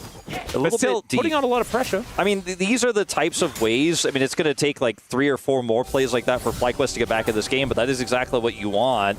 As Skumon's here, Bwipo needs to get out of dodge. Does have his Q charging, has ultimate. They're not going to commit any further, but the amount of time that Quad has been able to, despite the deficit here, despite him being 1-3 in this game, sit in a side, is really the only thing that's giving you any hope if you're FlyQuest. Like, trying to contest this certainly is an opportunity they're going to look for. Well, about half health on this Otacon for now, as they are looking to just try and get that turn. The Unbreakable Will comes through from Busio. That's going to keep him alive, and there is the smite. It's good on the side of Skumon, and he's able to lock that one up, and now the curtains have been called. We're going to need to find some of these bullets as Labrov allows Hansama to take that last one, and Quad looks for the angle but doesn't quite get it. It's a little bit of a shot from the Sand Soldier, and then a nice invisible deadly flourish to try and lock down Hansama, but it's not enough. Even if he has ult there, because he used it obviously in that last play bottom side, it's just now coming up, but even if he has ult, tries to flash for it, Hansama could just ult him and just be like, all right, I'm chilling, nice try. Desperate plays, desperate times call for desperate measures, but I do wonder if perhaps if they had just kind of slow played and contested and let Quad sit in that bottom lane and maybe take out an inner, if that would have been the better play. But he TPs in and they're unsuccessful. And I get it, he was burned by sitting in the side lane top side last time by Broken Blade. Yep.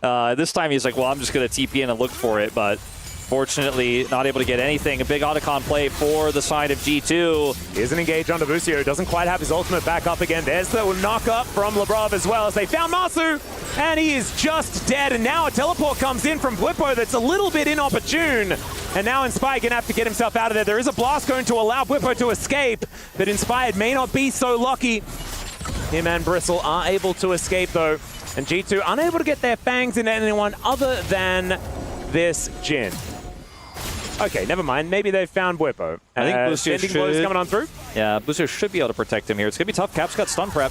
He does. Skimon coming on through there as they do manage to get the stun. That is the Unbreakable Will back off cooldown now, though, as they look for a bit of a dive. This might be a little bit aggressive as the knockup does come on through. As Broken Blade tanking this turret for as long as he can. Not able to buy enough time, though, as they are looking to back away. As now Hansama a little bit alone there towards the top side, and the Jin has respawned.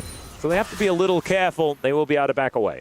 There are going to be a lot of low health bars here, and I think that's what FlyQuest wanted to pounce on and pressure, but G2 are now grouped back up again, right? And I think that starting this Dragon is completely realistic. Even with Quad having Flash and ult up, just not going to be able to get in to look for a deny, and Inspired nowhere in sight here as well. He does finish Hysterics, but he doesn't have teleport. He cannot join the fight, and so that is going to be Soul Point picked up as another Mikhail is going to be utilized very nicely, as never mind, it's actually a cleanse. Still, Hansama at full health. The curtains have been called, and Caps takes a lot of damage from that one. The equalizer's good from Broken Blade, though, and Inspired, he agrees. It's going to give him a good old thumbs up for that one as they make their way out scot-free. G2 don't have to use any ultimates outside of the equalizer there. They're just chilling. They know their limits so incredibly well. They know, okay, we can't fight here, let's back away. Okay, now we're grouped on Dragon. They can't do anything. Checkmate, we grab Dragon, we kite away. Thanks for the ult, Masu. Like, you're not going to be able to get anything from us here. And they know exactly how much they can walk that fine line of taking the Dragon and kiting away and not getting punished, even with the Azir having that ult up. So FlyQuest are keeping themselves alive in this one. It's just a 2,000 gold lead.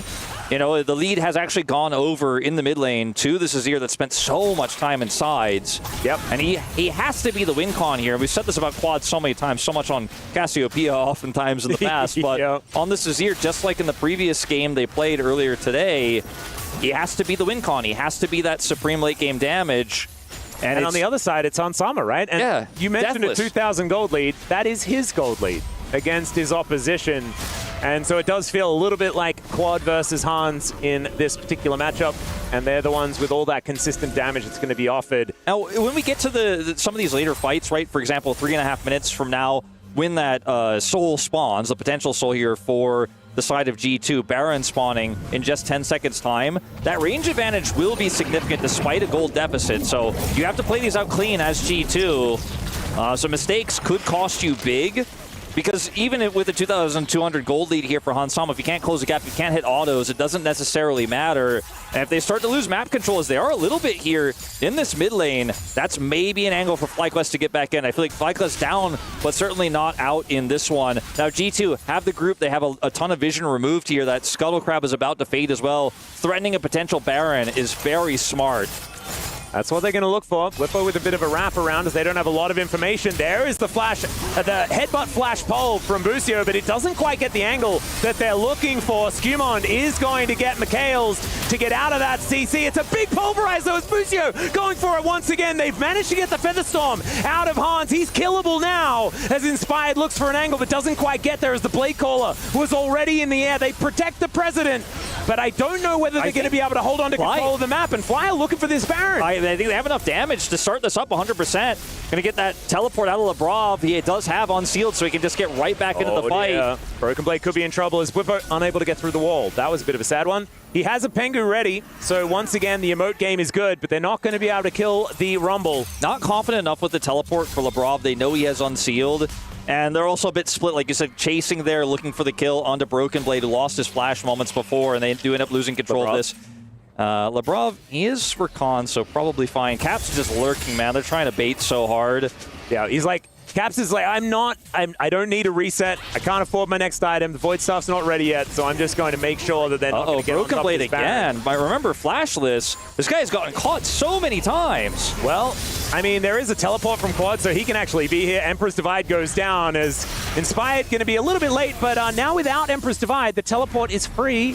He's going to match Quad it. is going to have to try and follow him as they've started the Baron. It's down to 50%. Remember, Hans Sommer's got 3 items. He does so much damage, and there is no Inspired to be seen. This Baron's free, and G2 are going to take that one down. And Quad doesn't have hold. Yeah, is going to get charmed up there momentarily. G2 now just trying to make their way out.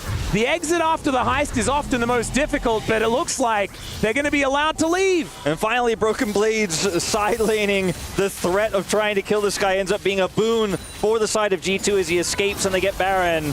Oh dear, they're still going to look for another fight though, as we can see. The Equalizer goes down just to kill Whippo, who flashes to get a stun onto Caps, but it's not going to really do anything. The Unbreakable Will from Busio is going to keep him alive for the moment, and Quad is the one that they're scared of as Labrov gets interrupted as he tries to go for the engage, but Quad cannot really get there to get these auto attacks down, and they will be able to find Inspired, and down goes the Azir before he can do anything at all. Hans and Sama. G2 are just slaughtering this fight. Look at his damage, 7,000. He does so much damage in this choke point, and Quad's trying to match him. He's trying to do the same, but it's just too little, too late. Hans Sama carrying this game on a Xayah pick I had doubts about, but he got an early lead, and he just will not be stopped. Fearless are G2 and Masu.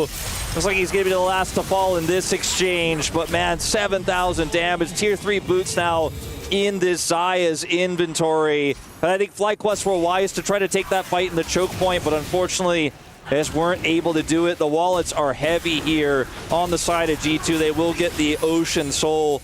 Is this moment for a second, you're like, ooh, they use a lot on Whippo, you know? Like, even the Equalizer is on a single target. It feels like maybe this is the angle here, and I think FlyQuest are feeling the same. Quad's in this position, the Tri-Brush, where he can do so much damage over the wall with the Jhin, but just watch Hansama. He's chilling, and as they decide, okay, the Jhin ult is gone, they go back in, Hansama's untouched. As we're going to jump out of the replay, he just sits there and does 7,000 damage for free. It was absolutely ridiculous, and now he's going to do even more damage, as that's Inspired's health bar worth of damage there. Emperor's Divide going to get Quad out of dodge, or does it? As the cease and desist comes on through, they're looking to try and dive this one. Skumon, I think, is dead. Yeah, he is. So maybe a little bit overexcited, but that is just jungler for jungler. G2 going to continue pushing forward with these minions that are all buffed up by the Baron. Yeah, Bippo's going to try to trade this bounty inner turret for the inhibitor. I think this is a wise call coming home to defend. I think would have done very little. He does have TP. He's going to pick up a ton of money here and a lot for his squad with a bounty. So they get something back, but I mean, G2 have all but broken the backs here. Speaking of broken, is Broken the blade towards the bottom side. He is able to run pretty quickly. Now it's a top lane battle as the ulti comes through from Whippo. He's just trying to keep Broken Blade in position. The curtains are going to get called. One shot is actually going to connect here as Broken Blade is going to get cut down with that Cull the Meek. One shot gets another kill, or at least Quad does. Yeah, one shot's enough to actually help secure that one. I mean, Quad, he is really hanging on in this game, isn't he? He's like, hey, give me any money. He's about to have his death cap. Doesn't quite have money. it There is yet. a rapid fire cannon now on Masu. He's got 3 items. Yeah, I mean, like, there's 4 items on Hansama.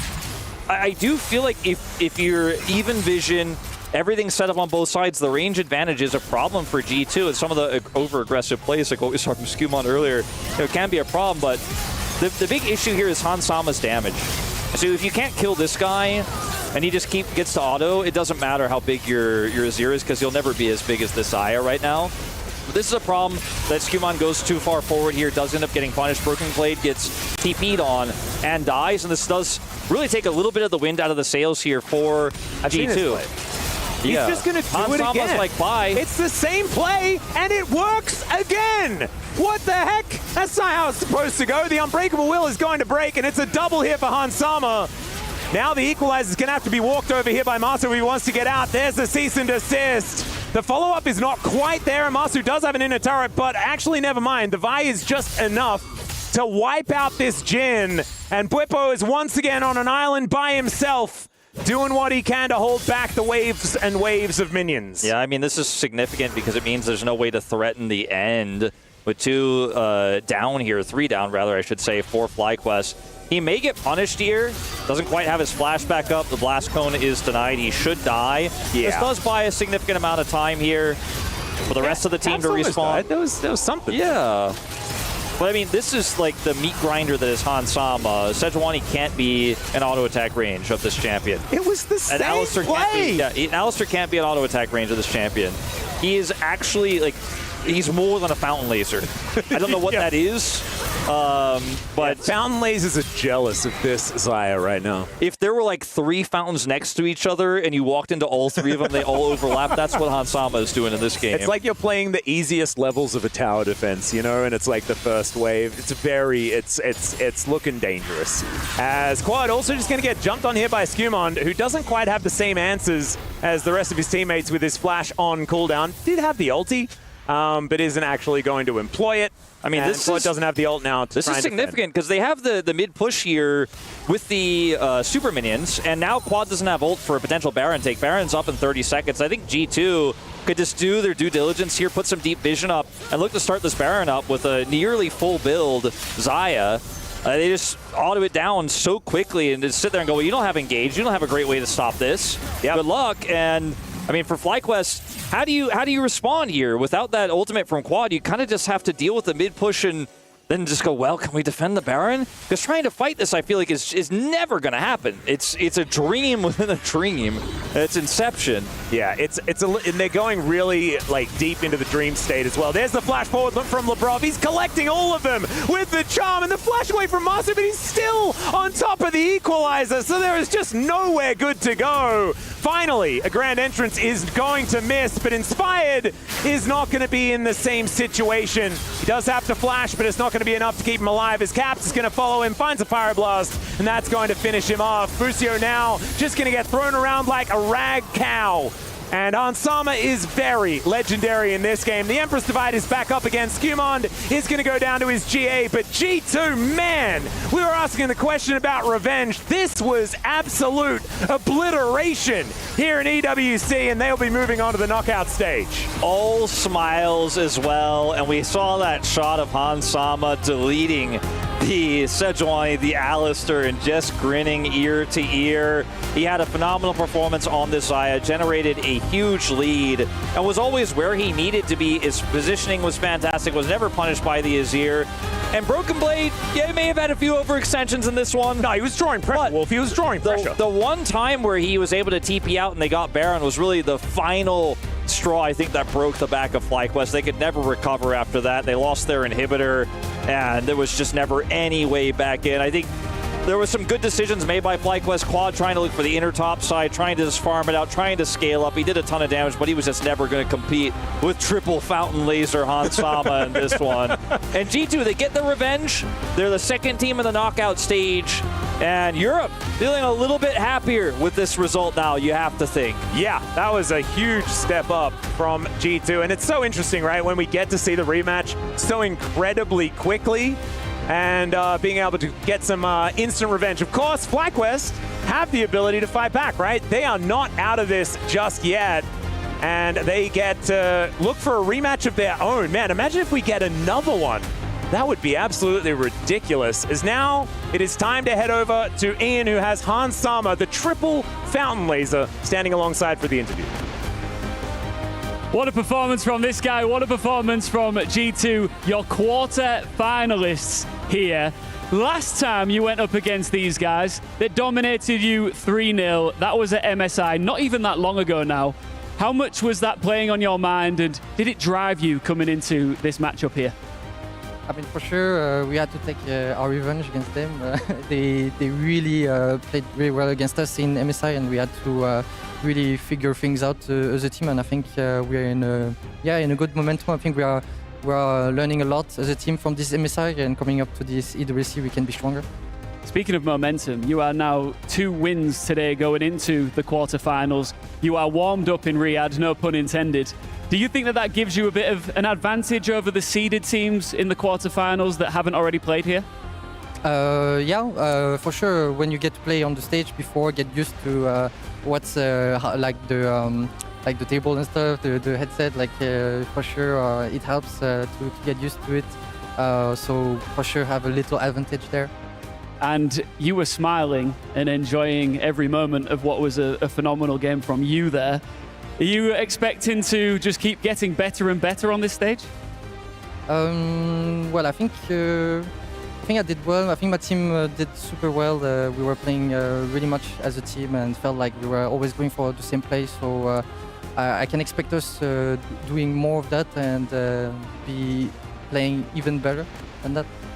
Now, before this show is over tonight, after our final matchup, we will do our quarterfinals draw. Now, you can either face off against AG.AL or BLG. That will be determined later on, but if you could pick right now, who would you pick and why? I'll probably pick BLG because I feel like we have to beat them. They beat us all the time before, even in the MSI, and I just want to take the revenge against them as well. Just want more and more revenge. I love it. This has been your Amazon Winners interview. Thank you very much. Congratulations on your win, and best of luck with the rest of the tournament. Back to you guys.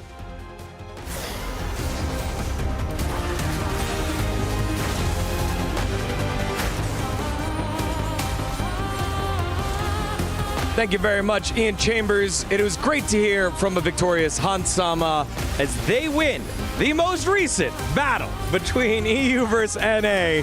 FlyQuest staying close for a little while until just G2 showing the class that they're at.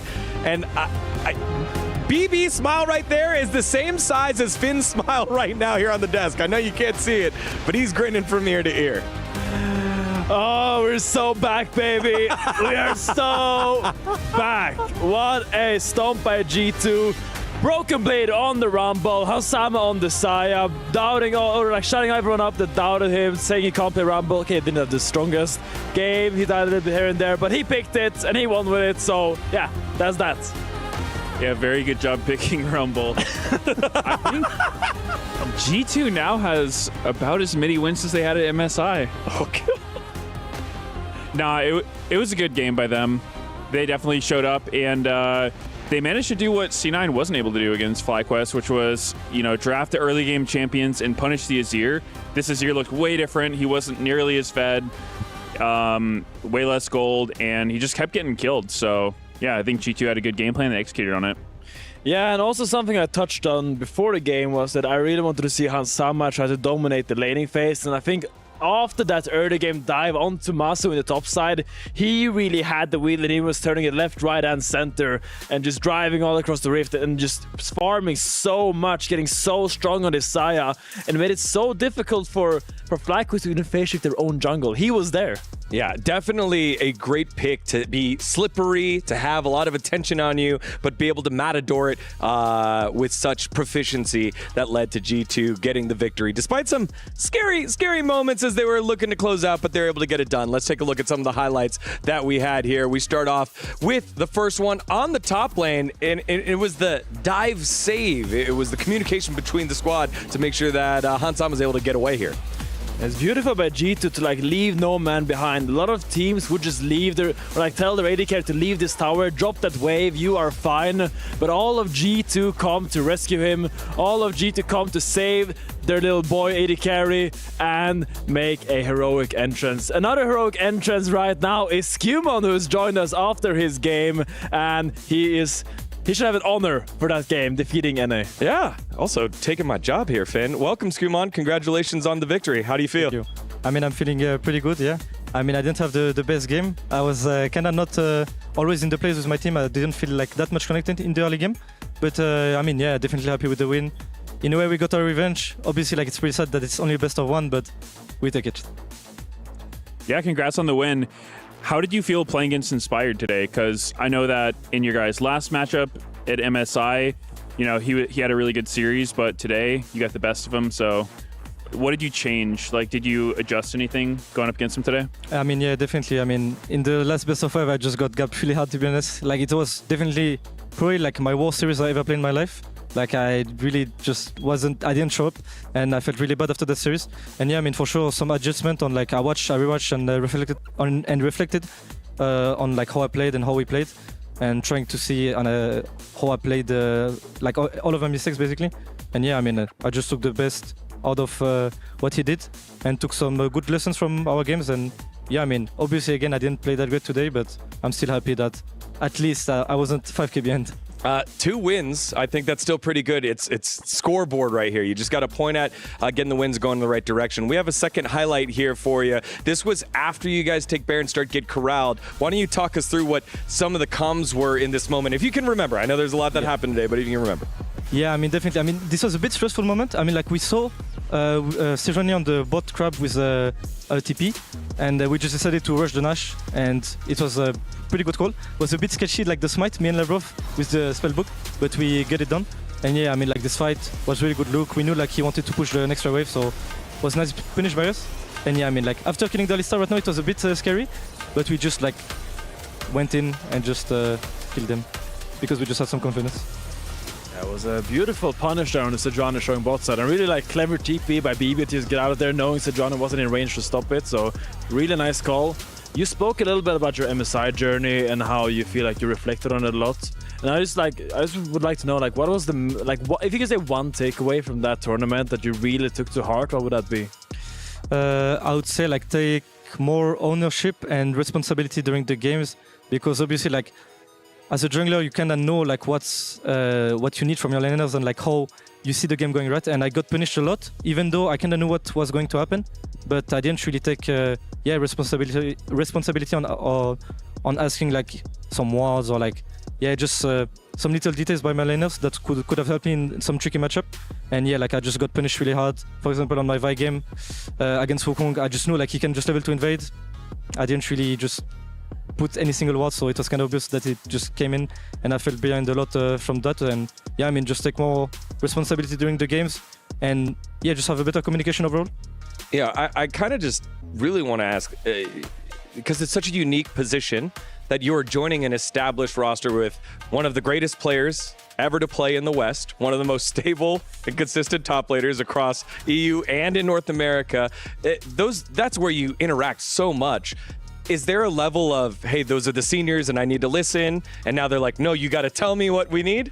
I mean, for sure, like, in the beginning, it was a bit like this. Obviously, like, I'm coming from ERLs, and I just play with Scavs, Broken Blade, Hansama, and even my coach is right. You just got to respect, like, the players. I've been watching them for so many years, and obviously, like, you listen a lot to what they say, especially in the beginning. And yeah, I mean, right now, it's like more 50-50 in a way, right? Like, everybody respects our opinion. And it's just like a good relationship between each other. And yeah, like, if somebody is, like, making some mistakes, or, like, we just try to learn with each other and make ourselves learn as a team. Medios, any final questions here for Skuman? Yeah, one I was curious about is we got to see your Nunu at MSI. Yeah.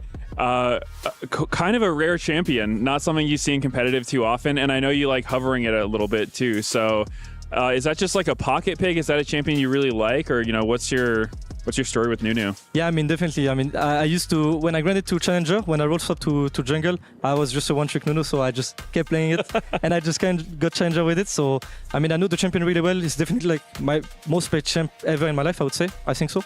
And yeah, I mean, I kind of over it for fun, but one day, you never know, I will just pick it. Obviously, like, the game against Gam wasn't the greatest, but I hope that I will get another angle one day. Yeah, I'm looking forward to it. Yeah, Skuman, any final words here to the fans? Because I feel like it's not only fans of G2, but fans from Europe, fans from the West, because So much of the interview, showing the spotlight, goes to those vets, but here's your opportunity to address them. Yeah, I mean, definitely. I want to thank all the fans that supported us during the past tournaments. I know that it's been pretty hard to, just like keeping your head up and while watching our performances. We didn't really show up in the last international tournament, but I'm pretty confident that we can, with this win, we can have a lot of good momentum and show you guys some good performances. And I'm really looking forward for our next best of 3, which will be against an LPL team, I assume. And thank you for every people who keep supporting us, and I hope to show some good gameplay. From one trick Nunu to quarterfinals G2 here. Thank you much for joining us here, Skumon. As we take a look at the bracket, I know I said that was the last question. Who do you want to play? Earlier, Hansama said BLG, but you got AL there as well. But can you repeat the question, sorry? Who do you want to play, BLG or AL? Who do I want to play? Good question. I mean, to be fair, probably BLG because of the history with G2, right? And we also got smashed 3-0 in MSI. I also think that we've played kind of poorly this series, and I'm pretty confident that we can win against them. So probably BLG, but obviously, like if we can play against AL, I wouldn't mind as well. It's like a strong team, so it would be nice. Thank you very much, Skumon. There you have it. It is G2 making it on through to the knockout stage. That draw will be done later tonight. But before that, we've got our elimination matches. They start now. It will be GAM Esports up against CFO. Don't go anywhere. We'll break down that series in just a little bit. One more time. It was G2 over FlyQuest. They are in the knockout stage.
This wasn't just about who's the best. It was about who had to win. This amount of money it's life-changing, not just for them, but everyone that is close to them. It's crazy. They're so good at a game, they can make millions of dollars.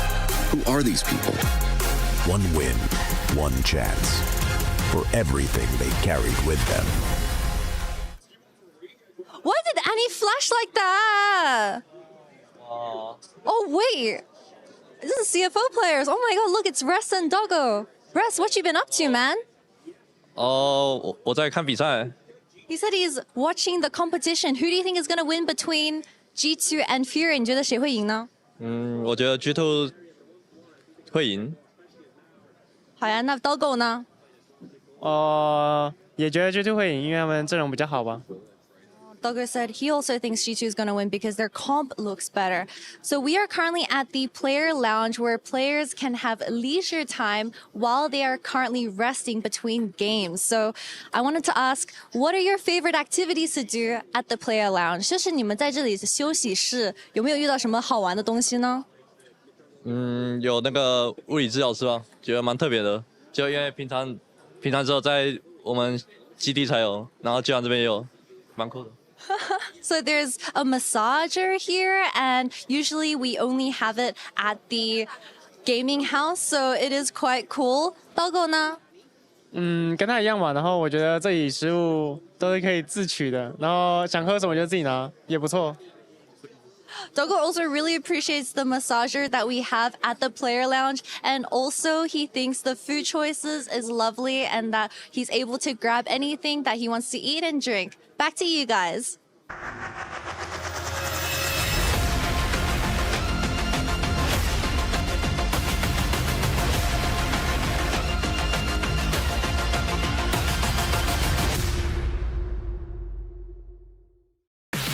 It's a battle of the LCP. GAM Esports up against CFO. We got to see the CFO players chilling and rested for their battle. Thanks for the interview, Kitty. Digon here alongside the Vald analysts, Brendan Valdez and Medios, to break this one down. This is our first elimination match number 7 out of 8 in day number 1 of the best of ones. And this is the most brutal because just like days yonder, when Medios was playing to make it a Worlds, it's best of ones, and once you're out, you are out for the rest of the tournament here. Hey, you're just out. I mean, it could be one best of one loss where you didn't have your best showing. You know, you just came in, you were a little bit slow, and then you just didn't play well. And then you were in the elimination match, and you go down here, and then that's it. It's just 2 best of ones, and you're out. It's unfortunate, but, you know, that's the way the format works. You got to make it at least one win through to give yourself that chance, and we'll see how they do, because this one should be close. I mean, the 2 top LCP teams have been very close throughout their careers this year. Yeah, definitely. And I think part of what makes it challenging, too, is just having the energy going into this match, because they played so much earlier today. And sometimes when you have to play early in the day and then you have a break and then you got to play again later on, it can be hard to sort of lock in once again. So I think that's going to be a big hurdle for these teams. And yeah, you know, obviously huge stakes on this match. You know, it's one game to see if you continue or not. Yeah, and last time these two teams met in the LCP, it was the grand finals, a best of 5 that went the distance. So the gap between these two teams, very small. The familiarity between these two teams, very familiar. We have the added extra wrinkle of CFO being one of the high-profile organizations doing a 6-man roster and swapping out the top lane. We know that GAM Esports can swap out the mid lane. There's a lot to watch for. We don't have the rosters yet, so we don't know. Are they doing the swap? Is Driver coming in? Is Rest coming in? Is it Emo in the mid? We'll find out. But what we do have is an interview with the bot lane of CFO. Doggo, take it away. Hey everyone, I have CFO Doggo by my side. Welcome into the pre-game interview. You guys are going up against GAM for the elimination series. So how do you feel right now? 欢迎 Doggo 来到我们的赛前采访。即将要面对的是 GAM 这个队伍，然后你现在感觉怎么样呢？等待维持已久的败部吧，然后希望我们能有精彩的发挥。I can't wait for this match, and I hope that we can do well in this game. And for GAM, I know they have been longtime rivals for you guys in the LCP. So can you please let us know what is the main focus that you guys are going to be having going into today's series? Like which player you guys are really going to pay attention to? 我知道的话，在 LCP 赛区，你们和 GAM 其实是一个很长时间的对手吧？那在今天的比赛中，你们的关注点是哪些？然后你觉得哪位选手是你们会比较专注于对抗的呢？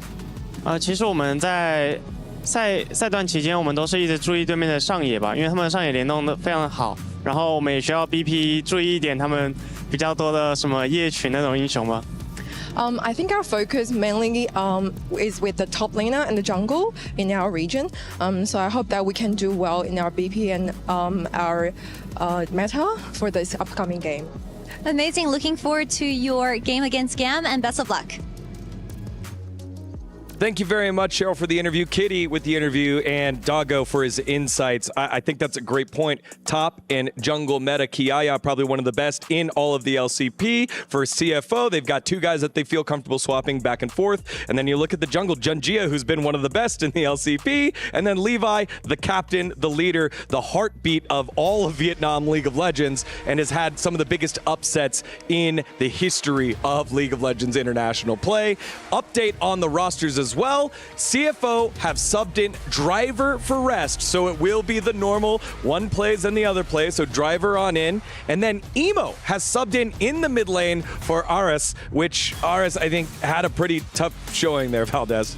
Yeah, I just think that it makes sense. You know, Driver's kind of the guy who is very reliable. He plays the tanks in the top lane. You can kind of just shove him up there. You're going to get somewhat of an even lane state at least. It's not going to be very volatile. And same thing for RS. We heard earlier from the CEO of GAM where he was like, you know, RS, he's one of these new up-and-comers, but he's still not 100% adjusted to pro. So I think this is a good maneuver for both teams. Yeah, I think that Driver definitely had a better showing at MSI, in my opinion. I think he's probably the stronger player. That being said, I know there was a series where they opted to go for rest in Game 5 because Driver was having some issues with nerves. And, I mean, that's a huge part of being a pro player, right? And especially in a match like this, it seems that Driver's, you know, choosing to overcome those nerves because it's an elimination match. You really got to win this one. So I think it's cool they're putting him in. And as far as Emo over Ares, it seems like GAM's mid lane has kind of been a troublesome area for them. But, you know, being from the same region, I assume Emo has quite a bit of experience playing against Honkyu, so maybe that'll give him an edge. Yeah, I think it's unique now that at first stand, it felt like CFO could swap either one out, and you're like, okay, they're both doing pretty good. For GAM, it feels like, which one has the hot hand, and let's try to find that one. So maybe Emo is the one that can come up big for GAM Esports here. When you look up and down this matchup, where is the lane matchup, or I guess role matchup that you're looking at first? I would say, for me, whichever role is not being rotated out, I feel like, or maybe I phrased that weird, but I think whichever role has the 6-man roster is going to have trouble. It seems like, you know, Kiaya is a really, really good top laner, and I think either Driver or Rest will maybe have some trouble with him. And then the same goes for mid. I think Honkyu is a very talented mid laner, and both Emo and Ares have kind of been struggling on the international stage so far. So I think that's kind of where both teams are going to try to leverage. And we saw in CFO's game earlier against Hanwha, they were putting a lot of resources early toward trying to like get Rest through the laning phase. They were ganking Zeus a lot, and it was actually pretty effective, but it just didn't really ever get to a point where Rest was able to like get ahead in the matchup, despite, you know, a lot of ganks put top. He still was kind of getting pressured most of the game, so I don't know if they'll go for a similar strategy and try to, you know, cover their weakness, or if they'll try to do something else like, you know, get maybe mid or bot ahead. Yeah, I think that's definitely a very good point, and I think that the jungle players are going to be critical for that as well, in terms of either trying to get those weaker lanes through, you know, helping Emo kind of get across the line, or if it's Driver who's having a little bit of unfortunate issues against Kiaya, maybe you try to help him there. I was pretty impressed by Levi and the way he was able to play in their last match, so maybe he can do something, but Gen.G is always a tough opponent as well. Yeah, those decisions are so fascinating to me because not only of the players themselves, but the coaching staffs. We have Archie here for the side of GAM, who started out his career back with Saigon Jokers, had the opportunity to play on the international stage there, then have been one of the original members of the GAM Esports back when, before they were Gigabyte Marine, they were Boba Marine back then. On the opposite side, one of the greatest players in all of the PCS region in the form of Chowie. He came to NA for a little while, had some success, and now these two teams do battle here for their tournament lives at EWC.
Welcome back to League of Legends at the Esports World Cup. If you are just tuning in, firstly, where have you been? You've missed some good stuff.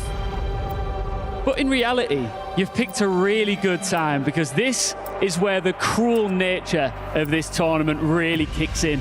Our next teams woke up in Riyadh this morning with big goals, but now it's do or die. Losing your first opening match has serious ramifications. Yeah, in this format, it means danger. One more loss and it's all over. Your key crushed for the world to see, and you're on the next flight out of here. So let's welcome them to the stage. For the first team, it's Vietnam's finest return to fight, to stay alive. It's AG.AL Esports.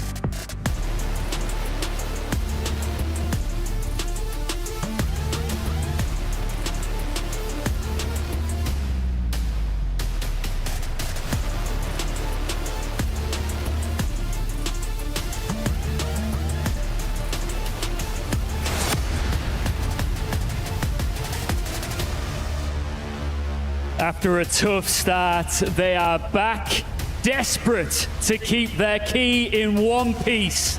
It's CFO.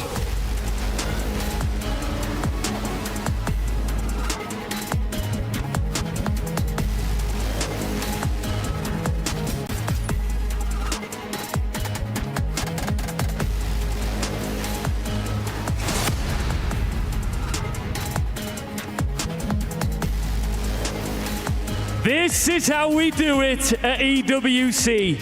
The beautiful brutality of this tournament is about to come to life. Let's cross over now to our casters. It is the LCP Grand Final remade. Like I said with North America, this one turns into a best of one, and this is elimination time. I'm Asterix. I'm joined by Orcs, who he and I together are going to find out who's going home, the first team in league to go home from the EWC, and who gets another chance, a chance against Koi, to see if they can go through. I mean, it would just feel so bad to go home already. Day one, you barely arrived, already having to go home. Yep. And to be the first team, I mean, we will send 2 teams home today, but to be the first would be rough, and one of these teams, unfortunately, is going to face that fate, so we'll see who it is. These teams definitely no strangers to each other, which obviously gives the advantage, but it's an equal advantage to each other. True. And we'll see how that comes into play. Now they're talking about it on the desk. Emo coming in, and likewise as well, Driver's coming in. Now, on the side of CWC Flying Oyster, Driver played the majority of MSI. And Driver looks like right now he is the top laner in better form. Better, I would say, with carry matchups as well. So it's interesting again, when all holds bar, it feels like CWC want to make sure that they started off strong. And there you go on your screen. Emo, as I said, on this Driver versus Kiaya, that's going to be a good one. As Sion taken away, I mean, his Sion as well at MSI was insane. So granted on that ban. Yeah, this side, Rumble, Varus taking off the cards. Talia still open and available. Nocturne going to get taken away from Levi. Definitely a pick he's been famous for throughout his career. Oh, yeah. Pantheon going to be the first pick, seen that a couple of times already today. Talia's also open for CFO Yeah, here. So Talia Zinzal, maybe? I think Talia definitely going to be a pickup. Don't want to leave open Talia Pantheon. You could even look towards something like the Poppy, maybe. Talia Poppy, really strong combat. I don't think you're pressured to take your jungle right now, though. But definitely want to lock in that mid lane pick here. Maybe priority 80 carry that's left up. I mean, today I feel like we get solo laners quite nice and early. You know, things like the Rumble as well. Even though tank options taken away. The Azir's a good ban because today we've seen some pretty almost game-changing Azirs. Yeah, that first one from Quad, pretty big. Yeah, second one was different, but I feel like the game state was kind of impossible to play. So shows the potential, you know. Doesn't always come through. Listen, feel it. It's like you're starting to get Halo. Like you're in, you know, the quiet bit before it starts getting crazy. Is here Zinzao you talked about? Good pairing. I wonder maybe, especially with the Rumble off the cards, maybe we see like a Gwen look towards, especially maybe don't want to give over like Gwen's and Zhao. It's a pretty powerful combo. We've seen teams leaning on. But do you care enough about what people say to counterpick like the Jax top, you know? Do you care enough about that? I feel like Jax is sort of picking a Gwen where it's like, you know, you can kind of handle it later in the sides, but it's not that big of an issue. Yeah. And the lane is still pretty okay. Lucian going to come in, though, pretty early on as an AD carry pick. I've seen some sort of second rotation bans on Lucian, but not the easiest Lucian game to play, you know. A lot of threat from the Talia. Playing around that Unraveled Earth can be a little bit difficult, but obviously a pick that has a lot of presence in the laning phase. We'll see if it gets paired up with anything now, and they are going to go for that Braum immediately, so CFO, do they want to respond in any way to this, or are they happy to go to the next rotation and leave their bot lane? They could just take a top laner now, and then, you know, it's kind of splitting bans towards the bot lane in that situation. What do you care about? I mean, Kaiwing's an excellent Rakan. Do you worry about getting a better matchup? I guess they're going to answer your first question, which is going to be top lane maybe is just going to get a safety net here, and the Gragas also a flex? Also a flex, in theory. Could end up going on bot lane if you really wanted. But we did see it earlier top. I would expect it to be top more likely. Keeps that bot lane open as an option. And, you know, we've seen Lucian Braum have a lot of strength. I'd say, you know, something we have seen do pretty well has been Zarakan. Has been a pretty good matchup when piloted well. Okay. I remember in the Road to MSI, Yumayushi and Carrier playing that matchup pretty favorably. But it really still, a lot of it comes down to the players themselves. But Rakan has often been a good matchup into the Braum because it's very hard to stack up that passive. So we'll see if they opt to ban away that. And they do take away that Rakan pretty quickly. Orianna come through as a ban from CFO. Just limiting that mid pool a bit. Maybe Rise, maybe next, to get rid of some of the semi-global threat that comes from Pantheon Rise. Yeah. Where else could you go? I mean, Aurora ban's not terrible either. Yeah, we don't like a Wawa. You know, sometimes we see Ari's decent into Talia. Gonna take with a Yorick though. Something we've seen as much of, I'd say, recently.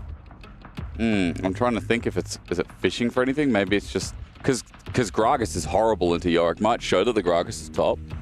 I know Gragas really suffer. They get walled in on cooldowns, and early on it's kind of annoying. There's a fair few things that struggle into Yorick, you know. But he's not. You know, at MSI they were blinding him, and that was silly. I was like, why are you? Because Yorick blind is not really blindable, you know. Whoa. Hang on, hold your horses, cowboy. Look at you getting up, you know. Where you think you're a cowboy? No, hold up. Okay, looking at Jinx or Senna, I think long-range options into this could be a bit of a volatile lane, but if you get at the later stages, this is a really hard comp for Lucian to play into, because at some point, his wife just outranges him so incredibly hard. Hate when that happens. You can't win against your wife. No. You've learned that lesson. Your wife always wins at the end, that's true. And the Talia Unraveled Earth. I mean, this comp that CFO has really, I think it's hard for the Lucian to play into. The Gwen, though, I do like that comes out for Kiaya. Obviously, pretty strong scaling option. I've seen her have some good success. And the Sylas, you know, the lane matchup could be a little bit tougher. So it looks like might go towards the Aurora. I've seen Aurora have some fantastic value. Annie to follow up on something like the Pantheon? Yeah, I mean, it's a really strong mid-jungle. You can obviously lean towards bot side, get the Lucian head. You can lean towards top, maybe set up for that Gwen. Yep. Who has a lot of scaling behind her. It's been a long day when we can't name champion Gwen, don't worry. I mean... Yeah. Oh. So the Seraphine... Enchanter. Surely not. Do we need follow-up engage? There's options. Seraphine does offer that longer range engage as well. You talked about the wife being a problem. Okay, they go for the Alistar. I think this is a much safer option. Yeah. Still, the lane can be a little bit risky. Playing Alistar into like Lucian Braum. There's a lot of power there. And also, if they aggress onto Senna, and then Alistar tries to peel, sometimes you can get locked into a situation you can't get out of because of the Braum passive. So it's a lane that Doggo and Kaiwing really need to just survive, but they'll sort of be rewarded if they get through the laning phase comfortably. I really like CFO's composition. I think if they get to the late stage of the game, they should be super comfortable. They have the Senna, they have that long range, a lot of disruption for the Lucian and these shorter range tools on GAM to make their life hard. But I think, you know, there's strong playmakers on the side of GAM. If they can get the ball rolling, they can set up this Lucian, they can set up this Gwen. There's a lot of people to stack that Braum passive. I honestly wouldn't even mind seeing like an early level 1 invade or level 1 plays. When you have a Braum, when you have a Lucian, when you have a Pantheon, and Annie, I think level 1 you have complete control over. So I think they should start the game off aggressive. It's the best of 1 as well. That is like the best environment to make things happen before the minions hit the tower. And as you said, I mean, getting the ball rolling, In the early part of the game, I think quite simply, if you're talking about range and you're adding scaling elements into it on the side of CDBC, GAM need to do what they do best, and that's play a quick game. Now, coming into this, they've only had the start of the day. Of course, individually, both teams starting off with a loss. And the MCOY series maybe a little bit closer to the Hummer Life one. CFO lost to HLE. GAM lost to Koi a little bit earlier. Now one last best of one. And we will have our first eliminated team. And the key gets crushed. If you haven't seen it, it's cool. It's about to go down. The key is about to go down, you know. And one of the keys is going to One of the keys is going to go down. Gets crushed, and then later on... Seen one get crushed? I've seen them. I've seen them get crushed. Yeah. But have I been there to see them get crushed like here? No. It's intense. This will be my first crushing. Oh. Yeah. Hope you're ready. Oh, yeah. Orcs told me another story backstage about, you know, he was lying about what else got crushed. I was like, oh, man. Yeah, you scare me. All right, well, Orcs, don't worry. Talking about crushing my heart, because one of these teams going home. LCP Finals, rematch, best of one. It's CFO versus GAM.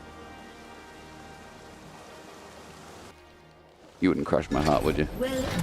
I mean, heart's one of these teams is getting crushed. Yep. That's the thing. So, you know, feeling love towards one of these teams, if you're a fan, your hopes and dreams might be crushed after this one. I mean, to go home after day one, it's so rare to have like a tournament format that's so punishing, so swift. I mean, there's obviously tournament formats where it can go wrong quickly, but it's still often recoverable, you know? True. And it's just such a quick turnaround. And now, going up against, you know, the team you've played so many times domestically, to see what they can do. We do see a bit of a level 1 invade coming out. That's what you wanted to see, didn't you? But it is just establishing that vision. I feel like more could have potentially been done. Credit, though, to CFO for having a bit of a defensive line to not let something happen. Also, without the Brom, high wing. You're right. That deep vision maybe punish instant flash away. I think he should have been dead. I'm going to be honest, because I think they could have applied the passive before they got vision of them. So Elio's Q didn't actually hit before he flashed. And I think once the passive is down, like you know, it's easy to follow once the passive is down and the slow is down. But either way, I mean, they get the flash from the Alistar. It's not even a Hex flash Alistar, so that feels really good. This is a lane where you really want to have the pressure, have the momentum, particularly when the level 2 is hit by the Lucian and the Braum. You want to put the hair down. And especially if you can find all-in windows. Maybe a little bit like that. I'm just waiting to see... It's pretty hard at level 1. I mean, he does absolutely nothing, doesn't he? Without the dash on the Lucian. But as soon as you have that dash, that's where you have the pressure. Waiting to see if Levi just does a 3 camp and then maybe looks for an angle. There's good vision in River. This driver just disengaged, bops away Kiaya. But more so to see if that flash can also be punished. If Levi can do something here. If we want to talk about bot and see how bot kind of envelops this early game, I just feel like Levi needs to be a big part of it here, whether he's 6 or not. I mean, with how the lane goes, it's unlikely you'll see a punish soon because the lane's going to be pushing in. So Kyring kind of just going to be sitting on the tower. And you have to be cautious when you are short range when Alistar's on the tower because, you know, he can combo. You obviously don't have flash, like flash headbutt, knock in a turret. But if you get comboed next to the turret and there's a route afterwards, that can be scary. Oh, yeah. But for the time being, I think just this pressure in lane is good. It's the start you want to have. Gaia also has pressure in the top lane, but, you know, it's a Gragas. You can kind of just try and stave off the pressure for the most part. I will say, though, even with picking up this farm for Driver, he will be down in CS, and pretty hard for the Gragas to pick up all of this farm. True. Early with a bit more cooldowns. You're at least missing a couple on the turret, as you said. About 4 for now. 4-3 is... Coming now has a bit of levels under him as well. They hit 3 first, but not much you can do here unless it is near the turret. All right, now we're cooking. And Brom Lucian, level 3. It's just difficult in that position when they're so close to the tower. Yeah. You saw Artemis do like a short dash to get like a burst trade on a doggo, and it did a lot of damage. But yeah, not really able to apply the passive or stack it up. But it's still a lot of threat from that Lucian Braum. Now they are looking for a potential dive here. I mean, as a Pantheon, you have so much burst when the Gragas is low, but this is not an easy dive to pull off regardless with how low the Gwen is and with it being a Gragas. So maybe just offering that cover. He was spotted on that ward, and I think Driver is just... smart. Yeah, this is a good move. He's just not letting the wave crash either. So, yeah, it's good that Levi just backs away. Maybe there is an option on bot. Pings are going down onto Krugs as well for the respawn as a default place for Junja. On his recall as well, just towards that Raptor camp. To see the crossing, if there is any more information as to his next path towards topside. But Levi right now is just going to continue farming up so that he can sprint it towards 6. We have a stable, pretty slow early game. And when it's elimination in any tournament, you kind of get the same thing. Good coverage from Kaiwing, by the way. I mean, especially elimination, but especially when it's an elimination best of 1. True. It becomes so much more tense, you know? There's no second chances. Yeah. And the thing is as well with these two teams, you don't really feel the need to feel each other out, right? They have a good read on each other. TP, by the way, is going to bring a bit of attention. Flush from Elio. Kaiwing doesn't have support yet because he's 80 carry. No, rather, top lane is coming in, but Kaiwing gets low. Levi flashes for the Comet Spear. That's the opening kill, and he's not dying anytime soon. In fact, they turn on Junja. The damage seems to be enough, and as he flashes over the wall, now Drive is isolated. Kiaya ends up teleporting in as well. Thought Togo, he had TP in this game, but he does not. He stays isolated up in top while Gam open up game number 1. Yeah, good moves. They knew the flash wasn't available for the Alistar. They committed there from Ilio with the flash himself, getting the passive stun, and able to clean that one up pretty quickly. So good moves, good proactivity. Kill does go over to Levi as well, and if I want to kill on anyone in Gam, I definitely want it on the captain. And the thing is as well, because you burnt those 2 flashes on Drive and Junja, I love when teams play around those summoner cooldowns. So Kaiwing's going to get his flash, but now you have 2 more targets he can potentially set up from. And this skirmishing power, this CC setup is so powerful from this team. We'll see Ilio here looks for this flash Q. The follow-up is there immediately. And even though, you know, a lot's done to try and buy time, keep them live, the Braum, Lucian, Pantheon, this trio is so powerful in these skirmishes that even though the health bar of Levi is quite low, you can't stick around. The TP from the Gwen is just to kind of ensure that. Ensure it does give some free time to Doggo in the top lane. Oh, they're looking. Doing it again. I mean, the Orleans fantastic, isn't it? Doggo just trying to shroud as best he can, but Artemis and Elio starting to feel it a little bit. Caulfield's Warhammer giving a bit of a hand. Yeah, I mean, good job, honestly, from CFO maintaining distance and not getting caught out there. But still a little bit scary, you know, when the center gets engaged on like that.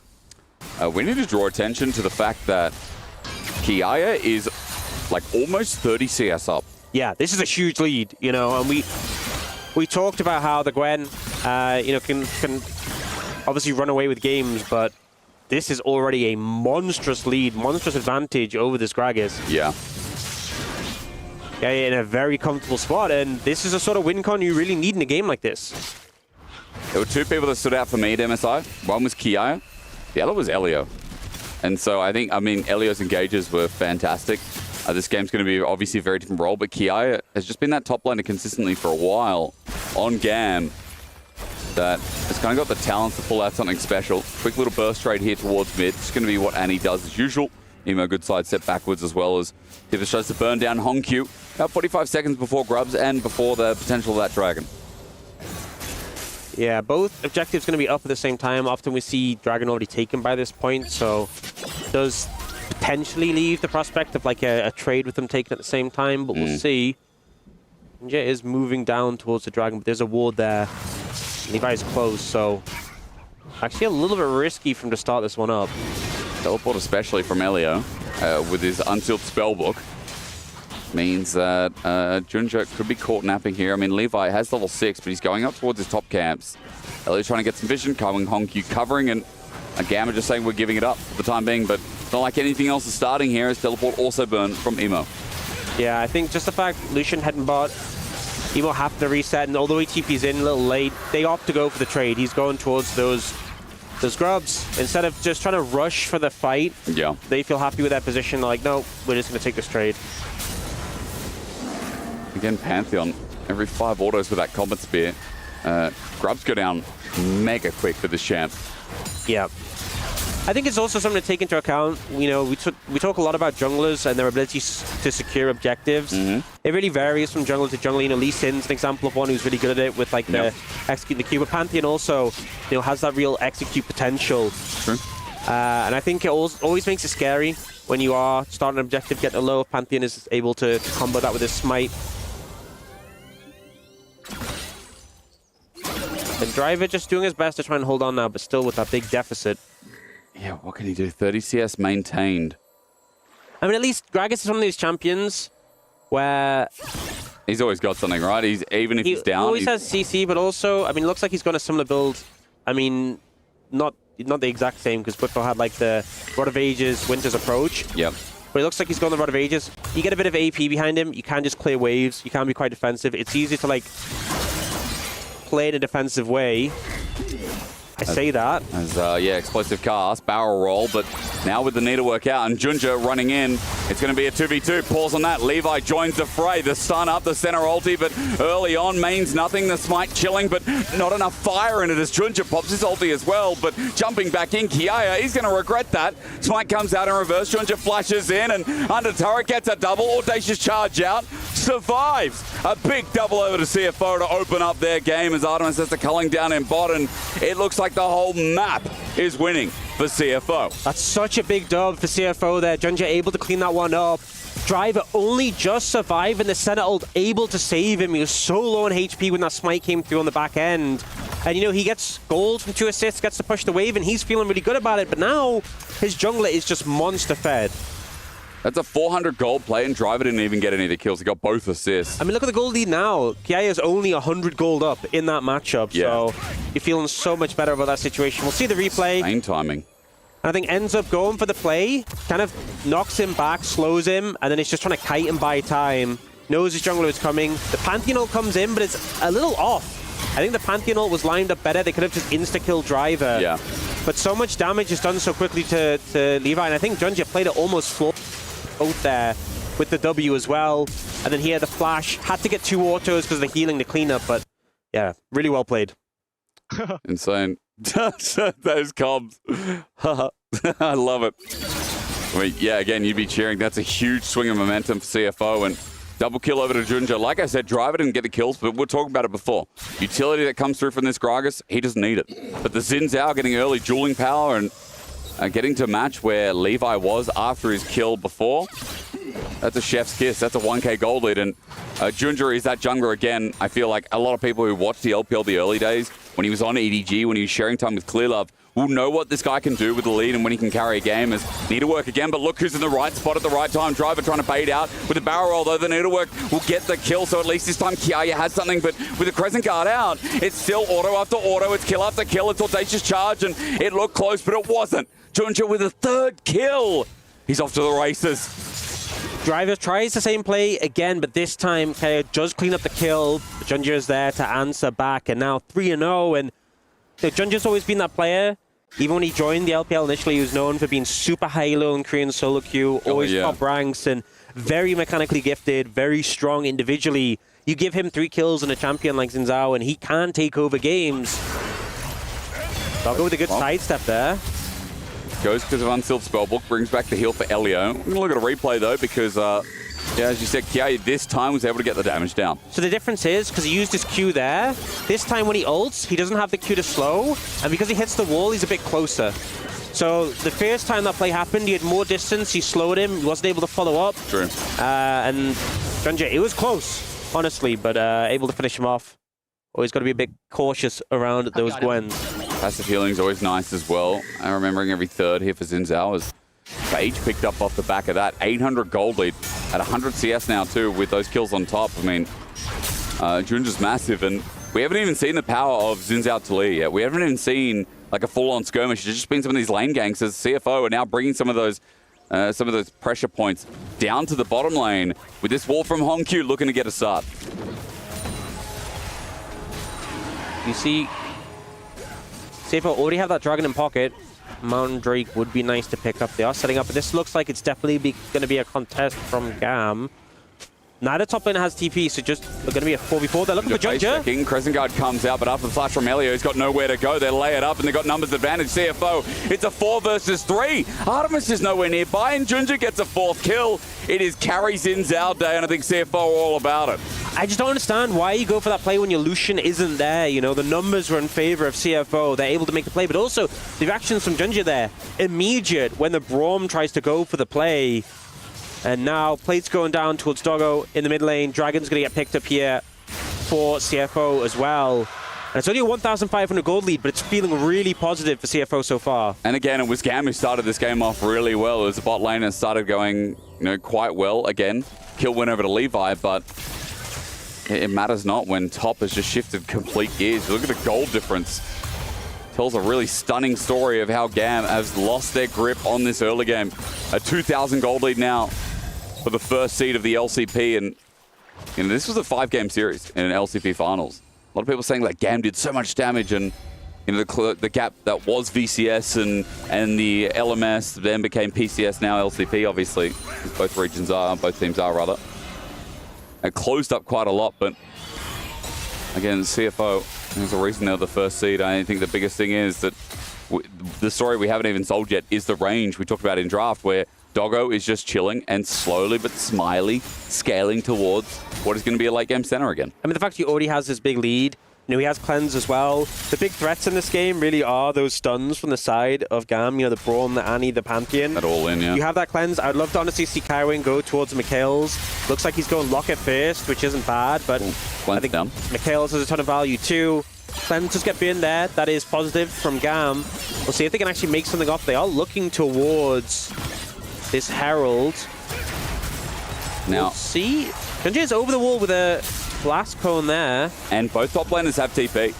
Back's going to be burned. Kiaya has to actually back his health bar, doesn't support it. So if there's a turn here, CFO will have their Gragas in first as, okay, back not stopped in the corner of your screen. There's that teleport finally. Kaiwing starts the engage. A response TP, but a seismic shove. Elio is caught before the fight even begins. They jump in with Junja getting the Crescent Guard, and with the center ult layered down, it's bad news for GAM. In a choke, Junja has to flash away, but look at the health bars. Burning the Midnight Oil is GAM, and Kiaya has to find retribution, but none of it he will get. CFO clear them out. It's a 4-0, an absolute stomp. Such a huge fight there for CFO. So much value from the center. Huge ult that got shields on everyone. So much damage. The Alistair soaked so much with... I mean, the ultimate was a little bit late, but soaked so much in the start of the fight, and it just felt like GAM never really got into the targets they wanted. Doggo didn't have cleanse, didn't even need to use his flash, and he was just free hitting that whole time. It's going to be not first turret, but second turret taking top as well, and that Herald finally goes through. Bit of extra souls for Doggo. And I'm sure we're going to get a replay right about now.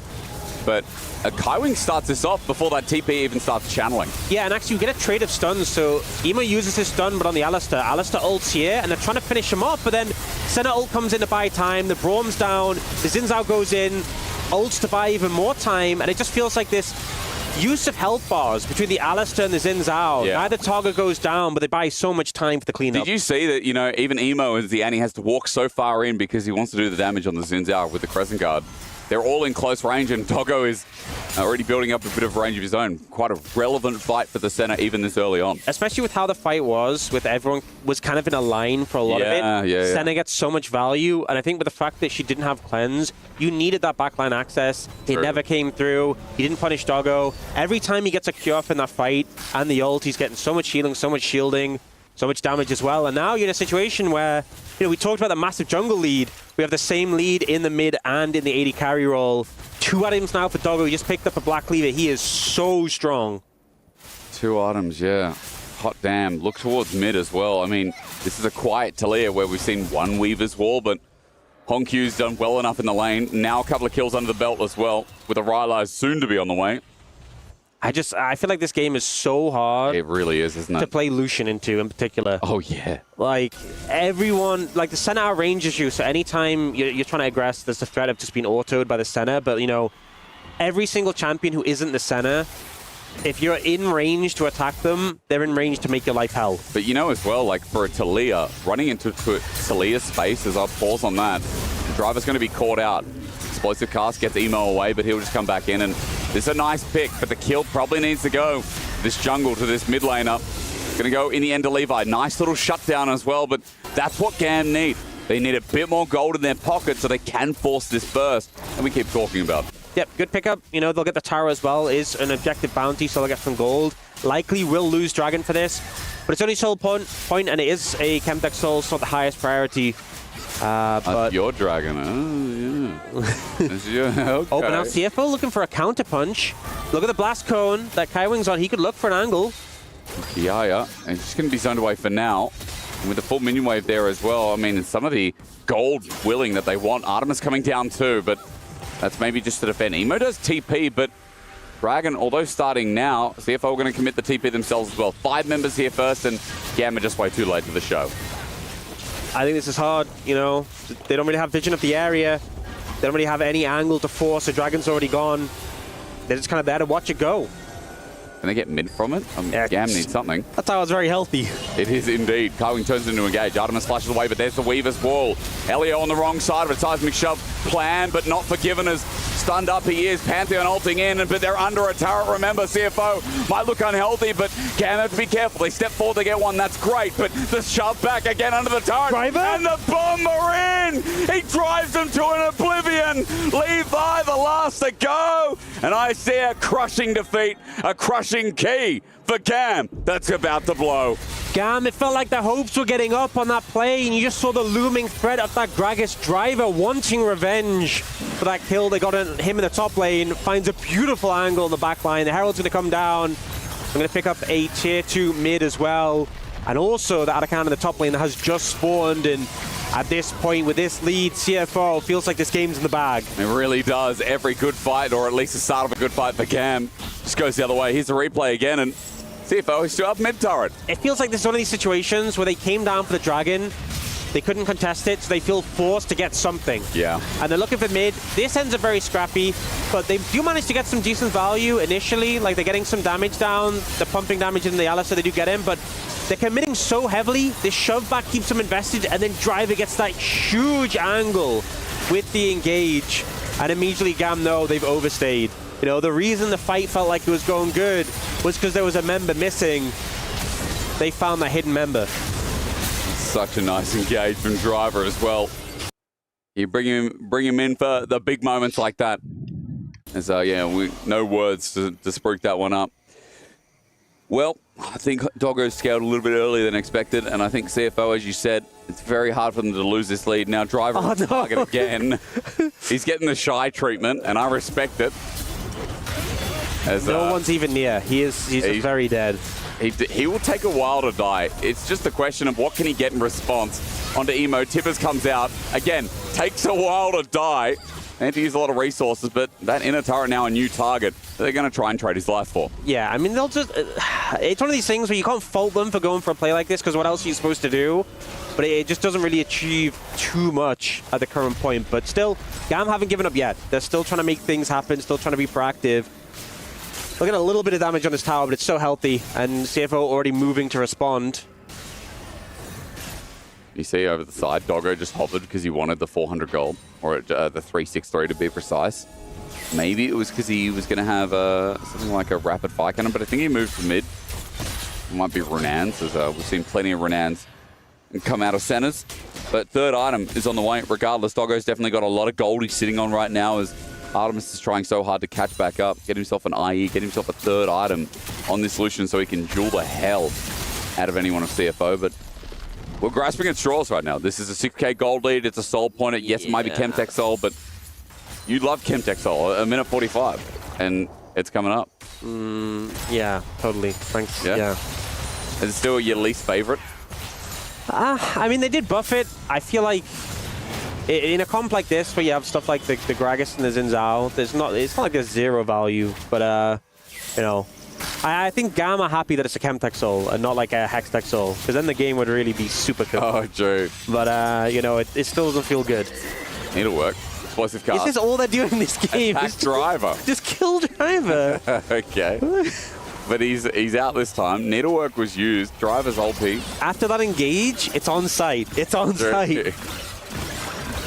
And you just see, they're grouping up top, and CFO now going to get their resets in. They're going to find third items across the board. Really?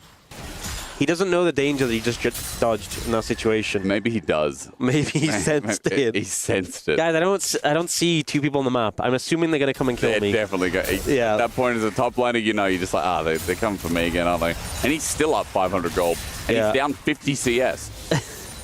It's not looking good. It's not looking that good. Rapid Fire Cannon just came in for Doggo as well.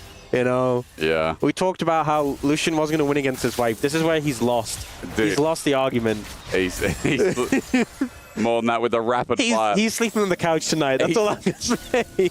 Right, he doesn't get anywhere near it. Like, this is gonna be Doggo's paradise. 80 souls, by the way, at 24 minutes. You know what? He's in the doghouse. He's in the doghouse. That was a good one, actually. That's good. I'll let you brew on that a bit more because I think you make more out of it. Yo, we got full vision control. I don't know how they walk in. I guess like that, they just commit. Onto Driver again, they see it, but the wall behind them. Now Driver, is he out? Yes, he is. He has to flash Bomber out as well, and it would be nice, but the rest of GAM go for the left side of the fight, and that's where they all are. CFO will lose their top laner first, but they're so far ahead it will matter not.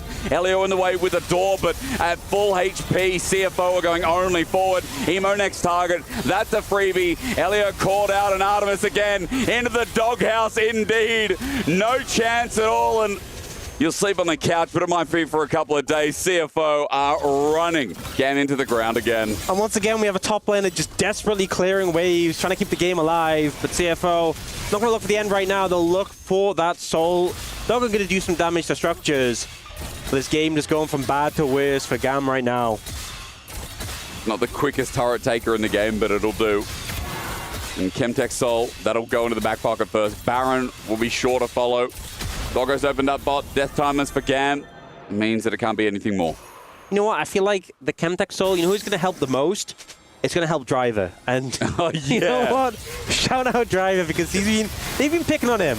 I thought he was going to survive here. I feel really bad because he was so close to living. He gets this cask on Artemis. He gets the shield as well. Look at him. Look, he's home free. And then the Levi flashes for him. Scumbag. Driver must die. That felt personal. Yeah, I'm going to be real. And yeah, this chase down comes through. Artemis really tries, but all the rocks around him, yeah, he was just cooked. He's not even on the couch anymore. I think you're right, he's outside. He's in the doghouse. It's been a great game from, I mean, honestly, I feel like Junja's had an insane game. Junja's been so good on this Zinzao. And I feel like Zinzao's one of those champions where it can be a bit feast or famine, you know, and definitely can be a pick where sometimes it feels like you're just pressing your ult so you don't get immediately blown up. This has not been that, you know. I feel like mechanically he's been playing it well in those earlier skirmishes. He's been in the right place at the right time. And now he just feels immortal. He's doing so much damage. He's such a threat. You know, it feels like they're not even trying to kill him because they know they'd have to invest so much. They're trying to kill people around him and he's just too big of a problem to deal with. Final touches, CFO. It's how they enter the base. It's how they clean this one up. It's 8,000 gold lead. It's going to be 10 with Baron. There's a couple of standing structures. That outer turret, or rather inner, I'm seeing on the left side of my screen there. That might be where they start. But CFO currently covering the Baron with 3 people. And with a root up as well, Doggo's going to turn it into an all-out war. Levi's getting range to Buggery. And even Artemis too. Look at that. Wife versus the husband, the ulti flies, and Honku just comes in with the Weaver's Wall. Now Levi running for his life as Doggo outranges him. Look at him! Unstoppable, unbeatable, and CFO are unmanageable in this best of one. Senna fully online. Emo needs to run away. 2 members left, but I think it's just game over with the Baron. They can push in. Not sure they can do much to defend here. It's a sad end for GAM.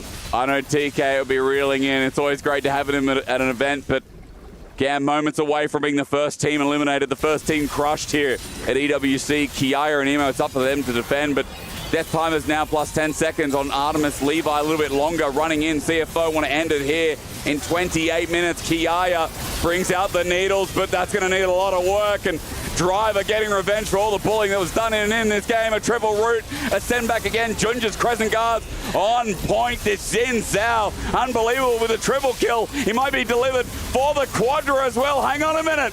Junja, he's got 4. He's got 4 on Artemis. No! Honku steals the Penta, but a Quadra at least showed you that Junja is worthy to go on and stay alive at EWC. Yeah, I mean, what a performance from this team. We've had some great matches from them at MSI, and once again, another great performance today.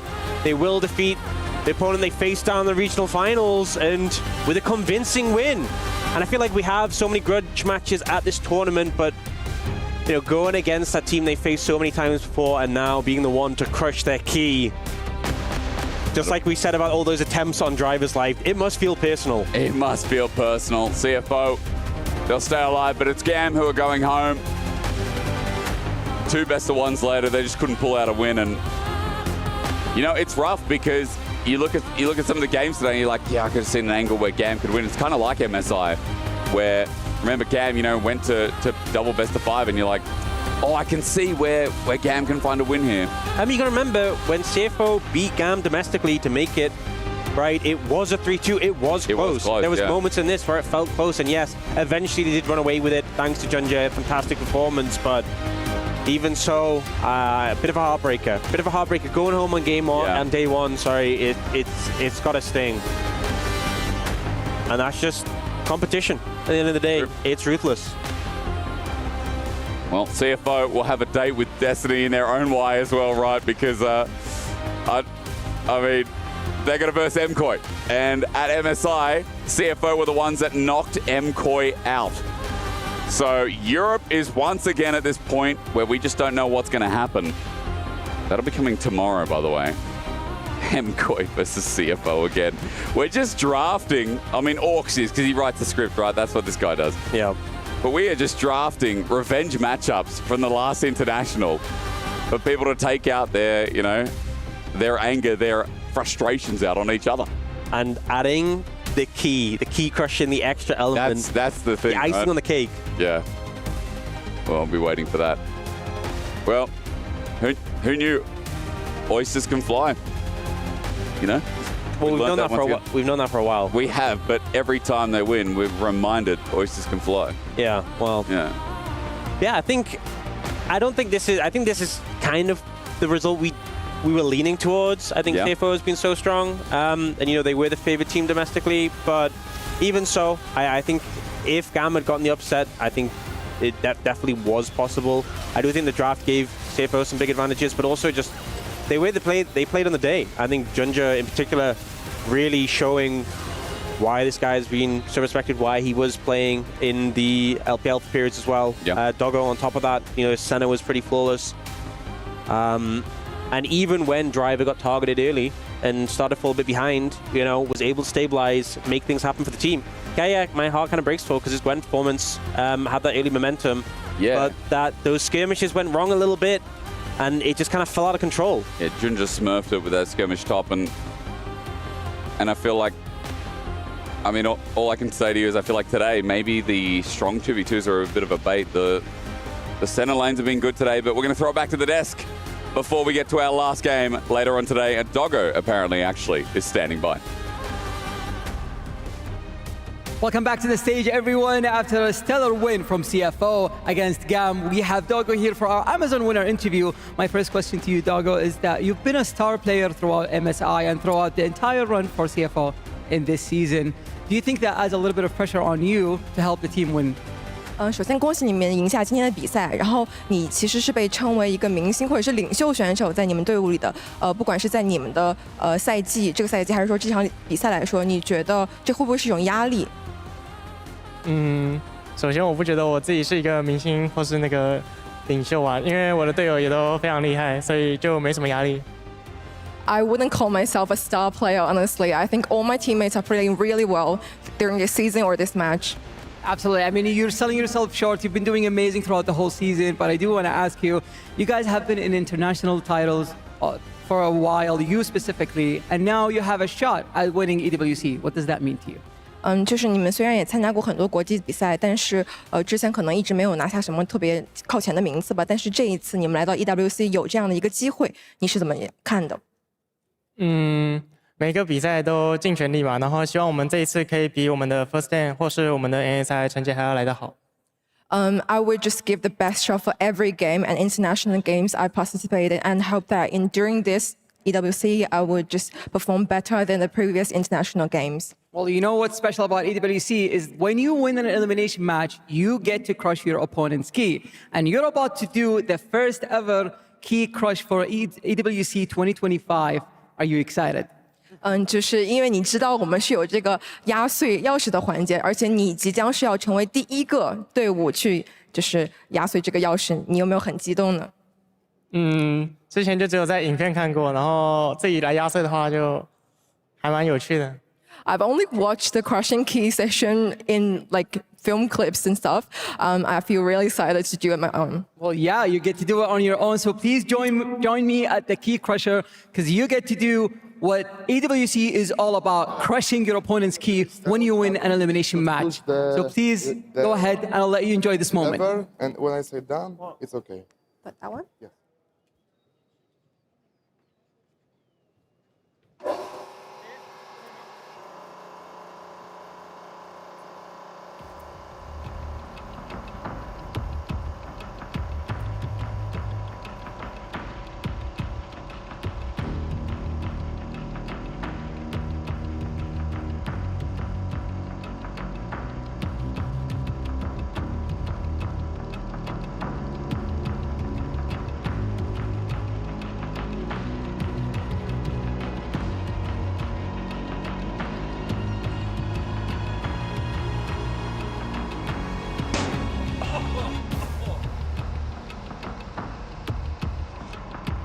You could see that it pained Dago to crush the key of his fellow LCP team. However, it must be done. It is part of the Esports World Cup. And Dago, although maybe a little regretful having to do it, when it happened, he did not flinch. He is a true competitor that loved it every minute of that. Well, you know what to say, leads must be pushed and keys must be crushed. And he did it beautifully. That rhymes. That was really good. Oh, thank you. Is that how they say it? It's been a long day, okay? I mean, that was a really exciting game, though. I really enjoyed like a lot of moments that game. I think there was so many exciting fights, and you can really see that these two teams know each other by heart. The fact that they've played against each other so many times, and they just knew exactly what was coming their way. And I think today CFO was just a little bit more on the money.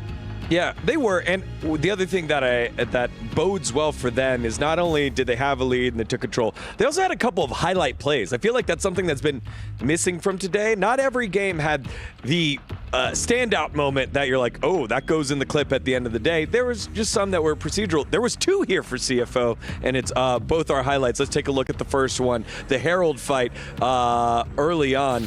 That was just the one where like, ooh, everyone lined up here for the Senna.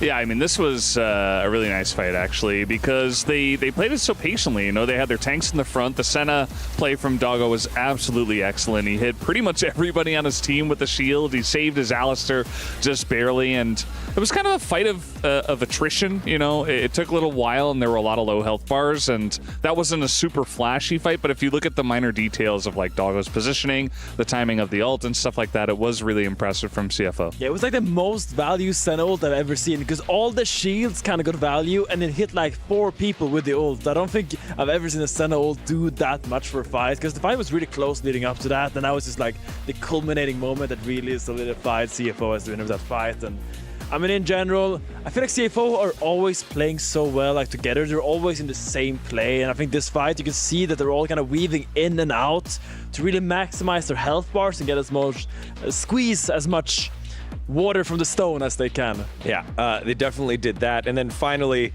we've talked a lot about the top lane and the swapping in between Rest and Driver, and now Driver has his moment on the Gragas here after an early engage by Gam.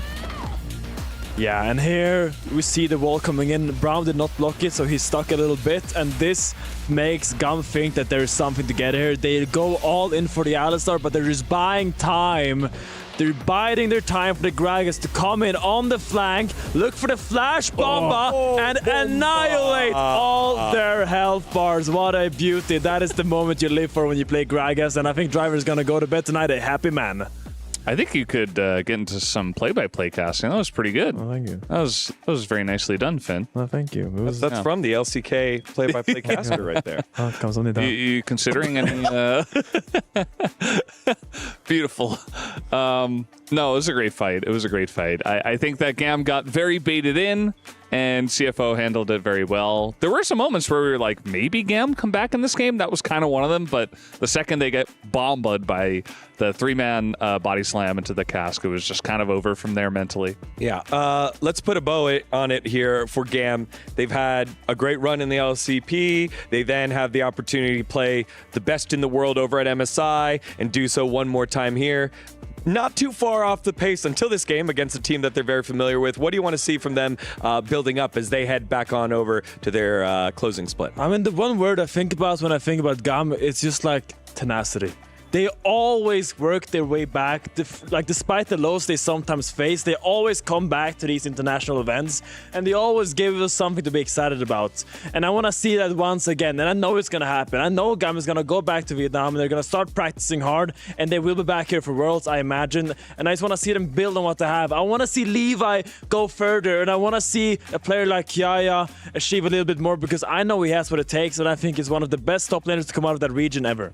All right, let's take a look at the bracket as we now have eliminated our first team here at the Esports World Cup. A very brutal format, but you got to show up and you got to perform. CFO, after an early loss against Hanwha Life Esports, bounce back against their region mates in GAM Esports and now have the do or die moment against Movistar Koi tomorrow in the qualifying match, Valdez.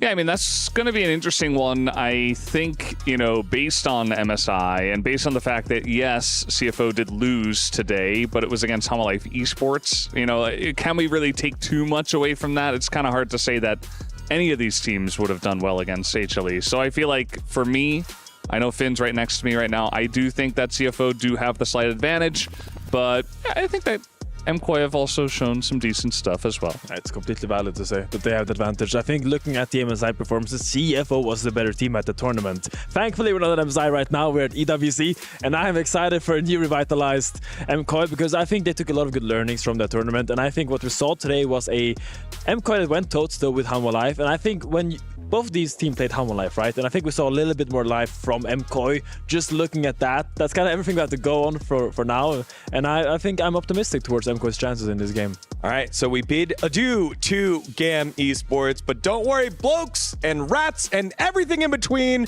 One more series left in our long day of matches. It is the LTA North against the LTA South, FURIA versus Cloud9. We'll set you up for that one in just a little bit. You're watching the Esports World Cup.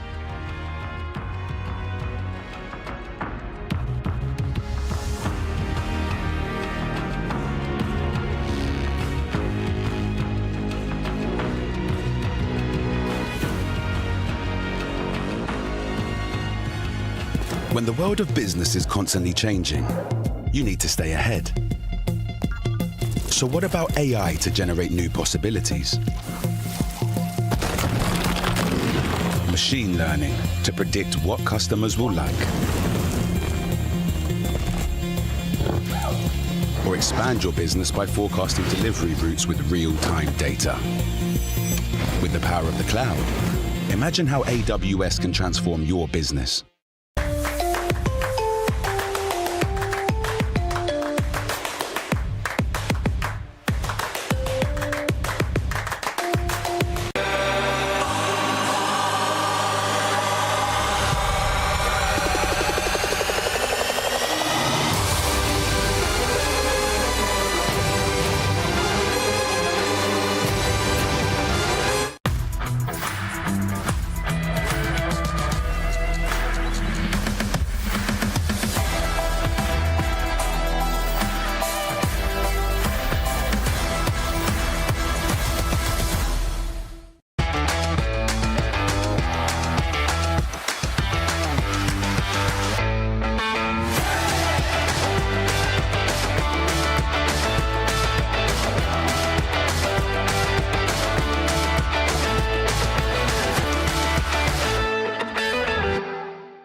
Welcome back to the Esports World Cup, everyone. It is our final best of one of the day, and it is an elimination match. It's Baiano's Brazilian boys, FURIA, against Cloud9. Mitos not here to represent the NA here, so I guess Valdez is going to have to do it. Hey, you're more American than I am. So all right, sure. You can take this one, Digon. I'll do it. Okay. Well, so, Digon, what do you think about Cloud9's chances in this match here today? Yeah, I think they'll be good, but actually, we're going to talk about FURIA first. Let's take a look at the FURIA lineup here. The LTA South representatives who did some damage over at MSI, weren't quite able to get over the hump, but looking to try and bounce back against their LTA North neighbor here, Finn.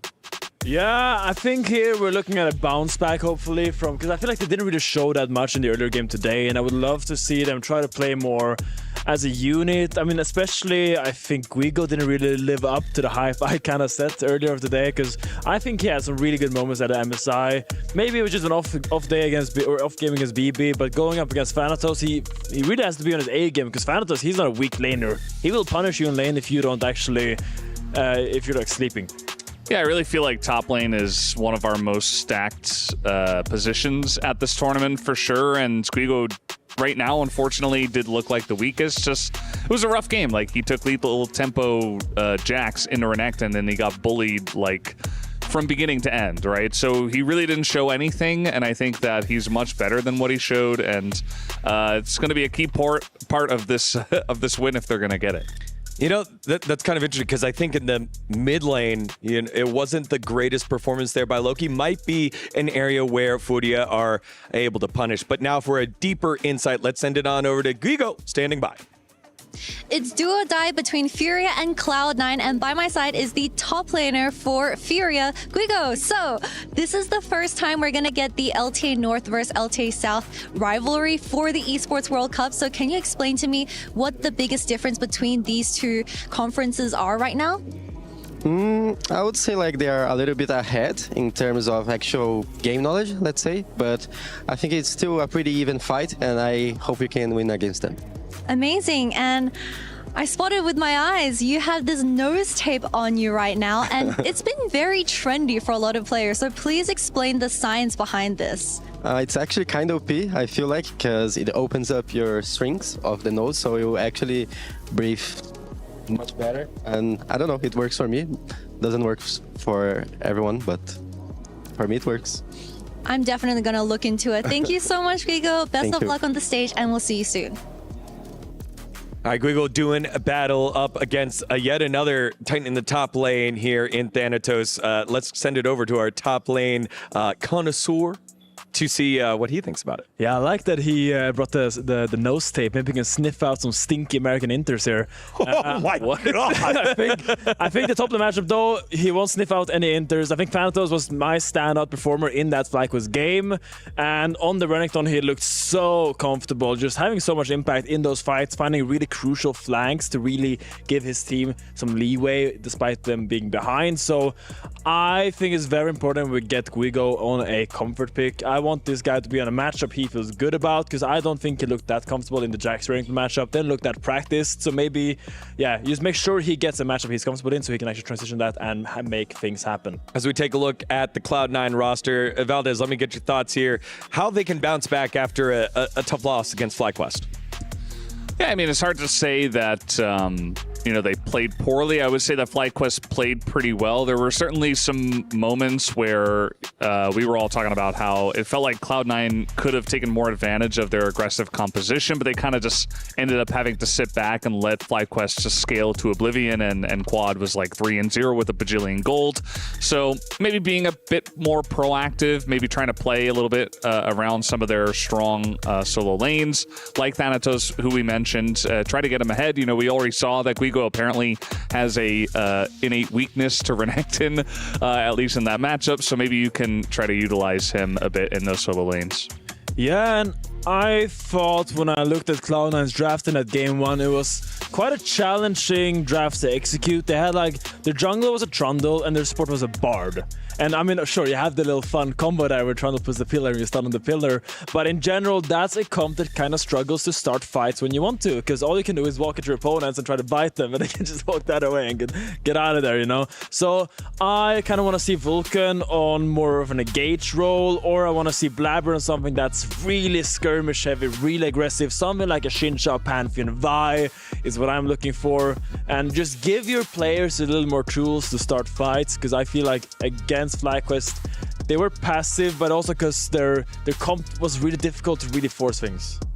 Yeah, I think it goes back to reiterating this is a best of one. We probably should be seeing a lot of the same champions over and over again in draft based off of the type of composition you want to play. And usually Bard is a little bit further down when we're talking about Fearless, usually in, maybe game 4, game 5 of a best of 5, a pocket pick out here. So liking what you're setting up here, Finn, for Cloud9 on their way to success. As you see the players warming up, loosening up, getting ready. Kind of crazy that one of these two squads not going to be moving on, and you saw the key getting crushed. One of those very difficult moments that you got to deal with. If you go to a tournament, you don't get a single win, and you get your key crushed and get to, keep that one if they wanted to here, Valdez.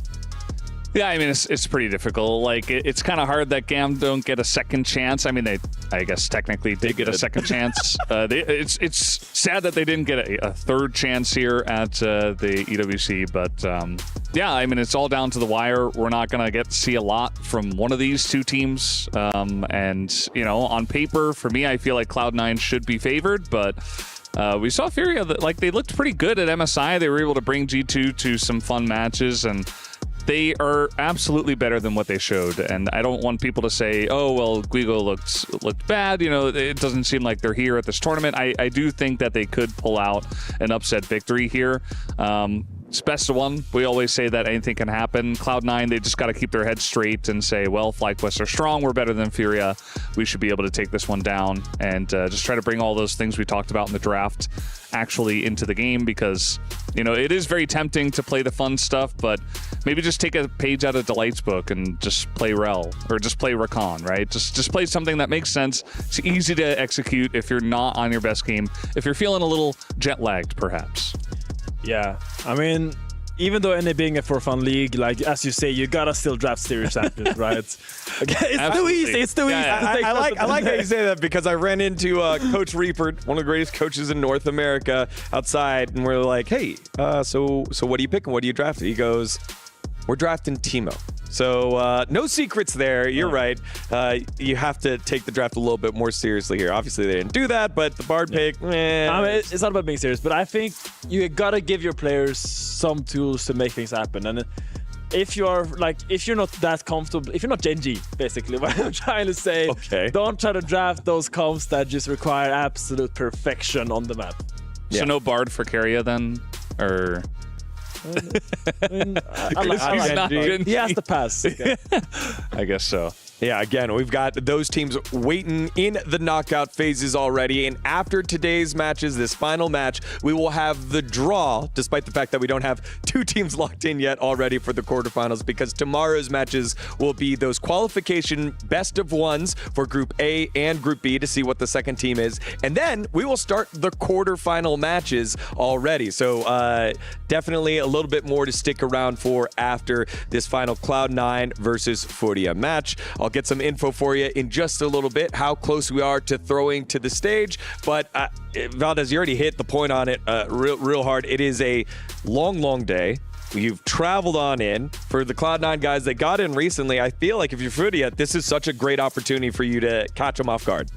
Yeah, I mean, we've seen, mostly straightforward compositions. There has been a little bit of weirdness here and there, but it's been mostly, okay, we're going to play Pantheon, we're going to play Taliyah, Azir, stuff like this. But maybe this is the moment to pull out some of the weird stuff and try to catch Cloud9 off guard. I do think that NA as a region is one that is willing to pull out the weird stuff as well. So maybe, they can't do too much, but I do think that FURIA have some stuff in the tank, and I would like to see something a little bit different, especially if they're not feeling totally on their game today. Yeah, I mean, in general, the longer these days go, as speaking from a player, like when these days went really long, you could really feel people's focus drop a little bit. I remember, I think I played a series that we had like a 2-hour-long pause, and then we remade the game.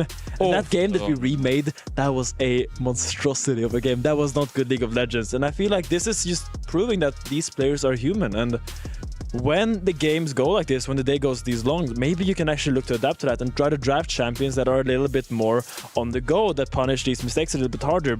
Pick those early skirmishers. Like, my mind goes to these globals like Pantheon Nocturne, but also champions like Lee Sin, where if you just get some early kills going, you can really take over and snowball the game. There's of course, like, this is overly simplifying it, but I'm just saying there are angles you can look for in this manner.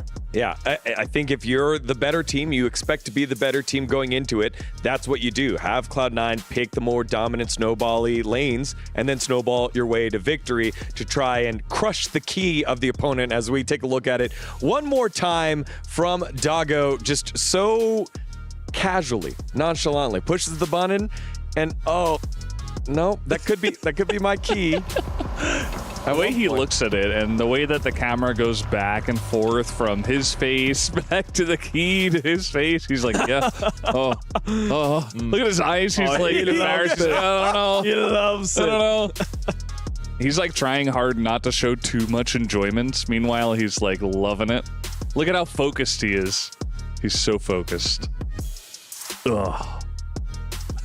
And the new addition to this year, it's the actual pop at the very end, right? Well, it was like right there. It basically was right there. All right, we'll see in just a little bit. Finally, FURIA, Cloud9 do battle one more time. Let's send it on over to the blokes on the stage for the final call out.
There is no easing into this one. Once again, a team is one best of one away from going home. No more warm-ups, no more second chances. As we've already seen, you lose and it's game over. Absolutely. This is where reputations are tested, styles clash, and someone's EWC run comes to a sudden end. You win, you survive. Defeat, your precious key is pulverized. Should we bring out the teams? Let's do it. They are known around the world and they are putting it all on the line in Riyadh. It's Cloud9.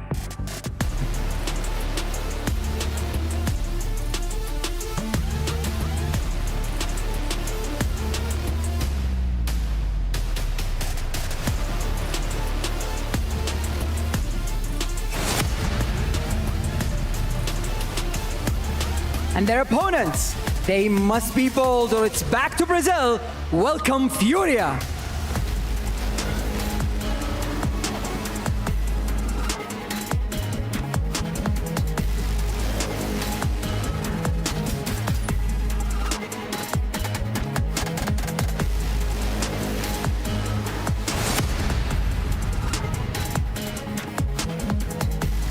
Right.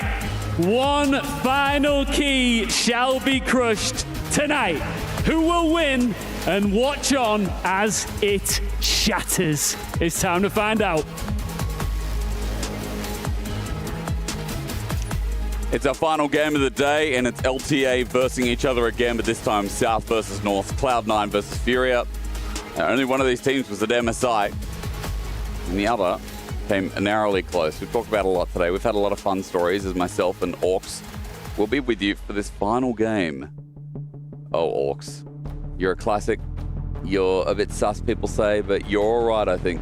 It's been an all right day. I'm all right. With you. Yeah, you're After all all right. the time we've known each other. You're all right. You finally decided I'm But all right. Thank we're you. blokes, you know, like, and you're British. You know what, Jake?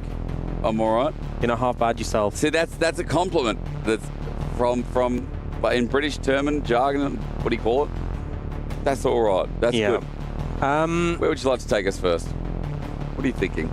I just think both these teams, you know, FURIA, I think both their series they had in MSI, even though unfortunately didn't win, I think they showed up, you know, for those series. I think they impressed. And I know they'd love to get a win and continue their run here. I think for Cloud9, they didn't have the ability to show up because they weren't at the tournament.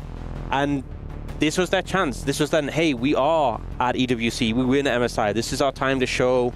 You know, Jack talked about with our desk what they did in scrims in Vancouver, and they wanted to show that on stage.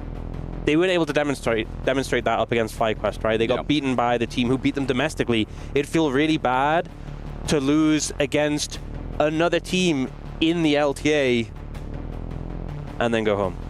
Yeah, it really would. It's a lot of pride today. We've talked a lot about it, but it really is, especially when FURIA have a lot to prove that they deserve, you know, not only to beat MSI, but deserve to stick around here. The winner of this has to verse FlyQuest, so it's either going to be a rematch or it's again going to be LTA versus LTA. It's just about which version it's going to be. We're about to get into game. Best of ones, they talked about draft on desk, and I'll tell you, they're right on desk. Like, it hasn't been that adventurous, but that's what best of ones give you. Best of one gives you the best version of draft, and there's been, you know, a lot of center. We've had Lucian Bromman last game, like, we've had pretty standard stuff. What's been the most wild we've had today? Do you remember? I don't think anything's been that wild. Just been like B1 drafts. Sorry, game 1 drafts. You know what they say about fearless best of ones? Yeah. They're just best of ones. Fearless best of ones. Yeah, so, you know, we haven't really seen teams going, and again, the format's punishing teams. There's no real push to go too crazy at this stage of the competition. You play what you're good at, you play your best, you come in with the A game, and that's what teams are trying to do and need to do, especially in this match. You don't have a second chance after this, and have to keep winning on the back of this one. And just a reminder, tomorrow, MKOI and Fly, their matchups where they obviously fell to the losers bracket, but they're still in a qualification match waiting for, well, I mean, MKOI have CFO, which is going to be a very funny rematch from MSI as well. And then FlyQuest will verse the winner of this. Those will be the first 2 matchups tomorrow. And then tomorrow as well, Orcs, from what I can see, we have Gen.G and BLG debuting at EWC. Those are best of 3s. As Dion said, after this, we'll have the draw. So I'm excited to see what our matchups are going to be, especially since, you know, Gen.G and BLG, like Behemoth, it's like next level. Well, I mean, Gen.G T1. Well, okay, Gen.G T1 and next. Okay, thank you, LCK Caster. No, those are the ones who got top 2. I know, but like... So they're seeded higher. Okay, well, AL's next level as well. No? Well... I know they're seeded higher, but they're all quarterfinals. Come on, bro. Use the caster. Well, no, if you actually... I know BLG didn't go as far. I know that. It's even seeded... It's seeded in a way where, you know, the ones who got out of the group first will go up against the... Yeah, okay, you're right. Let's go to pick and ban. That's the point I'm making. Okay, yeah, no, you know what? You're right. Look at the seeding, it's important. I see it's the relevant. seeding. I brought up this point earlier. You got to pay attention. Yeah, I see the seeding, all right. Yeah, for anyone who's not got the bracket LCK is better than LPL. I get it, guys. They perform better at MSI. All I'm saying is those who got out of the group stage quicker will be rewarded by facing the teams who didn't perform as well at MSI and came 3rd and 4th. You know, that's all I'm saying. Anyway, we are in a draft. You know, and obviously with only 1 game ahead of you. I think the thing with Fearless is sometimes in longer series, obviously you can draft a really good composition, but you burn a lot of your picks early. Not gonna can come back to haunt you. In this, you just want the power picks, and Cloud9 again, they are like, we need a power pick. Thanatos, before they went for the Renekton, wasn't really able to get off the ground. They have picked something here for him where it is going to be reliable in the late game. It is going to be answered though with that Talia on the other side, which we did just see win that previous game. They've given him more safety as well, but with the Gwen B1, I mean, Jack's Rumble taken away. And the biggest question is, does Squeago go for something like the Renekton as well? Talia shows, okay, skirmish mid-jungle. Pairing is everything here. We just saw his Zinzao pop off, and Pantheon Vi are both gone. So, are you going to risk giving Blabber an AD jungler with AP solo laners? I think for Tattoo, that's a really big thing. Wukong's also up. As we know, Wukong has really good pairings, but usually paired with something like the Annie, as Ambessa. Try and get scaling option. I'm not sure about this. You know, we saw this matchup a lot in the LCK. Often didn't go well. Better. Yeah, I think Xin Zhao, I don't know if you remember, there's a Xin Zhao match today where Xin Zhao popped off. Gen.G was playing it, got a quadra kill. I think I remember Pretty that, recent. Yeah, I remember that. Oh, but instantly, I mean, this is such a strong top side. Yeah. The double melee with Sejuani, you know, very good at proccing those passives. Really a lot of skirmishing power between them. And especially a lot of people talked about Cloud9 solo lane as being so strong. These young talents from Korea, they have the backing from the Sejuani to really power through. And now, you know, normally I look at Xin Zhao today, I'm like, that's a lot of skirmishing power. Is it enough? And the Ambessa, I feel like, you know, on release, she was really obnoxious, but she lost a lot of her early power. And I think, yes, when she gets the Eclipse, that's a big spike. But early lane, if you get ganked by the Sejuani, you could be in a lot of trouble. And it'll be on repeat as well. Like, it's so easy. As you said, early cooldowns, easy to punish from Blabber. So this is a big risk from Gigo. They've set up their top side. They've set up solo lanes from both teams. Now it's about bot. However, I think FURIA, I think both teams really looking at these hard engaged supports. Long range already taken away with the Bard, but let's see how they minimize it when things like Rel, Nautilus, are obviously going to be the big powers coming in. Lucian's going to be the first banned by C9. Yeah, taking that one away. Saw the Lucian Brawl melee, not really able to make too much impact in that game, but definitely a lot of power. I feel like, honestly, Xayah has a lot of value here. Yeah. In this situation. Also, like, you know, I feel like sometimes, like, Rakan could be a good pick for FURIA, like the Xayah Rakan, and I don't really like playing Rakan into Talia. I think she just makes Rakan's life hell, so true. You can honestly pick up like the Xayah here on 4 and feel comfortable about taking the Rakan last. The Senna, though, we've seen Senna have so much success today, and I'm just going to lock that in. The long range, there is tools to get onto it, though, when I look at the other side. You know, when I look at the fact that they have this Yone ult, that is a big tool, and you can pick more engage now for Cloud9 to really solidify it. But what do you think about something like a Kai'Sa here for Sven? Kai'Sa Nort lane. What do you think is just too risky? Maybe they want more utility, more range, scaling, mix of scaling plus lane bully. Corki's been a bit of a favorite for Sven. Even early on when we started seeing the bot lane, it was something he played a lot and talked about. Yep. So he's happy to go with that. I do like the Rel to sort of layer the engage a bit and help out with that Yone getting the backline. Okay. You know, I said the thirsty picks. I really felt like Cloud9 had gotten a lot of value for themselves, but I think the Senna Alistar, this is just such a strong duo, and I feel like the Sennas today have been getting so much value. And now, really, the onus is on Cloud9. Like, yes, their composition has a lot of skirmishing power. Yes, the Gwen might end up being a menace, but you have that Senna who can just become a problem to deal with later. You have the Alistar to play bouncer. Alistar into so many melee champions. I feel like that's the thing. It's like Alistar can always be a good engager, but when you're playing into something like a Gwen or a Yone, if you're playing like Bouncer, you can headbutt them away. If they close the gap again, you pulverize. It's like you can split the abilities up and have 2 ways of disengaging. So I think as long as the top side doesn't really run away with the game for Cloud9, that bot lane for FURIA really has the opportunity to become a menace in the later stages. And the Talia, I think, has a lot of value. The Unraveled Earth also going to be really hard to deal with. True, because Cloud9's comp, it has to get in there, doesn't it? Yeah. The point is, you know, melee solo lanes has to get in there. Corki's the only solid range. Everyone else, it's their commitment. So, as you said, the Senna, range, get a bouncer. Let's see, that's what FURIA are relying on here. It's a single best of 1 to stay in the tournament. It's Cloud9 versus FURIA. It's LTA North versus LTA South. The first day of EWC done and dusted. We're going to find out whose key's going to get crushed next. Yeah, Doggo was like, I think he expected the key crusher to be a bit faster because it was coming down and he started giggling like, when is it happening? But in the end, a nice result. He absolutely snapped Gam's key. It was brutal. It was brutal. It's a cool system. And there's Cloud9's key. Oh, hoping they keep that intact. And obviously FURIA hoping they keep theirs. One of them going home today. We've gotten rid of the names. We don't need names. We take nameplates off. 5 versus 5. Let's go. And let's find out if FURIA can give us a similar performance to what we saw earlier, to what we saw at MSI. Or if Cloud9 are just too strong. Keys in the sky. Let's begin. So serene. Oh, yes. Pool party, yes. Sorry, Yone. Good time for it. I wonder what we get later in the year. I hope it's like a Freljord or something. You know, like snow around Christmas would be cool. That'd be really cool if we got Freljord. Oh, for the map. The map. Because this is Ionia, right? Yeah. And so... Okay, we've got to pause. Well, we've got this Sephia again. Isn't it Sepia? Not Sephia? Or Sephiroth? Sepia. Or Sepia? Sephia? I don't know. Sephia. It's Sepia. Sepia tone.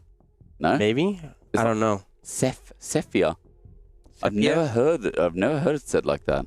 Maybe I'm just testing you, making it up. No, that's an excuse for anyone who doesn't know what they're talking about. You're Australian. You say things weird all the time. Like what? Come on. Come on, then. You're British. Come on. Now you put me on the spot. Have a go. You can't think of anything, can you? No. I'll give you one. Do you call it bangers? You call them sausage bangers, don't you? Yeah. Bangers and mash? Bangers and mash? Yeah. Prawn? You call it prawn, don't you? You can call it shrimp. No, you can't call it shrimp. Because it's not what it's called. It's called prawn. What else? Come on. We're not getting out of this pause till you call me out. I've told this technical pause is for me. All right, you know what? You know what it is, right? I went to Australia not too long ago. Yeah, you did actually. That's what makes this worse. And I went to like a wildlife area. Yeah. You could see a bunch of the animals native there. And you know what they had? They had a dingo. And right? Yeah. It was a dog. Okay? Yeah.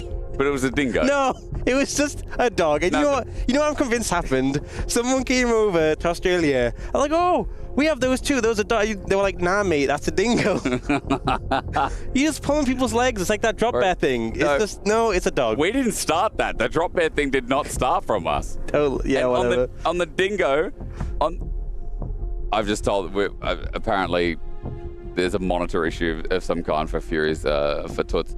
So we're going to sort that out.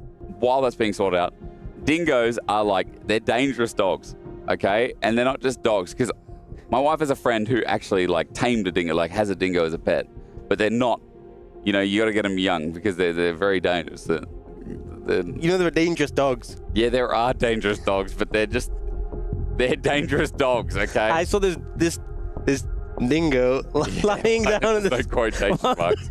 This wildlife area, and it just looked like a dog chilling. So I'm onto you, Jake. It's not. Look, the dingo. That's not a weird thing, though. That's not a conspiracy. That's a weird thing, but not a weird saying. Okay.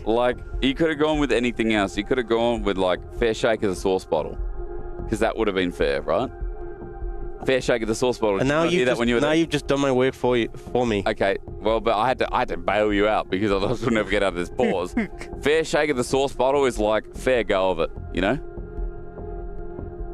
I mean, that makes sense. Yeah, fair shake of the sauce bottle. Our Prime Minister once upon a time used to say that. Didn't one of the Australian Prime Ministers just disappear one time? He went for a swim and he never came back, I think. Was that Bob Hawke?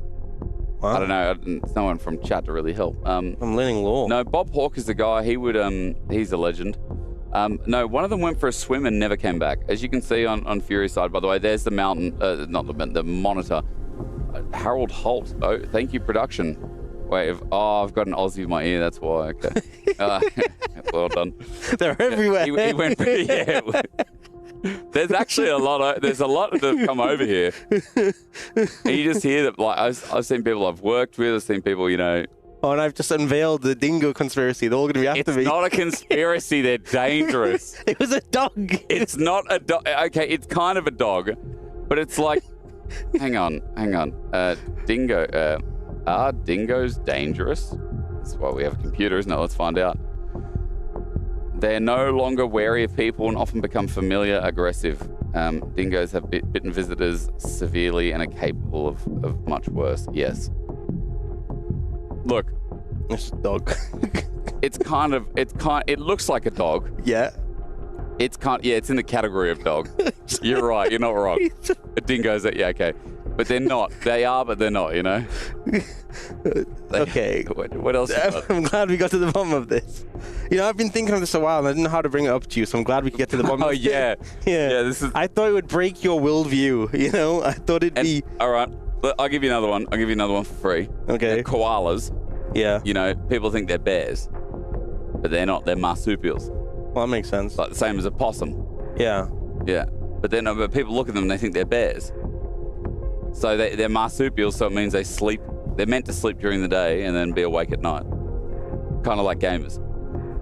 Yeah, I do that. Yeah. Wait, so are gamers marsupials? Gamers are marsupials, yeah. I'm glad we could get to the bottom of that. I mean, we literally I shouldn't say we. I have a pretty good, you know, since getting married and doing all that, my life has just been stable of I go to bed at a normal time. I go to bed at 10. Wow. At 10:30. I wake up at 7 or 8 o'clock in the morning. You've been domesticated. I have definitely, but as you get older, the ability to go to bed at 2 a.m. or 3 a.m., it just changed. Don't you feel like, has that happened to you yet? I mean, no. You're almost 40. 46. I'm actually 30 in a week. 30 in a week. Well, happy birthday to Orcs. And as he turns 41, let's remember C9 and FURIA had a bit of a tech issue. And I'll remind you that Toots' screen was actually swapped out from what we could see. And now we're back in the game. Elimination, single game. Let's go. We talked about a little bit of front to back. We see good solo lanes from C9. Orcs told you before that if the solo laners get ahead and kind of get to spin the wheel a bit, then it feels like C9 will have a lot to work with. But otherwise, center scaling and all that, plus having a bit of setup against a comp that wants to go in melee, it's going to be dangerous for C9. So it all comes down to this. Senna's been having a good day. Senna has had a great day, actually. So we'll see how that goes.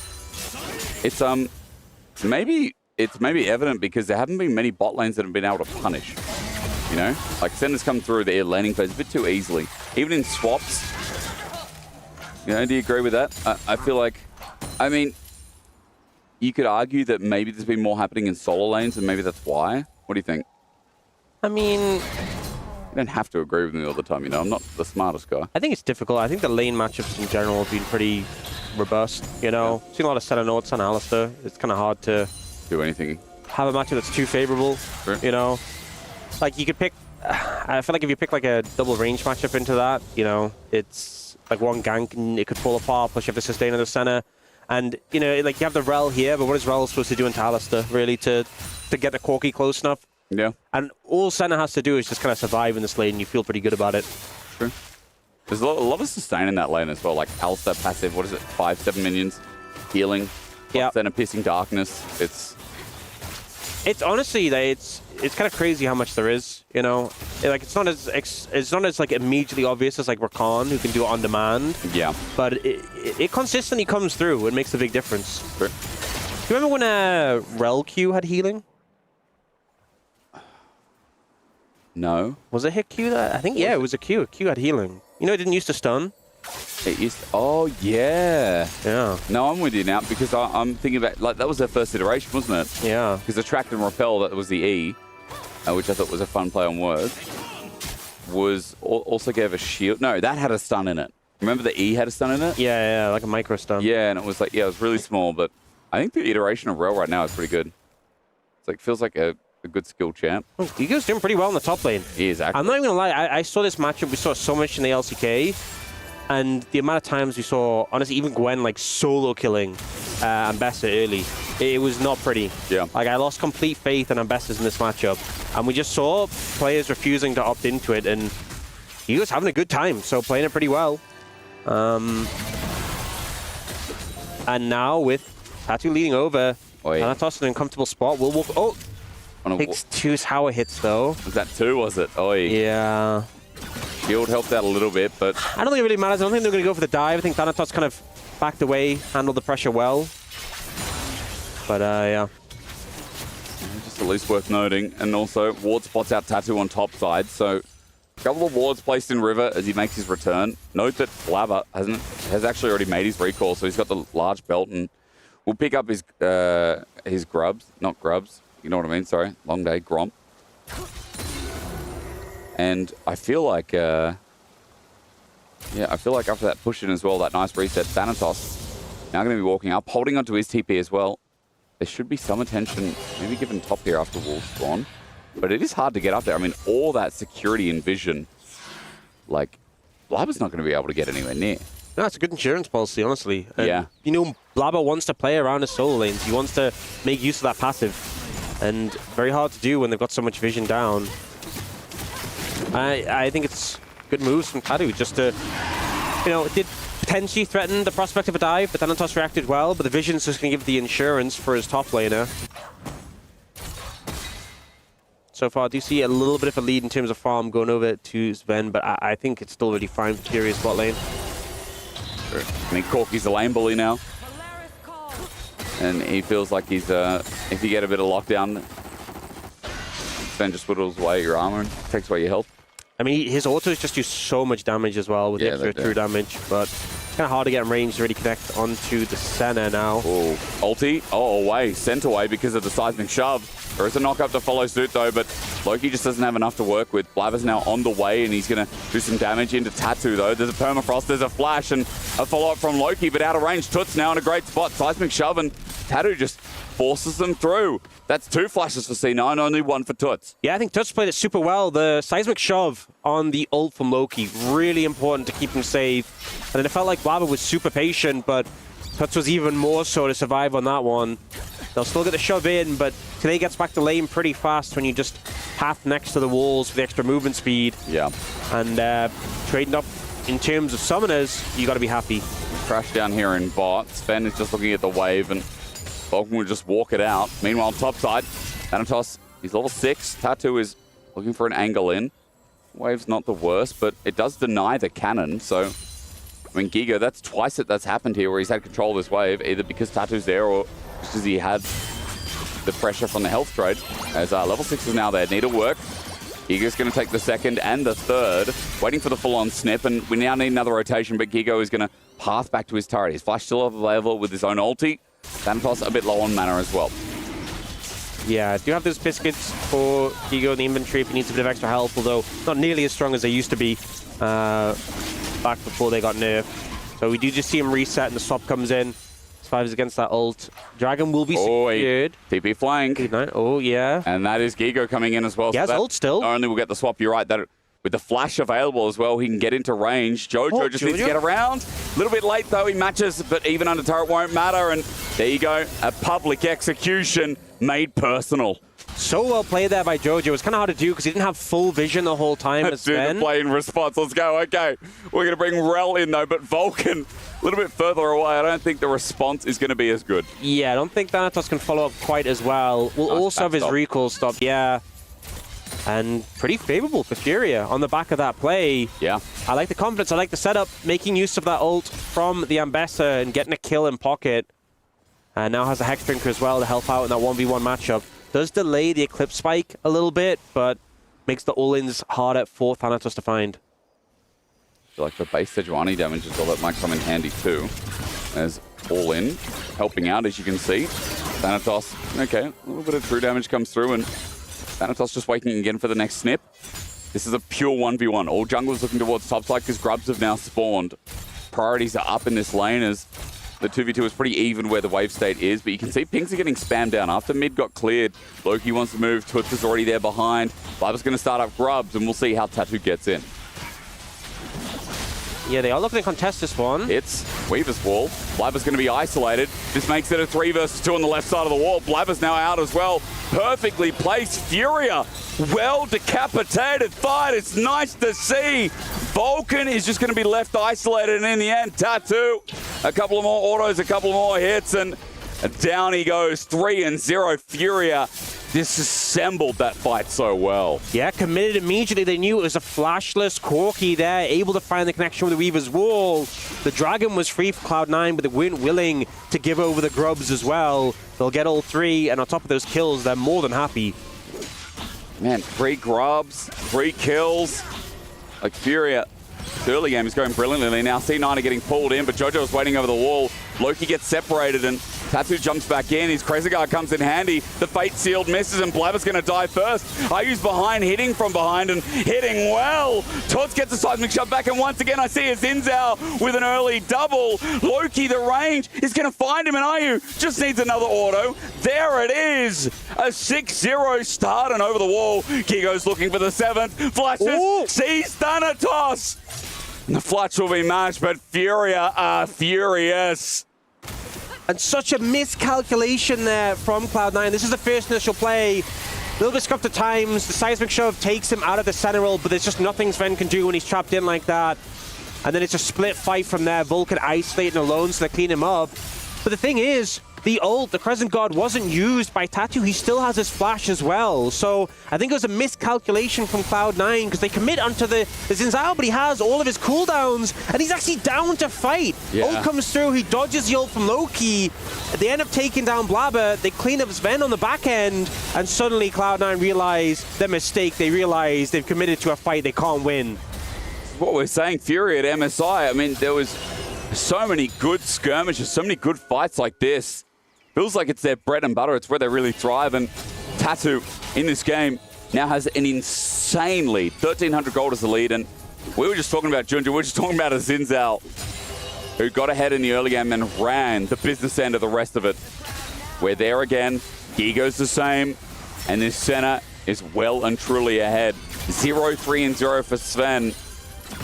This early game is a disaster for Cloud9. It's in such a rough spot, and especially when a champion like Zinzao gets hit. I mean, we saw it last game, we've seen it again. Yeah. But the Sundered Sky makes him so hard to deal with. He's doing so much damage, he heals so much. And with that ult, he's so hard to focus.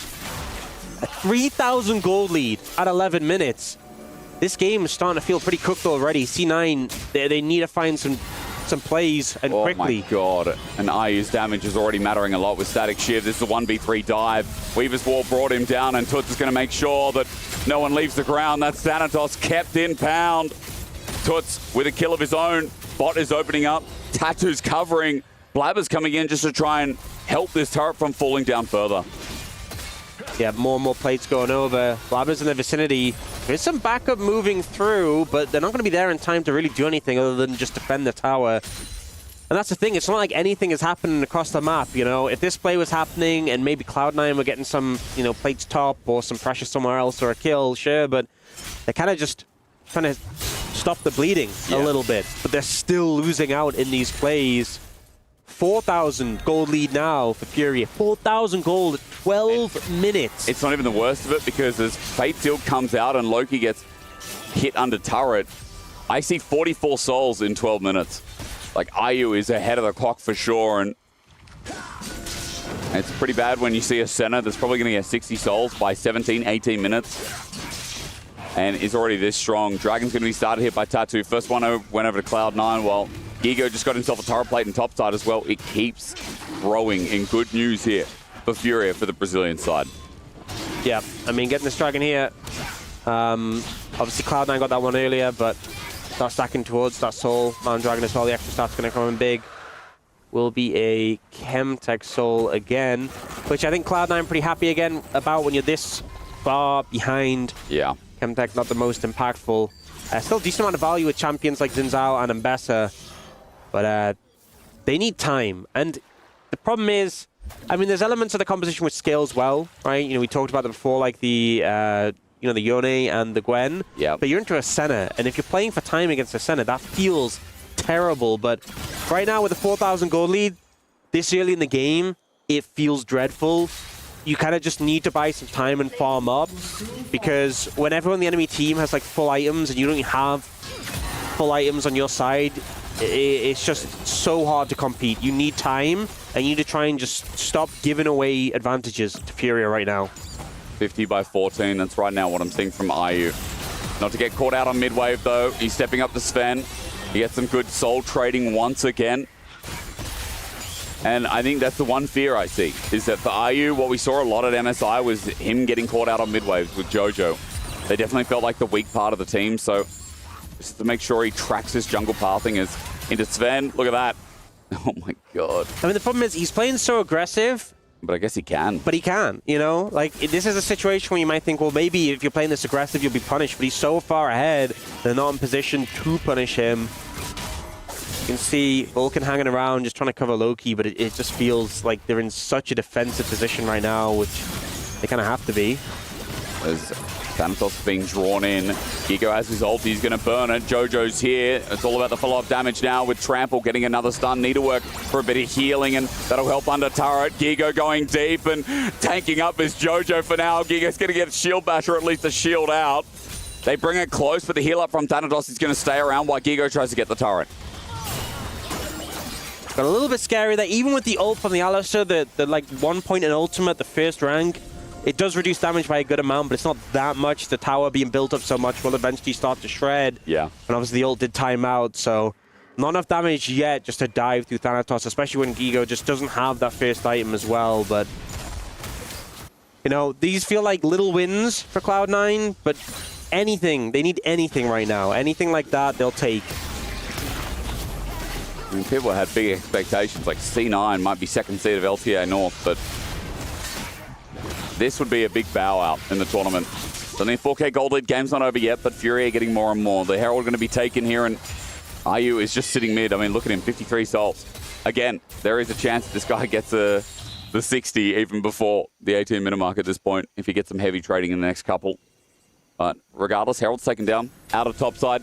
The next goal, this should be taken easily. Loki's giving respect over because he knows that his jungler's nowhere nearby yet. I mean, Georgius has kind of been everywhere in this game.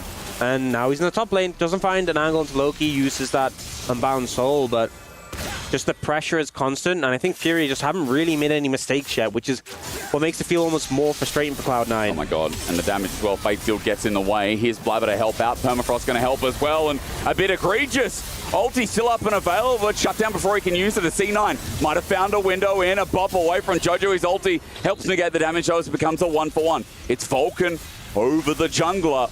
But FURIA still got what they came for, and they came for this turret. They're not leaving without it. Just as I say, haven't made any mistakes. There we go. There's a mistake from Tattoo. Tattoo, a bit of a flub there. Flash and ulti available as well. Yeah, like got CC chained. Kind of thought he'd have more for window, maybe to heal up with Sundered Sky before he had to ult, and it ends up backfiring.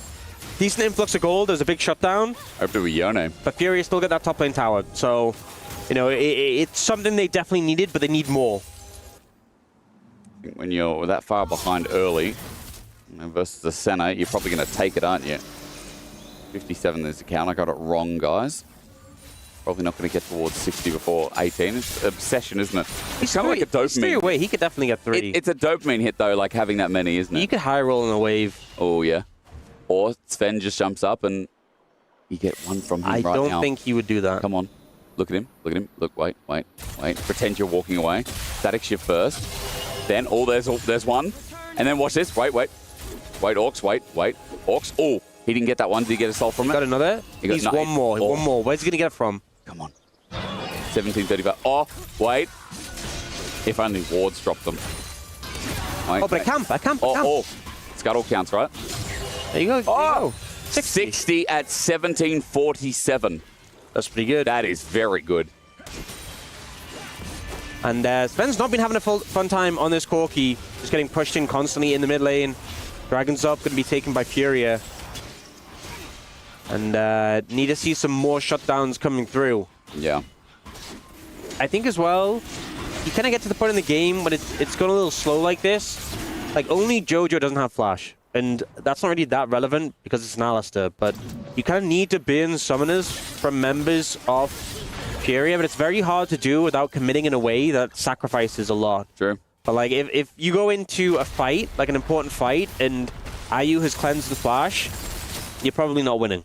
True. If you're this far behind. So you need to find a way to force those summoners without giving over 5 kills, and then you need to fight while those summoners. It's just, you know, I don't know if you know this, Jake, but being behind in gold significantly in League of Legends, generally not a good thing. See, I haven't, because usually I just run it down top. So I have heard that. Yeah, and usually being behind is a boon for me. Like I don't think it is. Well, Bro, when you're playing Volibear or like a Vi top, anything's possible. Why are you playing Vi top? A Vi top is so much fun. You got to be joking. Well, I mean, Baus plays it against Ambessa matchup.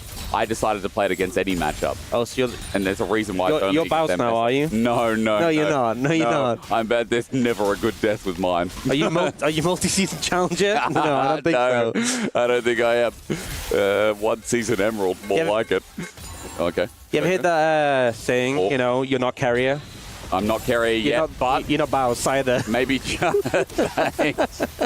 I was waiting for Jojo to show me his carrier move with the exploding blast cone. He's not going to get in anywhere but mid is open. That's all out is open. I love the setup, though, that FURIA have. You know, you have Jojo with the control and that side bush. They have the threat. They don't need to use it, but it just really puts the pressure on and just really pushing that lead some more. About a 5,000 gold lead at this point. It's not really blown up much more than where we were before, but you can tell they don't really feel the pressure when you have a pick like a center on your team. You're just kind of like, yeah, we can just keep gradually building up the lead, gradually stacking up those souls. I know you love talking about. I do love soul. You've read me well. Read me like a book. By the way, Vulcan just barried because he wants his flashback. Nice to see Unsealed Spellbook again. I tell you what rune I miss the most? Omni Stone. Do you miss that? That was so troll, but it was so much fun. You know, I feel like that thing was so cheesy. It was. I have Grasp now. I have Electrocute. You get like Dark Harvest, and like I'm slowly stacking it. It was also just, it was kind of bad, you know? I mean, it wasn't great, no. I feel like everyone really misses this Kleptomancy. Oh, yeah. So much better than First Strike. As Vulcan caught out, that was a great lens. Crash down, disengage, but Tattoo wants a little bit more. Jojo forces Vulcan's flash, but the chase continues. With the heal up, a seismic shove as well. This is deep, though. The all-in going to be given over to Cloud9, but again, Tattoo's ulti causes a ruckus. A triple knock-up for Jojo, and it's going from bad to worse as Guigo steps in with a public order. Takes them all down to town, and FURIA just can't take a no.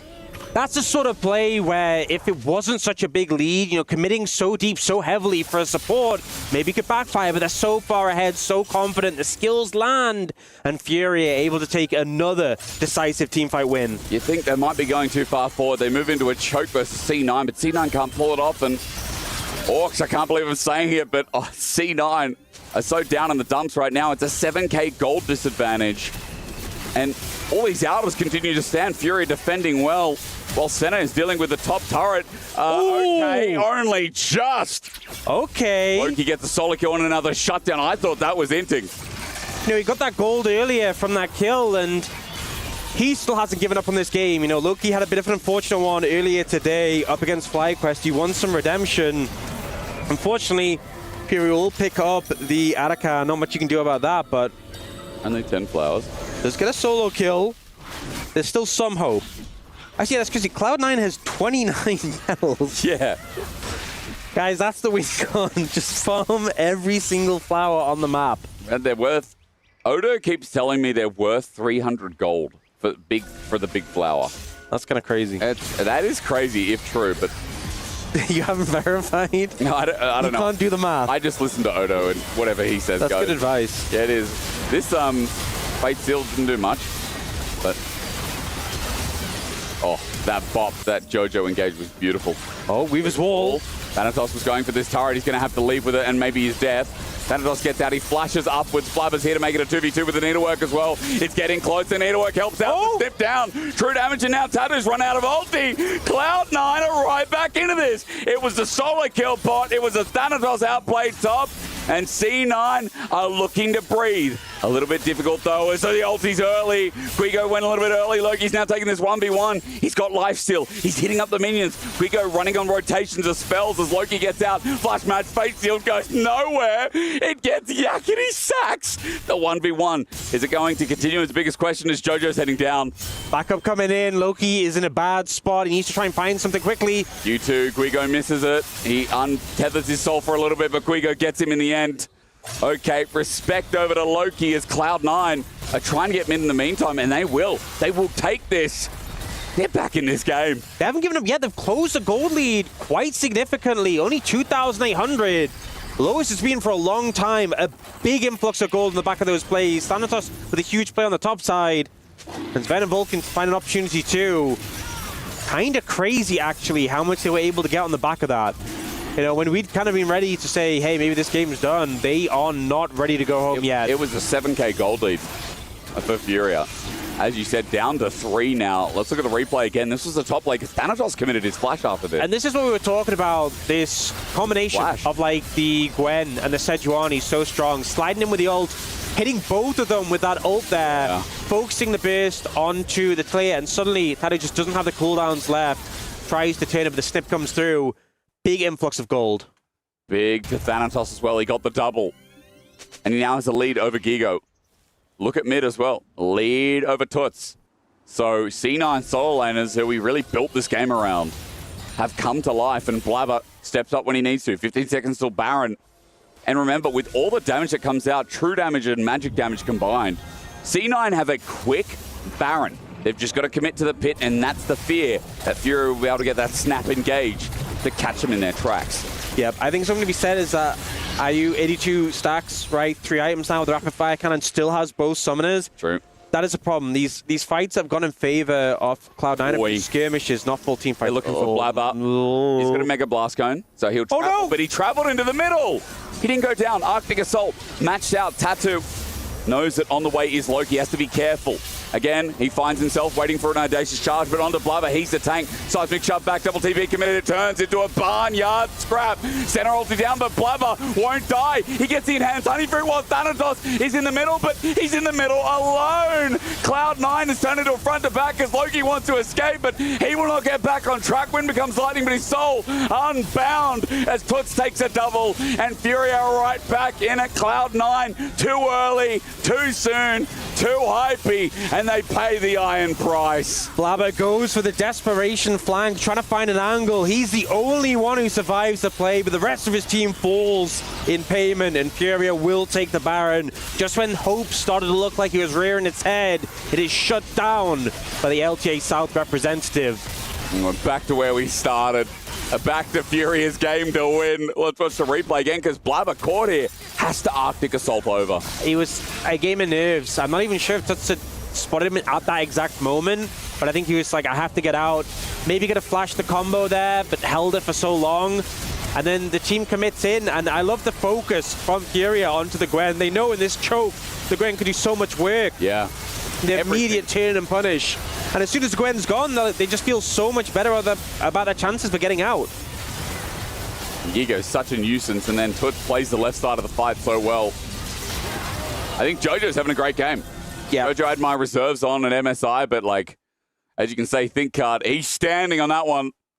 But Sven ain't happy, because again, it's back to where we started. As I said before, yeah, teamfight damage is good here from the Corki, but man, Toots is playing on a nice edge as well, and AU has almost 95 souls. Keep counting, because FURIA not done yet. We've got a dragon in 2 minutes time. It is They've soul. got Baron. But I think they're looking to get a bit more in the meantime. Trying to push in the jungle. This is just over a red buff. JoJo engages. They've been fighting this. Smite goes down. Look at where Loki's position is. Gigo's on top of him. Into backline. IU is just dead.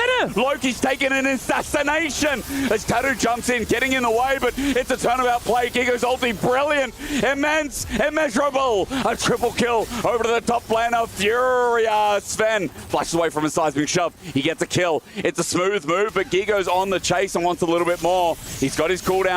He's got his straight count step, but out of range is Sven. It gets close to C9. Had a couple of good kills, but they're still so far behind. The fight goes to FURIA. That's the problem. They find a great pick on the center from Loki, able to find that 80 carry, but this Ambessa is so strong. So much AoE just shreds through the rest of Cloud9. Still ends up being a teamfight win for FURIA. I will say, though, considering how far behind Cloud9 are, this isn't the worst outcome. Look at Loki here. Yeah, he finds such a phenomenal angle. So confident, just over the wall with the blast cone, commits, able to catch onto the center, gets the damage. But you see so much damage has been done here with the AoE. The Ambessa connects in, just churns and burns through so many targets. And then Sven just has to kind of disengage from the situation. Boy, good damage there. Sven does get out alive in the end, but yeah, Toots is doing so much. You talk about that AoE, that's the Talia.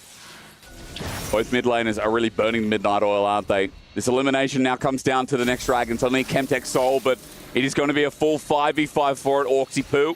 Yeah, I don't think I mean, considering how strong this Ambessa is already, you can't give Gigo this Chemtech Soul. And Gigo, Magnustorm, though, he's jumped in. He's going to ulti out. Unstoppable center ult helps out as well. And Vulcan, he's dead mints. Again, that's a 5 versus 4. And FURIA going to bring in the Weaver's Wall. Look, they're separated. C9 can't get out. Blabber, seismic shove over. Doesn't connect, but a double already set up from Jojo. And Cloud9 are once again getting rinsed by the LTA South. Looking to end now, and Gigo making it clear that his performance up against G2 at MSI was not a fluke. This guy has been on fire in this game, having such a strong show-up on this Ambessa pick, doing so much work here. Getting so close, as you said, against G2, putting on such a show at MSI. It won't end now, but Cloud9, as they try to defend, can't lose anyone else, or it might just. Jojo's popped the ulti. Seismic shove again. Loki can't move, sent into 5. And the mid laner is dead for 55 as FURIA run away to pick up their soul. They will not push their luck. They will take the donation and move ever so close to continuing to end this game. As we look at this dragon, there's going to be no contest whatsoever. But again, the performance from FURIA. What a showing. Yeah, that's going to be Soul coming in. And it just feels like that might just be the nail in the coffin. Sven now in trouble. It's another Weaver's Wall. It's great, isn't it? I mean, Sven is just going to space himself, but he's dead. They keep running into all this AoE, and I got to say, C9 must be so triggered by these stones. Like every fight, running over this zoning. Oh, I thought you meant like the confidence. No, not his stones. The Talia rocks. I mean, this ult from Gigo here just to buffer the CC from Loki. You know, he's just committed to going in. The CC setup from Tatu there as well into Sven. His team is playing with so much confidence. And they know they're in control of this game. You know, despite the fact Cloud9 have tried to answer back, try to find some windows back in, FURIA is not hesitating at all. They've tasted victories at MSI. They weren't able to get those series, and they are refusing to go home. They know they have control of this game. They know Cloud9 need a miracle to come back from this point, so they're just going to keep twisting the knife. It does seem like EWC so far is not North America's tournament, or at least LTA North's. I will say that the fact that EU is, well, G2 already qualifying before. I'm not saying that because I'm an EU caster orcs. I just had to say it because probably EU needed something this year. But LTA are going to find themselves in a sticky position as FURIA look to verse FlyQuest if they can win and finish this game. Now, a turret was taken in the meantime. That's gold for Loki, who picked up GA. But as Gigo jumps in front of the turret, there's little C9 can do to punish. Gigo needs a miracle ult. They need miracle setup.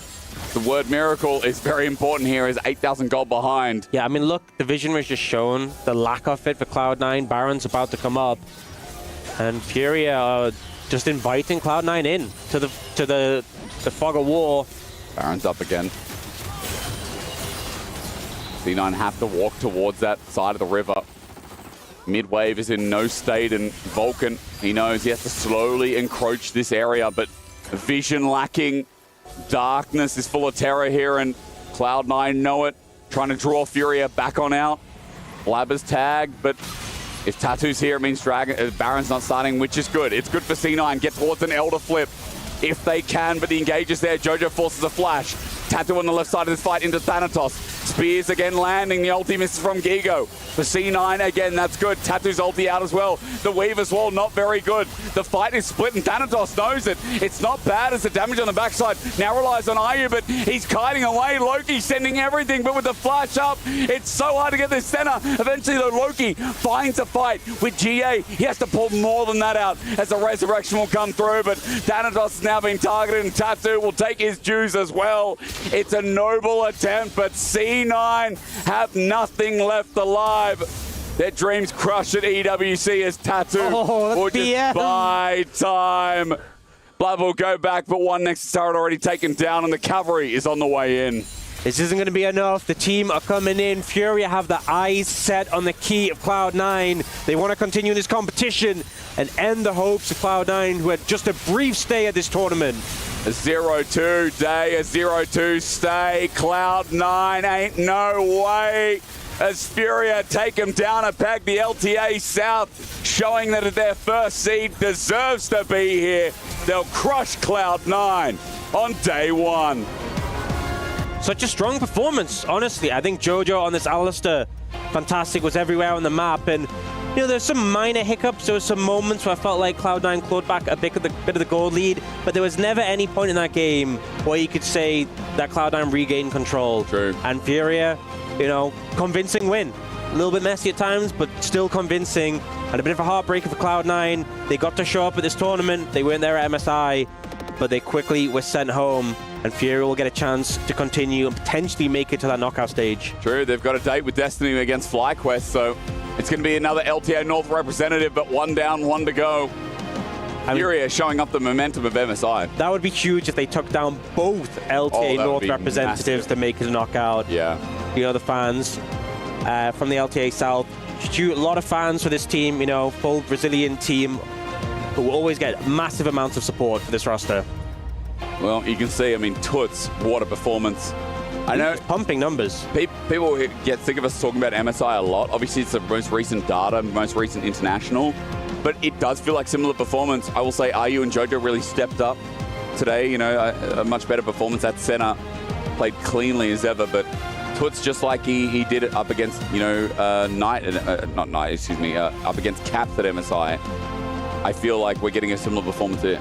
I feel like in this game, everyone was playing well.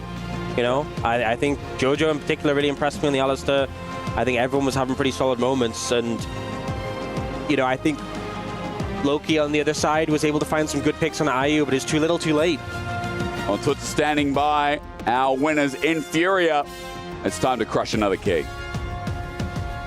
It is indeed. We all love the key crushing, but before we get there, let's have a conversation here. This is our Amazon winners interview with Toots. FURIA send Cloud9 home. Did you ever feel like you weren't going to win that? It felt like you maintained control throughout. I think there was like a few timers, like maybe one or two timers that we messed up some. We didn't play like on our terms, and that gave them a chance to come back. But I think after that we put ourselves together and we managed to win. So I feel like we're in control for the game, yeah. Big victory. You know, you're big in your region. How big of an opportunity do you think this is to showcase how good you can be on an international level? Yeah, I think playing international is always a fun experience. I think that in Brazil, people don't really trust that we're good at league, but I think we're here to show that we are good and we can beat these teams. So I'm very excited to showcase this for the next few days. Listen, I cannot wait for you to crush the key, and I've got a couple more questions for you. But is there anything you want to say to your Brazilian fans watching at home in your native tongue? Yeah, sure. Bom, pro pessoal que tá assistindo a gente, que tá torcendo pra gente, pode ter certeza que a gente tá dando o nosso melhor. Ontem tava todo mundo exausto e mesmo assim a gente decidiu treinar porque a gente sabia que isso é importante pra gente, então a gente colocou uns joguinhos aí pra gente poder tá em sintonia como time e tal.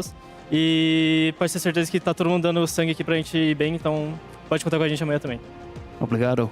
Right, the next question now is a tough one because you've got a tough journey ahead. Tomorrow you face off against FlyQuest. If you do manage to beat them, you will come up against either Gen.G, who just won MSI, or T1, who won EWC here last year, and Worlds, of course, one of the greatest teams of all time. That's a daunting prospect, isn't it?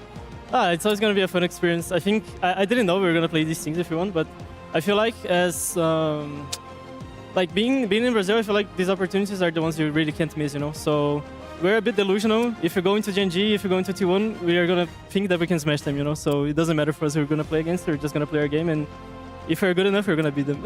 That's the confidence we love to hear. Are you ready to crush a key here at EWC? Yeah, I've been thinking about this for a long time, not gonna lie. Well, your time is now. So come down here, Toots. C9 are about to be fully eliminated from this tournament with a key crush here. I'm going to step out of the way and let you enjoy every single moment of this.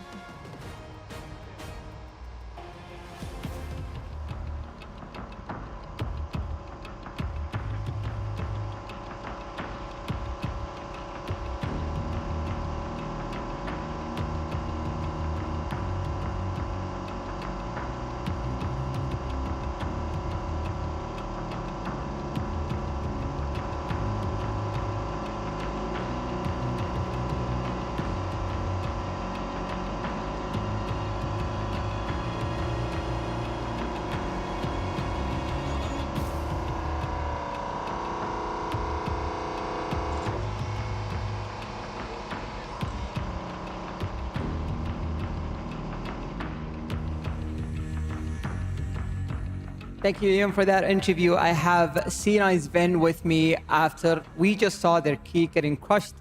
First of all, thank you for playing the tournament. I want to start this interview with, you have been with C9 for a while, but this is your first international tournament as a roster with C9. What do you take from this experience? I think we have to work more on our physical condition. I think a lot of people here were very tired and jet lagged from flying and traveling, and I think our focus wasn't very good today.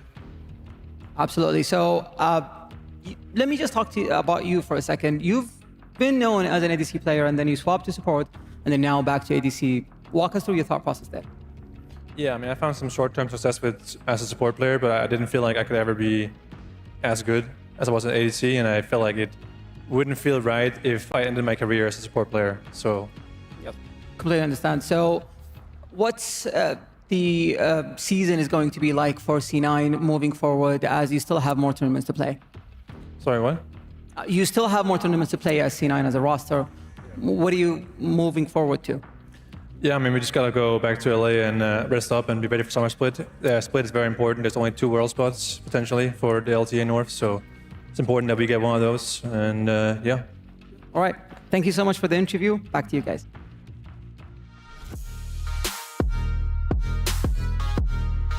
Thank you very much, Fancy. Always good to hear from Sven, despite the fact that they fall.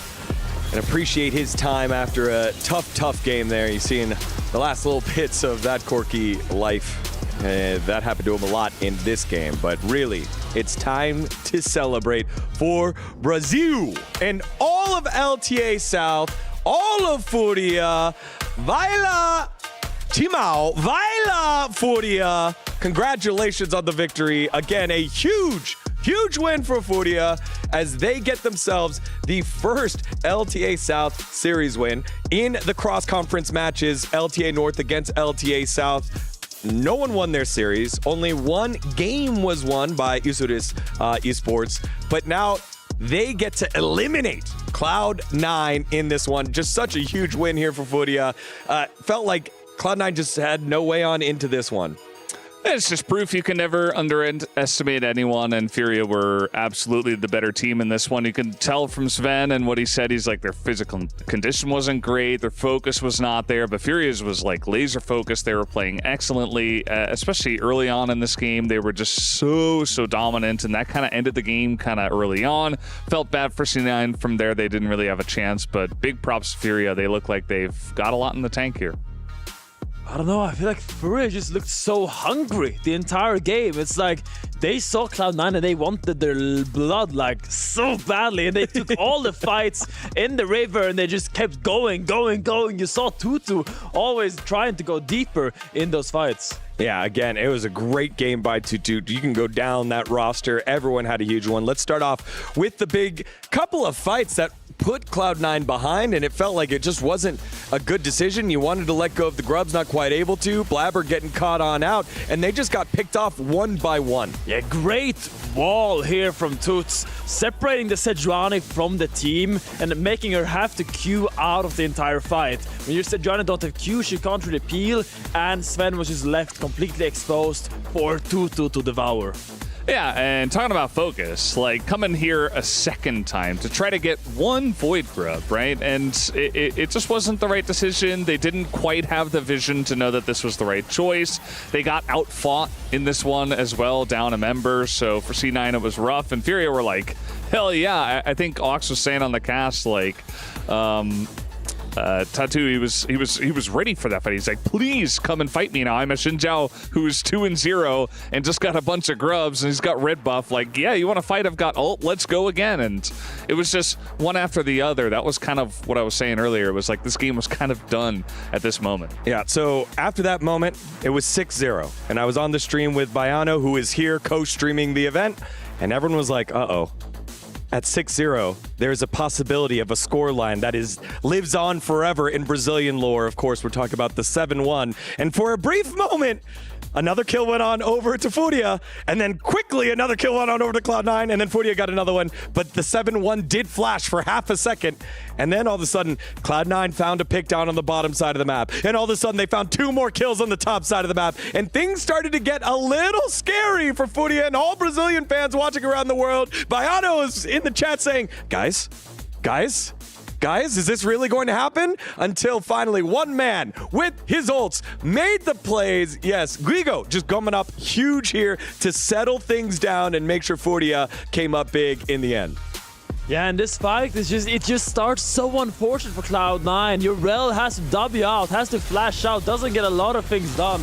And you see they're trying to salvage it. They're trying to really get something on the back end of their support dying, but they are just too strong. The team of FURIA here, Guigo going into the backline through the Sedrani, finding all the damage and just sweeping them down the floor. Yeah, again, a huge game there by multiple members of FURIA. They have earned their spot for one more chance to try and qualify to the knockout phases, which means we've got our draw show ready. So standing by on the stage are our 2 fantastic hosts. It's Fancy and Ian Chambers. Take it away. No, Digon, you're fantastic, all right? Nothing but love for you. The tension, the drama, it just continues here at EWC. We are just getting started with day 1. This is, of course, the quarterfinals draw show for League of Legends at the Esports World Cup. Fancy, are you ready to get this started? Absolutely excited. Can't wait to see who's going to play with who. And tomorrow, it's all about key crushing, baby.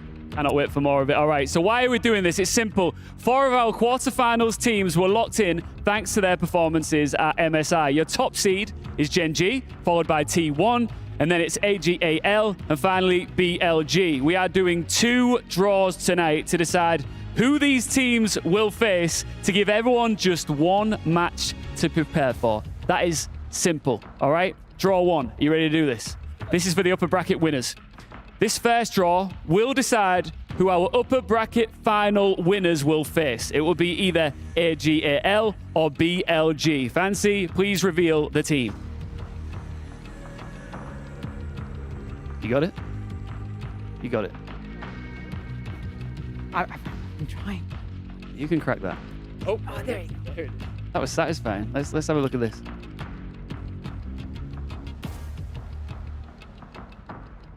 Here we go. HLE will face off against AG.AL. All right, which means, this is obvious, but we've got to do this for fairness. Let's draw the next one.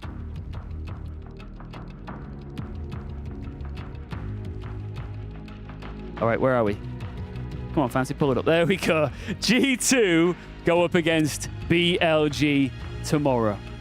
All right, this is our second draw, so we need a different little fishbowl. So let's swap these out, please.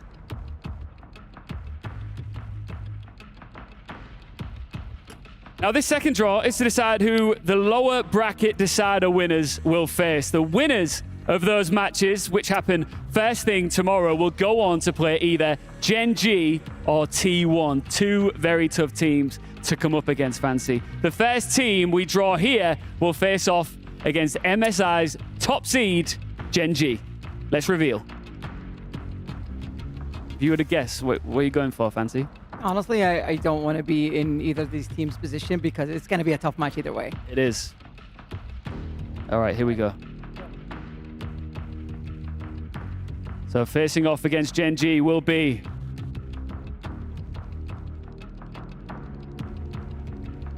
Group A Seed 2. We will find that out tomorrow. They will face off against Gen.G. It will be FlyQuest or FURIA.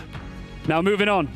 The second team, of course, they will face off against T1 tomorrow. And that will be Group B Seed 2. So there you have it. That will be MCOY or CFO against T1.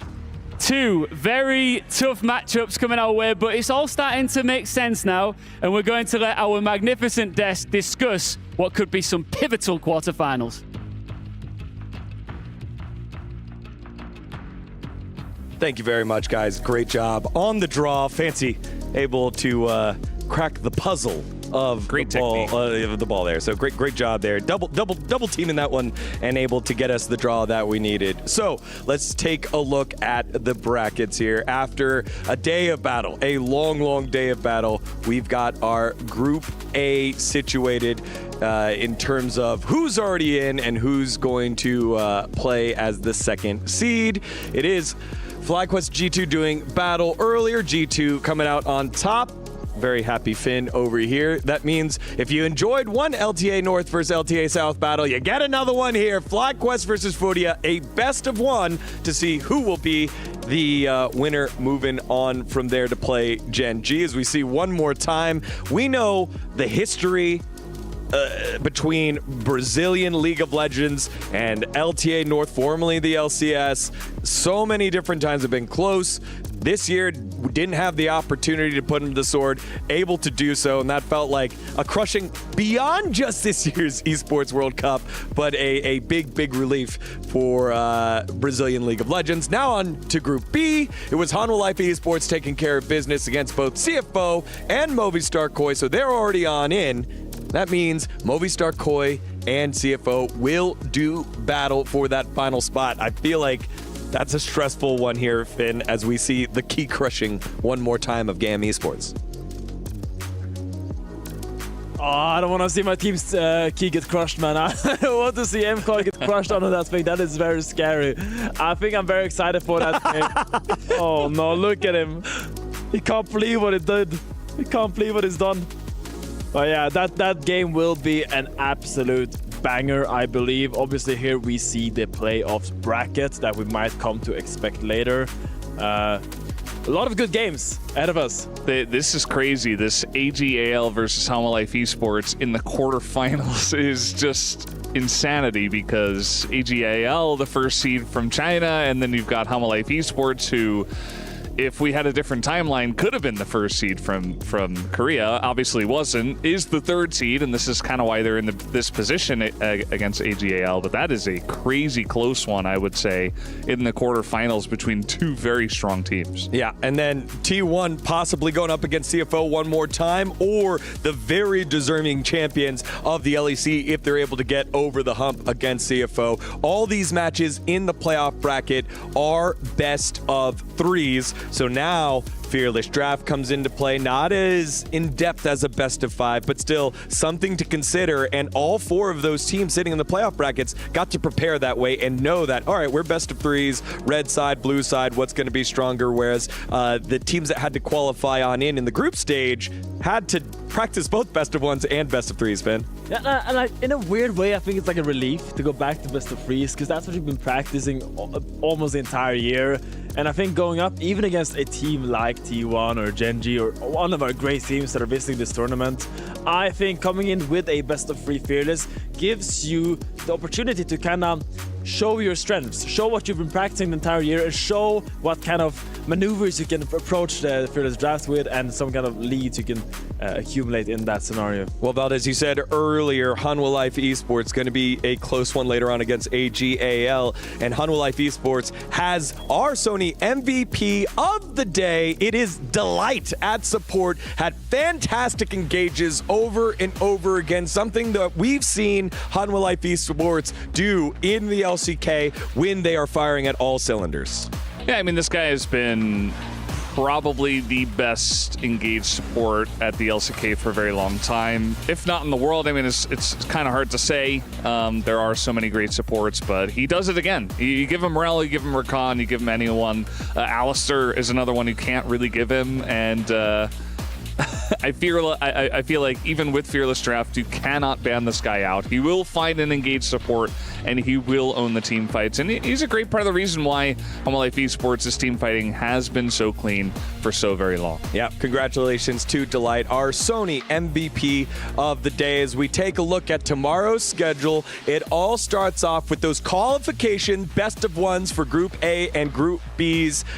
number 2 seed so that we can figure out who's going to be moving on to the quarterfinals. And then we've got 2 quarterfinals already set. Hanwha Life Esports against AG, Anyone's Legends, AG.AL, and then G2 Esports back in the quarterfinals. Feels good to say it if you're a fan from the EU, up against Billy Gaming. That one feels like it could be close too. We don't know what form Billy Gaming is in. They have made their substitution from last split in Beishwan joining the squad at the jungler position. Who knows what's going to be going on in that one. So we've got great games for you with a lot of stakes tomorrow. On behalf of everyone here at Esports World Cup, we thank you so much for watching, and we're going to leave you with the Qiddiya top plays. Until then, see you tomorrow for more EWC action.